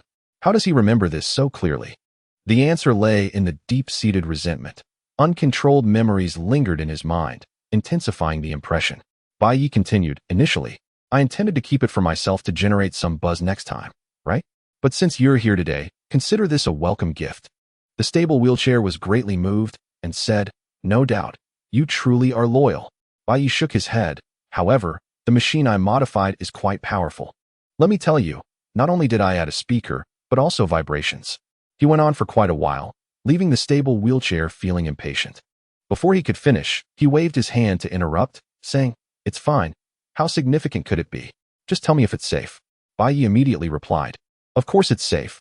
I designed it for my own use. Isn't that all that matters? The stable wheelchair said, as long as it's safe. The rest is trivial. We're just aiming for the show effect, right? I understand. Bai Ye sighed, sixth brother, you truly are an experienced streamer. Your awareness is commendable. Absolutely. Then I want to go into detail. You'll see soon enough. Notice that unique green button on the machine? The stable wheelchair looked where directed and nodded. I see it. What is that? Bai Ye explained, that button, if not pressed, the machine operates just like it did the last time I used it. However, if pressed, it will switch to the upgraded version. Got it. The stable wheelchair replied, I'll just lie down and press it, right? Exactly. Then what are we waiting for? Let us get this done and head out for a drink. All right. The audiences in both streaming rooms did not have to wait long before noticing their return. The stable wheelchair stated, I'll place the streaming pole here. You help me align it. Bai Ye responded, no problem, sixth brother, go ahead. Watching him lie down on the machine, Bai Ye finally smiled. The smile was unmistakably evident to the audience in the live broadcast, prompting a flurry of comments. What on earth did you just discuss? Goodness. That smile is utterly disturbing. Oh no, the troublemaker is in for a serious reckoning. How mischievous. Brother Bai is incorrigibly charming. Bai Ye, observing the live stream, quietly remarked, don't ask, just know that everything happening shortly is entirely voluntary on his part. No sooner had he spoken than the stable wheelchair eagerly pressed the green button. With a thunderous roar, the machine whirred to life, and the steel plate began to rise, ultimately reaching a vertical position. The procedure bore a striking resemblance to what Bai Ye had previously executed, with the only difference being the addition of straps to enhance safety. A suggestion from his good friend Bai Ye, ensuring he wouldn't have to rely solely on his hands for support. Water began to fill the pipe, gradually reaching capacity. The stable wheelchair pondered the sound. Why hadn't it grown louder? Where was the music? Before he could decipher it, the machine began to rotate. Unlike Bai Ye's earlier method of rotating the bottom of the water bucket, the entire steel plate bed was now in motion. The base of the bucket remained still while the steel plate, along with the strapped stable wheelchair, began to spin faster and faster. Everyone stepped back. I am about to showcase my prowess. Suddenly, a cacophony of sounds erupted. The stable wheelchair felt an unsettling sensation as the steel plate began to spin. He attempted to shout, but was met with a deluge of water. With his body inverted and whirling, he soon felt dizzy and utterly drained. Bai Ye, standing nearby, feigned ignorance to the cries for help. Why should he intervene? He preferred to admire the machine he had crafted. Splendid. The reconstruction from last night has met my expectations. However, the audience in the live stream was far from appreciative. They were in a state of shock. They had not braced themselves for such a spectacle. As the steel plate spun, they were rendered speechless, witnessing the stable wheelchair's face rotate and leap within the transparent water bucket. This is madness. Is the person spinning instead of the bucket? Bai, you must be a devil. This is pure torture. What more is there to say? Such horror has shocked my entire family. After watching Bai fish for several days, I had almost forgotten his terrifying side. At this moment, everyone recalled the ominous title of the Minister of Punishment. How terrifying. Who can withstand this? Quick, record this. I must share it with every streamer considering experiencing the inverted hair washing machine in Star City. Other streamers chimed in. Do not disturb, we are frightened. Star City is a forbidden zone we shall never enter. The wheelchair was truly in over its head. Yet, inexplicably, a sense of exhilaration washed over me. What a transgression. Let us not speak of sin. Count 1, and the Buddha shall forgive you. Do not count his 1, count mine instead. Count 1, and you shall absolve the Buddha. 11,111. After approximately 30 seconds of rotation, Bai Ye approached to turn off the machine. He intended merely to chastise the foul-mouthed provocateur, not to endanger his life. Given the precarious state of the steady wheelchair, a few more minutes of spinning could have necessitated a trip to the hospital. However, Bai Ye overestimated the resilience of the steady wheelchair. When he lifted him from the steel bed, he could barely stand, staggering before preparing to collapse onto the ground. Fortunately, Bai Ye was quick-witted and caught him, urgently inquiring, "Sixth brother, are you all right?" After a lengthy pause, the steady wheelchair mumbled, "I feel nauseous." Bai Ye was genuinely startled and swiftly turned him aside just in time to prevent a potential mishap. That was close. I almost got vomited on. He patted the man's back vigorously while asking, "How are you doing?" "Oh, if I had known, I wouldn't have mentioned that I modified the machine. Your health is too fragile." Perhaps due to the act of vomiting, the steady wheelchair felt slightly better. He initially contemplated cursing Bai Ye, but hesitated upon reflecting on his words. Why should he blame him? It was his own choice. Earlier, when Bai Ye attempted to explain the situation in detail, he hadn't listened completely. Glancing back, he saw the deep concern etched on Bai Ye's face, making it difficult to harbor any resentment. How could an elder brother scold a younger one? Bai Ye continued to inquire, "Do you need to go to the hospital? Sixth brother? I can take you right now." "Oh, this is all my fault." The steady wheelchair laboriously shook his head, insisting, "No, I'm fine. I don't need to go to the hospital. I just need to rest." Bai Ye was not pleased, insisting, "How can you say you're fine? Listen to me, let us go right now." The steady wheelchair summoned his last bit of strength to grasp Bai Ye's arm, saying, "I'm not going. It's just dizziness. I can't afford to lose face by being taken to the hospital for such a trivial matter." Seeing his determination, Bai Ye ceased his persuasion but continued to support him, preventing him from sitting on the ground. The steady wheelchair desired to sit, but Bai Ye wouldn't allow it. Exhausted and unable to articulate his thoughts, he endured the moment in silence. After resting for a while, the steady wheelchair finally regained his composure, exclaiming, "My goodness! That machine of yours." Bai Ye, filled with excitement, replied, "Sixth brother, are you feeling better now?" Good. The steady wheelchair nodded. But as he reflected on the recent experience, his expression mirrored that of someone who had narrowly escaped disaster. It was overwhelming. Bai Ye, feeling quite ashamed, admitted, "I shouldn't have mentioned that button." The steady wheelchair shook his head, saying, "You cannot blame yourself. It was my choice." Bai Ye was profoundly touched and declared, "Come. Let me treat you to a meal to express my apologies." After a moment of hesitation, the steady wheelchair replied, I can't eat. I have no appetite. You drove here, right?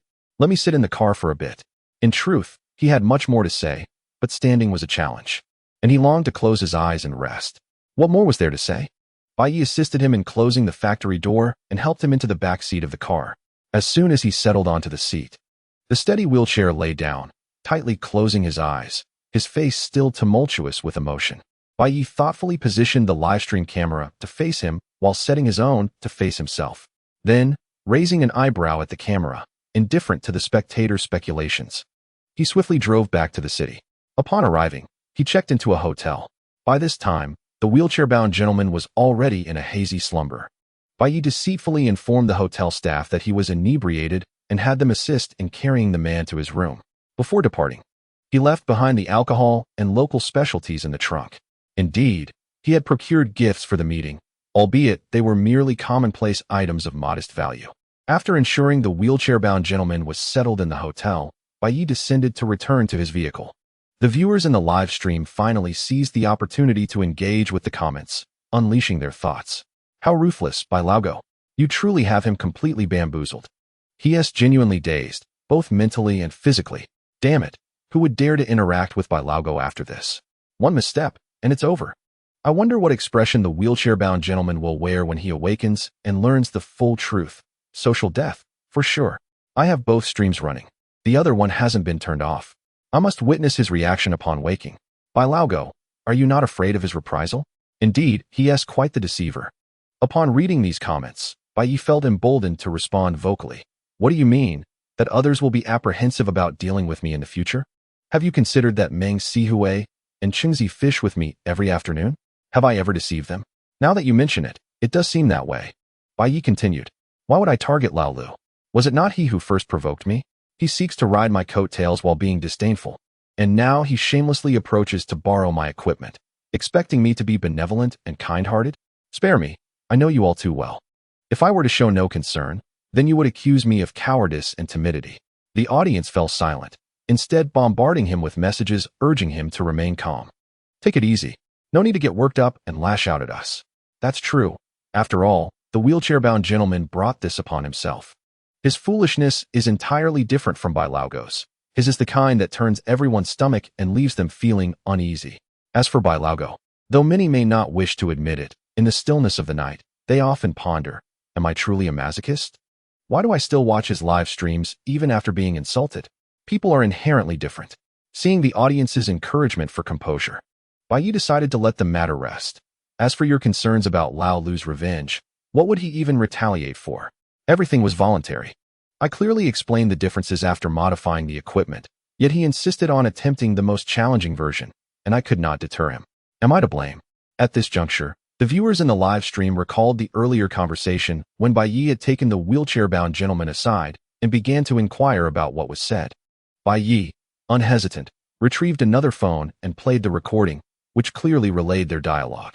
After listening, the viewers were left speechless.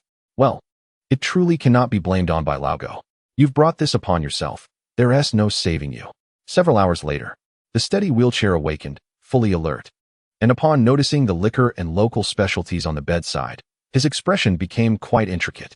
Bai Ye is indeed a good person. He even left behind some gifts. Well, I should give him a call.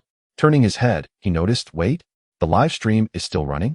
A few scattered viewers, seeing him awake, hurriedly flooded the comments with ridicule. Finally awake. You foolish creature? Have you lost your mind? If it weren't for Bai Ye's reluctance to end your life, you'd still be slumbering on some trash heap. Such were the comments. Upon reading these remarks, the steady wheelchair instinctively retorted, I've been fooled? What nonsense are you spouting? Have you grasped the situation to open your mouths? Look at the gifts beside me. Has anyone ever left gifts behind after being deceived? Hearing this, the taunts in the comments intensified. Gifts? You really are a simpleton. Think about those 2 super hot items you released. Consider whose money was spent on that. Ha ha. I'm dying of laughter. I'm from Bai Ye's live stream, and when we calculated the price, Bai Laogo made over 2,000 profit. Super hot. Astonished, the steady wheelchair paused. He indeed recalled, particularly that he had yet to ask Bai Ye for money. He took out his phone, intending to make a call, but suddenly halted. No, I don't have his number. The events of the day unfolded like a flashback, and the steady wheelchair finally sensed something amiss. Just then, a comment delivered a final blow. "Fool, go check the recording of Bai Ye's live stream. Everything is there." Following the instruction, he clicked on the video. After a long while, a scream escaped his lips. "I've been deceived. Oh no." The steady wheelchair's face turned ashen. The afternoon passed swiftly, and Bai Ye, having gone fishing once more, caught nothing again. By the time he returned home, night had fallen. He intended to end the live stream, but at that moment, all the comments were frantically repeating one phrase: "Bai Lao go." Trouble is brewing. Furrowing his brow, Bai Ye examined the comments for some time, piecing together the situation.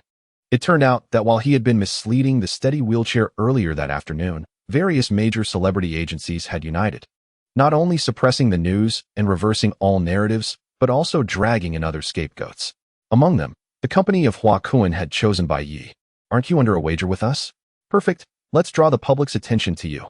Hua Kun's company took the initiative to escalate the situation, bringing the wager back into the limelight and inciting the fans once more. The central theme was singular. "Didn't you say you would write a song? Where's your song? If you can't release it, kneel and apologize to the entire internet." As soon as Bai Ye knelt to apologize, the attention would shift entirely away from him. Would he dare to back out? Don't be ridiculous. A mere commoner, who rose to fame by chance online, could not contend with them. That was wishful thinking. As long as he failed to produce a song, Hua Kun's company had ample means to compel him to kneel. After absorbing the external news, Bai Ye remarked, "You want to know my next move? You think I should run away? Huh, would I, Bai, ever do such a thing? Just wait, I will post a Weibo." In the live stream, the audience was adorned with question marks above their heads. "No, my friend, at this juncture, why are you still posting on Weibo? You have no intention of apologizing. The best course of action would be to feign ignorance." However, Bai Ye's fingers moved swiftly, and within mere seconds, he declared, "Post it." The viewers hurriedly opened Weibo to check, and upon seeing it, they were utterly dismayed. Bai Ye proclaimed, "All right, I'll head to the recording studio tomorrow. Fans of Huaqin and the Huaqin support group, those wishing to withdraw their support may begin composing their thoughts. And those songs that ought to be taken down can be prepared for removal." This statement sent shockwaves through the community. Even faster than the reactions from Bai Ye's viewers were those of Huaqin's fans. They had been watching intently, and less than a second after the Weibo post, comments began to flood in like mushrooms after the rain. "How hilarious. Even at death's door, he still seeks to ride on our brother's coattails. Why not just kneel and apologize? Such a waste of everyone's time. Is your pride so unyielding? Do you not fear embarrassment, nor do your parents?" One might question whether such a person even has parents. Perhaps they have long since passed. Orphan scoundrel. Would it be so difficult to just vanish? Still trying to cling on. Damn it. I have so much pent-up anger today with nowhere to vent. Brother Kun is so kind. Yet there are those who deliberately slander him. And here is a beast attempting to leech off his fame. Do you wish for the demise of your entire family? These comments were far more vulgar than the usual exchanges Bai Ye had with his audience during the live stream. The insults flew, invoking both orphanhood and familial demise, often punctuated with a death wish. To be candid, had there not been any scandal surrounding Huaqin these past few days, his fans would have preferred to steer clear of Bai Ye altogether. At most, they would have waited for him to falter in his songwriting, and then they would strike decisively. After all, the previous few days of collaboration had left them somewhat anxious, fearing that Bai Ye might further tarnish their beloved brother's image. His words could be venomous. Fans are often this way. They can tolerate insults directed at themselves, but will not abide any slander against their idol. They would endure the storm, believing their brother should not suffer even the slightest grievance. However, at this point, it mattered little. Hadn't Brother Kun suffered enough humiliation these past few days? Especially for those who had believed the slander and withdrawn their support, only to return after the truth was revealed. Guilt weighed heavily upon their hearts. They felt remorseful towards Brother Kun and feared nothing, not even Bai Ye. "We are calling you out. The more fiercely we scold, the more we cleanse our guilt towards our brother, and the purer our love becomes." Thus, Bai Ye's various platforms truly fell into disarray. Initially, the audience attempted to retaliate, but they could not maintain their resolve for long, quickly being engulfed by the wrath of Huaqin's fans. As the number of viewers in the live stream swelled, even Huaqin's fans began to invest money to secure memberships. All to conquer this territory, Bai Ye decided not to linger any longer. He left a message, "See you tomorrow," before ending the broadcast. No sooner had he shut down the stream than he received a call from his parents. Both were on the line, with his mother speaking first. Her voice filled with urgency. "Son, are you all right? What has happened? Your aunt, uncle, and even your uncles have received numerous calls." The disjointed nature of her words conveyed her concern. For Bai Mu, a teacher, this was an unprecedented situation, indicating that she was at a loss for words due to anxiety. At a crucial moment, Bai Fu steadied himself and remarked, "It is as follows. Our relatives have just received a barrage of phone calls and messages, and upon answering, they were met with nothing but insults. What on earth is happening?" Bai Ye fell into an unusual silence, realizing the gravity of the situation. Despite being somewhat prepared, he had not anticipated the fervor of Hua Kuin's fans, who were relentless, even targeting his own relatives. It was, indeed, quite outrageous. Observing Bai Ye's silence, his parents grew increasingly anxious, fearing that something grave had transpired. As their voices reached his ears, Bai Ye snapped back to reality and smiled, saying, "It's nothing serious. It's just what I mentioned to you a few days ago." Bai Fu inquired, "Is it about that celebrity's fans?" Bai Ye nodded affirmatively. Bai Mu, filled with indignation, exclaimed, "Their actions are utterly excessive. This is illegal." Bai Ye interjected, "Mom, please bear with me. Could you ask our relatives to turn off their phones for now? I will address this matter immediately." Bai Mu retorted, "You can solve it? How do you plan to handle so many people?" Before she could finish, Bai Fu interrupted, saying, "All right, you go and resolve it. You are an adult now, a man, and a man's word must hold weight." Bai Ye chuckled and replied, "Of course it does." Bai Fu smiled in return, cautioning, "Take care of yourself." The call was then disconnected. Before hanging up, Bai Ye could still hear his parents bickering, with Bai Mu chastising Bai Fu for sending their son to tackle such an issue, while Bai Fu attempted to reassure her. Chuckling to himself, Bai Ye stood up to stretch, muttering, "Many are concerned. I must put on a commendable performance. Fortunately, when it comes to this art of pretense, I consider myself quite adept. After all, if one cannot pretend, what differentiates them from a mere fish?" He retrieved his phone and reopened the live stream. Renaming the session, decided not to wait any longer. "I will live stream writing a song." Within mere seconds, viewers began to flood in. Chapter 37, The Commencement of the Divine Path, 5,000 words. This chapter is best enjoyed with accompanying music. The number of viewers in the live stream surged. "Are you really going to write a song, Bai Lao Go? Is that even possible?" Such comments were clearly from long-time viewers. "Writing a song? Do you truly believe that just having read a few books qualifies you for that? Pathetic, struggling like a dog." These were evidently the sentiments of Hua Kuin's fans, along with those lurking in the shadows, silently observing. This included official personnel from Douyu, fellow streamers like Meng Sihui and Chengzi, other onlookers, and even some celebrities who were sheltering at home. Bai Ye could genuinely feel the emotions of millions surging towards him, burning hot enough to ignite. With a smile, he remarked, "It seems I can hear a multitude of dogs barking. Do you truly believe your master is safe? Do you think he is without offspring?" His words struck directly at the most painful points. In an instant, Hua Kuin's fans were reminded of that fateful night when their legion had charged forward, only to be met with the mocking visage of this individual on screen, leaving them battered and bruised. The words spoken by Bai Ye lack any humorous undertones or jokes, yet their impact is far more profound than any clever quip. For fans of a celebrity who peddles the fantasy of an ideal boyfriend, what could be more devastating than the revelation that their beloved idol is not only tainted, but also has a child? The bystanders were left in shock. Oh my!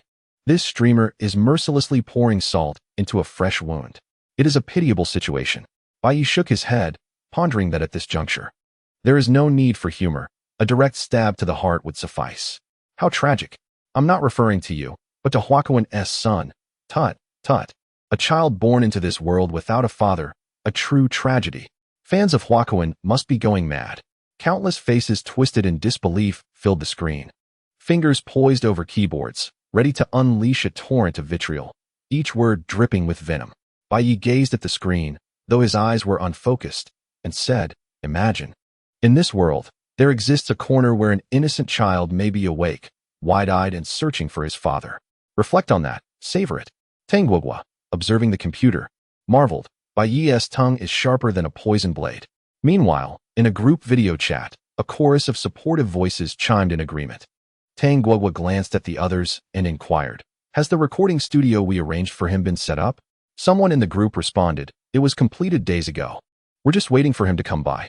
Good, Tang Guoguo replied. Her enthusiasm reignited as she returned to the live stream. She had no intention of sleeping that night. There was too much entertainment to behold. Meanwhile, some starlets who were covertly watching the stream were left dumbfounded. This was their first glimpse into this person's live broadcast. Previously, they had only heard about him in trending topics or headlines, without much regard.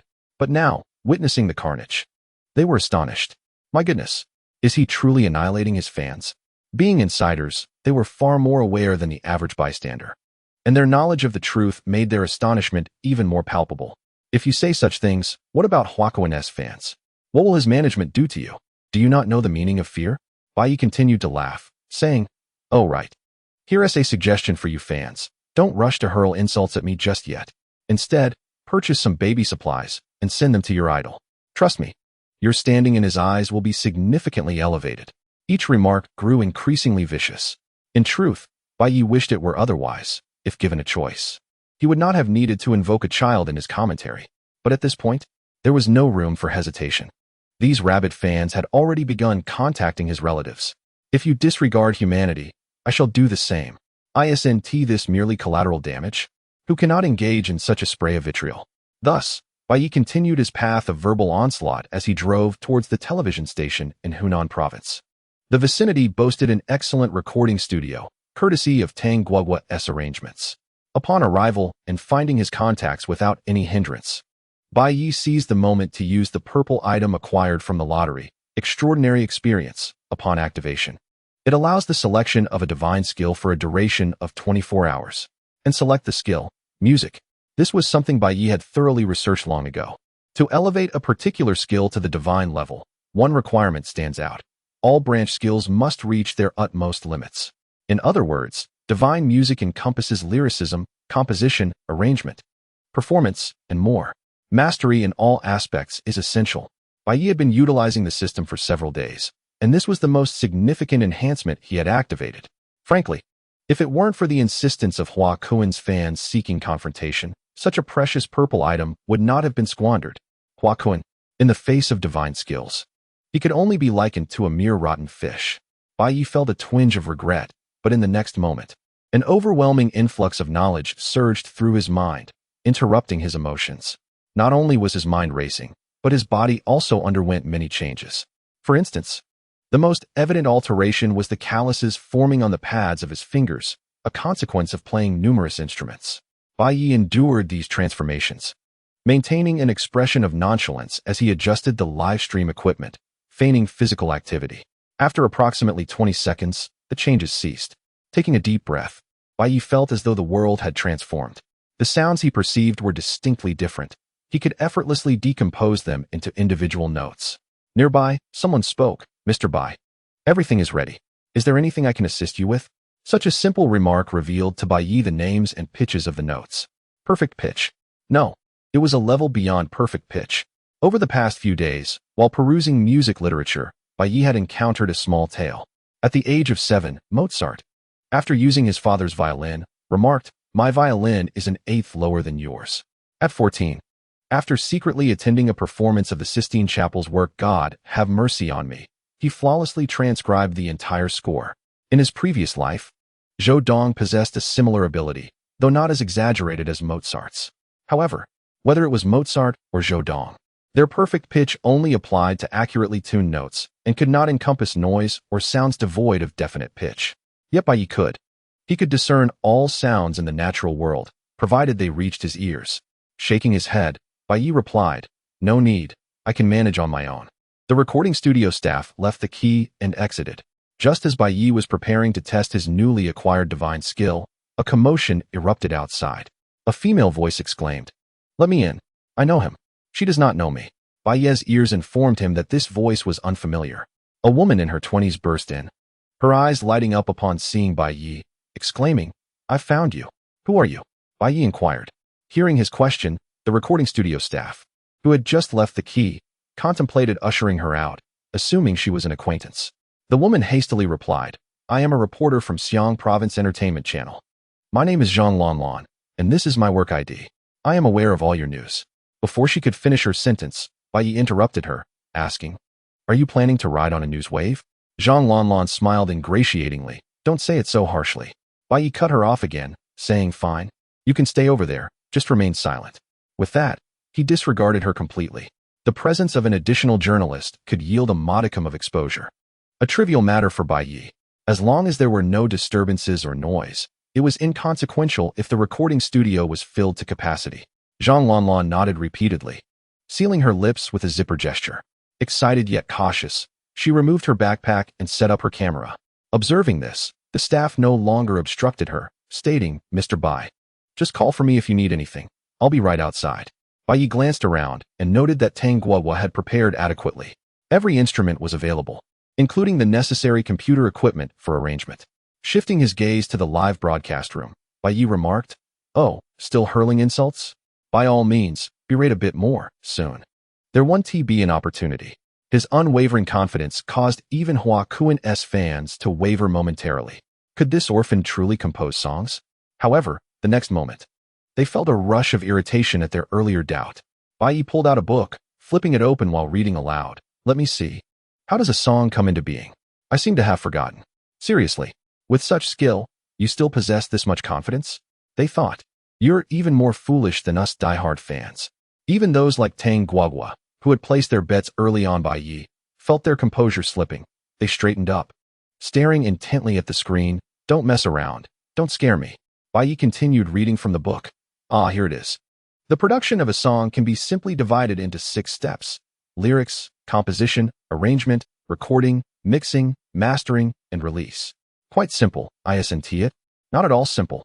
Everyone was at a loss for words. Is this really how an esteemed figure operates? You're in a recording studio, and yet you're reading? A few onlookers with music expertise rolled their eyes, thinking, if composing a song were as easy as you say, what have we been learning for? Yet their voices did not escape the screen. After finishing the reading, Bai Ye tossed the book to the ground, picked up the guitar with his left hand, and activated the computer's audio with his right. A few haphazard notes emerged as he carelessly tossed the guitar aside. He then grabbed the bass, producing a few inexplicable sounds before moving to the drums. After casually tapping on the drums, he sat at the piano. After playfully experimenting with 7 or 8 instruments, Bai Ye nodded and declared, it's done. What? The live broadcast room erupted in question marks, regardless of whether they were Hua Kuan's fans, passers-by, or resident viewers, even the star hosts. The barrage of comments exploded, and this time, it wasn't just Hua Kuan's fans who were in uproar. Onlookers joined in. Are you kidding me? Is this what you call writing a song? What an eye-opener. I've been alive for nearly 30 years. And this is the first time I've encountered such a level of absurdity. Sima Dongxi, I came here to join the fray without even having dinner. And this is the outcome? I am truly tempted to unleash my frustrations. I am someone who never resorts to insults online. Yet this situation has genuinely ground our intellect into the dirt. If one feels the urge to curse, then let it be so. This foolish individual does not regard us as human. At this moment, Bai Ye stepped in front of the live stream screen, observing the barrage of comments and remarked, go ahead, vent your anger, it matters not. Just remember to type the phrase kneel and bow on the public screen later. With that, he returned to his computer, fingers dancing erratically across the keyboard. Witnessing this scene, the insults grew even fiercer. Enough already. Can we cease this charade? I find it utterly embarrassing. I declare, Hua Kuan and his fans have triumphed. Everyone disperse. Do not give this imbecile any more attention. How can we not? He is merely cashing in on this final act. A jester. A masterclass jester. Do you not feel moved? Indeed. It is quite touching. So much so that I feel compelled to travel to Star City and give him a good thrashing. The live stream continued, while Bai Ye haphazardly finished typing. Finally, the crisp sound of the return key echoed. Suddenly, music emerged abruptly, as if conjured from thin air. The barrage of insults ceased instantly. A soft, graceful, and melancholic prelude began to resonate in the live stream. Everyone was left in a state of bewilderment. Am I hallucinating? No, surely my hearing must be faulty. He has genuinely produced a melody. Though devoid of lyrics, the tune hinted at a certain beauty. Fans of Hua Kuan and some astute bystanders interjected. It's a ruse. He must have pre-recorded this segment on his computer. A pathetic trick. I found it quite amusing. Others countered, primarily those with musical training. No, this melody appears to genuinely incorporate the instruments and sounds he just utilized. I noticed as well. But that should not be feasible. What am I then? The comments varied widely. Yet, just as the piece reached its halfway point, it was abruptly halted. Bai Ye exclaimed, "Ah, arranging music is quite simple. Let me see. Where's my book?" A glance around revealed it on the floor. Bai Ye walked over to retrieve it, observing, "Oh, according to the book, I should be recording now. Where's the microphone? Which one is it?" The viewers in the live stream were once again left perplexed. "Do you even understand what you're doing? Can you speak plainly? Stop toying with us." This time, Bai Ye was not pretending. He genuinely did not know. The recording studio had an abundance of microphones. At that moment, Zhang Lanlan emerged, pointing to one. That one is the best. Thank you." Bai Ye brought the microphone to the computer, cleared his throat, and cued the previously played melody to the forefront. Before pressing play, Bai Ye, unusually serious, addressed the camera in the live stream. This song is not dedicated to Hua Kuan, nor to his legion of fervent fans. Rather, it is a tribute to all those enduring adversity. Life, regardless of its current phase, is intrinsically worthy of celebration. The song is titled "What Do I Use to Keep You?" and I hope it imparts a modicum of strength to you, even if it means shedding tears. At this moment, those watching the live stream seem momentarily stunned, perhaps due to an inexplicable aura emanating from Bai Ye. It is akin to an aged chef.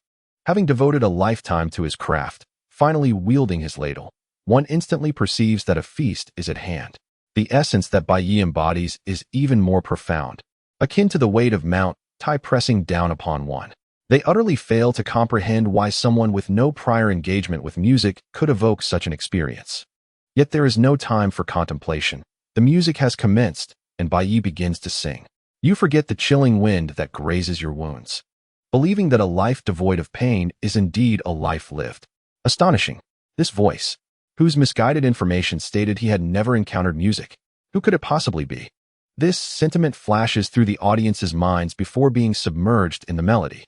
His extraordinary vocal prowess transports listeners into the song, defying all logic. Countless spectators freeze in their actions, as if time itself has been suspended, gazing blankly at the screen. Why is it that the sight of falling snow compels one to sing? Why do tears cascade at the moment of letting go? One by one, they pass by. One by one, they slip away. Time and again, they return, only to be relinquished. Each laugh, each shout, each scene flickers painfully. Emotions swell, not only within the audience, but within Bai Ye himself. He too cannot withstand the transcendent power of his own singing. As he reaches this point, memories of a past life resurface. How distant they seem. When did he begin to feel so utterly exhausted? Perhaps it began when his parents abandoned him. With the storms of the world conspiring against a mere boy of 10, living is indeed arduous, especially when one possesses nothing. An inexhaustible malice seeks to drag a person into an endless abyss. The more one struggles, the tighter it grips, until one is left adorned with scars. Bai Ye's eyes uncontrollably redden as he sings, "For I relish its brilliance, yet endure its decay. You urge me not to love, yet I cannot bear to part." Thus, life, too, is bittersweet as a song. Tang Guogua suddenly wipes her eyes, realizing her face is drenched in tears. Her vision blurs. She strains to focus on the man on the screen, her heart swelling with myriad indescribable emotions. What could have transpired to make you utter that life is bitter as a song? You appear so indomitable, seemingly unfazed even when pitted against top-tier stars and the capital that supports them. Why, you who are so resolute? Must you succumb to slumber while time continues its relentless march? You are startled, lifting your gaze, only to awaken from the dream. In silence, you hold the spark. Waiting in the darkest hour, you are shattered when familiar whispers pierce your ears. In this bleak moment, Bai Ye sighs helplessly. Some individuals have never even encountered a dark hour. Throughout their extensive lives, there has been no glimmer of light. Yet, I refuse to accept this fate. I truly cannot bear it. My life ought not to be confined to such boundaries. Bai Ye's voice rose in fervor. Do you wish to witness the blossoming sea of flowers? Do you long for the return of the swallows? If they cannot return, then for whom shall I exist? You fall, shimmering and reluctant. Thus life is resplendent as a song.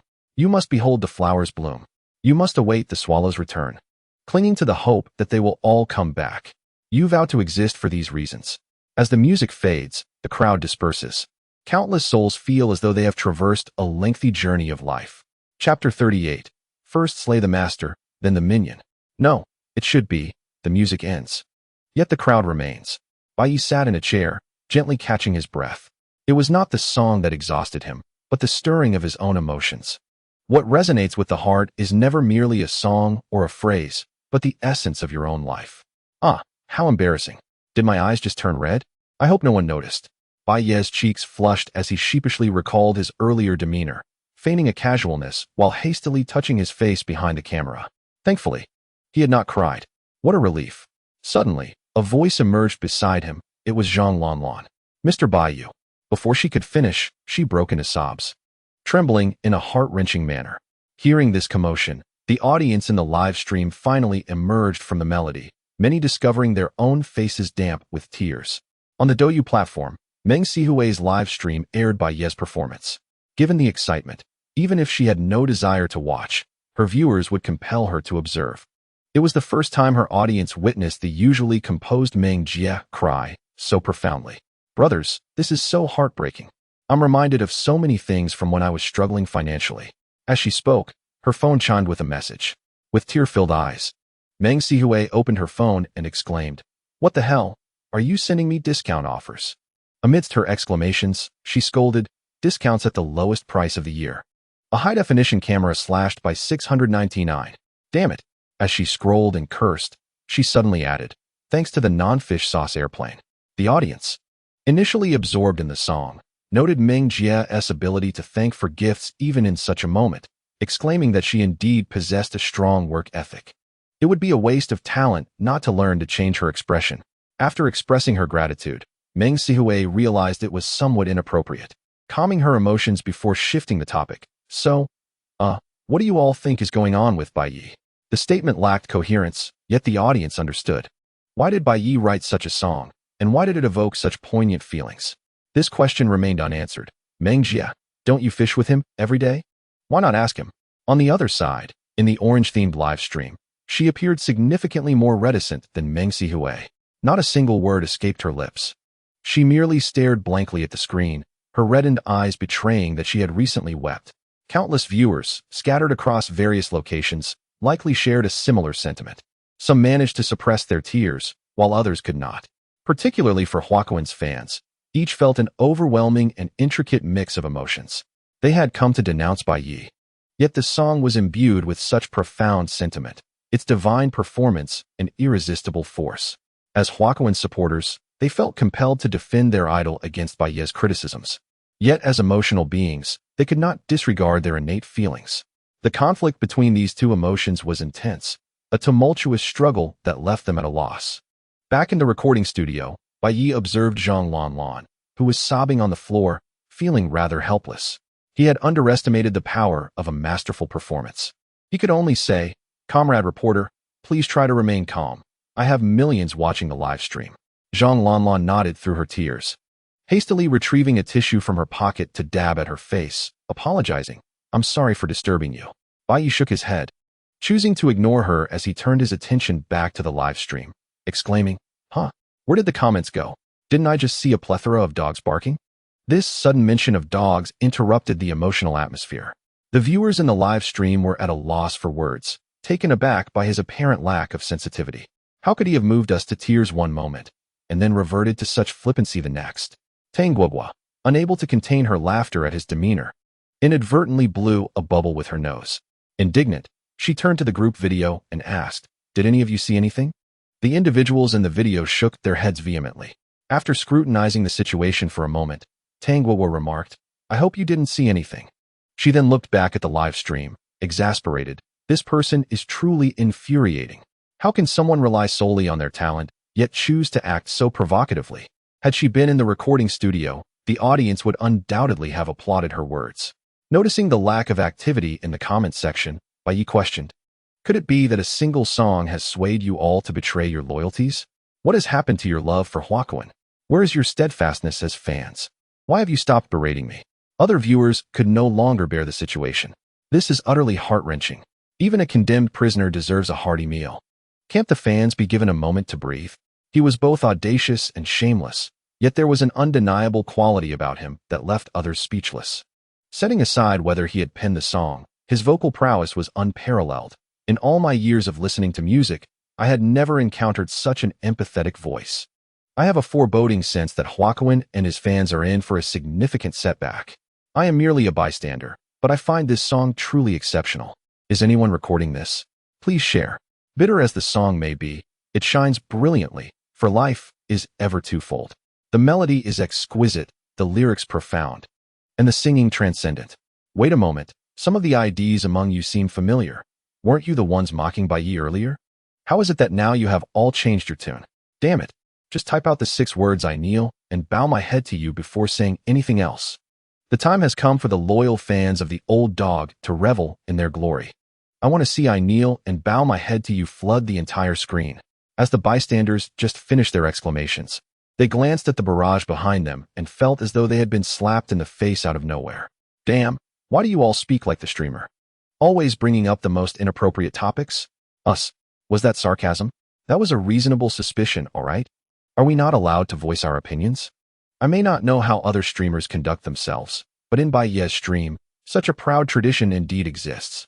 Upon reading the comments, Bai Ye recalled some previous discussions and said in a mocking tone, "All right, what were some people saying earlier? Give me a moment. Let me scroll back through the comments and read them along with the IDs, okay?" Seeing him about to dredge up past grievances, those who jumped in earlier could no longer contain themselves. No, I kneel and bow my head to you. Don't scroll back. I really don't want to change my ID. I kneel and bow my head to you. I sent gifts. Spare us, please. I kneel and bow my head to you. I'm sorry. I did speak a bit loudly earlier. I kneel and bow my head to you. What I said earlier stands. I kneel and bow my head to you. Observing the uniformity of the comments, not only Bai Ye but also the longtime viewers felt a sense of satisfaction. The system began to refresh. This time, the points nearly doubled. Congratulations to the host. You have gained 21 strength points. Congratulations to the host. You have gained 23 strength points. Congratulations to the host. You have gained. Watching the system continuously refresh with notifications, Bai Ye displayed the joy of a seasoned farmer reaping a bountiful harvest. It hasn't been easy, truly. After so much effort and planning, it finally bore fruit. In high spirits, Bai Ye declared, "Once this matter is settled today, I will draw some prizes for the longtime viewers." As soon as he finished speaking, the old viewers became even more animated. The fans of Huakuin seemed to be struck down, but it was merely an illusion. After a brief moment of being suppressed, the fans quickly regained their composure, and the leaders of each fan group conspired on a countermeasure, beginning to flood the chat with the same barrage of comments. How do we know this song was written by you? There are so many who can sing. How can you prove it? In just a few seconds, this phrase dominated the entire live stream. Bai Ye certainly noticed and read it aloud. Originally, the phrase was already flooding the screen, but his reading amplified its effect. All the viewers' attention shifted to this statement. Some were puzzled, wondering why he would read it aloud when he had a clear advantage. Couldn't he simply pretend he hadn't seen it? Others frowned, realizing that this statement was merely a ploy. As soon as he responded, more similar provocations would follow. Some felt joy, thinking, "Let us see how you prove it now." A cacophony of emotions ensued. Yet, they were all mistaken. For Bai Ye wore a radiant smile like that of a sunny boy and said, "You fans of Huakuin finally said that line. I've been waiting for so long." Boom. The fans of Huakuin felt an inexplicable thrill in their hearts. What an expression. They had encountered each other a few days prior. This individual, whenever he felt confident of victory, would beam with an exuberance that could easily mislead one into believing he was merely a charming rogue. Yet, such perceptions are but illusions, smoke and mirrors. He is a villain with a wicked heart, intent solely on dragging their brother into the abyss. What shall we do? We are in a state of panic. Even the fans of Huakuin can recall these events, let alone the longtime viewers in the live stream, who began to fervently type the phrase "This wave is stable." Their curiosity surged fervently. "Bai Ye, what other surprises do you have in store for us? Hurry up." Bai Ye glanced at the time and remarked, "The night has just begun. There is still ample time. I truly fear that if you do not harbor doubts, I will lack reason to proceed with this endeavor." With that, he adjusted the angle of the camera to capture both his visage and the computer screen. Fortuitously, this equipment was acquired through a system lottery, resulting in surprisingly clear footage. His movements were unhurried, yet the fans of Huakuin felt as though dark clouds were looming ominously. Even their fingers hesitated to type. The seasoned viewers astutely discerned the pivotal moment. They swiftly adopted Bai Ye's mocking tactics. What about those earlier remarks? Keep them coming. Surely, Bai Yao has yet to take any action, and you cower? What does it mean to exert pressure? Tactical retreat. Naturally. The fans of Hua Kun noticed these comments and were incensed. Bai Ye's antics were one thing, but what about you all? Look at me. However, before any action commenced, they observed Bai Ye pulling up a remarkably familiar playlist. Surely, all of Hua Kun's songs are included here? Let me see. There are a total of 77 tracks. Excellent. Bai Ye turned to the live stream and, with a cheerful demeanor, stated, "Were you not asking me how I could prove my songwriting abilities? Listen closely. I shall revise the songs that Hua Kun cannot master, and I shall perform the songs that fail to gain traction. In essence, I possess all the capabilities that Hua Kun has, and even those he lacks. I shall first vanquish the master before eliminating the minions, ensuring your complete submission. Await this, for the long night stretches ahead. I aim to adapt all 77 songs. When the time comes, you will discern the quality of each and understand who excels and who falters." Chapter 39. The Ruthless Bai Ye in the Desperate Capital. Silence. The entire live stream fell into a hushed stillness. At Hua Kun's management company, those present were watching Bai Ye's broadcast, and the previously animated conference room fell quiet. In the palpable stillness, the sound of someone swallowing echoed abruptly. One person spoke, "This rascal, do you think we can believe what he says?" Another replied, "Whether we believe it or not is inconsequential. What matters is whether the songs he adapts will be any good." After these two statements, silence reigned once more. After a lengthy pause, someone ventured, "What if? What if?" "There is no what if." The leader bit his teeth in determination. "He better not succeed. For if he does, he shall obliterate my livelihood, and I will make him wish he had never been born." The live stream's comments erupted. Adapting 77 songs? In one night? Are you mad? Or am I? I must concede that you possess remarkable talent. I find it hard to believe the claims made by Hua Kun's fans that you cannot compose songs.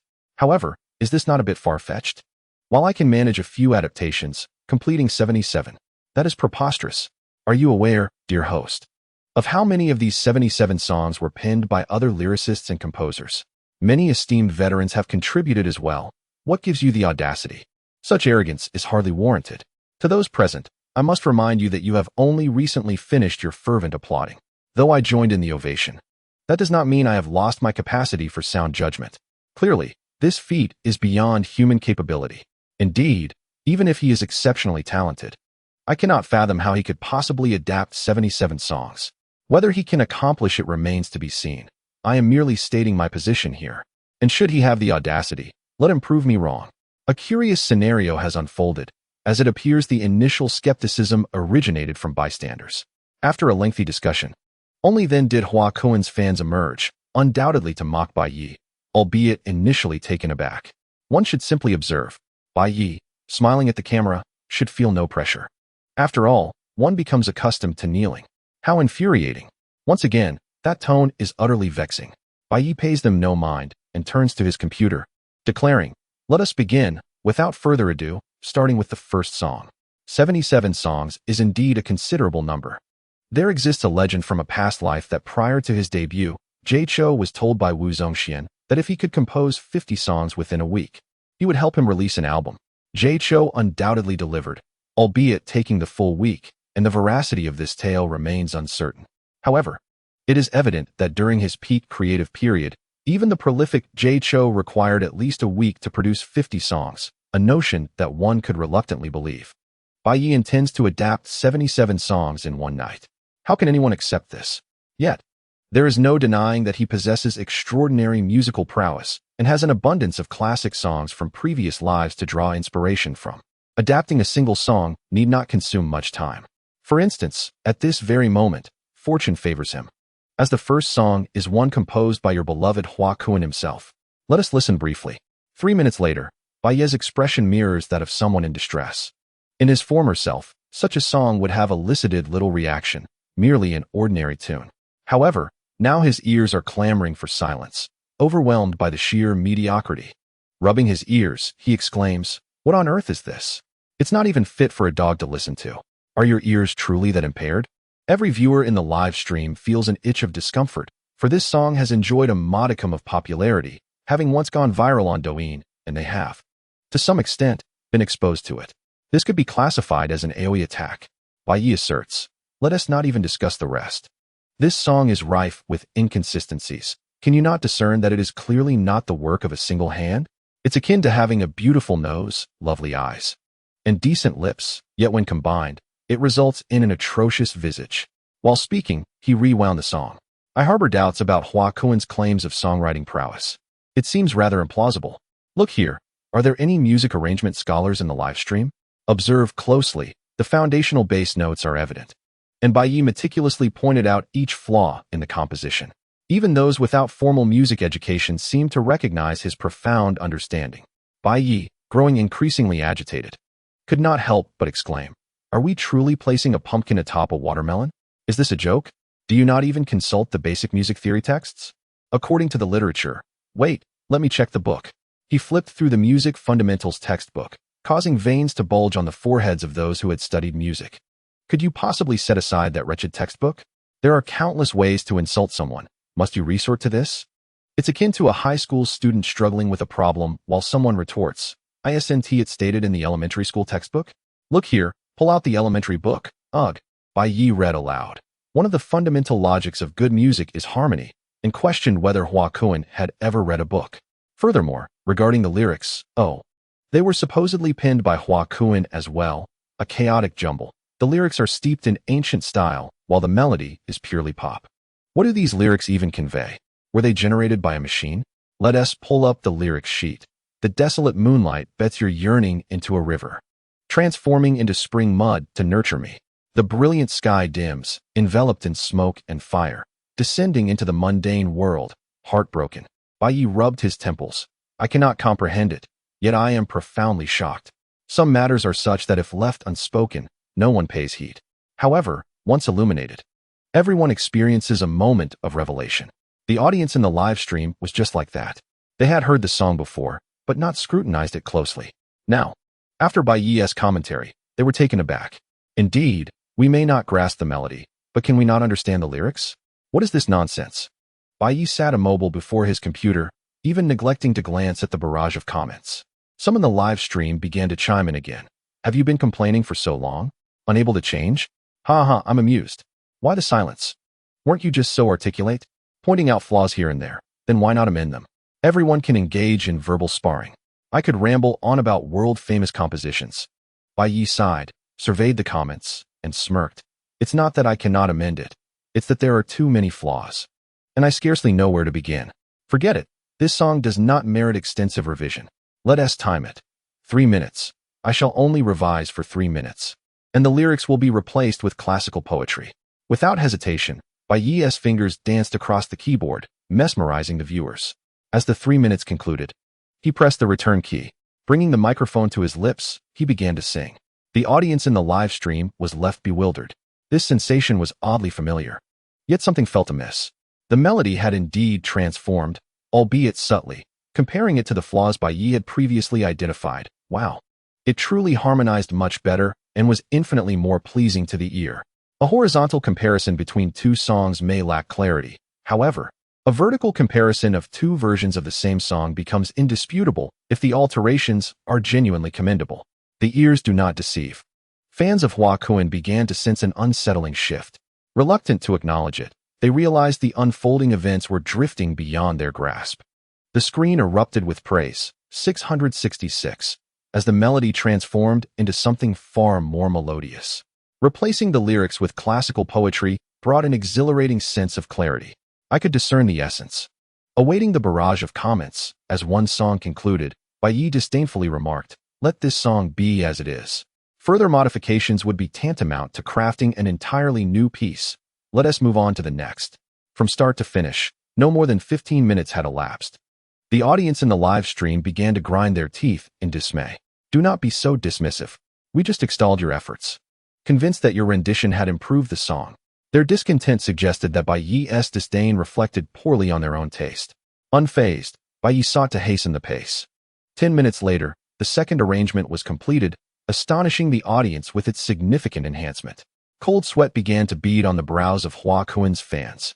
Another 10 minutes passed, and the third song was finished. Now, even those from Hua Kuan's management could no longer remain seated, each rising in a state of anxiety. Drenched in perspiration, As time progressed, with the fourth, fifth, and sixth songs, everyone, especially Hua Kuin's fans and management, began to grasp the profound implications of a phrase, to leave no room for survival. Bai Ye's intentions had been laid bare for all to see. He possessed the capability to entirely rework Hua Kuin's 77 songs in a single night, aiming to obliterate Hua Kuin's standing. Just consider, if I have modified all 77 of your songs, each surpassing the original, what chance do you have of ever performing again, or appearing on variety shows portraying a talented figure? None. With every song you sing, people will remember that Bai Ye's rendition eclipsed yours. It's akin to having a wife who, alongside you, has become a shadow of her former self, yet under Bai Ye's influence, shines with renewed brilliance. What level of humiliation is this? It could be deemed the most significant affront in the history of the music industry. This is what it means to leave no room for survival. As Bai Ye approached the 10th song, Zhang Lanlan's phone rang, altering the atmosphere within the recording studio. Flustered, she exclaimed, "I'm so sorry. It wasn't my intention." Bai Ye waved his hand dismissively, replying, "It's quite all right." Indeed, there was no issue. Her request for silence had been honored for quite a while. She had merely forgotten to silence her phone. Zhang Lanlan nodded apologetically, prepared to end the call, when she suddenly noticed the caller's name and hurriedly exited the studio. In less than half a minute, she returned, stating, "Mr. Bai, someone is looking for you." "Looking for me?" Bai Ye paused momentarily, a smile creeping onto his lips. The urgency with which someone sought him revealed much. "Hua Kuin. Oh, Hua Kuin, you are remarkable. You hold yourself in such high regard. Do you realize the extent of the grievances your management has endured on your behalf? They are now compelled to confront a mere underling like myself directly. How desperate they must be." Chapter 40. Mr. Bai, what inspired you to compose this song? The audience in the live stream was bewildered. When the reporter first arrived, she was still introducing herself, and now someone was calling her regarding Bai Ye. Tengwuwa, watching the live broadcast, wore a grave expression that quickly faded. The gravity of the situation stemmed from her thoughts about who might be so urgent in contacting Bai Ye. The disappearance of her concern was due to the realization that Bai Ye was unyielding. Persuading him was futile. Even monetary incentives would not sway him. If it were effective, she would have already invested significantly, rather than resorting to personal favors. Zhang Lanlan hesitated, appearing apologetic yet compelled to proceed with the matter. Bai Ye smiled and accepted her call. After a moment of indecision, Zhang Lanlan said, "Mr. Bai, the caller wants you to step out of the recording studio." "Fine," Bai Ye replied nonchalantly. Observant viewers in the live stream began to speculate, their comments flowing. "Brothers, do you think it could be from Hua Kuin's company?" "Just as I thought. They are the most anxious ones right now." This is eye-opening. To corner a major company like this is simply incredible. Yet, even more astonishing is Bai Ye himself, effortlessly rearranging a song. The fans of Hua Kuin had fallen silent. Weren't they the ones doubting Bai Ye's songwriting abilities? One fan retorted, "We may be foolish, but we are not deaf." Bai Ye stepped out of the recording studio and answered the phone. "Speak." The caller on the other end seemed momentarily taken aback by his commanding tone, eventually responding, "Bai Ye, cease your actions. Who do you think you are?" Bai Ye pressed harder. "You need not concern yourself with my identity. I merely wish to inform you that continuing down this path will yield no benefits for you." The caller's frustration escalated. "Oh, such as?" Bai Ye inquired. "There are no such as. In this society, having more friends opens more doors. There are matters that need not be approached so resolutely. Consider your parents. They have toiled faithfully for years, seeking nothing more than stability." Bai Ye chuckled. "Has your father taken to planting loquats?" "What?" The caller was perplexed. Bai Ye continued, "You should read more. Is there anything else? I have dozens of songs to rearrange, and am quite busy." The voice on the other end shifted, suggesting, "How about this? You turn off the live stream for now. Get a good night's sleep, and when you awaken, you will receive a sum of money you may never earn in your lifetime." Bai Ye paused, asking, "Is that true? Is it several hundred billion?" Bai Ye. The caller became increasingly agitated as several voices chimed in. "In this society, matters are not solely within your control. Don't deceive yourself." Bai Ye responded, "Why are you shouting? I am not deaf. I fail to comprehend why you believe there is still potential for reconciliation at this juncture. Think critically. I sometimes find humanity remarkable for having evolved intelligence, yet frequently choose not to employ it, such a carefree species." With that, he hung up, saved the recording, and called out for Zhang Lanlan. "What is it, Mr. Bai?" Bai Ye returned the phone to her, saying, "Add me on WeChat and send me the call log from earlier." "Oh, okay." Back in the recording studio, the audience, unable to contain their excitement, eagerly inquired whether the call had indeed come from Huaquan Company. Bai Ye chuckled, "Do not spread rumors. They are keeping it under wraps. So you must refrain from making wild statements. Now, allow me to continue with the song adaptations." With this declaration, the viewers in the live stream had little doubt left. The comments section erupted into discussion once more.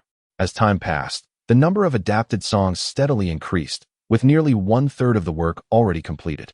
Everyone was astounded to realize that Bai Ye had not been exaggerating in the slightest. He was genuinely capable of achieving this, and doing so with finesse. Over 20 adapted songs, each with identified shortcomings, had been meticulously improved. The fans of Huaquan were teetering on the brink of despair, resorting to increasingly harsh insults, exhausting their vocabulary in search of vile expressions. They pleaded that he could not continue the adaptations any longer. Truly, it was unbearable. Yet, their pleas fell on deaf ears, unable to impede Bai Ye's progress. At last, the fans of Huaquan reached their breaking point. "Why are you doing this? Our brother has worked so hard to reach this point. Why? Please, I beg you. I will give you all my money. Just stop. Spare my brother, will you? I would give my life for his sake. Bai Ye, do you want me? I am quite beautiful, truly. I will give you my contact information. Just delete the adaptations and apologize. If you keep this up, I swear I will end my life. Do you believe me? I am standing on the balcony's edge right now. Are you truly pushing me to this?" At this moment, many among the audience, who had come merely to witness the spectacle, were struck for the first time by the fervor of the fans. Reading these comments felt like glimpsing the twisted souls behind them. Bai Ye paused, staring at the live stream interface, momentarily at a loss for words. Could a fan who spoke of jumping off a building truly go through with it? Yes, they could. In a previous life, during the years when forums were less regulated, Bai Ye had witnessed incidents where some fans, upon their idol's involvement in events they could not accept, had live-streamed self-harm. It is rather absurd. For a segment of fans, a celebrity embodies a belief, an unwavering faith. They are often referred to as obsessed fans, or perhaps, zealots. When such faith crumbles, any action becomes conceivable. Thus, Bai Ye halted his work.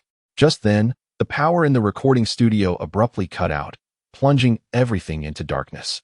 Only the live stream, utilizing mobile data, continued to flicker with light. Bai Ye glanced around, a hint of a sardonic smile gracing his lips. A staff member entered, stating, "Mr. Bai, I will go check on it."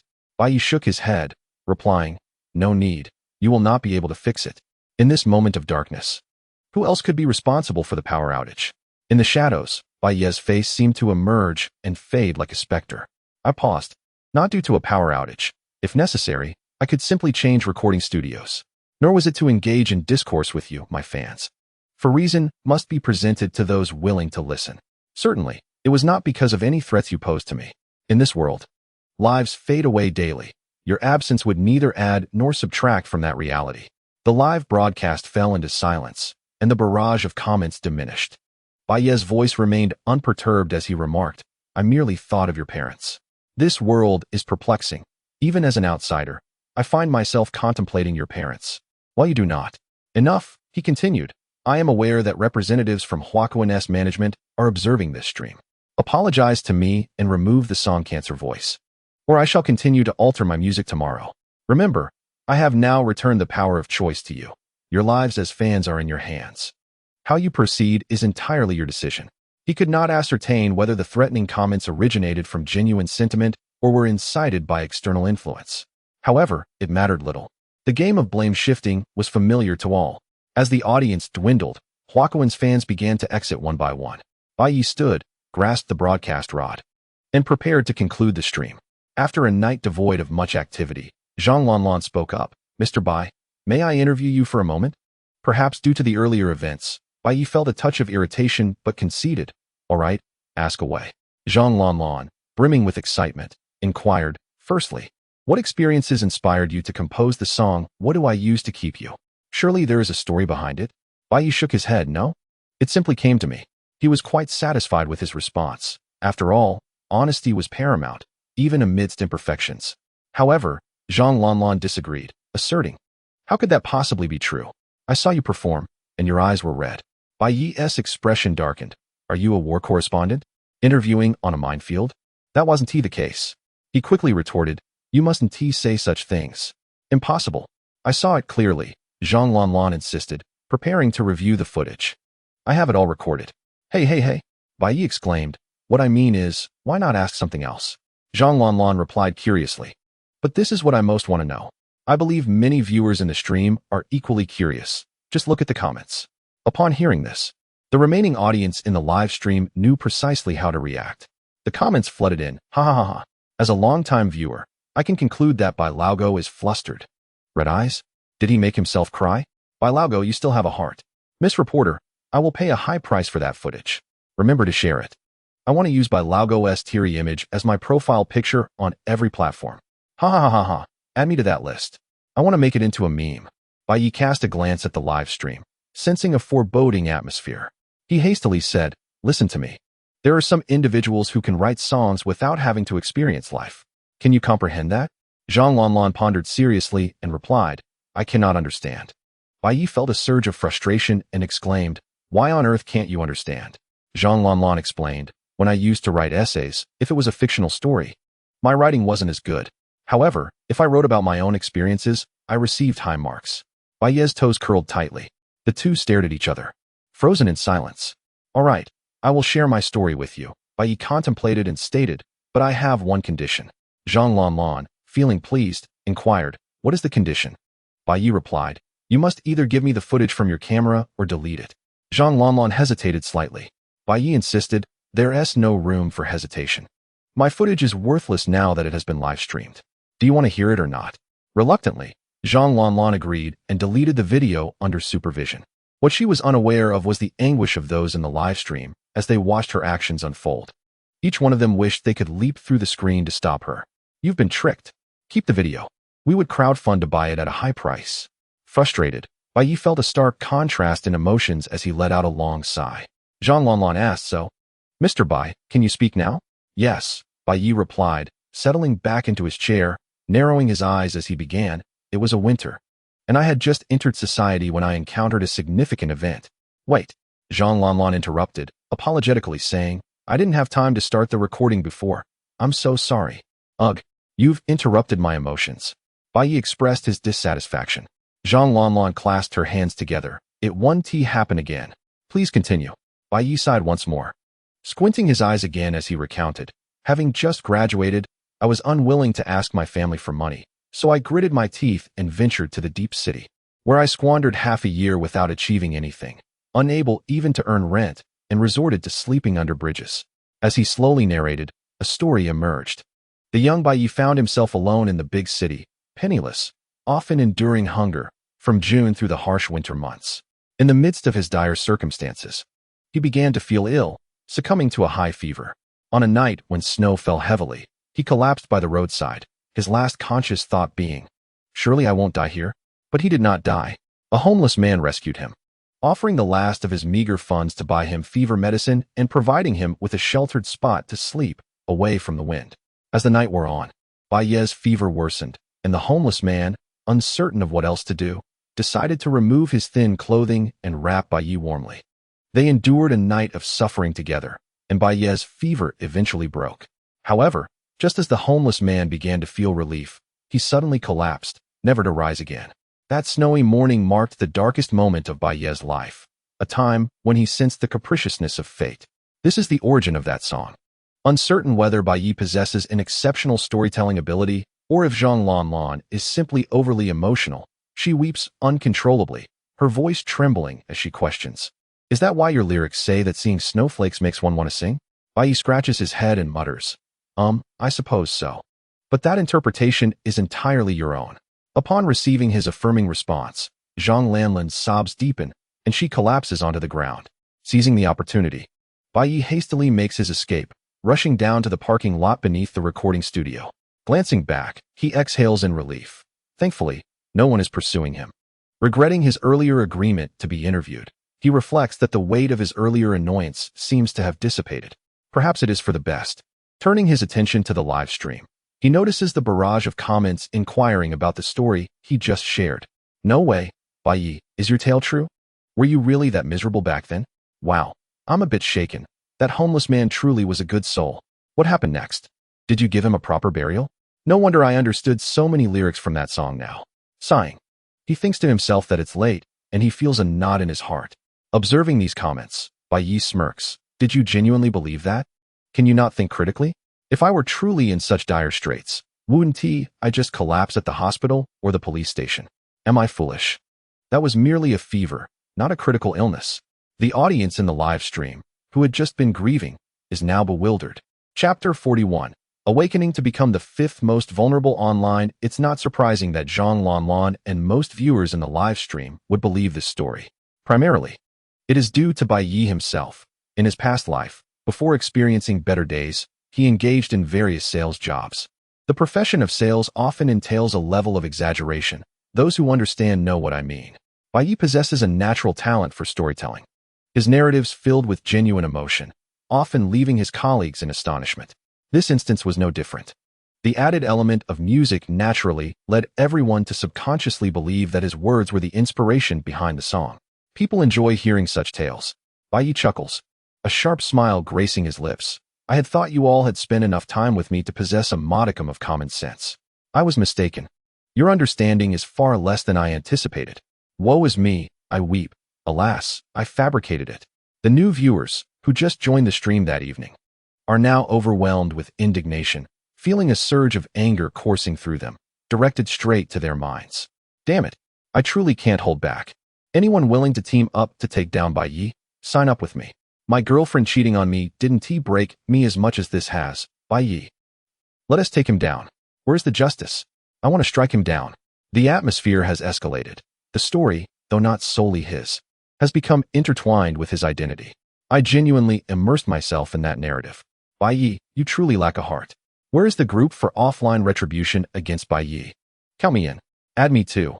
I want to be able to sleep until I've given him a beating. As he observed the furious barrage of comments, Bai Ye found himself reveling in the satisfaction of their impotent rage. With a casual wave of his hand, he announced, "You may continue to fume. I shall take my leave now." The screen of the live stream abruptly went dark, intensifying the already heightened emotions of the viewers. It was not long before someone began to repeatedly flood the chat with a single message. Hold on, brothers. I've thought of an idea. Bai Ye tidied up the live streaming equipment and waited for half an hour at the foot of the recording studio. Eventually, the staff member who had previously attended to him descended the stairs. "Mr. Bai, the power is back," he informed. Bai Ye nodded in acknowledgement and replied, "Very well. Please hand me the key, and you may go rest now. You've worked hard tonight." The staff member chuckled. "It's no trouble. I'm just earning my overtime pay." They shook hands as the key was exchanged. Returning to the recording studio, Bai Ye was aware that the opportunity for divine music was fleeting. Available only for the next 24 hours. Whether he could seize it again was left to chance. Recognizing the rarity of such a chance, he resolved to produce several songs. There was no rush to release them. Saving them could prove advantageous in the future. Moreover, with his voice now enhanced, he could truly sing beautifully. Recording his favorite songs from a past life for his own enjoyment, Bai Ye removed the high-tech ring from his finger and began crafting music. A night without sleep was manageable under special circumstances. He had been awakened by the ring, having spent the entire night in the recording studio, returning home only at dawn. Glancing at the clock, he noted it was now noon. After assessing his physical state, he found himself in excellent condition, devoid of any lingering fatigue from the overnight endeavor. After rising, he casually engaged in a bit of prisoner-style exercise at home, ordered takeout, and, after a refreshing shower, sat down at the dining table to check his phone. He first looked at the trending topics. As he suspected, the company of Hua Kuan was evidently suppressing information. The events of the previous night were being controlled in terms of their dissemination. The song had gained popularity, yet the individual remained shrouded in silence. The various occurrences that transpired had not been disclosed, and any thoughts of apologies or pulling the song from circulation were utterly fanciful. Even if they sought to capitalize on the negative publicity, such a level of disdain was unfathomable. Last night, Bai Ye merely intended to pass the ball back to them, avoiding the brunt of public pressure, lest he be deemed unhelpful in their time of need. Capitalism is invariably like this. As long as you allow them to profit, they would kneel before you without hesitation. Deny them their earnings, even threaten their financial lifeline. They would seek your demise. Bai Ye was unfazed. He still had contingencies in place for this situation. As he ate and scrolled through, he was suddenly nearly choked by his soy milk upon encountering the trending topic: the story I must tell about my relationship with Bai Ye and our ill-fated child. What on earth? I have a child now? Without a moment to spare, Bai Ye clicked to read further. It was a lengthy essay, several thousand words, in which the author detailed her acquaintance, affection, and romance with Bai Ye, leading to the illicit act that resulted in pregnancy and the anticipation of a new life. The prose was polished, with succinct language, the first half imbued with joy. However, as the narrative progressed to the latter half, the tone shifted dramatically, for their child had tragically passed away. The earlier elation transformed into an overwhelming sorrow, weighing heavily upon the heart. At the conclusion of the narrative, it is expressed, "It was a wondrous yet agonizing experience. Bai Ye subsequently departed from my city, and it seems we can never return to the past. It was only yesterday, upon finishing his live broadcast and hearing the song he composed, that I realized he, like me, had never truly moved on." Bai Ye's initial reaction was to accuse Huaquan's company of defaming him. However, when he opened that microblog comment, he was taken aback. The very first reply boldly stated, "The story above is entirely fictional. Of course, if you choose to believe it is real, that is your prerogative." The subsequent comments were equally revealing. It's no surprise that the woman associated with Bai Go possesses a character that swallows her broken teeth. I am convinced this tale must hold a grain of truth, though you may claim it is false to spare us heartache. In this world, who can truly discern the line between reality and fiction? You assert it is fabricated, yet I perceive your anguish within the words. My condolences. Bai Go must have had his reasons for penning such a song. I am inclined to embrace your version. Each comment was accompanied by that unfortunate Shiba Inu meme. Were it not for this, Bai Ye might have genuinely believed that Huaquan's company had hired writers to malign him, but with the meme included, he pondered, "Is it not my audience from the live stream?" In the next moment, Bai Ye fixated on a pivotal phrase within the comments. I am inclined to embrace your version. This version? A foreboding sensation surged within him. As he exited the trending topic to search for keywords, another piece of disheartening news caught his eye. Just moments ago, it was ranked 35th on the trending list, and now it had ascended 3 positions. How is this possible? Bai Ye felt a pang of anxiety, commencing his search for alternative narratives on microblogging. The more he searched, the darker his expression became. In a mere 5 minutes, he uncovered 7 distinct versions. Each was a mini essay of several thousand words. Every author claimed in the comments, I am merely fabricating this, yet you may choose to regard it as truth. Each comment concluded with a meme. Bai Ye's face darkened to the color of a pot's bottom. After a moment of contemplation, he hesitantly opened the forum and located his own thread. Half an hour later, he collapsed onto the sofa, paralyzed and unable to move. Life is so exhilarating. Who could have imagined that I, Bai, would awaken to find myself with 3,000 high school classmates, 2,000 university peers, hundreds of spouses, and a myriad of diverse life stories? Each tale, no, each life, is spectacular. Whether it be a deceased wife, a fallen brother, failed entrepreneurship, or sinking into profound depression. In short, do not be deceived by Bai Go's jovial demeanor during live streams. His life is indeed tragic, burdened with sorrows. Furthermore, as time progresses, these stories are gaining traction, climbing into the top 10 of trending topics. Initially, some passers-by were bewildered, but they were quickly enlightened with the fundamentals. Do not inquire further. The live stream audience is orchestrating the guidance. First and foremost, you must listen to that song at the forefront of the trending list.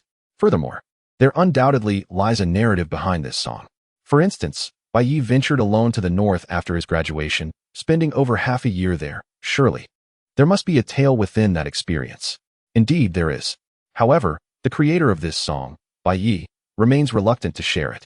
Ultimately, you may partake in this experience and familiarize yourself with the following rules of engagement. Regardless of who Bai Ye is, be it myself, you, or anyone you know in your life, this name serves merely as a symbol. Stranger, express your story through this symbol, just pen it down. And we shall not take it too seriously, for life must go on. Onlookers initially intended to merely observe the spectacle, yet they found themselves captivated from the very first step. The song, sung with divine prowess by Bai Ye, is imbued with such infectious passion that it draws passers-by into its emotional realm. They begin to reminisce about their past, reflecting on the regrets that have marked their lives. In a previous life, the iconic director Wong Kar-wai produced a renowned film titled Ashes of Time, which features a line that echoes the sentiment. There are some matters you wish to no longer discuss, or some individuals you desire never to encounter again.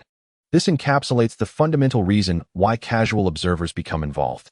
Certain experiences, when positioned as the protagonist of one's own story, are indeed difficult to articulate. Some individuals, even if you long to see them, may never again cross your path. Thus, let the creator of that song, Bai Ye, serve as your representation. Allow me to elaborate. An hour later, the topic surged to the pinnacle of trending discussions. Netizens cast their votes, beginning to draw conclusions regarding this matter. Much like in past lives, the development of the internet in this world is accompanied by diverse stories. Users selected 4 poignant narratives, designating them as the 4 great emotional breakdowns of the internet. Mom's not hungry, sister's wealth, dad can endure, and wife's blood donation. Yet today, at this very moment, the 4 great emotional breakdowns have expanded to 5. Bai Ye, a symbol of this peculiar online revelry, has emerged as the master behind it all. The term master connotes a wild spirit, a chronicler of untold tales. This phrase is derived from Bai Ye's inaugural song, What Should I Use to Keep You?, which harbors a story that can resonate with one's personal regrets. It reflects the untold histories of internet users, blurring the lines between reality and fiction. What you believe becomes truth, and what you doubt turns to falsehood. The netizens rallied behind a slogan, perhaps without Bai Ye, or perhaps everyone is Bai Ye. Bai Ye lay sprawled on the couch, akin to an old dog drained of its vitality. He murmured to himself, incredible. Not only does this enhance my life, but now they seek to appropriate my name? How unfortunate. I have become a mere stand-in. After much contemplation, he took the unprecedented step of requesting to join his own fan group. The administrators, seemingly many of whom were online, promptly approved his request. It was a bustling group. Messages flying in abundance. Brothers, it's over. We can't contain this anymore. It's escalating. What shall we do? Will Bai Ye see this and curse us? What do we have to fear? At this point, we simply deny it all. Indeed, what can he possibly do to us? Despite the incessant tirades of the old man, it is highly improbable he could exhaust his vitriol on each one of us before his breath runs out. Are you familiar with the concept that the law does not hold the crowd accountable? Fear not. Indeed, those who cloak their intentions in deception shall inevitably pay the price for their growth.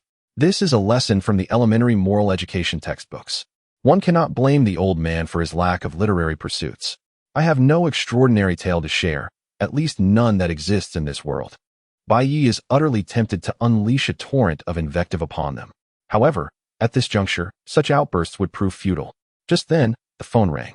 Bai Ye glanced at the caller ID, initially hesitant to answer, but after a resigned sigh, he picked up the call. Tangwugwa, are you here to mock me? What? Oh, you mean the story I concocted? Ha ha ha, it's indeed quite amusing. I can't help but laugh at the thought. Tangwugwa's laughter was boisterous. You have no idea. Huaco and Company is utterly bewildered. They expended a fortune to suppress last night's news, especially regarding you, only to find that a fabricated tale has spiraled into a frenzy online. Bai Ye felt weary but mustered his energy. Did you just say they collaborated with other influencers? Yes. Tangwugwa chuckled for a moment longer before continuing. Your remix of Huacoan's song last night was too impactful. Other celebrity agencies fear that if you become displeased, you might target their cash cows as well. Moreover, given that Huaco and Company is willing to sacrifice resources, it's no wonder they banded together against you. Bai Ye replied, Indeed, this is something we had anticipated. Is that all you wish to convey? Not quite. Tangwugwa's tone shifted to one of seriousness. There's a piece of news you need to hear. Bai Ye shook his head slightly, striving to detach himself from his earlier emotions. Such a tone rarely heralds good tidings. Speak. I'm listening. Tangwugwa said. Your parents have encountered issues at work. They are unharmed, but I don't know if they have informed you. Bai Ye's fingers tightened around his phone. What happened?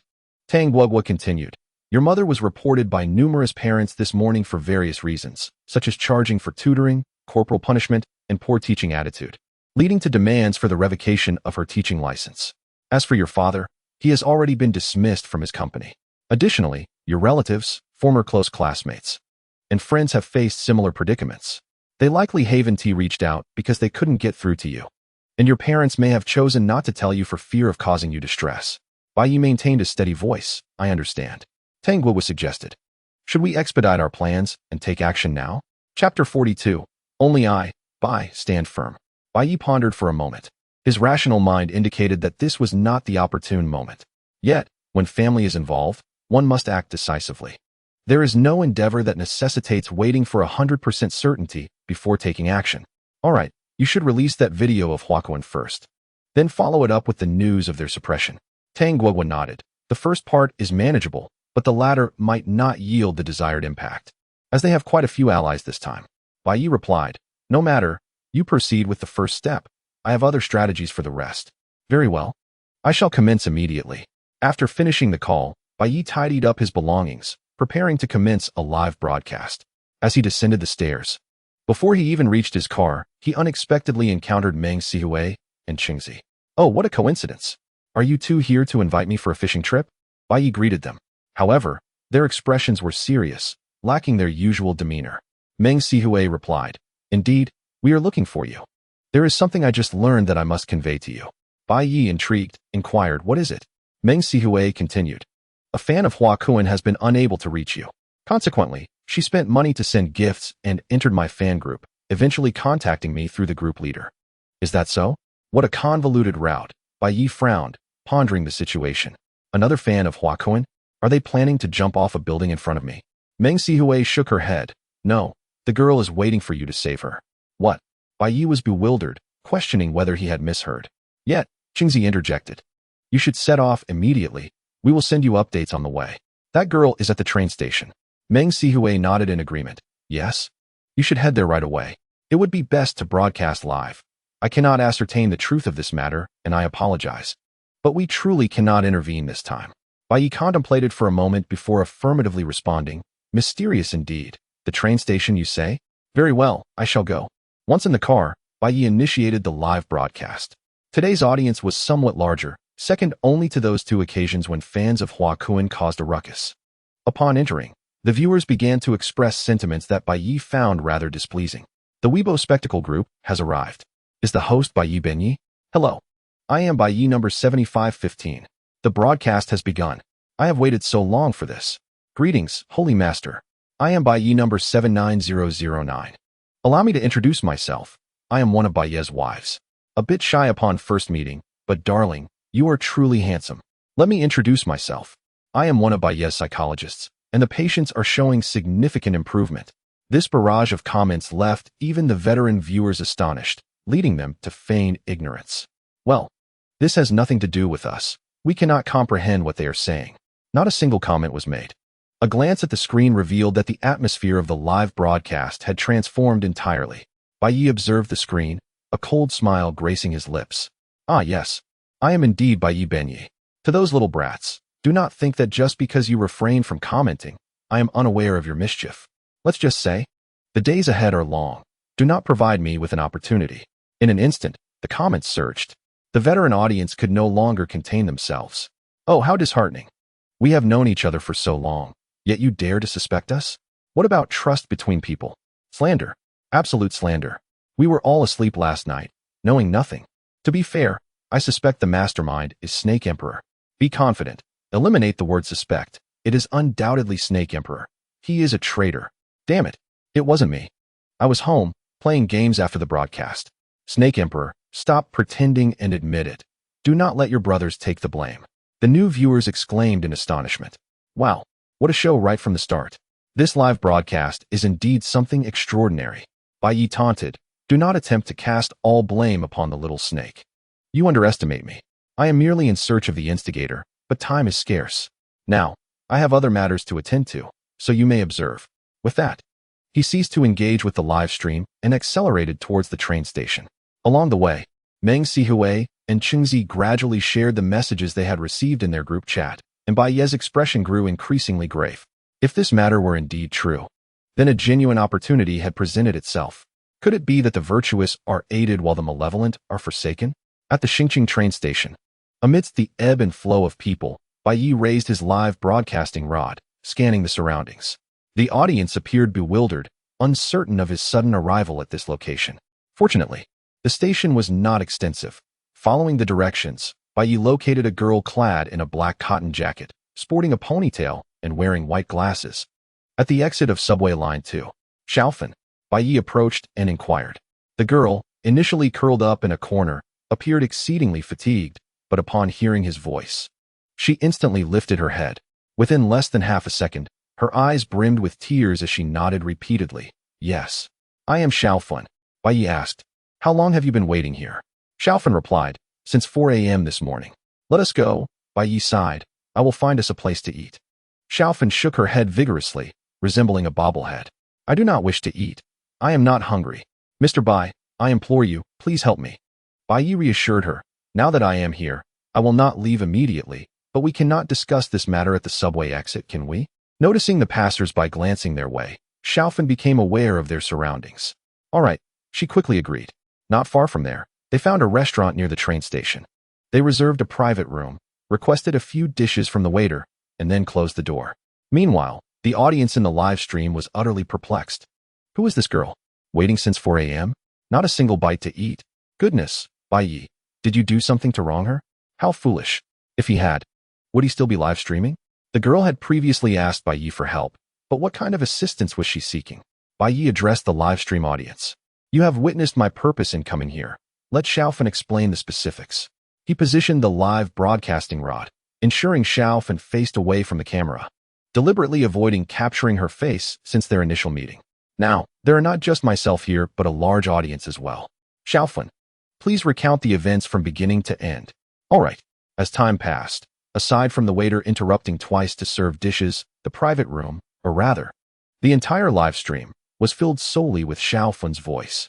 Clearly, she had rehearsed her narrative countless times in her mind, and her words flowed smoothly. Xiaofun was from a small city in Bai Ye province, currently in her first year of high school. Her family's circumstances were modest. Her father operated a small fruit stall, earning just enough to get by. My mother has been in poor health. In earlier years, she could still carry a burden and venture out at night to sell small tofu.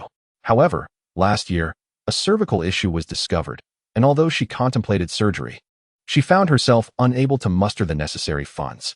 Having never contributed to health insurance, not a single cent could be reimbursed. Our family scraped together what little we could, and just as we were nearing the completion of the required amount, an incident involving Xiaofun arose. Under the fervent recommendations of her friends from middle school, she became infatuated with Huakuan. For a young girl to idolize a celebrity may not seem like a significant matter, perhaps merely impacting her academic performance, and it bore no relation to our financial predicament. Yet, the situation worsened when Huakuan's management company began to exploit their fans for fundraising. Initially, it was merely a small sum, tens of dollars, insignificant really. A few days of hunger could easily cover it. Xiaofun was reluctant at first. She instinctively felt it was inappropriate to divert precious family funds towards idol worship. How heartbroken her parents would be if they knew. However, certain developments lie beyond one's control. Once Xiaofun joined a fan group, her mindset began to shift gradually. Every moment within the group, the leaders extolled Huakuan's virtues, his talent, diligence, ambition, gentle nature, and kindness. In their eyes, Huakuan was the epitome of goodness, the brightest star they could devote their lives to pursuing. The leaders asserted that they need not approach him directly. Merely striving towards him would transform them into better individuals. Indeed, during her initial days in the group, the atmosphere was positive. Fans gathered here to better themselves in admiration of Huakuan. However, there came a day when that positivity began to wane. The leaders claimed that detractors were deliberately maligning Huakuan. And as devoted fans, should they not come to his aid? They suggested that all it took was to follow their lead and manage the comments. Xiaofun complied, believing that Huakuan had brought them so much positivity that she ought to give back in some way. From that moment, her individual will was overshadowed by the collective will of the fan group. Such is the nature of humanity. Once personal resolve falters, one can easily descend into an unseen abyss. Xiaofun gradually succumbed to the pressures of managing comments, promoting votes, and confronting detractors until the leaders deemed her faith pure enough to proceed to the next phase. She was added to another group, tasked with fundraising. During those moments, as she starved and saved $50, she too experienced hesitation and doubt, questioning whether her actions were indeed right. Yet, the leader personally called her, reassuring her that this small sum was inconsequential. Did she not need money to watch a movie? Did she not spend on meals with classmates? Huakuan's birthday was approaching, and as fans, they should contribute to a gift for him. What was the harm? She could merely view it as attending an online party. Xiaofun was persuaded. From that point onward, the situation spiraled out of control. The leaders found various reasons to solicit funds from them. Her brother was releasing a new movie, and they needed to buy tickets and support its box office. My brother has released a new song, and we must strive to elevate its ranking to secure the top position. He is set to hold a concert that should witness a full house. Recently, he has been in fierce competition with another rival for public attention, prompting us to secure a large advertisement billboard. In essence, Hua Kun is the luminary in our lives, a deity worthy of our unwavering devotion. Xiaofun, initially striving to save money by enduring hunger, soon found her finances inadequate and began seeking part-time work around the school to earn. Upon realizing that such endeavors yielded minimal income, she resorted to concocting various excuses to request money from her parents. Had matters ended there, it might not have escalated into a grave error. A few days ago, Hua Kun's commercial value plummeted sharply after he encountered a conflict with Bai Ye, which was exacerbated by a betrayal from Tang Guogua. His management company expended substantial resources to address these issues, yet they deemed it insufficient. They reached out to the fans, seeking a sum unprecedented in magnitude. The fan leader demanded 30,000 yuan from Xiaofun, claiming it was merely a temporary loan to support Hua Kun during these trying times, as his company was on the brink of collapse. All she needed to do was provide the funds, and they would be returned once the situation calmed. Xiaofun believed these words. Stealing from the money she had saved for her mother's medical treatment, she sent the funds. Days passed, 1, 2, 3, without any sign of repayment. Meanwhile, her parents discovered the missing money, and under intense questioning, Xiaofun confessed the truth. Her mother, already in frail health, fainted on the spot and was rushed to the hospital. Tragically, this incident aggravated her cervical condition, necessitating immediate surgery, yet the funds were depleted. As Xiaofun witnessed her mother being taken into emergency care, panic enveloped her. She finally comprehended the gravity of her actions. Trembling, she sought out the fan leader, but her calls went unanswered. Reporting the incident to the authorities yielded little progress, as time was of the essence and her mother could not afford to wait. Xiaofun exhausted every avenue, but her pleas seemed stifled, unable to gain traction. Even sending messages in the fan group proved futile as she was silenced. At her breaking point, a former acquaintance among the fans advised her to cease her commotion, stating that it was her voluntary decision. In her moment of despair, she thought of Bai Ye, the very antagonist she had scorned days prior. Borrowing a small sum from a classmate, she connected with Meng Sihua's fans and eventually arrived in Star City. Upon exiting the train station, she found herself devoid of even 5 yuan. Forced to huddle at the subway entrance, paralyzed by fear. This encapsulates Xiaofun's entire narrative. Bai Ye listened intently, as did the audience in the live stream, enveloping the space in silence. Xiaofun fell to her knees, fervently bowing her head, pleading, "I beg you, please save my mother." Bai Ye pulled her up, his expression impassive, and asked, "Why seek me out? If I recall correctly, you were just disparaging me not long ago." Hearing this, Xiaofun felt compelled to kneel again, yet was firmly held in place. She could only reply, "I know I have made many mistakes. I deserve to be punished."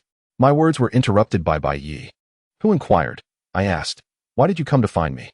Xiaofun responded, "Because you are the only one who is not afraid of Hua Kun or the company behind him. Others are terrified. They dare not help me." A smile graced Bai Ye's lips as he declared, "The password is correct." Chapter 43. As long as I lack morality, I shall not be bound. Bai Ye chuckled, assisting Xiaofun into a chair, addressing the audience in the live stream. "You all heard that. By rights, I shouldn't need to help Hua Kun's fans, but she claims I am the only one unafraid." Xiaofun's eyes sparkled in an instant, her demeanor transformed. The longtime viewers in the live stream laughed. Indeed, the password was correct. Bai Ye's competitive spirit had been ignited. It was peculiar how his desire to win flared at the strangest moments. I had almost forgotten that Bai Ye was once a passionate young man, given his recent antics. To introduce today's visitors to the live stream, the host Bai Ye is capable and genuinely engaged. Upon hearing about Xiaofun's plight, I could only sigh. Although it is often said that pitying individuals must have their flaws, she was clearly manipulated, with the true villains being Hua Kun and his agency. "Let us go. Old Bai, let us take them down. Despite the odds, I am with you. What do you say, brothers?"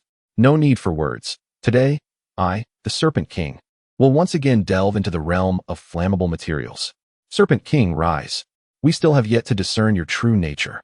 Upon reading these comments, Bai Ye felt a sense of satisfaction. It seemed his diligent guidance had borne fruit. Look at these individuals, transformed into champions of justice.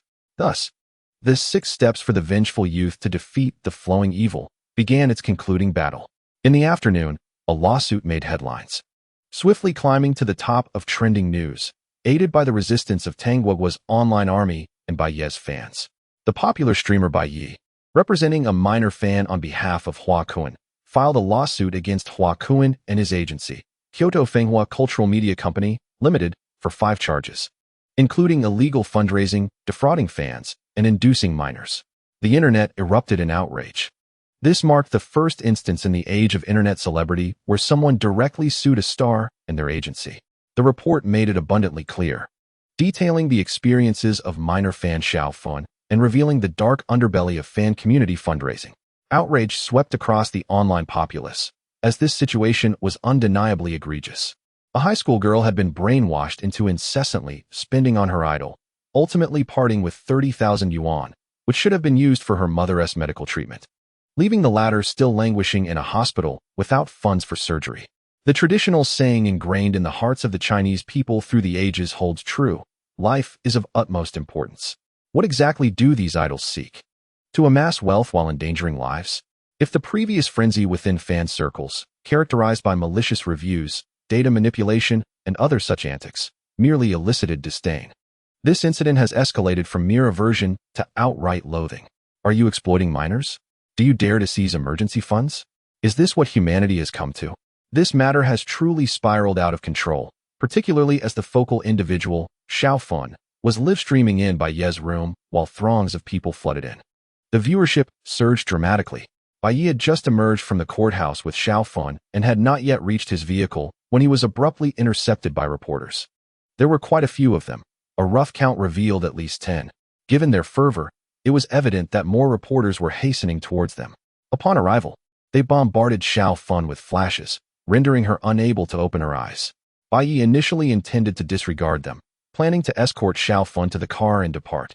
However, these individuals quickly formed a human barrier, encircling him. Mr. Bai, may we have a moment of your time? We have a few straightforward questions. Mr. Bai, please don't leave. Why did you choose to assist this girl? Is it to tarnish Hua Kun's image? Mr. Bai, do you truly believe that such a prominent star would deceitfully take a mere 30,000 from a child? Do you find this situation justifiable?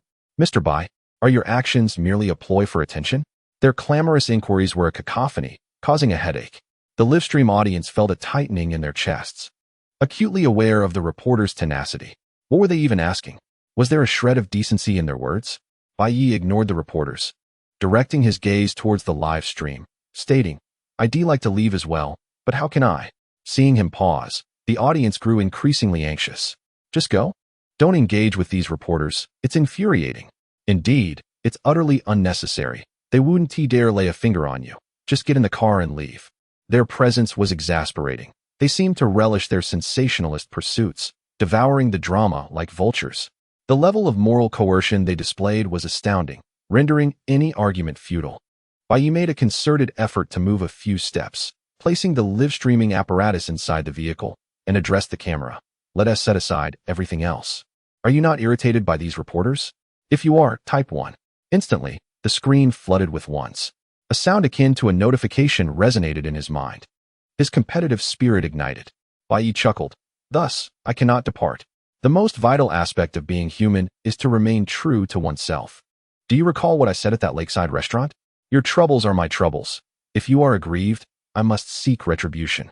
While it may seem that you've all devolved into miscreants, as a father, what can I do but indulge my own children?" The livestream audience was left bewildered. While we appreciate your intention to stand up for us, why have you suddenly assumed the role of a father? Yet, the newcomers were not overly affected. While the longtime viewers were momentarily stunned, the lakeside restaurant, indeed, it resonated with memories of that time. It became clear that even in his rise to fame, he had not forgotten them. Bai Ye remarked, "I just saw someone in the comments saying that these journalists are particularly adept at moral coercion, claiming that I cannot outmaneuver them. TSK, I find that quite displeasing. Very well, today I shall impart a lesson to you all. Remember this mantra.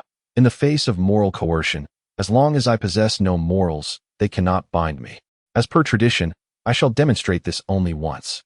So pay close attention. With that, Bai Ye turned his body to face the journalists. The viewers in the live stream could only see his imposing silhouette, reminiscent of a true warrior. Newcomers had never witnessed such a scene and were instantly moved. This host is truly admirable. To impart knowledge, he is willing to risk himself. As for the seasoned viewers, they had already taken out their pens and paper, preparing to take notes. Bai Ye looked at a journalist, pointed at one person, and asked, "You, yes you, please repeat what you just asked." The female journalist, brimming with excitement, replied, "As long as you don't run away. I could ask 100 times. Mr. Bai, why did you choose to help this girl? Is it to tarnish Hua Kuan's reputation? Let us hear your response." Seeing Bai Ye remain steadfast, the atmosphere around them grew quiet, each journalist eager to pose their questions. Amid the excitement of the reporters and the tension among the live stream viewers, Bai Ye finally spoke. "Indeed, isn't it common knowledge that I harbor animosity towards Hua Kuan?" His tone was remarkably assertive, with a hint of incredulity in his gaze, as if to say, "Are you truly so dim-witted? Of course, I would seize the opportunity to discredit Hua Kuan." The female journalist was taken aback, momentarily contemplating whether her question had been futile. The audience, too, was astonished, realizing that he has indeed never held a favorable opinion of Hua Kuan. The situation became awkward. Bai Ye shot a disdainful glance at the female journalist before turning to another. "You, repeat what you just said." This was a male journalist who, perhaps overwhelmed by Bai Ye's earlier presence, paused for a moment before stating, What was my question? Oh right. Do you believe that such a prominent star as Hua Kuan would stoop to deceive a child for 30,000 yuan? Do you find that reasonable?" Bai Ye nodded. "Reasonable? Absolutely. What is unreasonable about it? How much do you have in savings?" The male journalist responded, "Not much, perhaps over 100,000. Bai Ye continued, "If you were walking down the street and spotted a 100 yuan bill, would you pick it up?" The journalists grasped his implication. The live stream audience began to flood the chat with 666. Indeed, no matter how wealthy one may be, why not retrieve free money? Yet the male journalist stubbornly retorted, "I wouldn't pick it up." "Is that so?" Bai Ye suddenly pointed behind him, feigning surprise. "Oh, what is that behind you?" "What?" The male journalist turned around. Just as he did, Bai Ye swiftly tossed a 100 yuan note. The male journalist, upon turning back, saw the familiar red bill and instinctively bent down to pick it up. However, his hand froze in midair. Bai Ye's mocking voice followed. Look. Didn't you say you wouldn't pick it up? What are you doing? Are you not preparing to pick up money, or are you simply mesmerized by my charm?" The male journalist's expression darkened abruptly as he stood up, his fists clenched tightly. He wished to articulate something, yet no words emerged. The echo of his earlier proclamation, "I will not pick it up," reverberated in his mind, causing him to tremble. This was undoubtedly a monumental public humiliation. With a cold smirk, Bai Ye picked up the money and turned to the next individual. Yes, you, stop looking around. What did you just ask?" The journalist swallowed hard. His voice diminished as he stammered, I asked if you were seeking attention." "Indeed." Bai Ye resumed his assertive demeanor. "As a broadcaster and a public figure, would it not be disrespectful to my profession to disregard the opportunity for attention?" This assertion held merit. Observing the commotion, passers-by began to halt and gather, drawn by the spectacle. Upon hearing Bai Ye's words, laughter erupted among the onlookers. Bai Ye regarded the journalist and remarked, "Aren't you also seeking attention? What else could be your motive for obstructing me? Are you trying to befriend me?" Ha! Laughter resonated all around. Shifting his focus once more, Bai Ye continued, "You were quite swift in your retreat earlier. You were the first to intercept me, weren't you? Pray tell, what inquiries do you have?" This journalist appeared more seasoned. Despite their previous disadvantage, he maintained a composed demeanor and queried, "Mr. Bai, is the news regarding that girl accurate?" Bai Ye nodded affirmatively. The journalist continued, "It is evident that you possess a compassionate heart. Given your evident empathy, if that girl's mother is indeed anxiously awaiting funds for medical assistance, why did you not promptly cover her medical expenses instead of opting to sue Hua Kuan? Surely, this is a ploy for publicity?" Bai Ye retorted, "Is this not a question that you all wish to ask?" The surrounding journalists nodded in agreement. Bai Ye proclaimed, "Very well. I shall share a revelation with you. Upon learning of Xiao Fun's situation, I immediately offered financial assistance. However, funds have been tight lately. Nevertheless, since you have all inquired, I shall contribute an additional 1,000 yuan. Come now, do not disperse. You all nodded in agreement earlier. Each of you should donate a little, for the moment to showcase your compassion has arrived." As he spoke, Bai Ye advanced towards them, extending his hand for contributions. The first target was the questioning journalist, who appeared dumbfounded. Wait, what just transpired? Why am I suddenly required to donate money? Observing his silence, Bai Ye firmly patted his shoulder and frowned. Cough up the cash. Did you not just boldly declare my lack of compassion? Where is your own benevolence? Friends, you have all heard. These journalists are indeed generous souls. The atmosphere among the crowd invigorated. Who among those visiting the courthouse had come without purpose? Many had cases of their own and had, to varying degrees, interacted with the journalists stationed at the courthouse entrance. They knew their character all too well. While they may have been unable to confront them previously, now that someone had rendered these journalists speechless, what was there to hesitate about? Indeed, produce the funds. Amidst the cacophony of voices, one could not help but notice the irony in the situation. When it comes to one's own interests, the moral high ground often falters. The indignation echoed throughout. As frustrations boiled over, why should you escape unscathed while demanding others to contribute? The sentiment was palpable. With a sense of urgency, the pleas for financial assistance emerged, driven by personal hardships and adversities faced by many. As the journalists found themselves in a precarious position, the realization of public ire dawned upon them. Under pressure, one reporter stammered, "I haven't brought any cash." Another, with a firm yet playful pat on the shoulder, remarked, "Fear not. Transferring funds via WeChat or Alipay is quite simple." The glint in his eye suggested that evasion was not an option. As the atmosphere thickened with tension, the reporters felt the weight of their predicament. Their daily endeavors had been primarily to fulfill quotas and secure earnings, yet now they were confronted with the expectation of contribution. Chapter 44. The outlaw Bai Ye. The journalists were drenched in perspiration, but Bai Ye remained unfazed, reveling in the surge of support flooding his live stream. It was a moment of collective exhilaration, each participant contributing to his cause. Journalists, as a collective entity, often draw disdain. Many prioritize sensationalism over sensitivity, frequently intruding on personal tragedies for the sake of a story. The instances of insensitivity are abundant. From questioning bereaved children about their grief to employing leading inquiries that evoke moral dilemmas.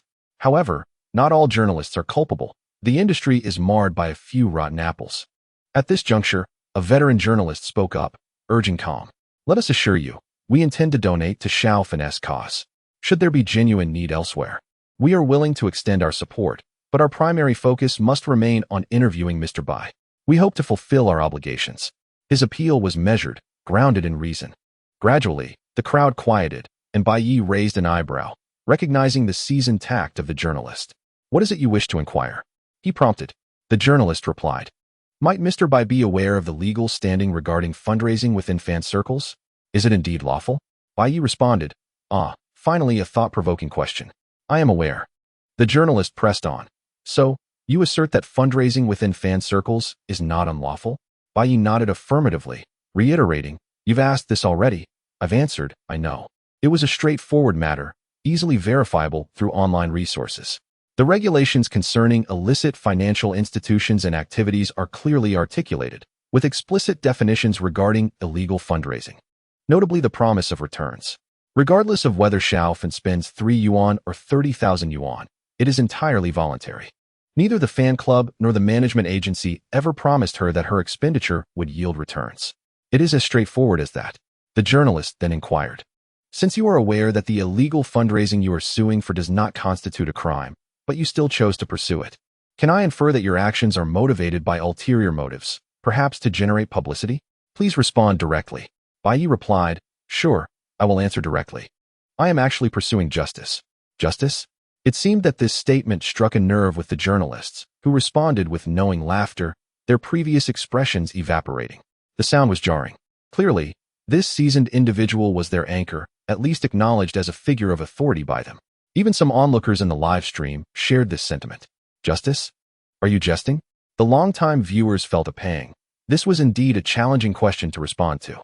Bai Ye directly asked, "What are you laughing at?" The journalist, wearing a mocking expression, shook his head and replied, "Mr. Bai, you misunderstand. I am not laughing. I simply do not comprehend why you would engage in an endeavor that lacks foundational legitimacy."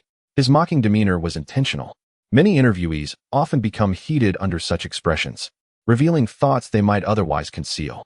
However, this time, he miscalculated. Bai Ye joined in the laughter, asking, "You seem knowledgeable about the law. How should I address you?" The journalist responded, "Lu Ping, I know a bit. I majored in law at university." "Ah, a law major." Bai Ye nodded. "Then let me ask you, what is the rule of law?" Lu Ping's mockery intensified, this time genuinely derisive, not merely provocative. "Mr. Bai, have you studied law as well?" "Not formally. I've read a bit here and there," Bai Ye replied. Lu Ping cautioned, "Then perhaps it is best to avoid such topics. One should remain silent in fields they do not fully understand."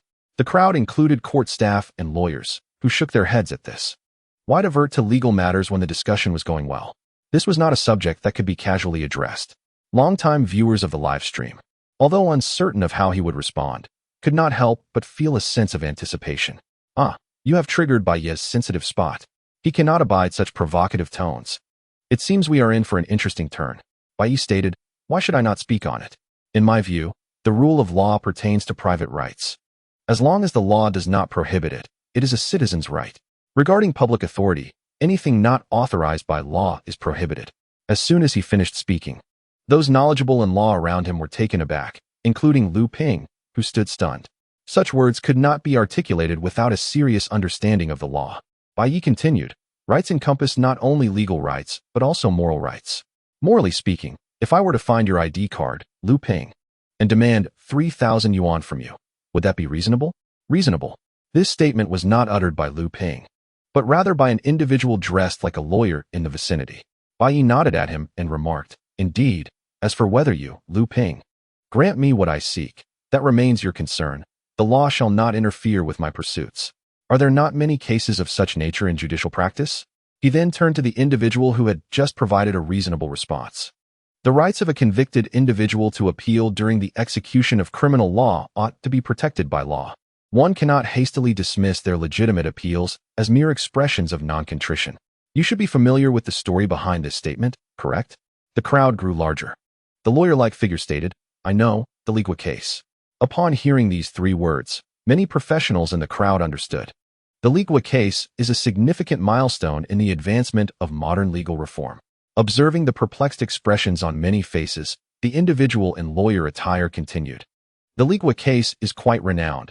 I won't delve into the particulars, but it played a pivotal role in the refinement of legal systems.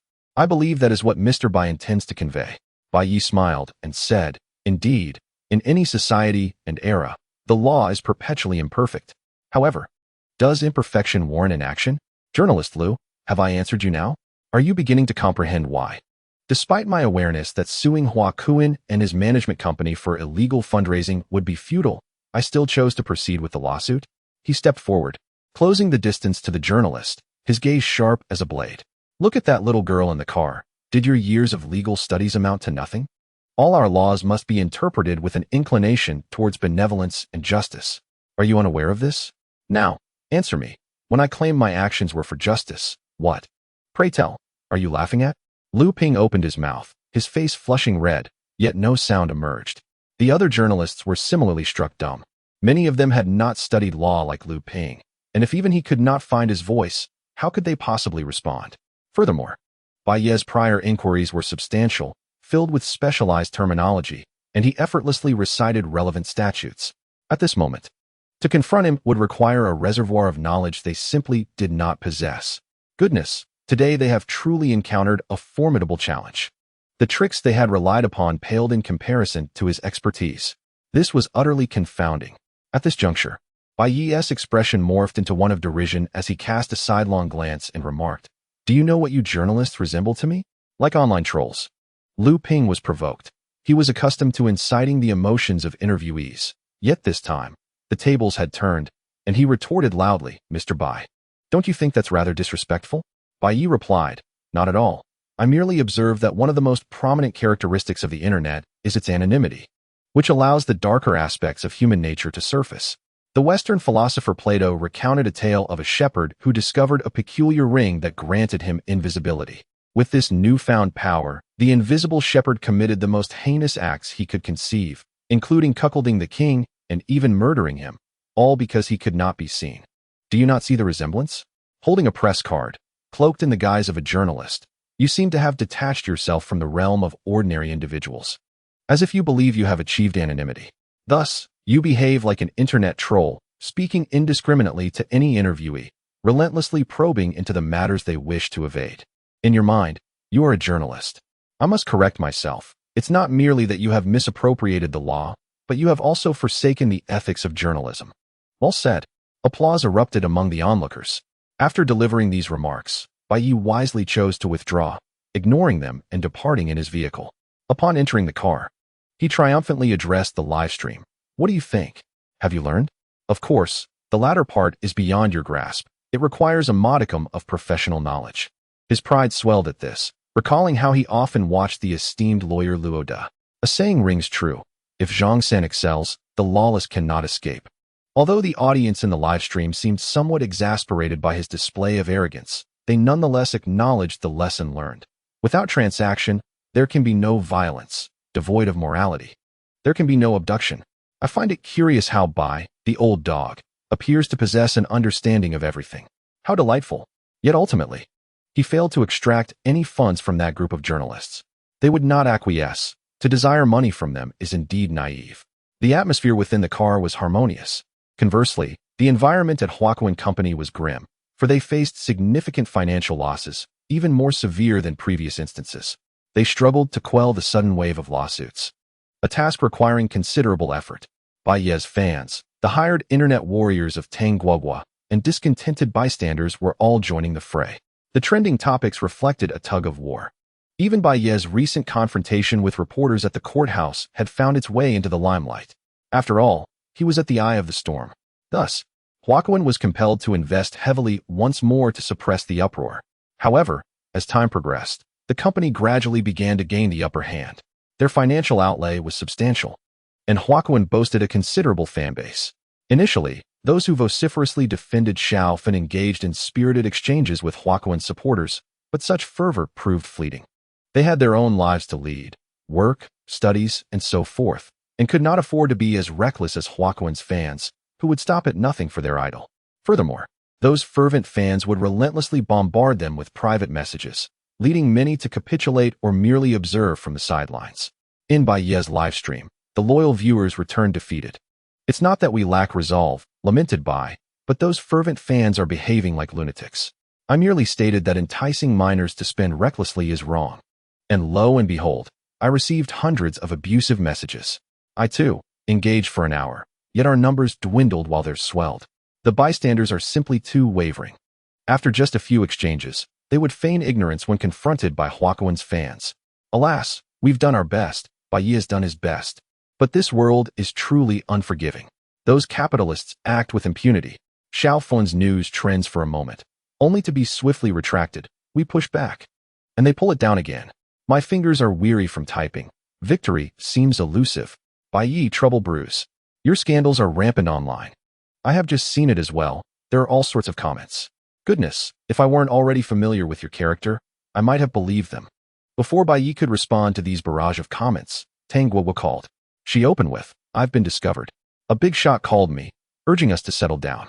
Huaquan Company is prepared to offer a substantial compensation to keep us from causing further turmoil. Bai Ye calmly inquired, what are your thoughts?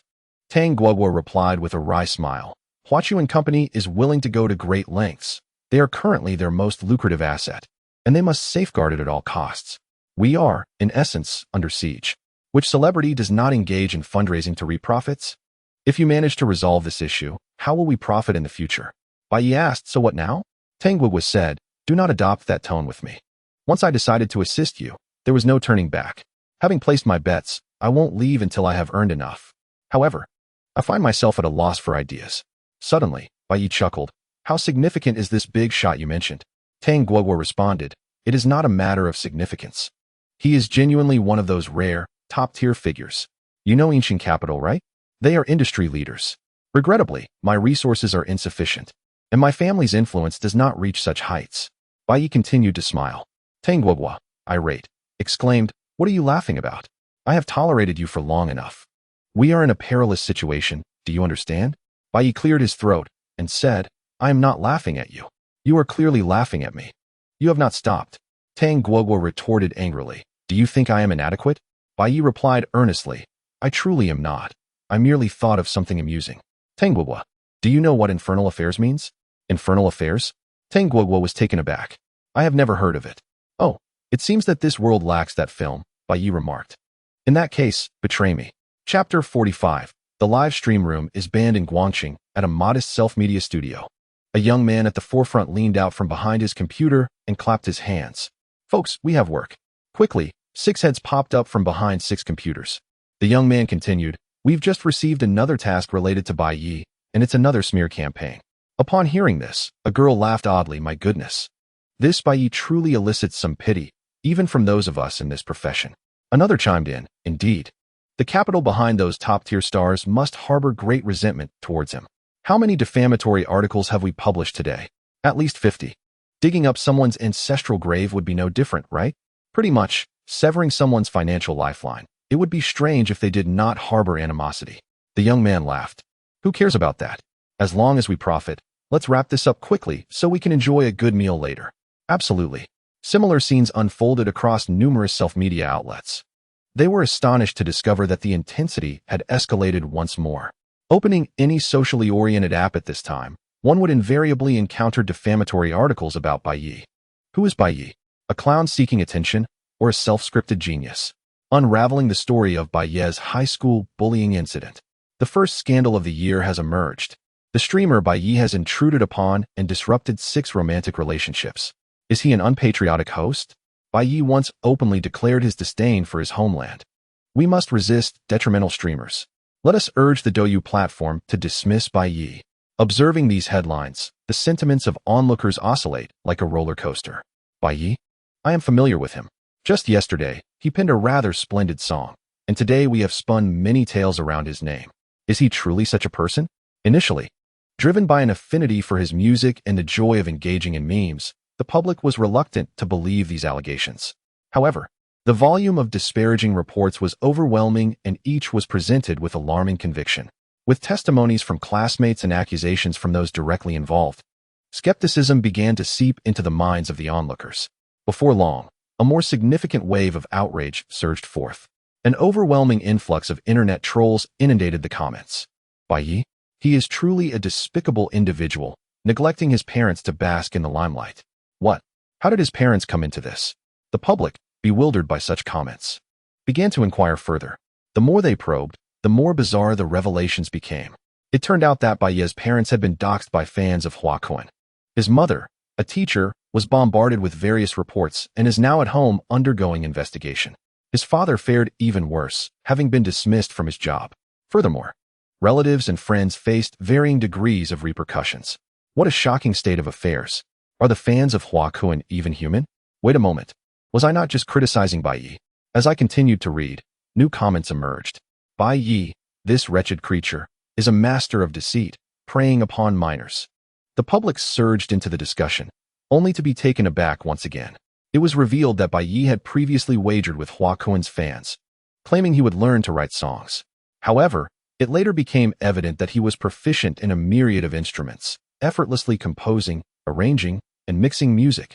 Regarding the manipulation of minors, it seems there are indeed many underage fans among Hua Kun's followers, which lends credence to that claim. The onlookers exchanged puzzled glances, realizing that upon further inspection, it appeared that the issues lay more heavily with Hua Kun's side. Then, a third wave of criticism emerged. Bai Ye's greatest transgression was his lack of compassion for critically ill patients, pursuing litigation without a shred of empathy. The public remarked, there is no need to follow protocol. This incident just occurred today. Though the trending topic has been suppressed, our memories are not so feeble. Something feels amiss, very amiss. These comments, seemingly aimed at tarnishing Bai Ye's reputation, ultimately evoke a sense of his innocence and vulnerability. In Shanghai, Tang Guoguo made a rare appearance at her new company, established specifically for the streaming industry. What is the situation? A group of individuals were fixated on their screens, and one responded, Boss, I can only describe your idea as genius. Another chuckled. Indeed, any comment that begins with an insult towards Bai Ye is filtered out, preventing deletion.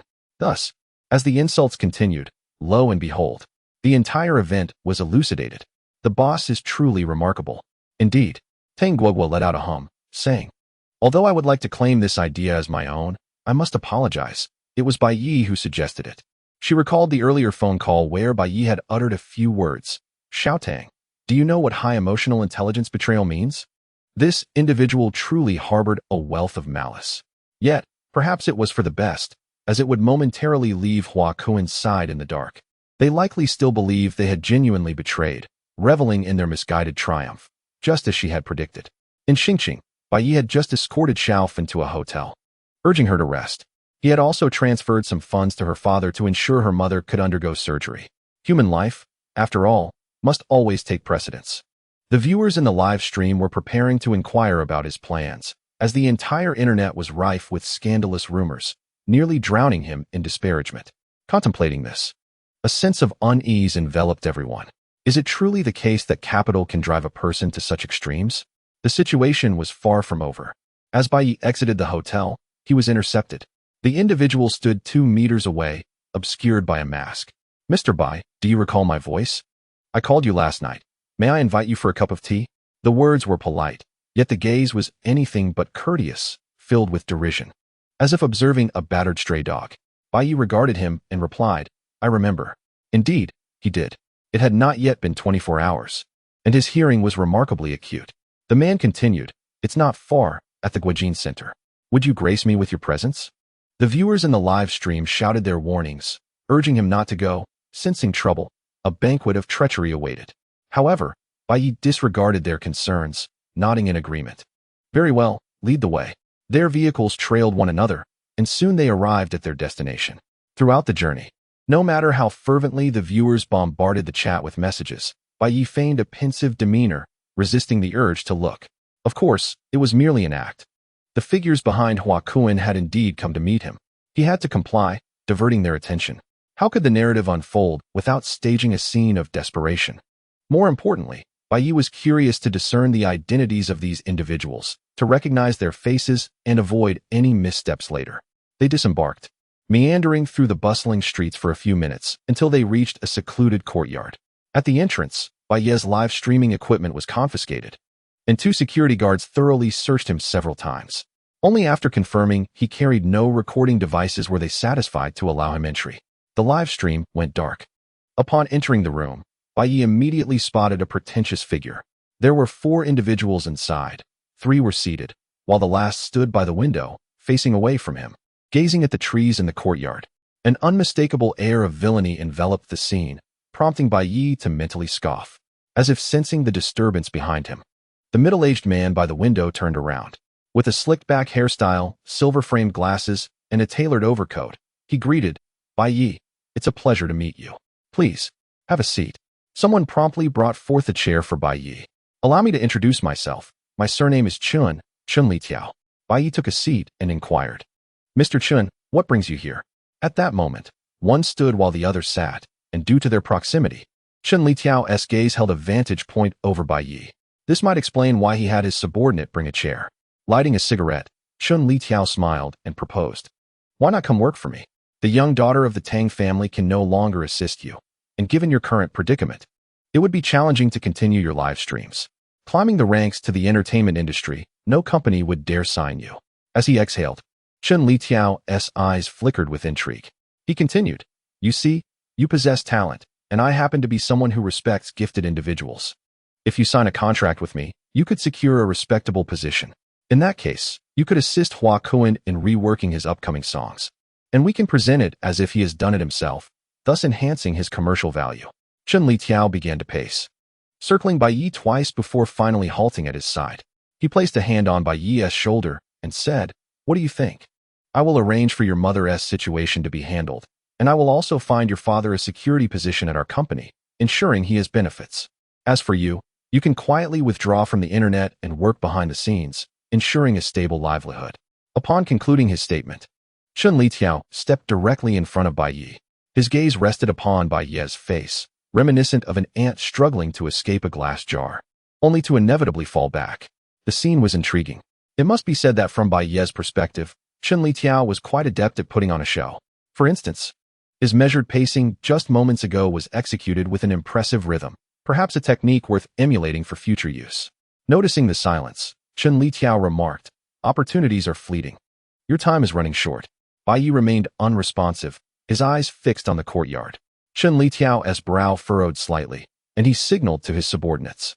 One approached Bai Ye's right side, leaned in, and softly stated, "Bai Ye, until now, we have employed legitimate means, but you must understand that in this world, there are methods beyond the legitimate."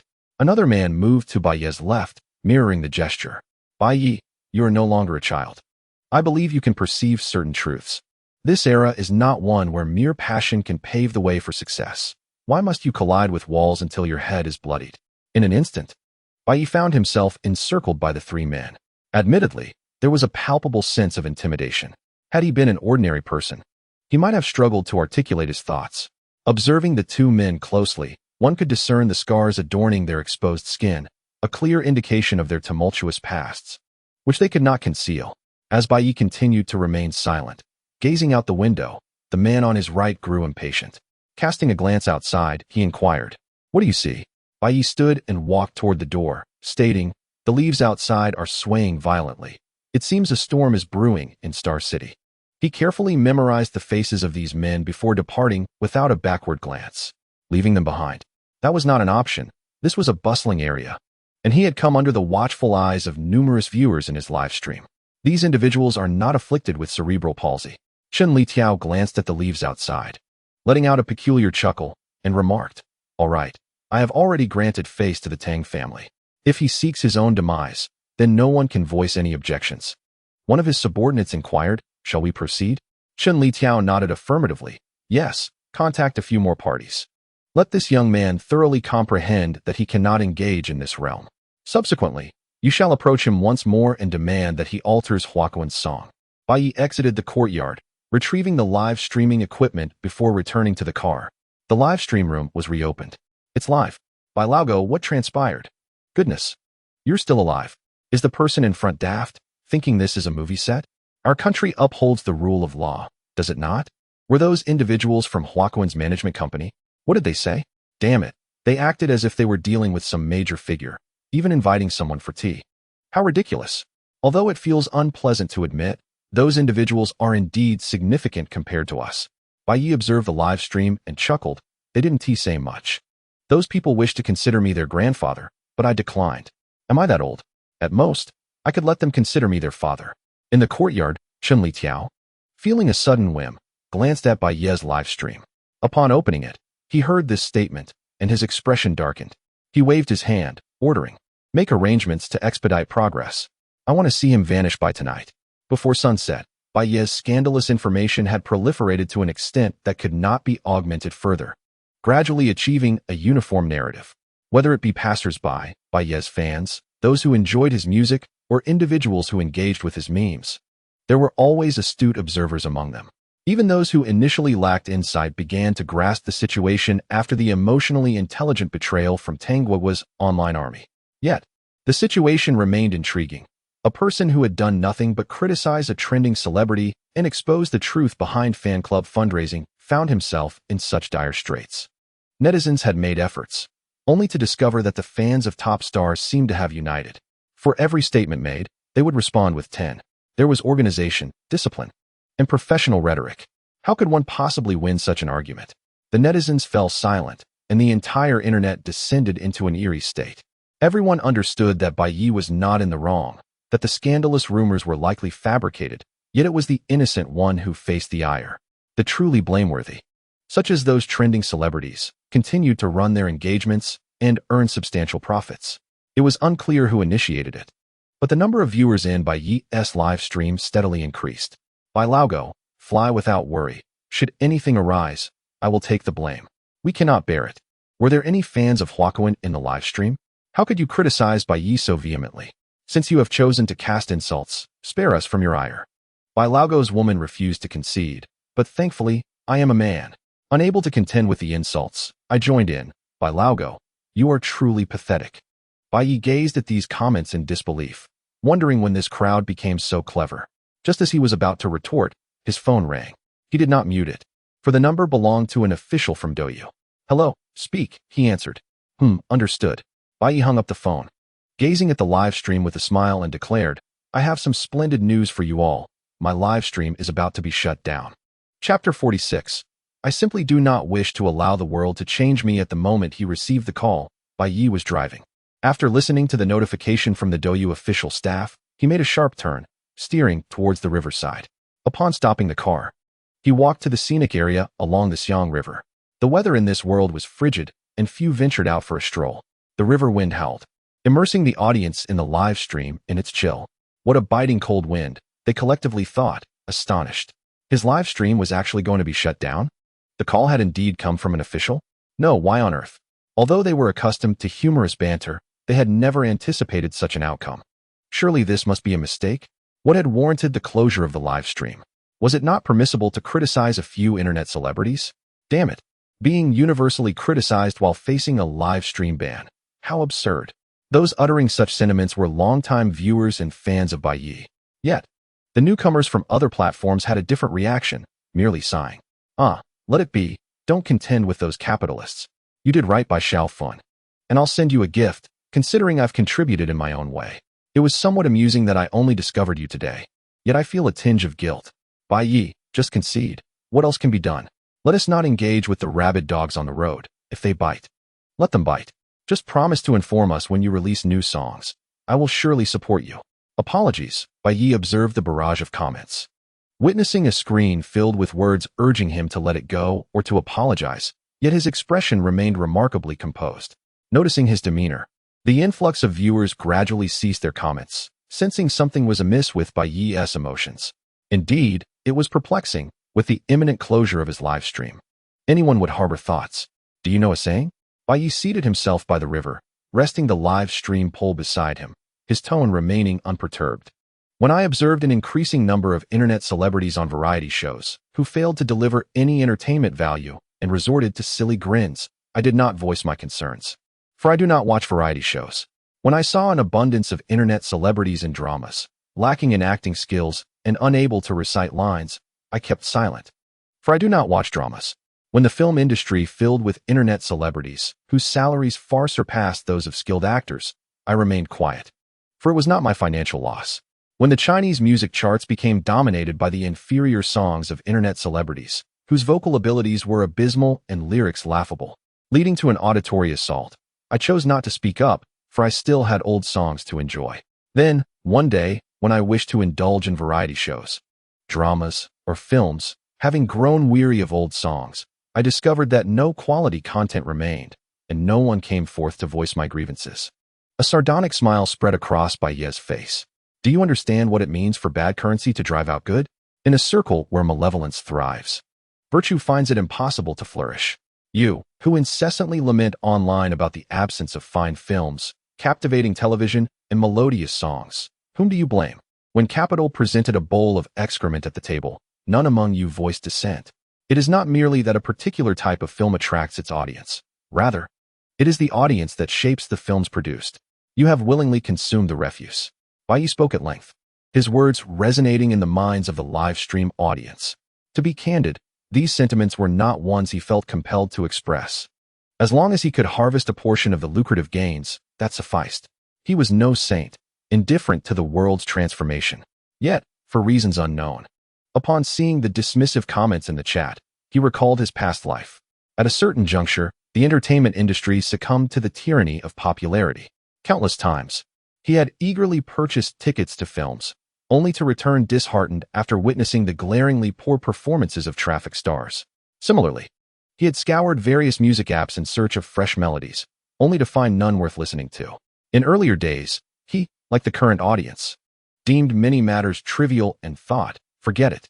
Yet the evolution of events proved to be surreal. One day, the vegetables vanished, leaving only excrement on the table. At that moment, it echoed the present reality. Bai Ye rose, gazing into the stream. His eyes, devoid of overt emotion, projected an air of defiance to the viewers. With a slight smile, he remarked, I have seen many individuals from other platforms come to apologize, urging me to let it go. How should I put it? I have journeyed alongside the likes of Hua Kun, not to change the world, but to ensure that the world does not change me.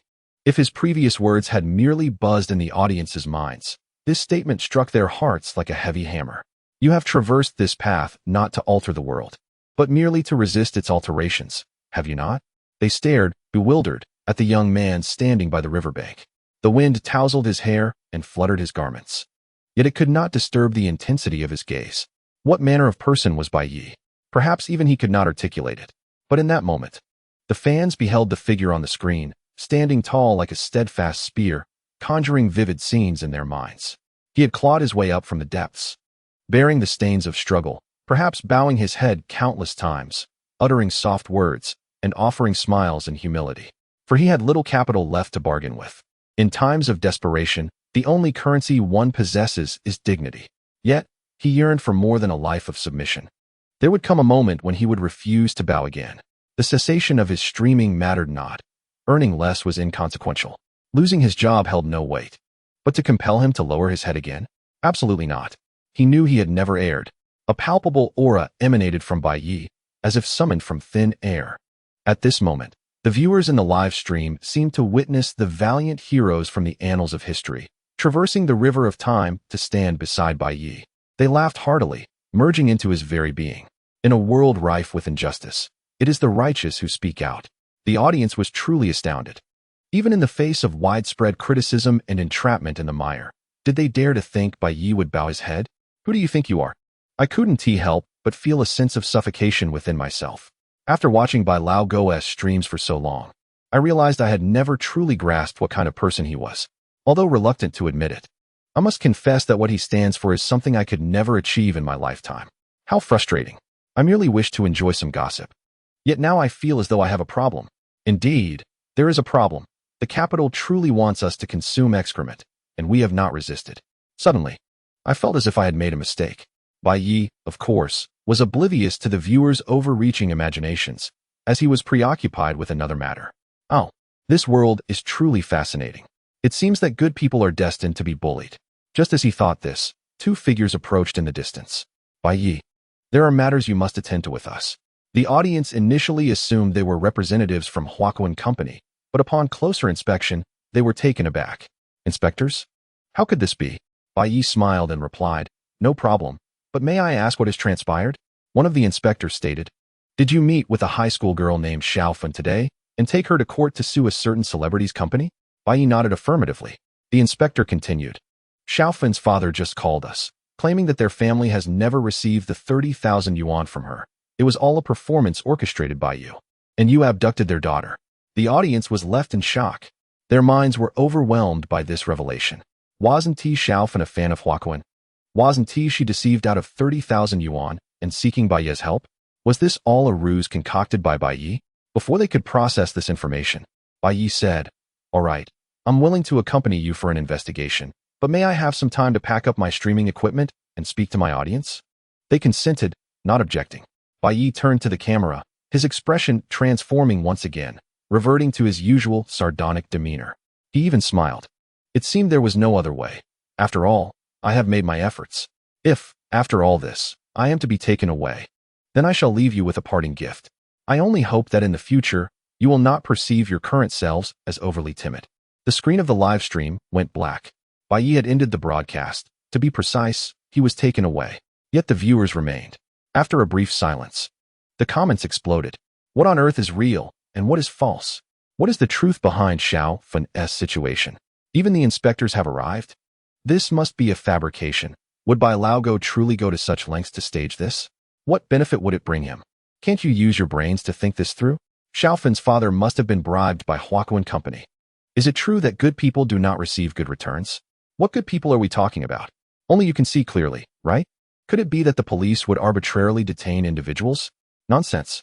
No one has claimed they detained people indiscriminately. They merely stated that they would conduct an investigation.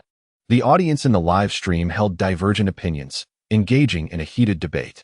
There were those who believed in Bai Ye, and those who did not. After all, there exists a natural inclination among the people of Huagua to think, if the police come looking for you, you must have some issues. News travels rapidly online. Within mere minutes, the incident of Bai Ye being taken away surged to the top of trending topics. Everyone was astonished, utterly dumbfounded. Was Xiaofan's story a fabrication? Half an hour later, the number of viewers in the blacked-out live stream not only remained unchanged, but actually increased. This was the epicenter of the event, and many were eager to witness it for themselves. Amidst the barrage of comments, one person suddenly exclaimed, "Look at Weibo. Bai Ye has posted." He mentioned gifts. Around 7:15, Bai Ye updated his Weibo with a video. Countless individuals rushed to this platform and opened the video. The screen gradually revealed a familiar scene. Those who had watched the live stream yesterday recognized it as the recording studio. There were no staff members present, nor was there the reporter named Zhang Lanlan. Only Bai Ye stood alone. He glanced at the camera and adjusted the microphone. Slowly, 3 words appeared on the screen: the lone brave.